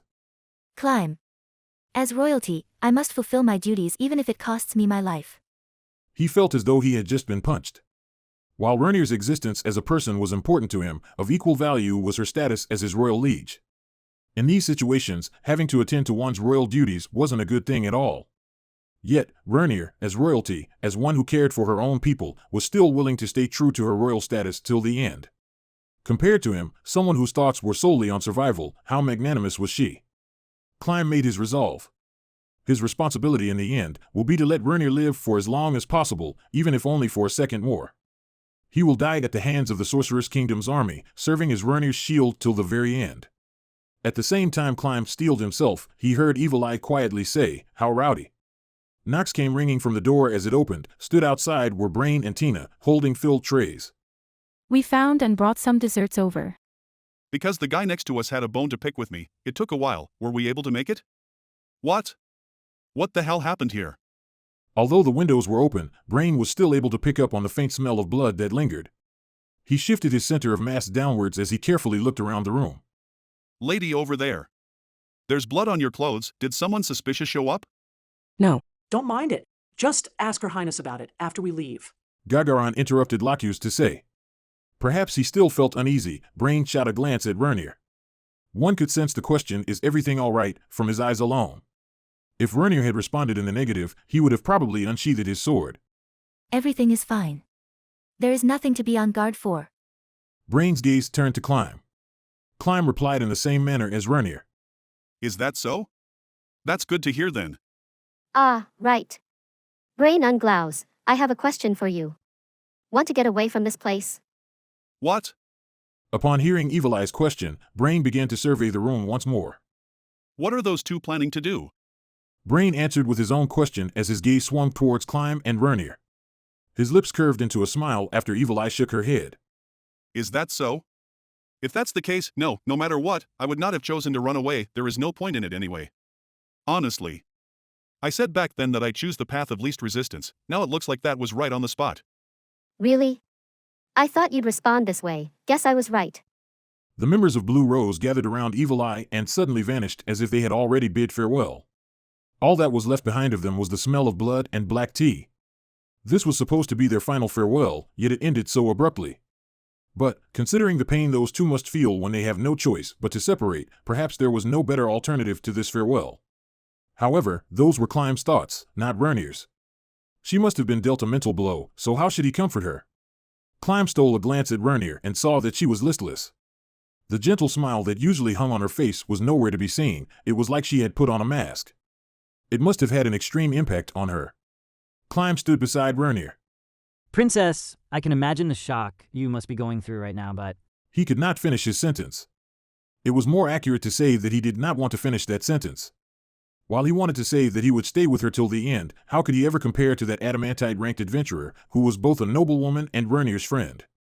Still, he had to comfort the princess somehow, so he racked his brain. Maybe his intentions were conveyed well enough, because Vernier's expression suddenly changed. It was back to her normal, gentle smile. I'm fine, Climb. Never mind that, Brain San has important matters to attend to, does he not? Ah. Then, Your Highness. Climb. The timing is about right, it's time for me to say goodbye. I apologize, but I will have to leave now. What was this sudden development? Climb could not understand what Brain was thinking, so he asked a question. Where are you going? I plan to challenge the Sorcerer King in single combat. I'd most likely lose, but I should be able at the very least cut down one of his subordinates. Brain took off the sword he kept by his waist side, threw it towards Climb, and said, I'm returning this. Wah, what are you talking about? The only one fit to wield the sword is the one who inherited Stranoff-sama's will, Brain San. Oi, I told you back then, didn't I? I am not inheriting his will.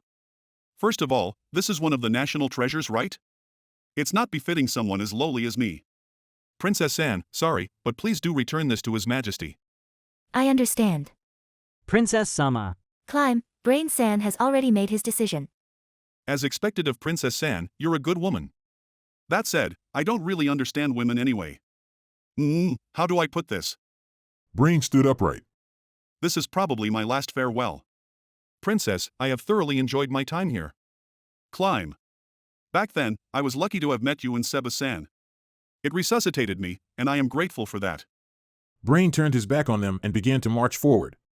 You and Gazef, it was my honor to have met the both of you.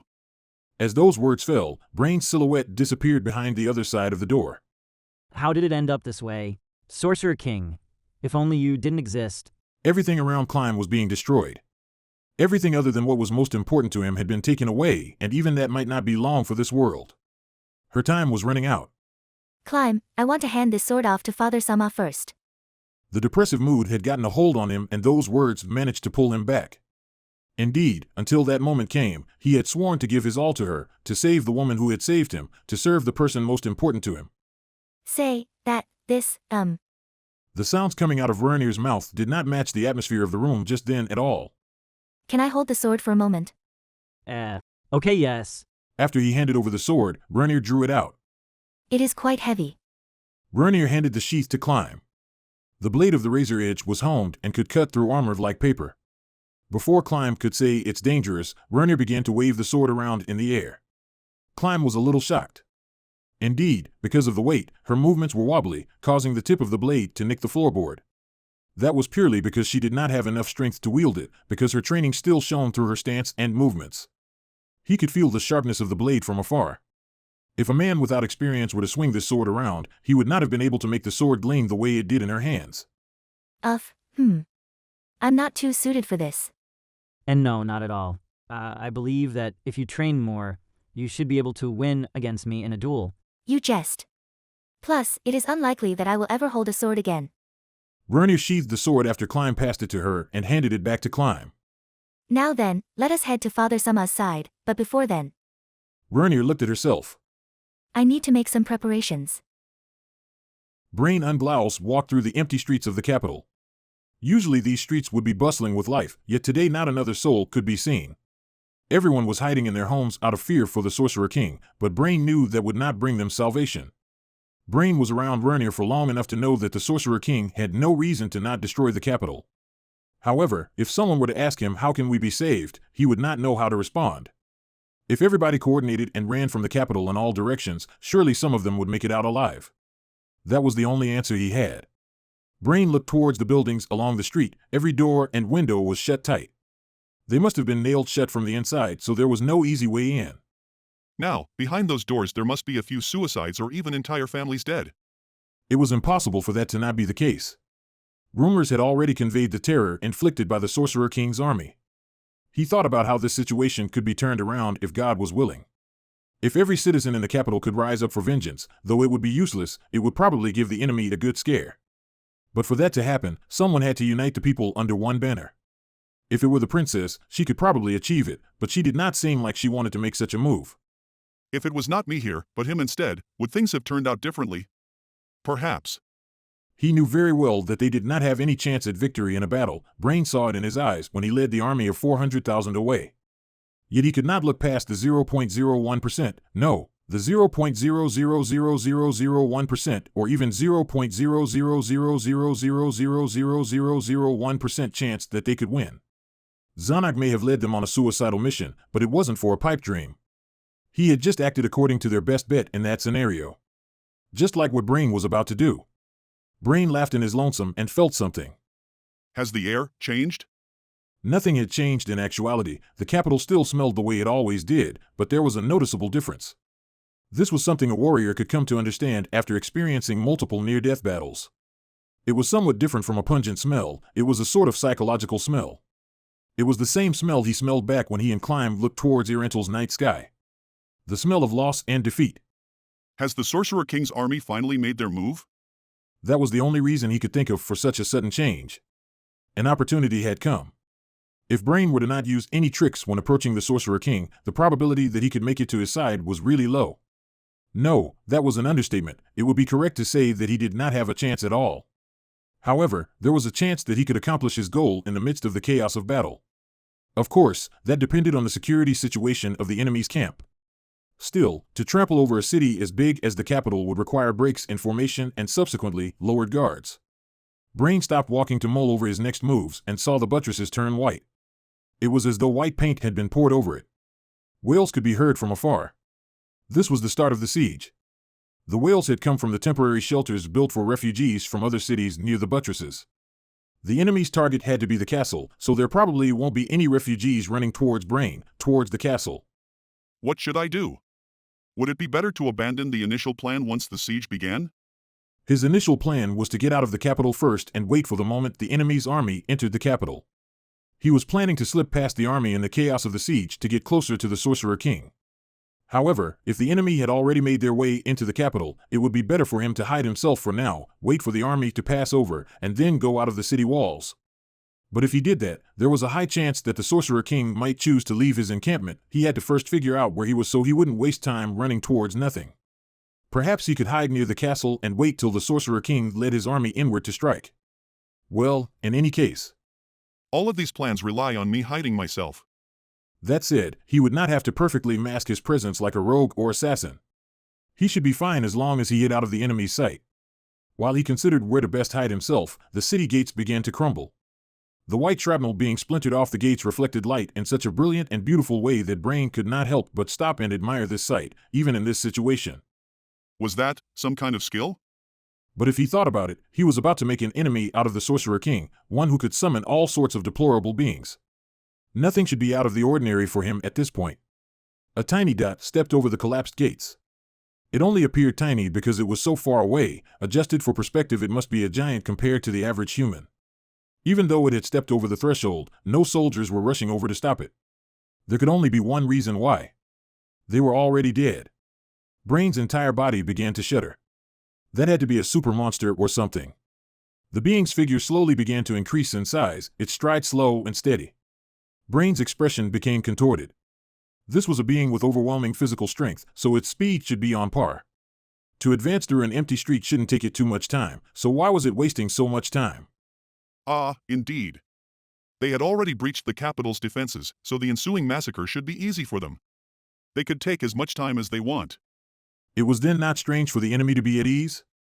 However, Brain squinted and looked towards his slowly approaching yet still far away opponent. This was the street where he was picked up, forcefully pulled along by Gazef. This was the street he ran down with Climb to raid the Eight Fingers facility, where he met Sebas. This was the street he led the children destined to become the next warrior captains down. This road was now being stomped upon carelessly by a monster. The road Brain had walked down with everyone he held dear was being stomped on. Unforgivable. Brain changed his mind. He no longer gave a damn about the Sorcerer King. Right here, right now, this monster in front of him.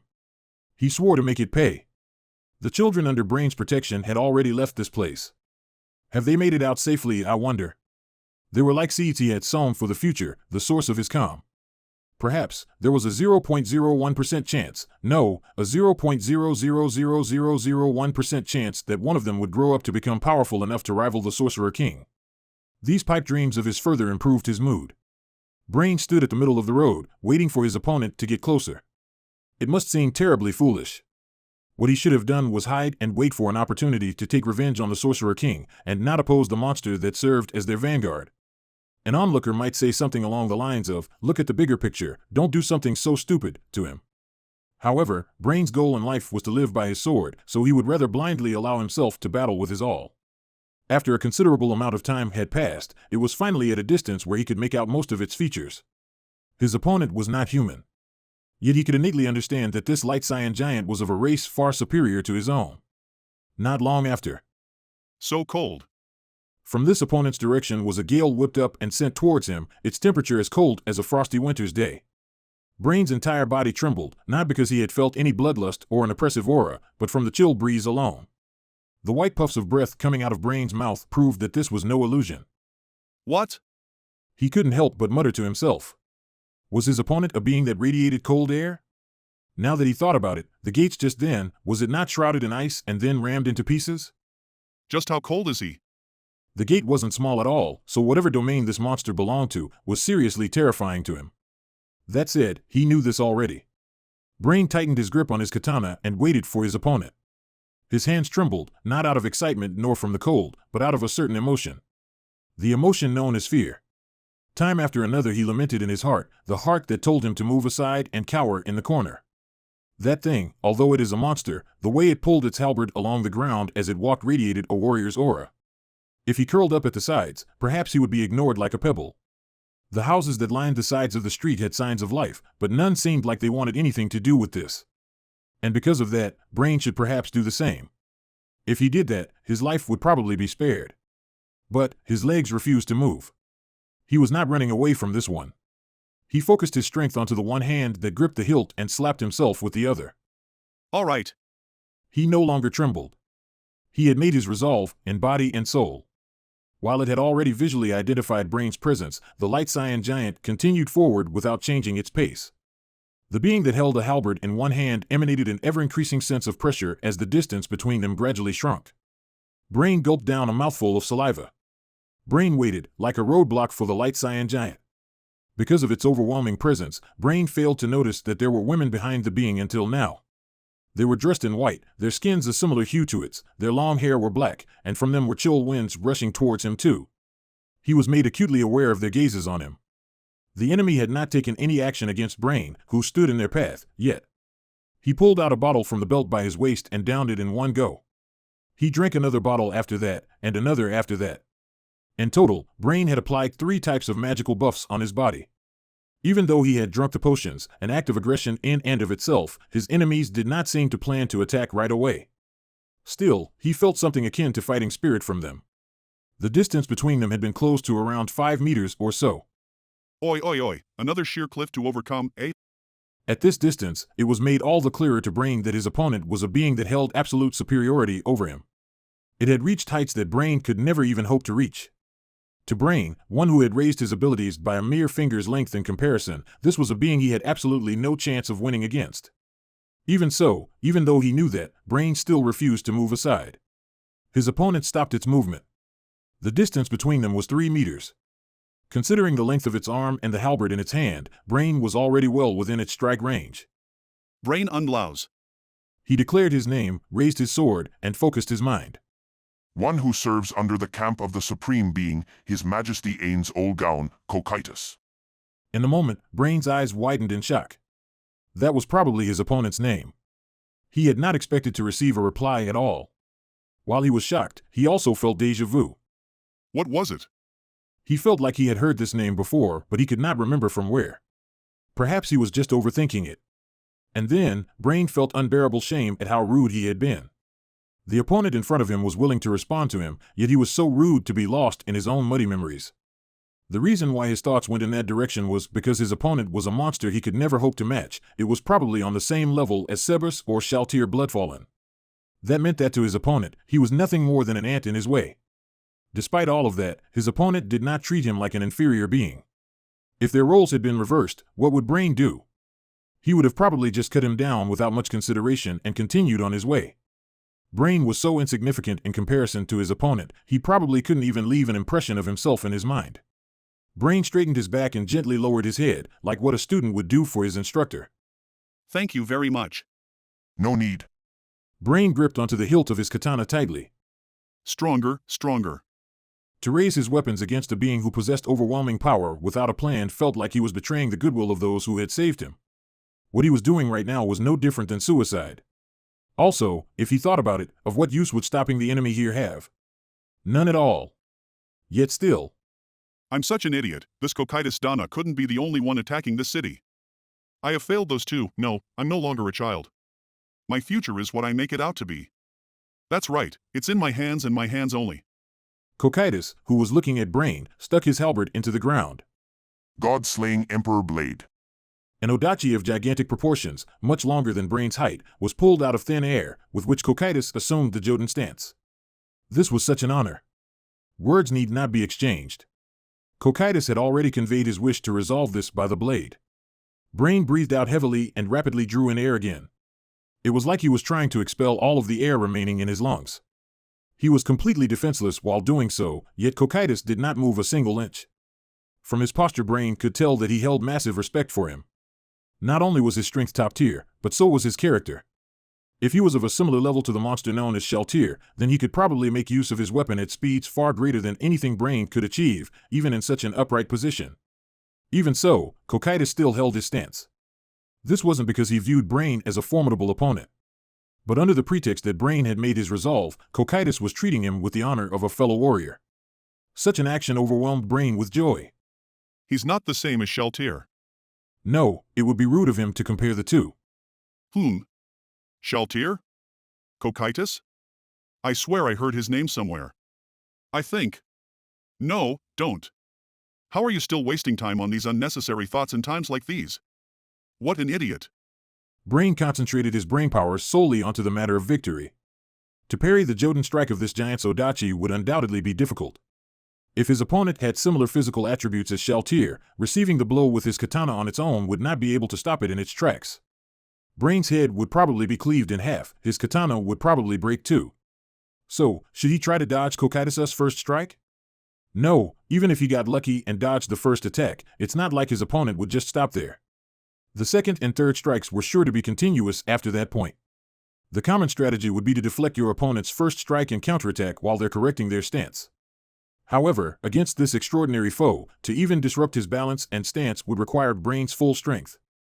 That meant that even if he achieved this, he would not have enough strength left over to counterattack. Because of that, Cocytus would probably end the fight by slashing upwards as a follow-up.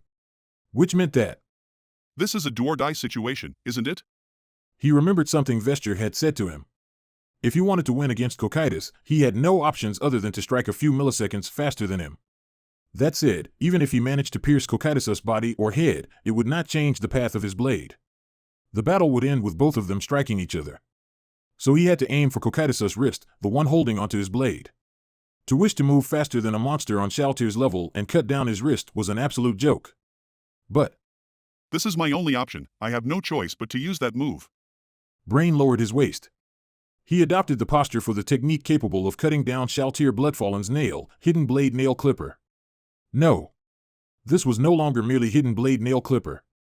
Originally, nail clipper was a move that incorporated the martial art that guaranteed a hit, field, the lightning fast, god flash, and fourfold slash of light. The crystallization of every skill under Brain's employ still took all of his strength to chip off Sheltir's nail. Of course, to have cut off her nail was already a momentous achievement. It would not be too strange for it to become a legend passed down through history even. However, Brain did not rest his laurels there. He continued to push forward for the sole purpose of reaching the same peak as she did. It was for this reason that Brain sought to become stronger, going as far as to request assistance from that person, Gazef Stranov's teacher and former Adamantite-ranked adventurer, Vesture Croft D. Leogain. Under his assistance and through non-stop training, he was finally able to use sixfold slash of light. Unfortunately, he was unable to reach the level of understanding that Gazef had of that art. So while the use of field and god flash remained the same, the use of sixfold slash of light over fourfold slash of light made it a new technique. Martial arts used something akin to focus. The stronger the martial art was, the more of it was required. Exceptional warriors, higher-level warriors, while they had a greater capacity for it, would also find it difficult to use multiple martial arts at the same time. Indeed, Brain had greater reserves of focus than your average warrior, but he had already reached his limit back when he used Nail Clipper against Shaltir. So it should have been impossible for him to use Sixfold Slash of Light, a much more focus-intensive art than Fourfold Slash of Light, with his other martial arts. There was only one reason why he could despite all of that. The Brain Unglaus who stood there had already surpassed Gazef Stranov. He had entered the realm of heroes. All of this culminated in Brain's new technique, True Nail Clipper. Cocytus moved his foot slightly forward to close the distance between them, a really short distance that was. Considering the difference in their strength, it would not be strange for Cocytus to easily close the gap between them and hack straight down with his katana. So why did he do such a thing? The answer was simple: he wished to grant Brain a death that was befitting of a warrior. Brain's appreciation for Cocytus as a warrior deepened once more as he assumed the stance of True Nail Clipper. Not yet. Not in range. The magical buffs granted to Brain by his potions meant that he was much stronger than he was when he faced Shaltir. Even so, the human named Brain Unglaus could not hope to reach the domain of the monsters like Cocytus. There was nothing he could do about it. After all, it was impossible for an ant to prevail against a dragon. A fact that was hard to swallow, but he had to nonetheless. Still, he did not wish to lose. What should he do? It would be good to reduce the overwhelming gap in strength between them even if by a little, but how should he go about accomplishing that? I am a warrior, so I must do as warriors would. Ability boost. Brain activated a martial art. He had expended all of his reserves for True Nail Clipper. There should not have been anything left for other martial arts. However, Brain's eyes began to fill with blood and blood began to stream down his nostrils. His capillaries had just burst. A shing sound rang out as if to signify a transition. His physical capabilities were boosted to the next level. He activated another martial art. His physical capabilities were boosted once more. But not yet. He was still unable to do it. So what should he do? There was only one answer. Brain activated yet another martial art. Greater ability boost. Brain Unglaus had yet again achieved something impossible. He did not know this himself. The true nature of his talent was an increase in his focus capacity. Only with this and the addition of his higher levels was he able to activate the martial arts required by Nail Clipper. But, even so, Brain had his limits. He could not use any more martial arts than that, a limit imposed upon him by the world. But, in that moment, Brain broke the rules of this world once more. A second miracle of this kind. The first was when he cut Shaltir's nail. The second was made in this moment. The consequence of breaking the rules was that his body began to deteriorate. His body probably won't last for another minute. However, to those who were strong, a minute was a long time. Cocytus entered into Brain's range. The god-slaying Emperor Blade, in Jodan. Brain pulled out his own katana to receive the attack from Cocytus's katana. And then, the sound of blood and flesh being rent could be heard. After swinging the god-slaying Emperor Blade, Cocytus shook off the blood and fat from the katana and returned it to its space. He pulled his halberd from the ground and looked down at the corpse of the man he had just slain. He was a fine warrior. Cocytus was unscathed. The blade did not manage to reach him, yet his skill as a warrior was commendable. I have never heard of such an excellent warrior. It was such a shame that he had to kill him. If it was possible, he wanted to save his life and have him become loyal to his master. He could have easily broken his opponent's sword, tanked his hit, or broke all 4 of his limbs, but that is not the way of a warrior. Cocytus had already sensed it when he saw this man standing on his own from afar. He knew it all the better when he stood face to face with him. This was a warrior who had made his resolve. Cocytus could not dishonor such a man. He knew exactly how beneficial it would be to bring him under their rule, but still killed him. It would not be wrong to say that he had betrayed Nazarick. Still, he wished to converse with him through the clash of their blades. If warrior Takamikazuchi were here, he would probably praise Cocytus for his decision. By levels he is probably around level 40. However, he felt that other than that single strike, there wasn't much else power in him. Perhaps it was something like Cocytus's Viguraja strike, or perhaps he had used special abilities to strengthen himself. He was insignificant in comparison to Cocytus, but in this world's terms he was strong. Cocytus picked up the katana. Brain dropped. I will be taking this. Among the weapons in Cocytus's possession, this was exceptionally weak, something that was practically useless to him. Perhaps it would be better to lay the sword by his side to mark his grave, but Cocytus decided to take the sword. He was not too keen to leave his body as it is. You all, freeze this man. After he gave his command to the Frost Virgins, the body of the man named Brain began to slowly freeze over.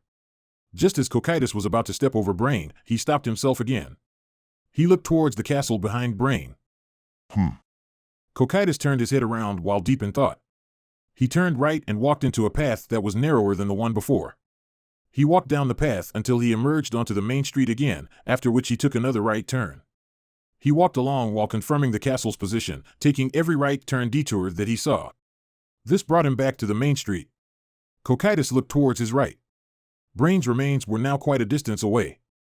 Cocytus then silently walked towards his left, towards the castle. Hello, don't get in my way. Aura called out to the cowering soldiers on top of the city walls. She made use of the imperfections along the wall to make her way up in a single breath. While the soldiers at the top wanted to use their spears to attack, what they witnessed next were inhuman movements. She jumped over the soldiers, spun around midair, High up. and landed perfectly on the other side of the battlements. Peace. Her hands formed into a V-shaped gesture for the lined-up soldiers to see. The eyes pointed towards Aura, whose appearance was that of a child's, were all filled with fear. Having seen her unusually light body in action, surely none of them still believed her to be a normal child. Plus, there was also the matter of the magical beast down below, waiting for her. Aura ignored the humans and pulled out a piece of paper from the pocket by her waist casually. The soldiers advanced towards Aura step by step to surround her. Their spears were pointed towards her, yet she continued to ignore them. Okay, everybody. I'll say this again. Do not get in my way. Aura unrolled the paper to compare the capital in front of her with what was drawn on the map. If all of the landmarks matched up, it would be much easier to read. She easily found the Magician's Guild, her first intended destination. Aura, now satisfied, turned around to see the soldiers surrounding her. The tips of a few spears were positioned right in front of her eyes at a distance where a slight movement would cause her to touch them. Say, even if I was the only one to have climbed up here, was it really a smart idea to focus your attention on me? You know they'll come up here as well, right? The soldiers looked at each other and sprung like springs to the outer edge of the walls, but it was already too late. Aura's magical beasts climbed up the wall one after the other. Their surroundings echoed with the pitiful wails of other soldiers. Aura had greater combat prowess than them, and while it was true that appearances could be deceiving, this was still too much to bear for them.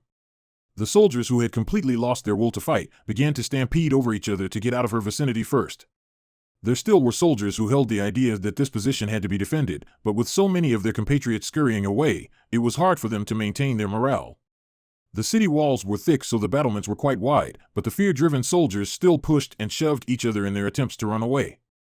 If there was any semblance of order to their route, they would have probably made it out faster. Those pushing each other at the front made for an absolutely chaotic getaway. Although it would be trivial for the magical beasts to chase after them and exterminate them all, they were not interested in doing that at all. They had not received orders from their master yet, which was why they were letting them go. That was true for all of the magical beasts except one. A level 71 magical beast, the largest one she had brought along for the occasion, an Iris Tyrannus Basilius. Its posture matches that of the Tyrannosaurus Rex, but it also has dorsal fins at the back. As its name suggested, it shined with vibrant light. Aura wasn't too sure on the specifics, but she did remember that her master had said its original design had to be based off of the king of the monsters. The Iris Tyrannus Basilius roared. A roar loud enough to make the ground clatter. That wasn't to assert dominance or an expression of its own emotions. It was a type of special ability, petrifying bellow. If one had a similar level to it or had resistances against mental effects, it would just be an annoying roar. The routing soldiers were about to demonstrate what would happen if you satisfied neither of said conditions. Fear twisted their expressions to the extreme as soldiers began to fall. Fear induced instant death. It did not do this because the death of the scurrying humans brought it joy, but simply because it had found the inconvenience of having to constantly shift its sightline around to be annoying. The soldiers died for that kind of a reason. But it wasn't as though the Iris Tyrannus Basilius came out of this unscathed. The cost of such a power was great. Surrounding the Iris Tyrannus Basilius were 5 of the 6 remaining beasts, the level 78 Fenrir, the level 77 Hound of the Wild Hunt, the level 76 Kirin, the level 76 Amphisbaena, and the level 74 Basilisk. The Kirin started off by bucking it, followed by the Hound of the Wild Hunt trampling on it. The other magical beasts joined in one after the other to kick the Iris Tyrannus Basilius. "You're too damn loud," was probably what they were trying to convey. While combat prowess had nothing to do with this, it was still getting bullied by magical beasts with higher levels than itself. The Iris Tyrannus Basilius tried to seek sympathy from Aura by whimpering, which only caused the other magical beasts to intensify their attacks. If their previous attacks were comparable to that of the seniors of a club disciplining their junior, what was happening now was more like a beating brought on by its own faults. As a side note, the only monster that did not participate in the beatings was the level 58 avaricious frog named Gaggerper. It was a magical beast that looked like something straight out of somebody's nightmare, like a giant frog, but wrong. In its mouth were rows upon rows of dirty yellow teeth, and its eyes looked like that of a lecherous middle-aged man. That's it. Guys, I'm not angry. Stop bullying Iris-chan right now. Aura crossed her arms and looked at the magical beasts with half an eye open. The magical beasts began to cry. All right, I'm not angry at you either. After she said that, the magical beasts, other than the Iris Tyrannus Basilius, gathered around Aura and used their giant bodies to nuzzle against hers. Meow. Aura let out an adorable cry. While her physical strength was no less than any of theirs, getting pushed around by their giant bodies still made her let out that sound. Hey, give me some space. In front of Aura, who was clapping her hands together, the magical beasts began to line up. That said, their bodies were huge, so lining up single file was quite difficult. Each of them found a spot to stand in and switched to uptight expressions. The playful attitudes they had when they rubbed against Aura was nowhere to be seen. Now we'll begin invading into the capital to take over a few of those buildings. It's just sad that a few of you children might not be able to shine as all. The largest of the bunch, the Iris Tyrannus Basilius, began to look indifferent. Then I'll give you a special mission. Walk along the city walls and squish any humans you see. Boo! The Iris Tyrannus Basilius roar shook the air around them, its voice gradually trailing. It lowered its head and cautiously looked towards the other magical beasts and Aura. Great. Now then, everyone, the operation has begun. Quick. Aura jumped down from the city walls and successfully entered the capital's perimeter. She landed on top of some random roof and ran along the rooftops. The magical beasts followed along and jumped.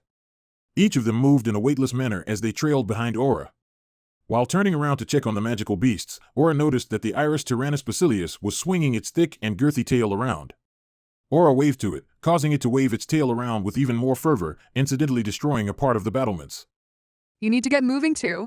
The Iris Tyrannus Basilius jumped up for a second after she gave her orders telepathically and began to ponderously walk along the walls. Aura's first destination was the Magician's Guild. Because it was home to numerous magic items, it should be on high alert. It was widely considered to be the place that would put up the greatest amount of resistance in the capital. Although the enemy's combat strength was not an issue, to gather every piece of magic item in that place would probably take a considerable amount of time. Perhaps she would have to call in reinforcements. Aura cut across the capital through its rooftops as she pondered these things. The capital spanned a vast amount of land, but to Aura's speed when she was serious, it wasn't a problem at all. Not long after she had jumped from the city walls, she arrived at her destination. None of the magical beasts had slowed her down. Well, no, Gaggerper would have slowed her down, so it was carried along by the basilisk. Along the long perimeter walls were 3 5-story towers. The Magician's Guild, what was essentially multiple 2-story tall structures that were taller than they were wide, had shut their grid-shaped gates. To the sides of the gate were 2 2-story tall gatehouses. She had not detected the presence of people outside, but human activity could be seen inside. Humans were on the watch. Aura jumped into the guild's land and looked at the map in her hands, comparing the building's appearances. That's there, so this is here, right? Utilizing the intel they had received from their corroborators within the capital, they had a rough sketch of the guild's appearance. Magic items could be somewhere within here. However, because there were multiple probable spots for them, they weren't exactly sure where the magic items were kept. They were not able to capture any high-tier magic casters to question, so Aura had to make her own judgment. While it was tiresome, the land area held by the Magician's Guild meant that this was much more efficient than a human wave attack. Let's go then. At the same time Aura began marching towards the gates, people emerged from it. There were 5 men and a woman. An elderly figure stood in front of them. Aura suddenly thought, oh. If they held significant ranks within the Magician's Guild, it would save her a lot of time, but Aura couldn't help but feel disappointed after taking a look at the elder. The elder had to be a warrior from his appearance. He wore typical dojo attire, black from the waist down and light blue from the waist up. 2 swords hung by his waist side and a breastplate covered his torso. He had a full head of white, not a single strand of hair was black. His arms were slender, as expected of his age, yet they did not sag. They were thin yet hard like steel. Beast-like perceptive eyes sized Aura up from top to bottom multiple times. Probably, let us confirm it first. Boy. You are a subordinate of the Sorcerer King, are you not? Aura surveyed the humans behind the elder. While they wore similar clothing to him, none of them was with swords. This elder was probably the master of a dojo then, with the others being his disciples. While she couldn't figure out what connections the Magicians Guild had to a dojo, there had to be a connection for them to be protecting this place. Although she felt like they might be able to provide more intel to her than the average magic caster, it would probably be non-essential intel anyways. Why are you not answering? I will have you know that I will not go easy on you, even if you are just a brat. To have put up such a front in spite of Aura's magical beast was probably because they had not shown any malicious intent or bloodlust. Or perhaps their opponents were brave, had made their resolves, and were confident in themselves. Mom, if you're willing to become my guide, I won't kill you, you know? These children won't attack you either. Aura planned to keep that promise, since Mare would kill them all later anyway. You dare babble your mouth, brat. You may not pass beyond this point. I cannot allow that demon summoning item to fall into the hands of people like you. Aura lost her composure and laughed. Finding out that the thing was still here was enough for her. She had to secure it and give it back to Demiurge. Is that so? So what's your answer to my question? I refuse. In any case, guess. The elder fell down with a thud. Aura had let loose an arrow. The elder's head, pierced by Aura's lightning-fast arrow, split open like a pomegranate. Its contents spilt all over the place. I don't have time for chit-chat. Well then, next. Looks like everybody's feeling the same way, huh? If that's the case, how about you run in and grab a powerful-looking magic caster to help me out? The humans lined up behind the elder were stunned expressionless. Aura felt like it would be too troublesome to wait till their brains had rebooted, so she gave an order to her beasts. Kill them all. Aura spoke as she walked towards the gate. The magical beasts zoomed past her like a whirlwind and pounced on the remaining humans. Only blood and guts remained on the ground afterwards. Mare sat by himself on top of the second highest tower in the castle, overlooking the capital. In the battle that commenced 3 days before they had arrived at this city, Mare had killed a significant number of humans. Most of them were men, however. He had not seen women or children among their ranks. In that case, what was left behind were probably all of the weaklings. Mare's expression was filled with sorrow. He could no longer keep count of how many times he had run those numbers in his head. He couldn't figure it out. What should I do? If someone was around, Mare would have consulted them, but no one else was there. Well, no, the Hanzos should be there, but they wouldn't appear in front of Mare. Plus, it was useless to ask them this question. What should I do to destroy a city this vast more efficiently and kill every human within it? Before Mare came to the capital, he had destroyed multiple cities with his master and gained relevant experience for it. That was why he had a clear understanding of how difficult it was to destroy a city, of how difficult of a task it was to kill every single inhabitant in it. Repeated and continuous use of magic could destroy every structure in the city and render it into a mountain of rubble, but to guarantee that everything within the city died along with that was a difficult thing to do. For example, if he used magic to induce an earthquake, it would destroy all above-ground structures as well as underground facilities. People within said structures would largely be crushed to death or buried alive. A magically induced earthquake could not affect things outside of the spell's range, so people hiding in houses and other areas would not notice. The sound of collapsing buildings and the wails of people dying was another matter entirely. If people heard those noises, there might be a lot of people who would come out of hiding to investigate, look out of windows, or something. People who cover their eyes and ears in fear were the best, because if they coiled up into balls inside their own homes believing that things would soon pass over, he could just cast another spell and be done with them. What the problem was, were people who believed that they would be the next to be crushed or the inherently brave bunch. What was even more troublesome were the weaklings who would become suicidal under stress, causing them to run in unpredictable directions. Their moods were infectious. Once an inhabitant noticed those who were running away, they would abandon their homes to run away too. If they chose to run to still standing structures, things would still be easy. However, terrified people tend to make irrational decisions such as choosing paths through collapsed areas or even try to save others trapped under the debris. They made the situation much more difficult to handle. I really wish they wouldn't run away. If it turned into that kind of a situation, he would have to use another AoE spell to kill them, effectively doing twice the work for the same result. If not for the time constraints, doing things twice over wouldn't be such a big deal, but this was an operation carried out alongside his master. There was no way he could allow such a thing to happen. Reason being that he would be wasting his master's precious time, but also because he would feel ashamed from having to admit that he wasn't good enough to end it in one go. If it was an earthquake-related solution, he could not guarantee that it would kill everybody. There would be more survivors than he would have expected. While he could start a fire just in case to kill those who remain, a fire would be highly visible to people far away. It could also trigger primal flight responses, causing even more people to run away. What a dilemma. I have to practice more and become more natural at this. Buku Buku Chagama had gifted Mare the ability to destroy large quantities of enemies. In terms of how wide of an area he could affect, Mare was confident that no other floor guardian could rival his abilities. That was why if he could not successfully destroy the city and kill all of its inhabitants, it would make him question his own worth and existence. Perhaps Buku Buku Chagama would be angry to see Mare like this. Hing. Mare couldn't help but imagine Buku Buku Chagama disciplining him, causing his eyes to water. Before the tears could fall, Mare wiped them away. I have to try my best. Ain Sama said that too. Mare was deeply respectful and grateful towards Ains. If Ains had not let Mare to practice demolishing cities and to accrue experience over multiple tries, he would not have been able to grow as much as he did now. Now that he thought about it, back when the war first started, Mare was asked to destroy a small town. The results of that event were honestly terrible. Those were results that would bring shame upon Buku Buku Chagama. But while Mare took a gigantic hit to his ego, Ains's gentle words made him so happy that he could cry. Ains had told Mare that as long as he understood that he lacked experience in something, all he had to do was study hard to better himself. If one of the guardians had told him that, it would not have moved Mare as much as it did. However, the one who said it was a being of equal status to Buku Buku Chagama, one of the supreme beings. Mare made his resolve.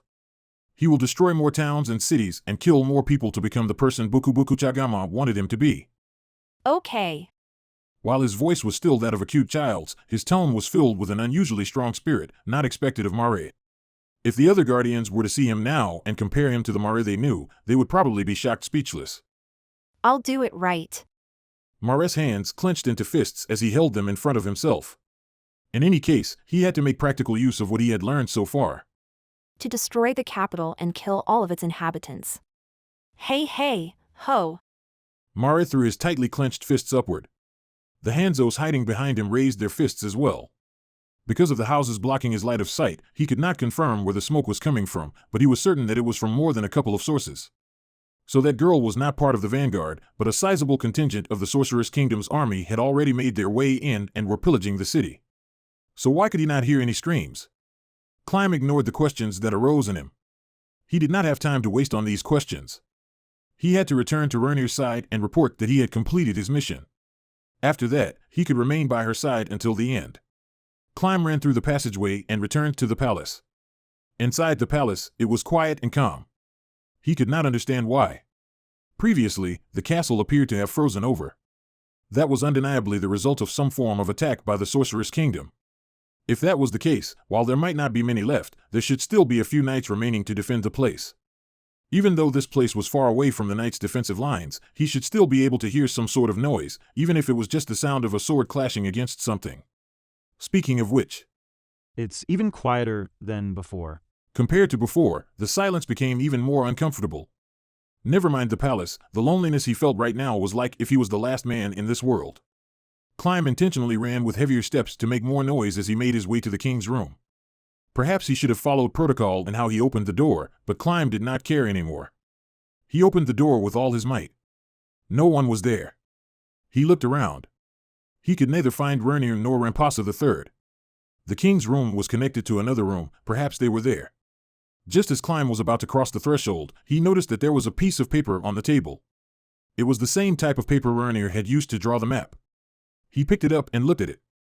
It was Rernir's familiar handwriting, instructions for him to go to the throne room. The next moment, Climb had run out of the room. As Climb got close to the throne room, he slowed down. The corridor to the throne room was filled with multiple figures on both sides, none of which he had seen before in the palace. Their faces were pale white, women who could not have been human. They had to be the Sorcerer King's subordinates. They did not seem to be antagonizing Climb, who had run at them. Well, no, it was more like they were not interested in him at all. Should he unsheath, or should he not? Climb could not make up his mind. One of the women spoke. Please enter, last human of this court. After she said that, she shut her mouth in a disinterested manner. He had a bad feeling about what she had said. A chill was sent down Climb's spine. Climb ran between the women towards the throne room. In the subsequent moment, so much information flooded his brain that he had a sensory overload. Sat upon the throne was not Rampasa III, but a skeletal monster that radiated overwhelming pressure, the Sorcerer King Ain's old gown. To his left and right was a man with a long tail, the Prime Minister of the Sorcerer's Kingdom, Albedo, and an insectoid monster that looked like it was made out of ice. Not far from them, lifeless and on the floor, was Rampasa III.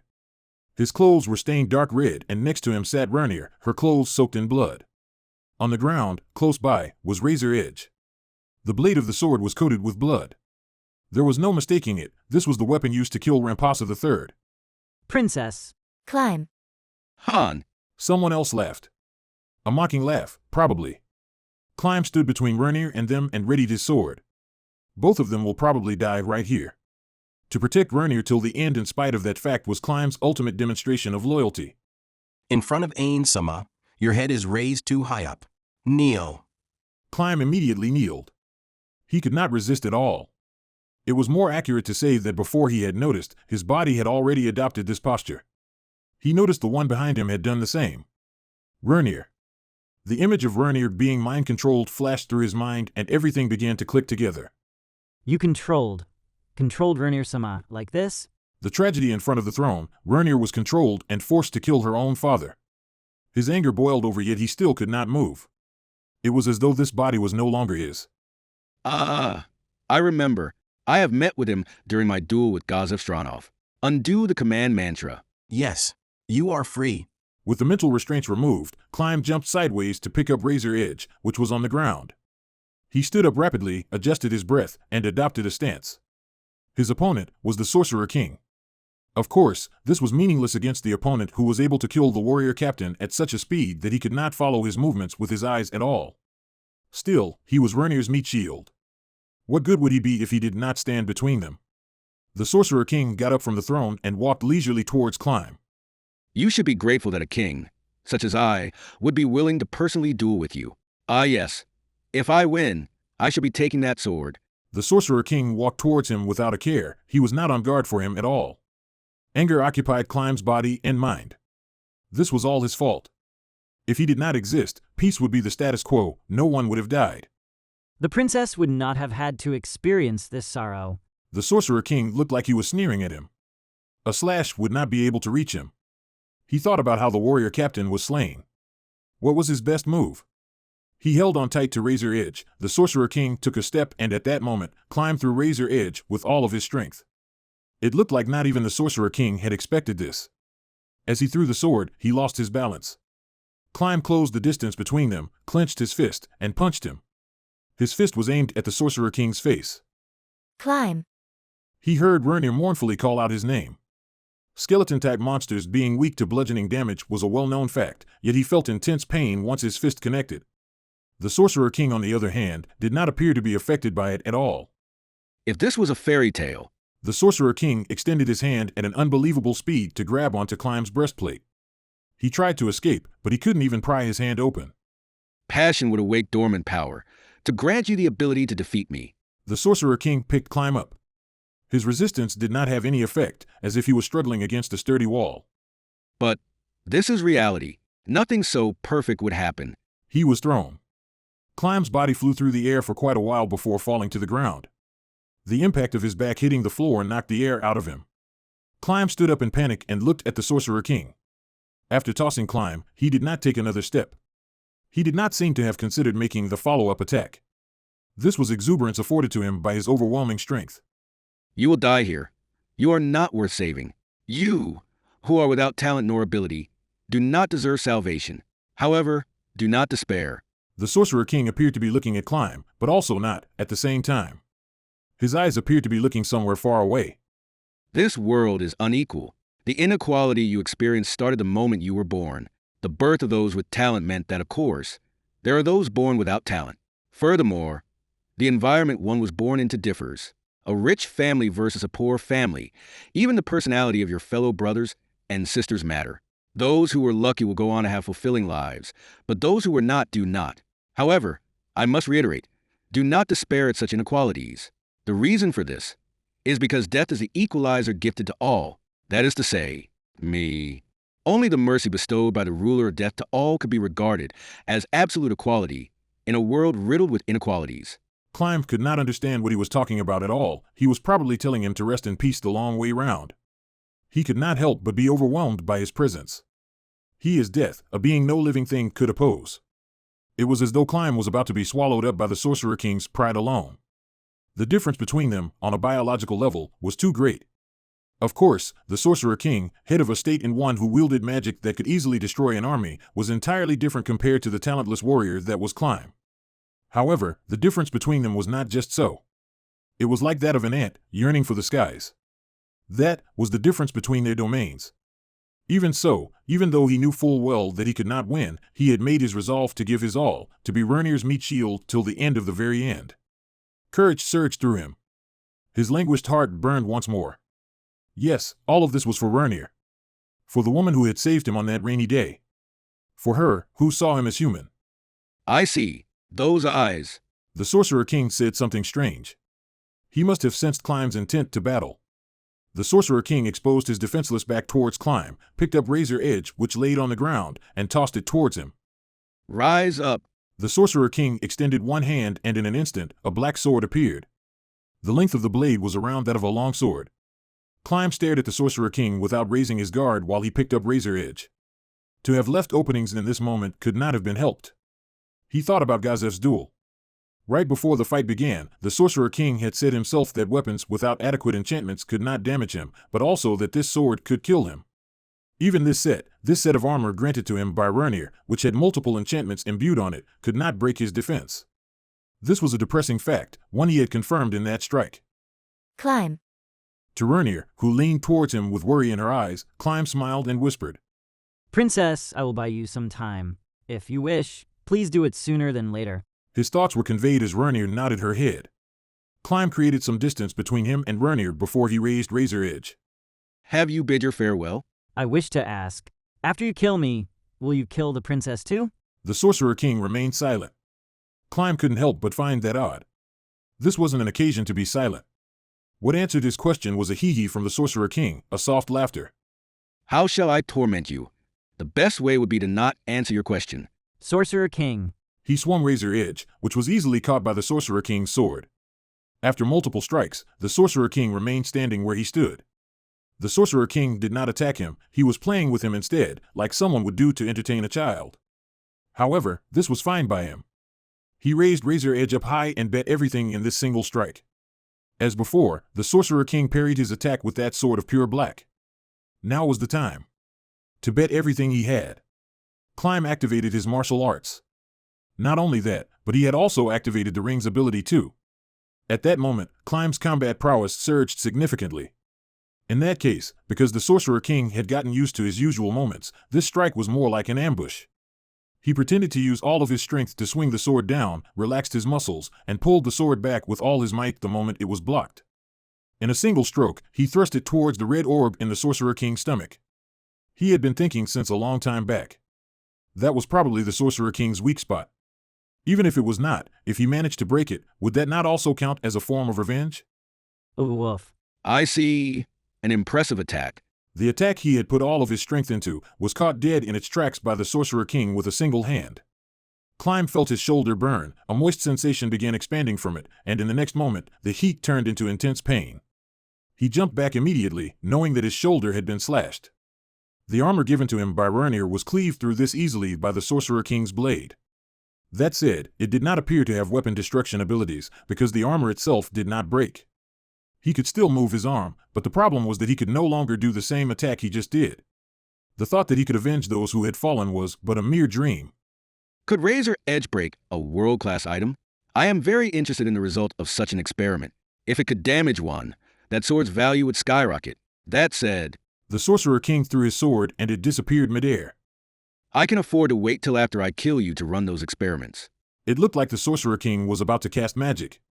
Climb laughed. The Sorcerer King chose to use magic against someone like him, so he could not allow his opponent enough time to cast. Climb leapt. As he heard the words, grasp heart, he felt intense pain, as if his body was being ripped apart from the inside. Outstanding. And then, his vision. Really? Meant. Climb stood in the hallway, observing the scenery outside through the overly thick glass windows. Rernir had told him that she would be busy putting on makeup now so that she would not embarrass herself in case the Sorcerer Kingdom's army arrived before she could meet with her father, which was why he was shooed out of the room. She also informed Climb that she might even change out of the outfit she had on. Naturally, it was going to take quite a while. He looked back down the corridor, the empty, lifeless, and silent corridor. The knights who stayed in the palace till the end were all preparing to face the Sorcerer's Kingdom's army head-on. They had left their posts and gathered together to block off the entrance to the palace. Some might scoff at them for what seemed like meaningless resistance. Unlike the band of warriors led by Gazef Stranov, most of these knights were merely a smidge stronger than the average soldier. If they were to fight the monsters of the Sorcerer's Kingdom, they would probably be destroyed as easily as it would be for someone to break the branches of a dead tree. Yet, as men who had been knighted by royalty, they wished to display their loyalty till the very end. They had deployed themselves without complaint. The truly pathetic ones would be those who would dare mock them. If he was being honest, due to past experiences, Climb did not have much goodwill for the vast majority of knights. He had always thought that should a life-or-death situation arise, they would run away like chickens. Climb could not help but mock his own closed-mindedness.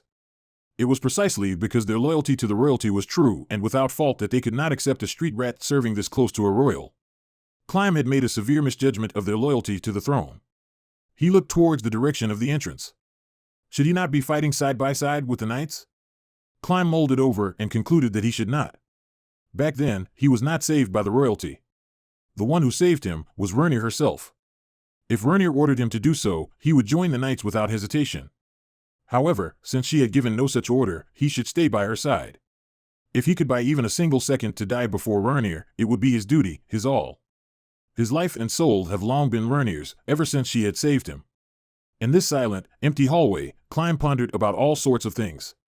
He thought about his life up till this point, about Rernir, about their hypothetical future, and Climb looked around him. Of course, no one was there.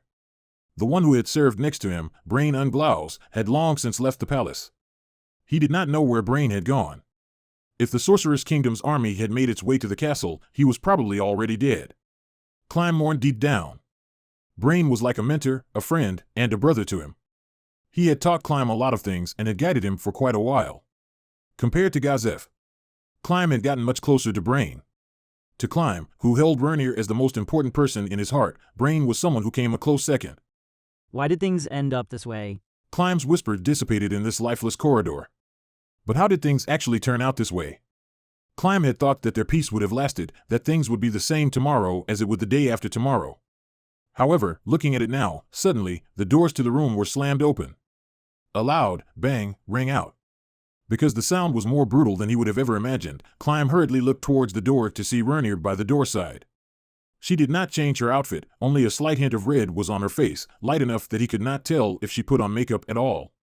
She had spent so much time in there, but her appearance was no different compared to the usual. In her hands was razor edge, still in its sheath. Did something happen? Just as Climb was about to ask, Rernir spoke. Climb, let's hurry now. Yes. Rernir said that phrase and ran along the corridor. Climb followed and asked. Did something happen? Rernir stole a glance at him and looked back towards the front. Yes. I remembered something that had to be done. A mini revenge against the Sorceress Kingdom, if you will. That is why we must hurry to where my dear father is. We have to check if he is still in his room first. Along the way, Rernir passed over Razor Edge to him. He followed her orders and moved towards the king's room. Of course, there were no knights there too. Rernir did not intend to dampen her momentum as she slammed open the doors to this room too. Inside was Rampasa III, shocked. Rernir. What in the? After so much noise, it turned out that it was his own daughter. He must have thought that someone else had broken in.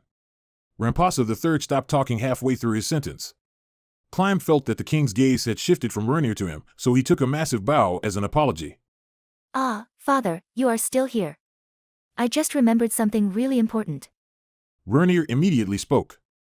She had run her way here, yet her breath remained calm and steady. Climb was the same, but he was still curious as to how Rernir, who he had rarely seen running, had the same level of stamina as him. Still, she hadn't run that fast, so it was probably nothing to worry about. Climb quickly killed that thought. Rernir, what happened? Also, why did you open the door like that? I feel like these things do not really matter as much right now. Rernir spoke a bit faster than she normally would, causing Rampasa III to smile wryly. Well, you do have a fair point. So, Rernir, what is wrong? You mentioned that there was something important just now. Yes.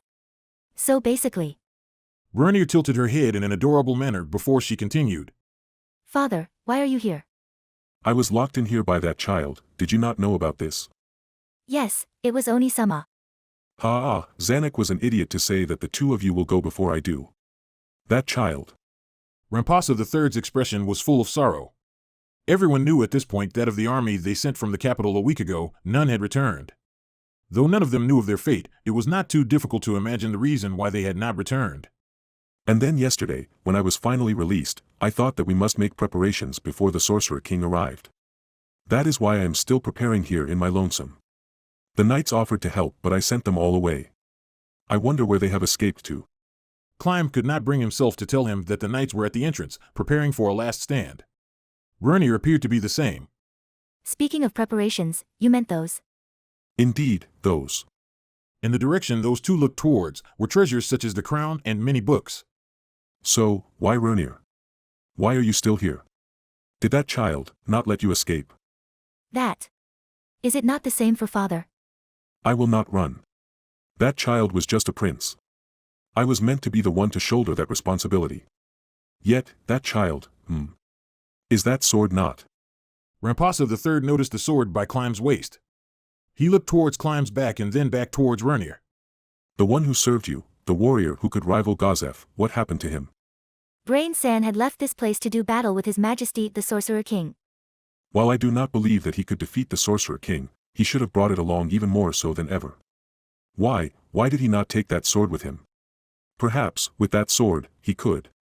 I do not feel like it would be possible.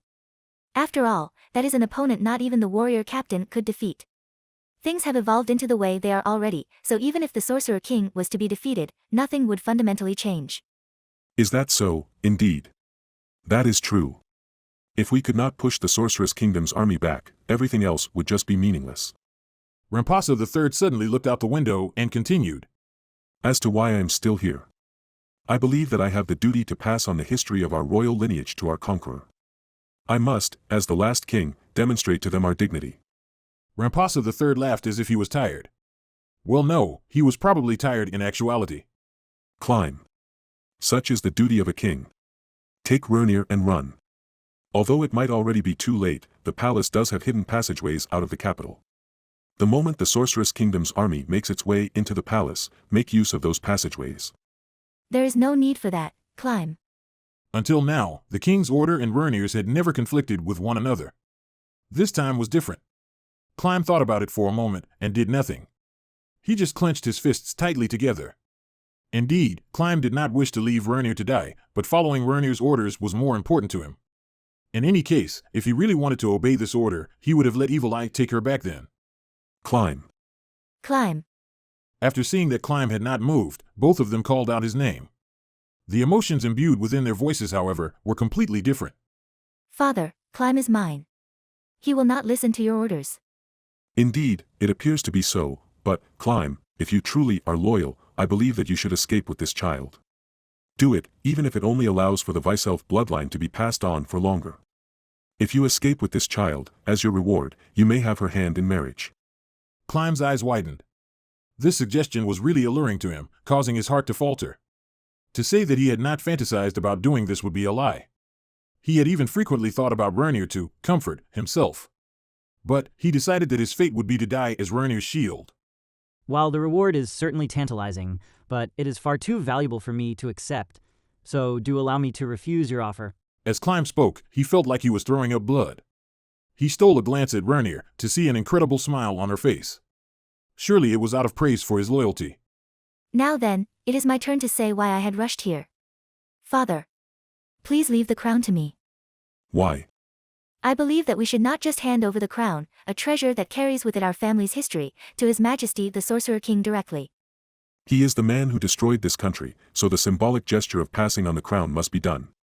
Also, if things such as the crown continue to be passed down, the history of our family will be preserved.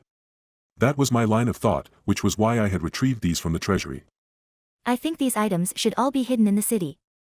Then, we could say to the Sorcerer King, the items that signify kingship were all hidden inside the city, so if you destroy the capital, you risk losing them all. I see. Perhaps this would be a good plan. Perhaps the acquisition of the crown and the destruction of the capital will become a dilemma for him. Although my life will not be spared, if this could help the people, even if by a little, it shall be done. Rampasa III took the crown off his head. Father, not only that one, but the other one too. I believe that the crown used for the coronation ceremony warrants priority in hiding. Ah, indeed. That is true. Also the other items father had brought over. The staff, the jewels used for coronation, and the national seal. Could you leave everything that is symbolic of the throne and the kingdom to me? After all, the more cards we could play from our hand, the better. Aha. Of course, that is fine. Then, climb. Could I trouble you to hide these items? Of course, Rurnir-sama. But where should I hide them? Yes. I had discussed this with Oni-sama way back then. What? With Zanuck? Yes, father. I actually got this idea from Oni-sama. The procedure for hiding these items had been planned out already. However, because he might have gotten the idea from Marquis Raven, I felt uneasy about it. Really? That child had thought this far ahead. Rampasa III's voice trailed as he muttered to himself. His eyes appeared to have moistened a little. So, climb. There was this warehouse district that had been abandoned because of Jaldabaoth's attack. There is a small warehouse there. While Rurnir had explained in detail, her instructions were complicated enough that Climb did not trust himself to find it. Rurnir walked around Rampasa III to use the table to draw an easy-to-understand map on a piece of paper. It was a simple one, but now he would not have to worry about getting lost. There is a hidden basement here. Please hide the items inside there. Yes, I will abide by your order. After you are done with this. Climb stared intently at Rurnir's face, hoping that she would not say something like, "Do not come back." Please let me stay by your side till the very end. Had his thoughts reached her? Rurnir spoke after a prolonged moment of hesitation. Please do, return safely. While they were not certain where the Sorceress Kingdom's army had reached, it was highly likely that they had already broken into the capital and were crawling all over the place. In that case, to leave this place was extremely risky. However, Climb would not hesitate. Since his master had ordered it, he must do as he was told. Yes. You must return unharmed. Do not try to fight. If you see an enemy, run with all your might. Do you understand? It felt like she understood his resolve, but could not place much faith in his capabilities. Rurnir repeated herself again. Yes. Climb nodded his head heavily. At that point, it looked like Rurnir was finally relieved. Good. Now then, father. Given the current situation, it would be hard for him to make it out of the palace, so could you tell Climb? You wish for me to reveal the hidden passageways from the palace to the capital, correct? Yes. I understand. Let me tell him. After hearing the king's explanation, Climb was truly shocked. He had walked through that tunnel multiple times yet had never detected the presence of those hidden pathways. Climb, it is fine even if you return a bit late. Could you remain cautious and not let these items fall into enemy hands? Of course, Rurnir-sama. I will complete my mission, even if it is the last thing I do. After you have hidden the items, even if something worrying came up, do return here as fast as possible no matter the cost. Given the current situation, we do not know when the Sorceress Kingdom's army would arrive. While that sentence's structure was a bit different, she was probably just repeating herself to drill that idea into him. That showed how much she cared for him. So Climb, one to do anything to even ease her mind a little bit, straightened himself and positively responded. Of course, I will run back, with all my might. Good, I will leave that to you then. Rurnir smiled just as she normally would. Before Climb stepped out of the room, he noticed that Rampasa III had passed a few potions to Rurnir. One could imagine what those were. Climb lowered his head and exited the room. He ran towards the hidden passageways. Afterwards, he used those passageways to enter the capital. It felt surreal. It was as though every inhabitant of the capital had disappeared. That was how silent it was. It was then when he heard the roar of some giant beast, but from his current position he could not figure out what that was. The capital was vast. If he did not have the vantage point of the castle or the city walls, it would be difficult for him to figure out what was going on. However, to the current Climb, that was not necessary. All he had to do was run full speed towards the warehouse. He did not run into anybody before he reached his destination. This was an urgent manner, but this place was quite far away. In addition to how cautious he had been on his way here, he had spent quite a bit of time on the road. The warehouse was not as big as he had imagined. Climb got near the door and noticed that it was not locked. He returned the bell he had prepared back into his bag and snuck in. Nothing was stored in this warehouse, it was empty. The smell of dust carpeted his face. There were no light fixtures and the windows were shut, so it was terribly dark inside.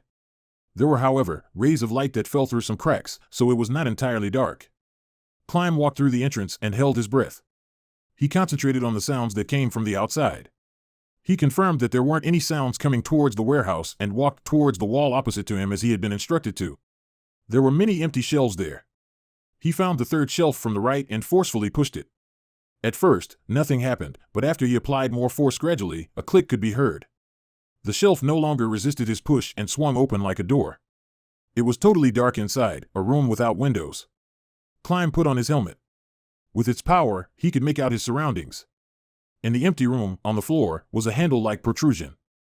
Upon raising that handle, a spiral staircase downwards was revealed. At the bottom of the short staircase was a small room with a single shelf. It was equally empty as the rest, nothing of substance was on it. The dust that had built up in the room formed a thick layer that covered everything. He placed the royal treasures there. After that, his mission was complete. Climb returned to the surface and exited the warehouse. He had to run back at full speed now.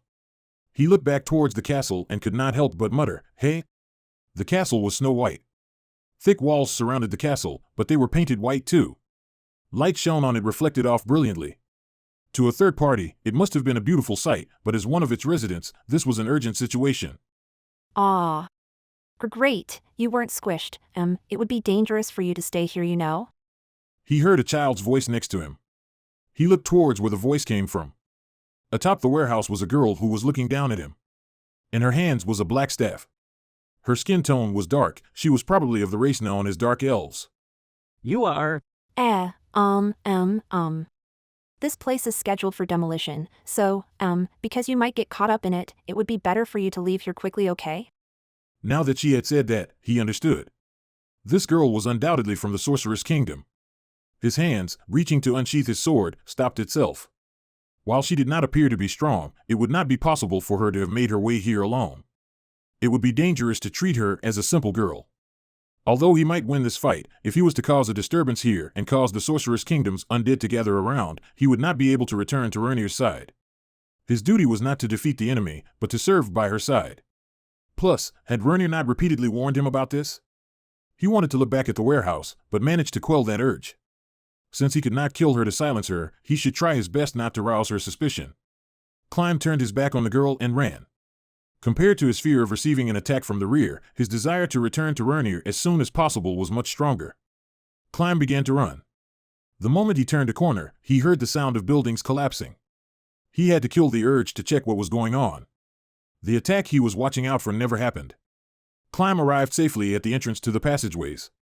While he checked if he was being followed, Climb noticed the plumes of smoke rising up to the skies. The capital is on fire?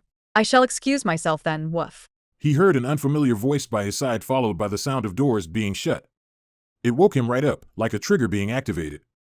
Something should have happened, but everything felt like it had withered away. He felt something akin to the feeling of forgetting a dream in the morning. Climb felt like his muscles and bones had melted as he could not summon any strength at all. Even the simple act of twisting his neck was a struggle. He tried his best to survey his surroundings. The most luxurious room Climb had seen so far in his life had been Rernir's, but this far surpassed hers in opulence. He had something of a photographic memory, yet he could not recall ever seeing this room in the palace. What had happened to him?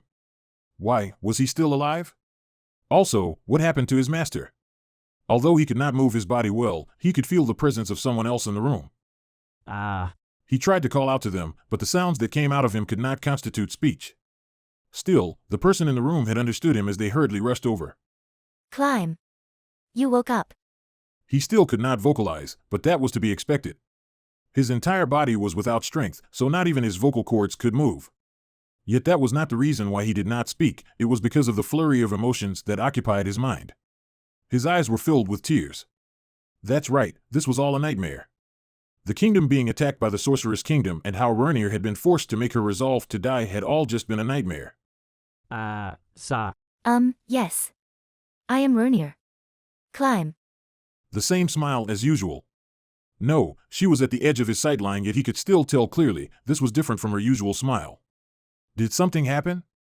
Climb moved his eyes to discover something bizarre on her back. Black wings. Like that of a bat's. It flapped around, making whap-whap noises as it went along. Even if it was man-made, it was way too realistic. In any case, he should stop making up lies to comfort himself. Perhaps she had realized the source of his confusion. Vernier's expression became neutral. This thing. I was changed by the Sorcerer King's power. I am no longer a human, but a demon. Climb's eyes widened. What a tragedy, for me to have been the only one to have survived. He wanted to tell her that what she said wasn't true, but he could not muster the strength to speak. He could only groan with aa and oo sounds. Droplets of tears began to fall. Vernier gently wiped his tears away. Climb trembled with emotions as he groaned. No matter how much she had changed on the outside, she was still Vernier on the inside. So, you must be curious about why you are still alive, correct? Before I answer that question, Climb, are you willing to listen to something selfish that I have to say? I have been turned into a demon, so I will remain in this world forever. Living alone would be a terribly painful thing to do. Vernier looked towards him. Climb, are you willing to turn into a demon as well? He did not hesitate. He had decided long ago to give his all for Vernier. Climb struggled against his immobile body to nod his head. Thank you, then allow me to answer your question. The truth is, I have already sworn fealty to His Majesty the Sorcerer King. That was the cost of your resurrection. Climb widened his eyes once more. Do not let it weigh on your heart. I did not believe that this was a bad deal. After all, I would not have to live on my own. Climb, are you willing to swear fealty to His Majesty the Sorcerer King too? Yes. While he was still a bit confused, if Vernier was willing to swear fealty for his sake, he should choose to serve too.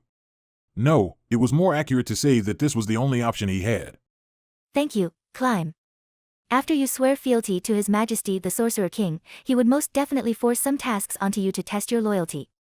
It will probably be painful for you, and that saddens me a lot. That won't be the case. Thank you. Climb, that is all I have to say for now. Take a rest, I will take good care of you. She maintained her smile and disappeared from his view. From the direction where she went, he could hear the sound of doors opening followed by doors closing. Climb relaxed. Immediately afterwards, his desire to sleep took hold of him. Climb, whose face was covered in tears, lost his consciousness as though he had just sunk into mud. The emotions behind those tears were too complicated for himself to explain. Not even Climb himself knew why he cried. Vernier left the bedroom and walked towards the neighboring room. Upon noticing the person on the sofa, she knelt down in panic. Albedo-sama. Vernier took a deep bow. I could not thank our master in time, so I am terribly sorry for that. The preparation of the poison and the theatrics in the throne room, to have even troubled His Majesty the Sorcerer King to personally go there to help, I am deeply grateful for that. Foo-foo. That is enough. There is no need to worry over these things. If it was for outstanding individuals, such trivialities are well worth the time. Thank you very much, Albedo-sama. The "if" part of that sentence was somewhat stressed more than the others, causing Vernier to shudder. She did not know if they had seen through her even in this aspect. Albedo did not continue, but she felt her gaze on the back of her head. Foo-foo. There is no need to be this tense around me. Demiurge and I have a full grasp on your capabilities through this event with the kingdom. Back then, from the moment she had met with the demon Demiurge to the destruction of the kingdom, around 90% of the plan had been suggested by Vernier herself.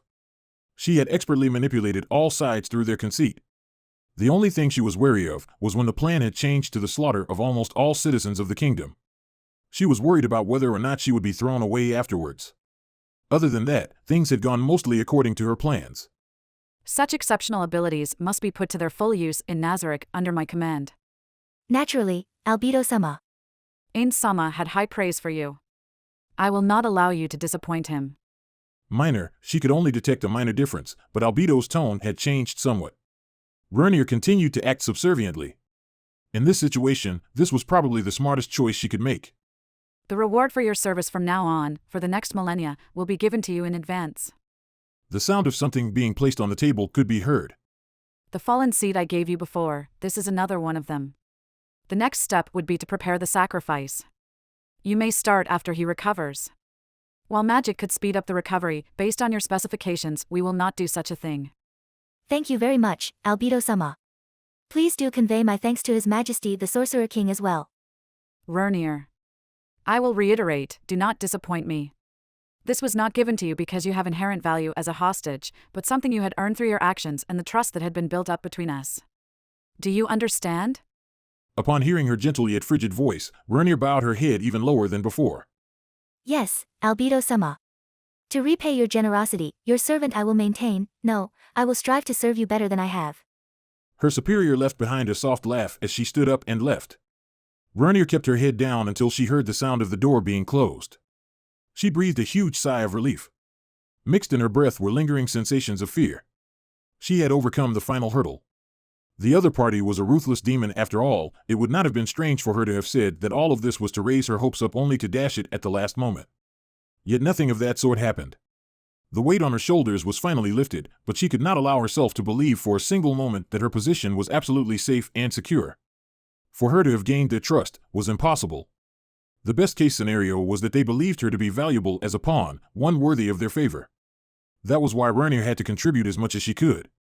If she could not prove herself worthy of their grace, things would go south fast. This was the home of those monsters after all. They knew full well that she was absolutely powerless here no matter how hard she tried. Yet, not even that was enough for them. For that reason, Vernir had to expose her weaknesses to them, the more the better. She had essentially handed over the other end of the leash to them to tell them that she was a loyal pet and that they were her masters. She had to make the superior-inferior relationship between them as clear-cut as possible.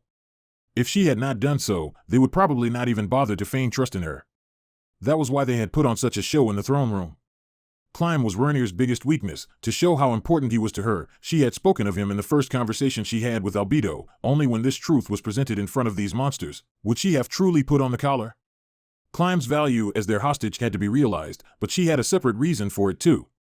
However, it appeared as though she had been seen through, but since things had turned out better than she had expected, it wasn't much of an issue. There was something else that not even Vernir could foresee. She did not imagine that the Sorcerer King would act out that character himself. What a terrifying supreme being. Every time Vernir thought about the being named Ain's old gown, she could not help but shudder all over. It would have been more than enough for the Prime Minister Albedo to have acted that scene out, but the Sorcerer King would deign to essentially act the role of jester himself. This must have meant that he held quite a high opinion of her. That is to say, the sovereign of a nation had gone out of his way to cooperate with your boring play.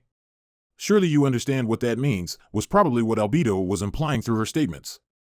Albedo must have been against that decision. If someone she admired had to stoop to act upon a stage, it would displease her too. Which meant that her goodwill for Vernir, the person responsible for him being on that stage, had probably dried up. If His Majesty the Sorcerer King had intentionally gone against Albedo-sama to act out that scene, that would make things even worse for me. If they were to believe even for a split second that I was no longer of use to them, I would surely be disposed of. She had planned to only demonstrate a portion of her abilities and hide her true capabilities for now, but now that the Sorcerer King had personally come to cooperate with her, she had been forced into a corner. His Majesty the Sorcerer King had probably already foreseen all of this. It appears that an exceptional superior would not necessarily be good news for their subordinates. Despite all of that, Vernir still smiled. Her dream of the past was minuscule. It only grew to how wondrous it was now because she had met them. How lucky was she that she could realize such a dream through the simple betrayal and sacrifice of the kingdom. She wanted to dance. She wanted to sing. The joy in her heart was overflowing. She was truly, truly overjoyed. Her brain felt like it could break from all of this happiness. Demons were immortal. Being locked up in here meant that she had just found shelter in the safest place in the world. If that was the case, Vernir looked towards the door behind her. No, towards the young man sleeping on the bed inside. Climb. Stay here with me forever. Let us exchange our first times today. Vernir almost melted as she spoke. Or should I treasure it more, and stop myself short of that today? This is the first time I have been met with such a dilemma. Ah, such bliss. Epilogue. Elias Brent Dale Raven stepped off his carriage, only to find himself dumbfounded, frightfully staring at the scene in front of him. Spread out in front of his eyes was a mountain of rubble. It was hard for him to believe that this was the capital. It would have been more believable if someone had told him that this was all an illusion, but that was not the case. The scene in front of him was the truth, the conclusion of a battle. Marquis Raven's expression contorted at the sight of the tragedy in front of him. How much manpower and time would have been necessary to ruin a city as large as the capital to this extent? Either quantity would be unimaginable to him. The only one with the power to realize this was the Sorcerer King, who could only be described as inhuman. The footsteps behind him got closer as a voice began to speak to him. Marquis. It was a noble from his own faction, one that had accompanied him on his way here. Although he was a mere baron, Marquis Raven held his abilities in high regard. It was to the extent where he had planned to raise this man's title before anyone else. For that reason alone, when asked by the Sorcerer King's subordinate which of the nobles were outstanding enough to spare, this man was the second person he named.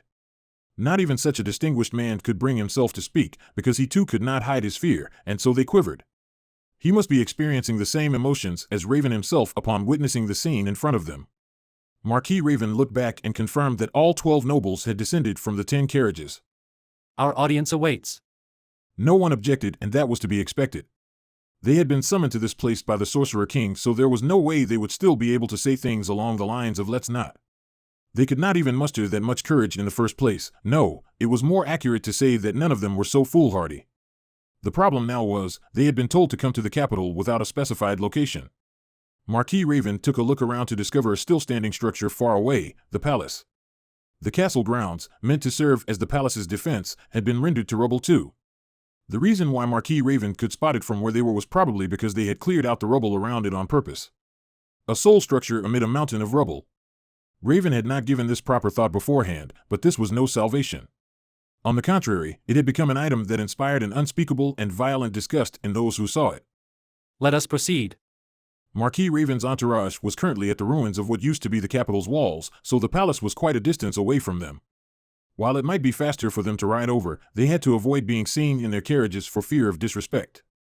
They were there early for the scheduled time for their audience anyways, so they could make it there with plenty of time left even if they walked the entire way there. Marquis Raven stumbled around as he walked forward. Was this that street? He heard someone behind him mutter. The main street towards the palace was free of rubble. It was so clean that it was probably swept before this. In other words, the only thing that remained intact here was the street. None of the houses nor the walls to the sides of the street remained. It seemed likely that they were demolished and then burnt clean. On their way to the capital, they had seen villages and cities that were destroyed too, yet none of them matched the extent of destruction on display in the capital. Marquis, the capital's inhabitants.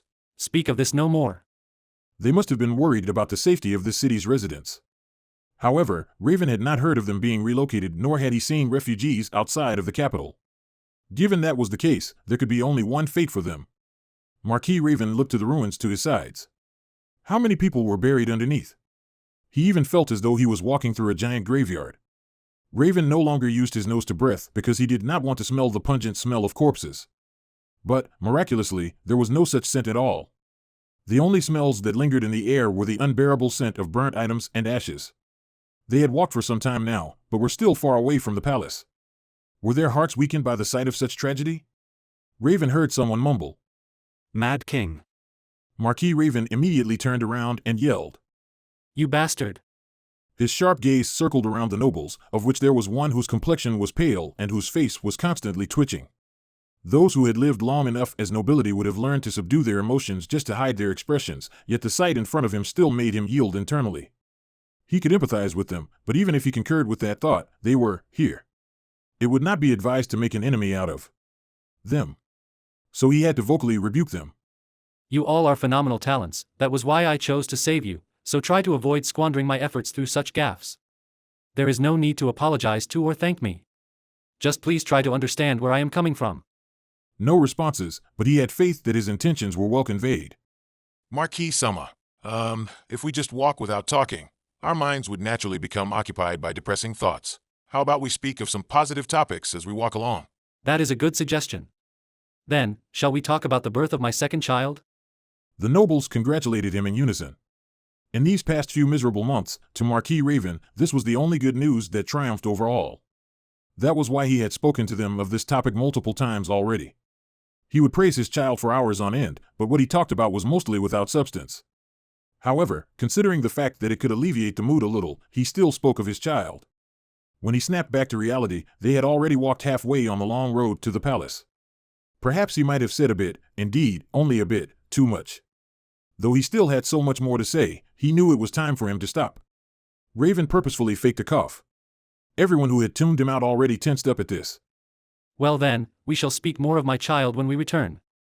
What should we propose to the Sorcerer King so that our children may live happily in the future? They had discussed this topic many times before arriving here, but it was about time that they reached a conclusion. Marquis Raven surveyed their surroundings to confirm that there were no soldiers from the Sorcerer's Kingdom around. While this is a question we have to face straight on, His Majesty the Sorcerer King is undead after all. Unlike living beings like us, his rule will be everlasting. Will our grandchildren and great-grandchildren forget this scene and do something to enrage His Majesty? That is highly likely. Though our grandchildren may do fine, those that come after them worry me. After all, idiots could inherit the role of family head. Honestly, we do not have to take that much responsibility. If push comes to shove, why don't we just allow them to perish? Grant them a quick death? A speech that would shock anyone who took pride in their noble bloodline was made by a female lord whose family had only ascended to landed nobility during her father's generation. She was here as a representative of her sick father. Because it had come from someone whose roots in nobility did not run that deep, many had put on displeased expressions. Look at what is in front of you. Things would not end with just one's family being slaughtered. Raven's words made her cast her gaze to the ground. So that is why these are the only things we could do, have this tragic scene drawn for posterity and tell our children of what happened here. We will have to beg His Majesty the Sorcerer King to preserve this scene. Were we not supposed to build a new city on these grounds? Raven heard a question from his right, which was met with a rebuttal to his left. Rebuild this when it has been ruined to this state. Do you not find that a bit hard to imagine? Marquis Raven agreed with the latter. However, the Sorcerer King possessed power that neither he nor the entire human race could muster. Perhaps he wished to build his ideal city from the ground up, and that was why he had done what he did. But, if they lingered on this thought, they would get nowhere. Also, what about the hostage situation, Marquis? This was the topic he hated the most. Raven bit down on his lower lip. They were not sure if the Sorcerer King would demand hostages from them, but, compared to the other parties suggesting this, it would be more favorable for them to propose this idea. Marquis Raven racked his brain and arrived at a conclusion. I will be the one to suggest the proposal to the Sorcerer King. In other words, he was advocating that they actively hand over hostages. Many of the nobles probably disagreed with his decision in their hearts, but none of them spoke up nor changed expressions. After they had made their final decisions on a number of subjects, the palace finally came into view. What Raven and the rest saw was a mountain of rubble that appeared to be blocking the entrance. Perched atop it was an undead being. The undead was conversing with the Prime Minister of the Sorcerer's Kingdom, Albedo. Perhaps they had detected their presence, because they turned to face them. There was still a bit of distance between them, but Raven and his entourage began to sprint. Once they got closer, they finally figured out the true form of the mountain of rubble the Sorcerer King sat on. Well, it would be incorrect to call it a true form because it was indeed a mountain of rubble, yet from a different point of view it was not. Placed on top of it was something radiant, the crown of the kingdom. That was a throne made out of rubble, an art piece symbolizing the end of the kingdom. It was hard for them to imagine that the rubble that constituted this throne was from this city.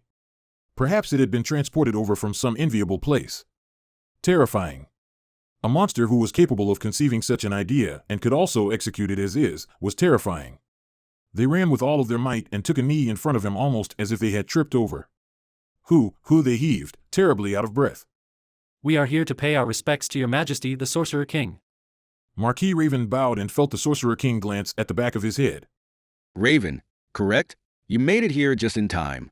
That said, how should I put this? Regulate your breath first. You've worked up quite a lot of sweat after all.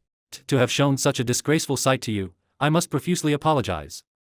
His voice was laced with so much familiarity that it shocked him. That was exactly why he was terrifying. His brain screamed the word trap to him. Their situation would only worsen if they kept up their unkemptness. Raven pulled out a handkerchief to wipe the sweat from his forehead. I summoned you all here after all. Etiquette would dictate that I greet you first. However, I dislike meaningless chatter, so let us be prompt. Understood. Was he about to speak to Raven and the others about something they had not discussed before? The Sorcerer's Kingdom's army had destroyed the land of the nobles to the west and to the south of this city. They will be returning soon.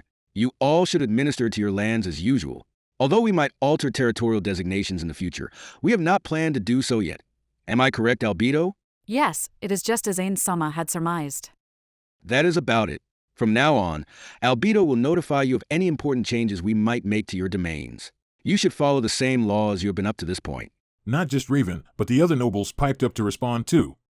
Do you have any questions or things that you are confused about? None at all. It is just that, to prove mine and my fellow nobles' loyalty, your servant I would like to make a few proposals. Marquis Raven spoke as though he was coughing up blood. After he had said these words that gave him depression, he saw that the Sorcerer King had turned his head to look at something distant.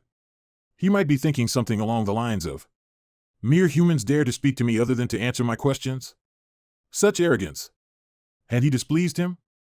Raven felt as though his stomach had been filled with lead. If he was about to be done with grueling work, only to have his subordinate add more documents to the pile, he would probably be making a similar expression to the one the Sorcerer King had on right now. Raven thought about these things in a vain attempt to escape reality. After what felt like an eternity had passed, the Sorcerer King lazily spoke. Is that so? Just speak to Albedo after this. That concludes this conversation then, right? To allow people to realize how idiotic it would be to oppose me and my country, this place will be left in its current state. That said, if some plague were to be born from this, it would be quite troublesome. For that reason, we will be applying magic here after burning it through and through.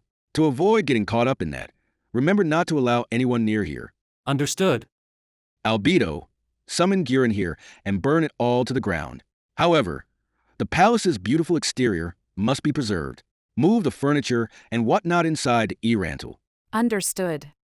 Although he wanted to know who Giran was, it was probably something not meant for his ears. If he had to categorize things into should know and should never find out, everything surrounding the Sorcerer King probably belonged to the latter. Now then, although the kingdom had been utterly destroyed, Raven, I must ask, the true extent of how moronic it would be to oppose me must be common knowledge by now, correct? Yes. The fact of how foolish it would be to oppose your highness the mighty Sorcerer King will surely become common knowledge for eons to come. Because his head was bowed, he could not tell what expression the Sorcerer King had. Of course, the Sorcerer King did not have any skin and thus no expression to speak of, but he could sense a hint of joy in his response. Is that so? Then what we have done here was worth it. I am rather satisfied because of that. Hearing the opinions of the Sorcerer King, one who had slaughtered 8 million of the kingdom's people, gave Raven an intense urge to vomit. He could not help but pray that one day a hero would slay this demon king. I did nothing wrong. Philip repeated the same phrase he had already repeated multiple times throughout this week. Indeed, his actions definitely did not spark the war. This was all a ploy by the Sorcerer's Kingdom. If he thought about it that way, everything would finally make logical sense. He was exploited. There was a chance that the reason why his lands did not produce an abundant harvest and why his proposals never seemed to pass was because of the schemes of the Sorcerer's Kingdom. They must have either paid those guys off or spoke ill of me. I knew they did something against me. Of course, that had to be it. Philip got off his bed and extended his hand towards the nightstand. He picked up the bottle on it and swirled it around, but he knew from the weight alone that it was free of water already. Philip clicked his tongue and looked around his room. Scattered all over the floor were empty bottles of liquor. Although the room might be filled with a strong scent of alcohol, Philip's nose had long adapted to it so he would not be able to tell the difference. He randomly chose a bottle from the ground and held it to his lips, but not even a single drop went down his throat. Fuck! He threw the bottle. At the sound of the bottle shattering, he became even more frustrated. Oi! I'm out of booze. Even if he yelled, no one would serve him alcohol anymore. Usually there would be maids, Hilma's people, on standby in this room, but now that he thought about it, he felt like he hadn't seen her in a long time. Bring more booze. He yelled once more. His body wobbled around. Ow.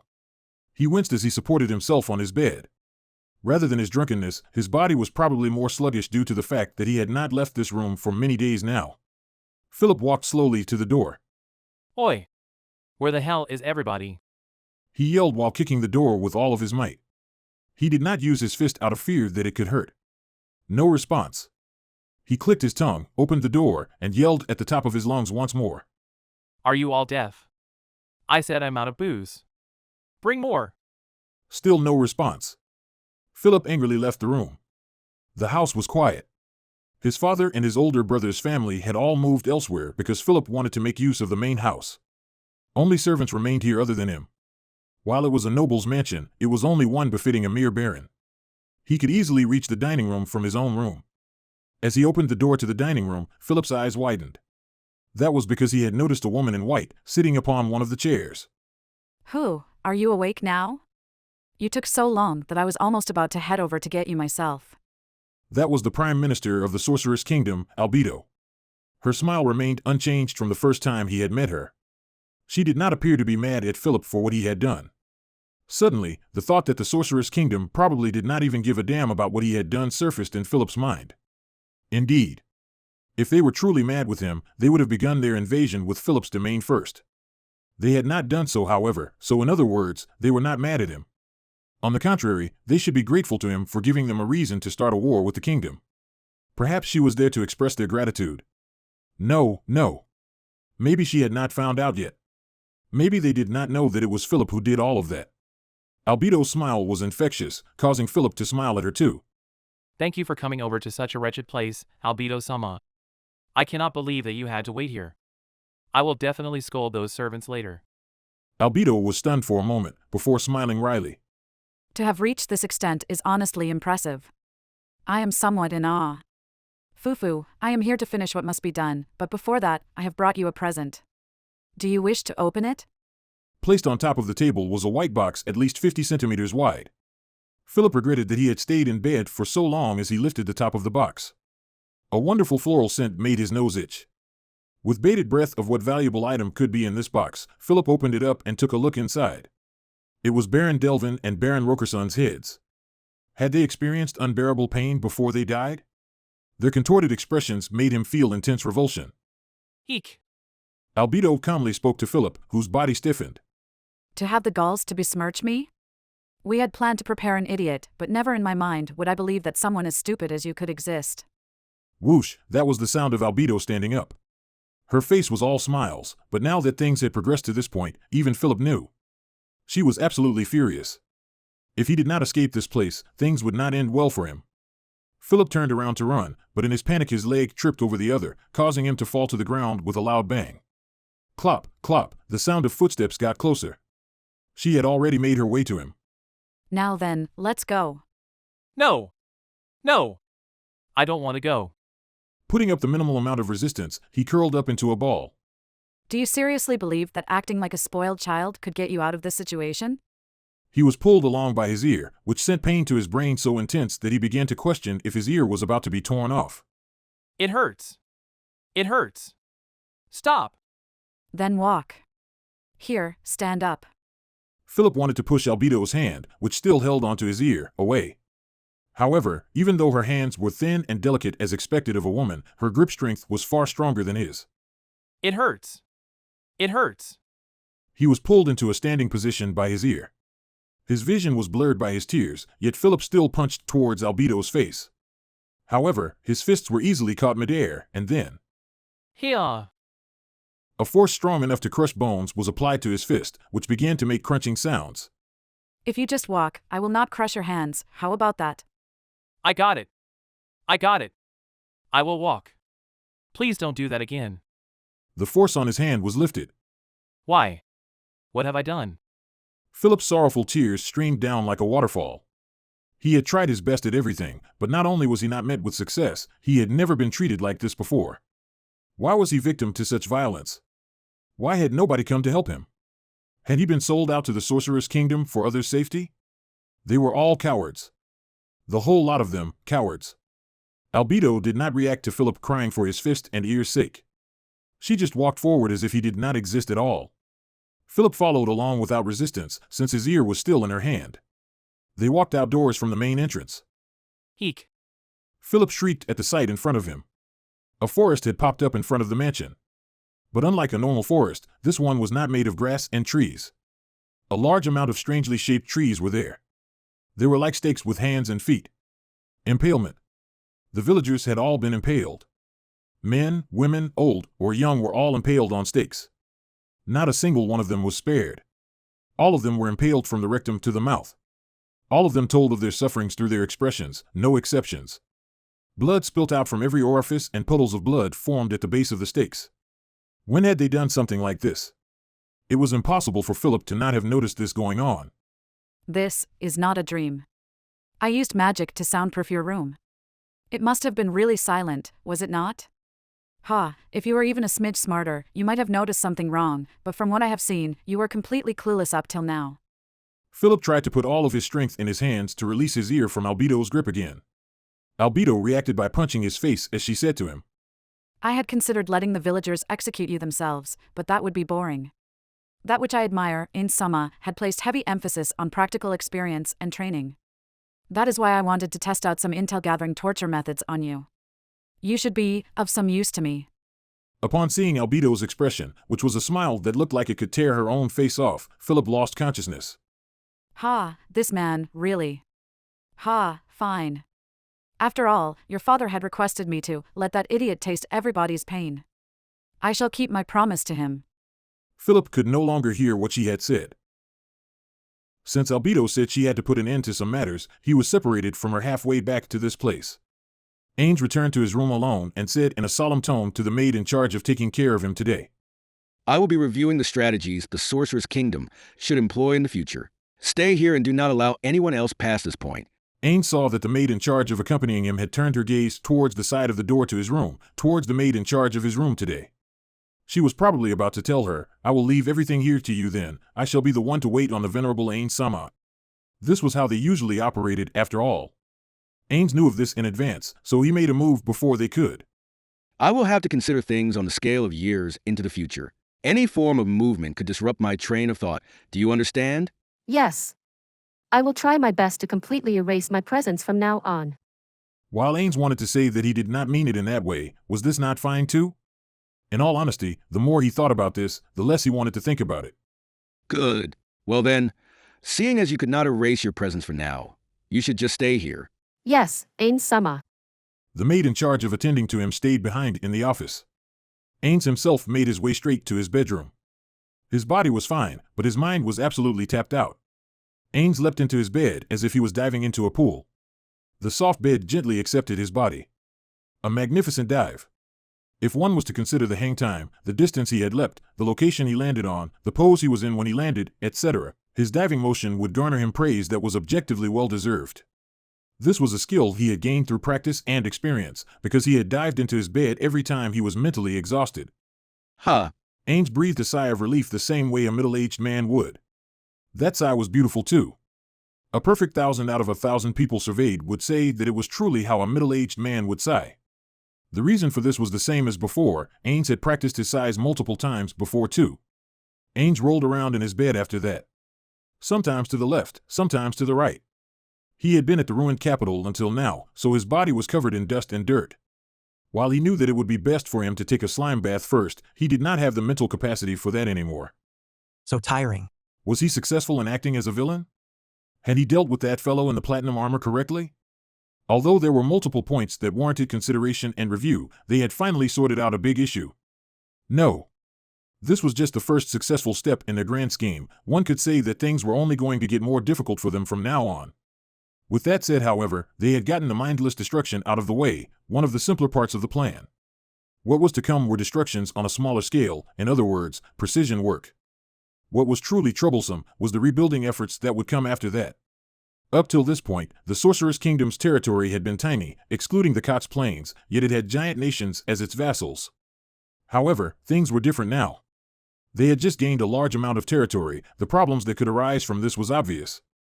Of course, the one who had her hands full with internal affairs was Albedo, but if something serious was to arise, she would definitely consult Ains on it. The problems that could occur in the future were sure to be even more critical and difficult than they were now. He had absolutely no faith in himself that he could resolve those issues appropriately at all. Also, he could not figure out if he had messed up somewhere back then. Now, not only was there Albedo and Demiurge, the two geniuses of Nazarick around, that mentally compromised woman named Rernir had also been added to Nazarick's ranks too. She had nothing to do with Yggdrasil, was purely an outsider, someone not bound by flavor text, and thus could analyze Ains from a purely objective standpoint. What was more troubling was that her intellect was easily on par with the two geniuses of Nazarick. Could he truly act out and act well the Ains old gown he had been building up till now in front of someone like her? I want to run away. This was the truth, the wholehearted truth from the depths of Ains's soul. Ains spoke like a true wage slave who had committed a major error that would probably be found out the next day he came in. I thought I had reached my limits back then. Is it not time that I let everyone know that I was a talentless hack this entire time? Have I not mentally prepared myself for this way back? But every time I think about that moment approaching, I get scared of what kinds of reaction they would have. Fuck. Would that not be enough to trigger the emotional suppression? It was as though Ains's abilities were telling him that this was nothing to worry over at all. Ains pondered and pondered some more to arrive at a conclusion. All right, I'll run away. However, that was easier said than done. There was no way that leaving everything behind to run away would be acceptable. It was like if he had not handed in the documents for his replacement yet wanted to use up all of his paid leave for a vacation a month before he resigned. That was definitely not an acceptable way to quit a job. While he could just say, "All right, I'll run away," and actually run away, he would be looked down on for that.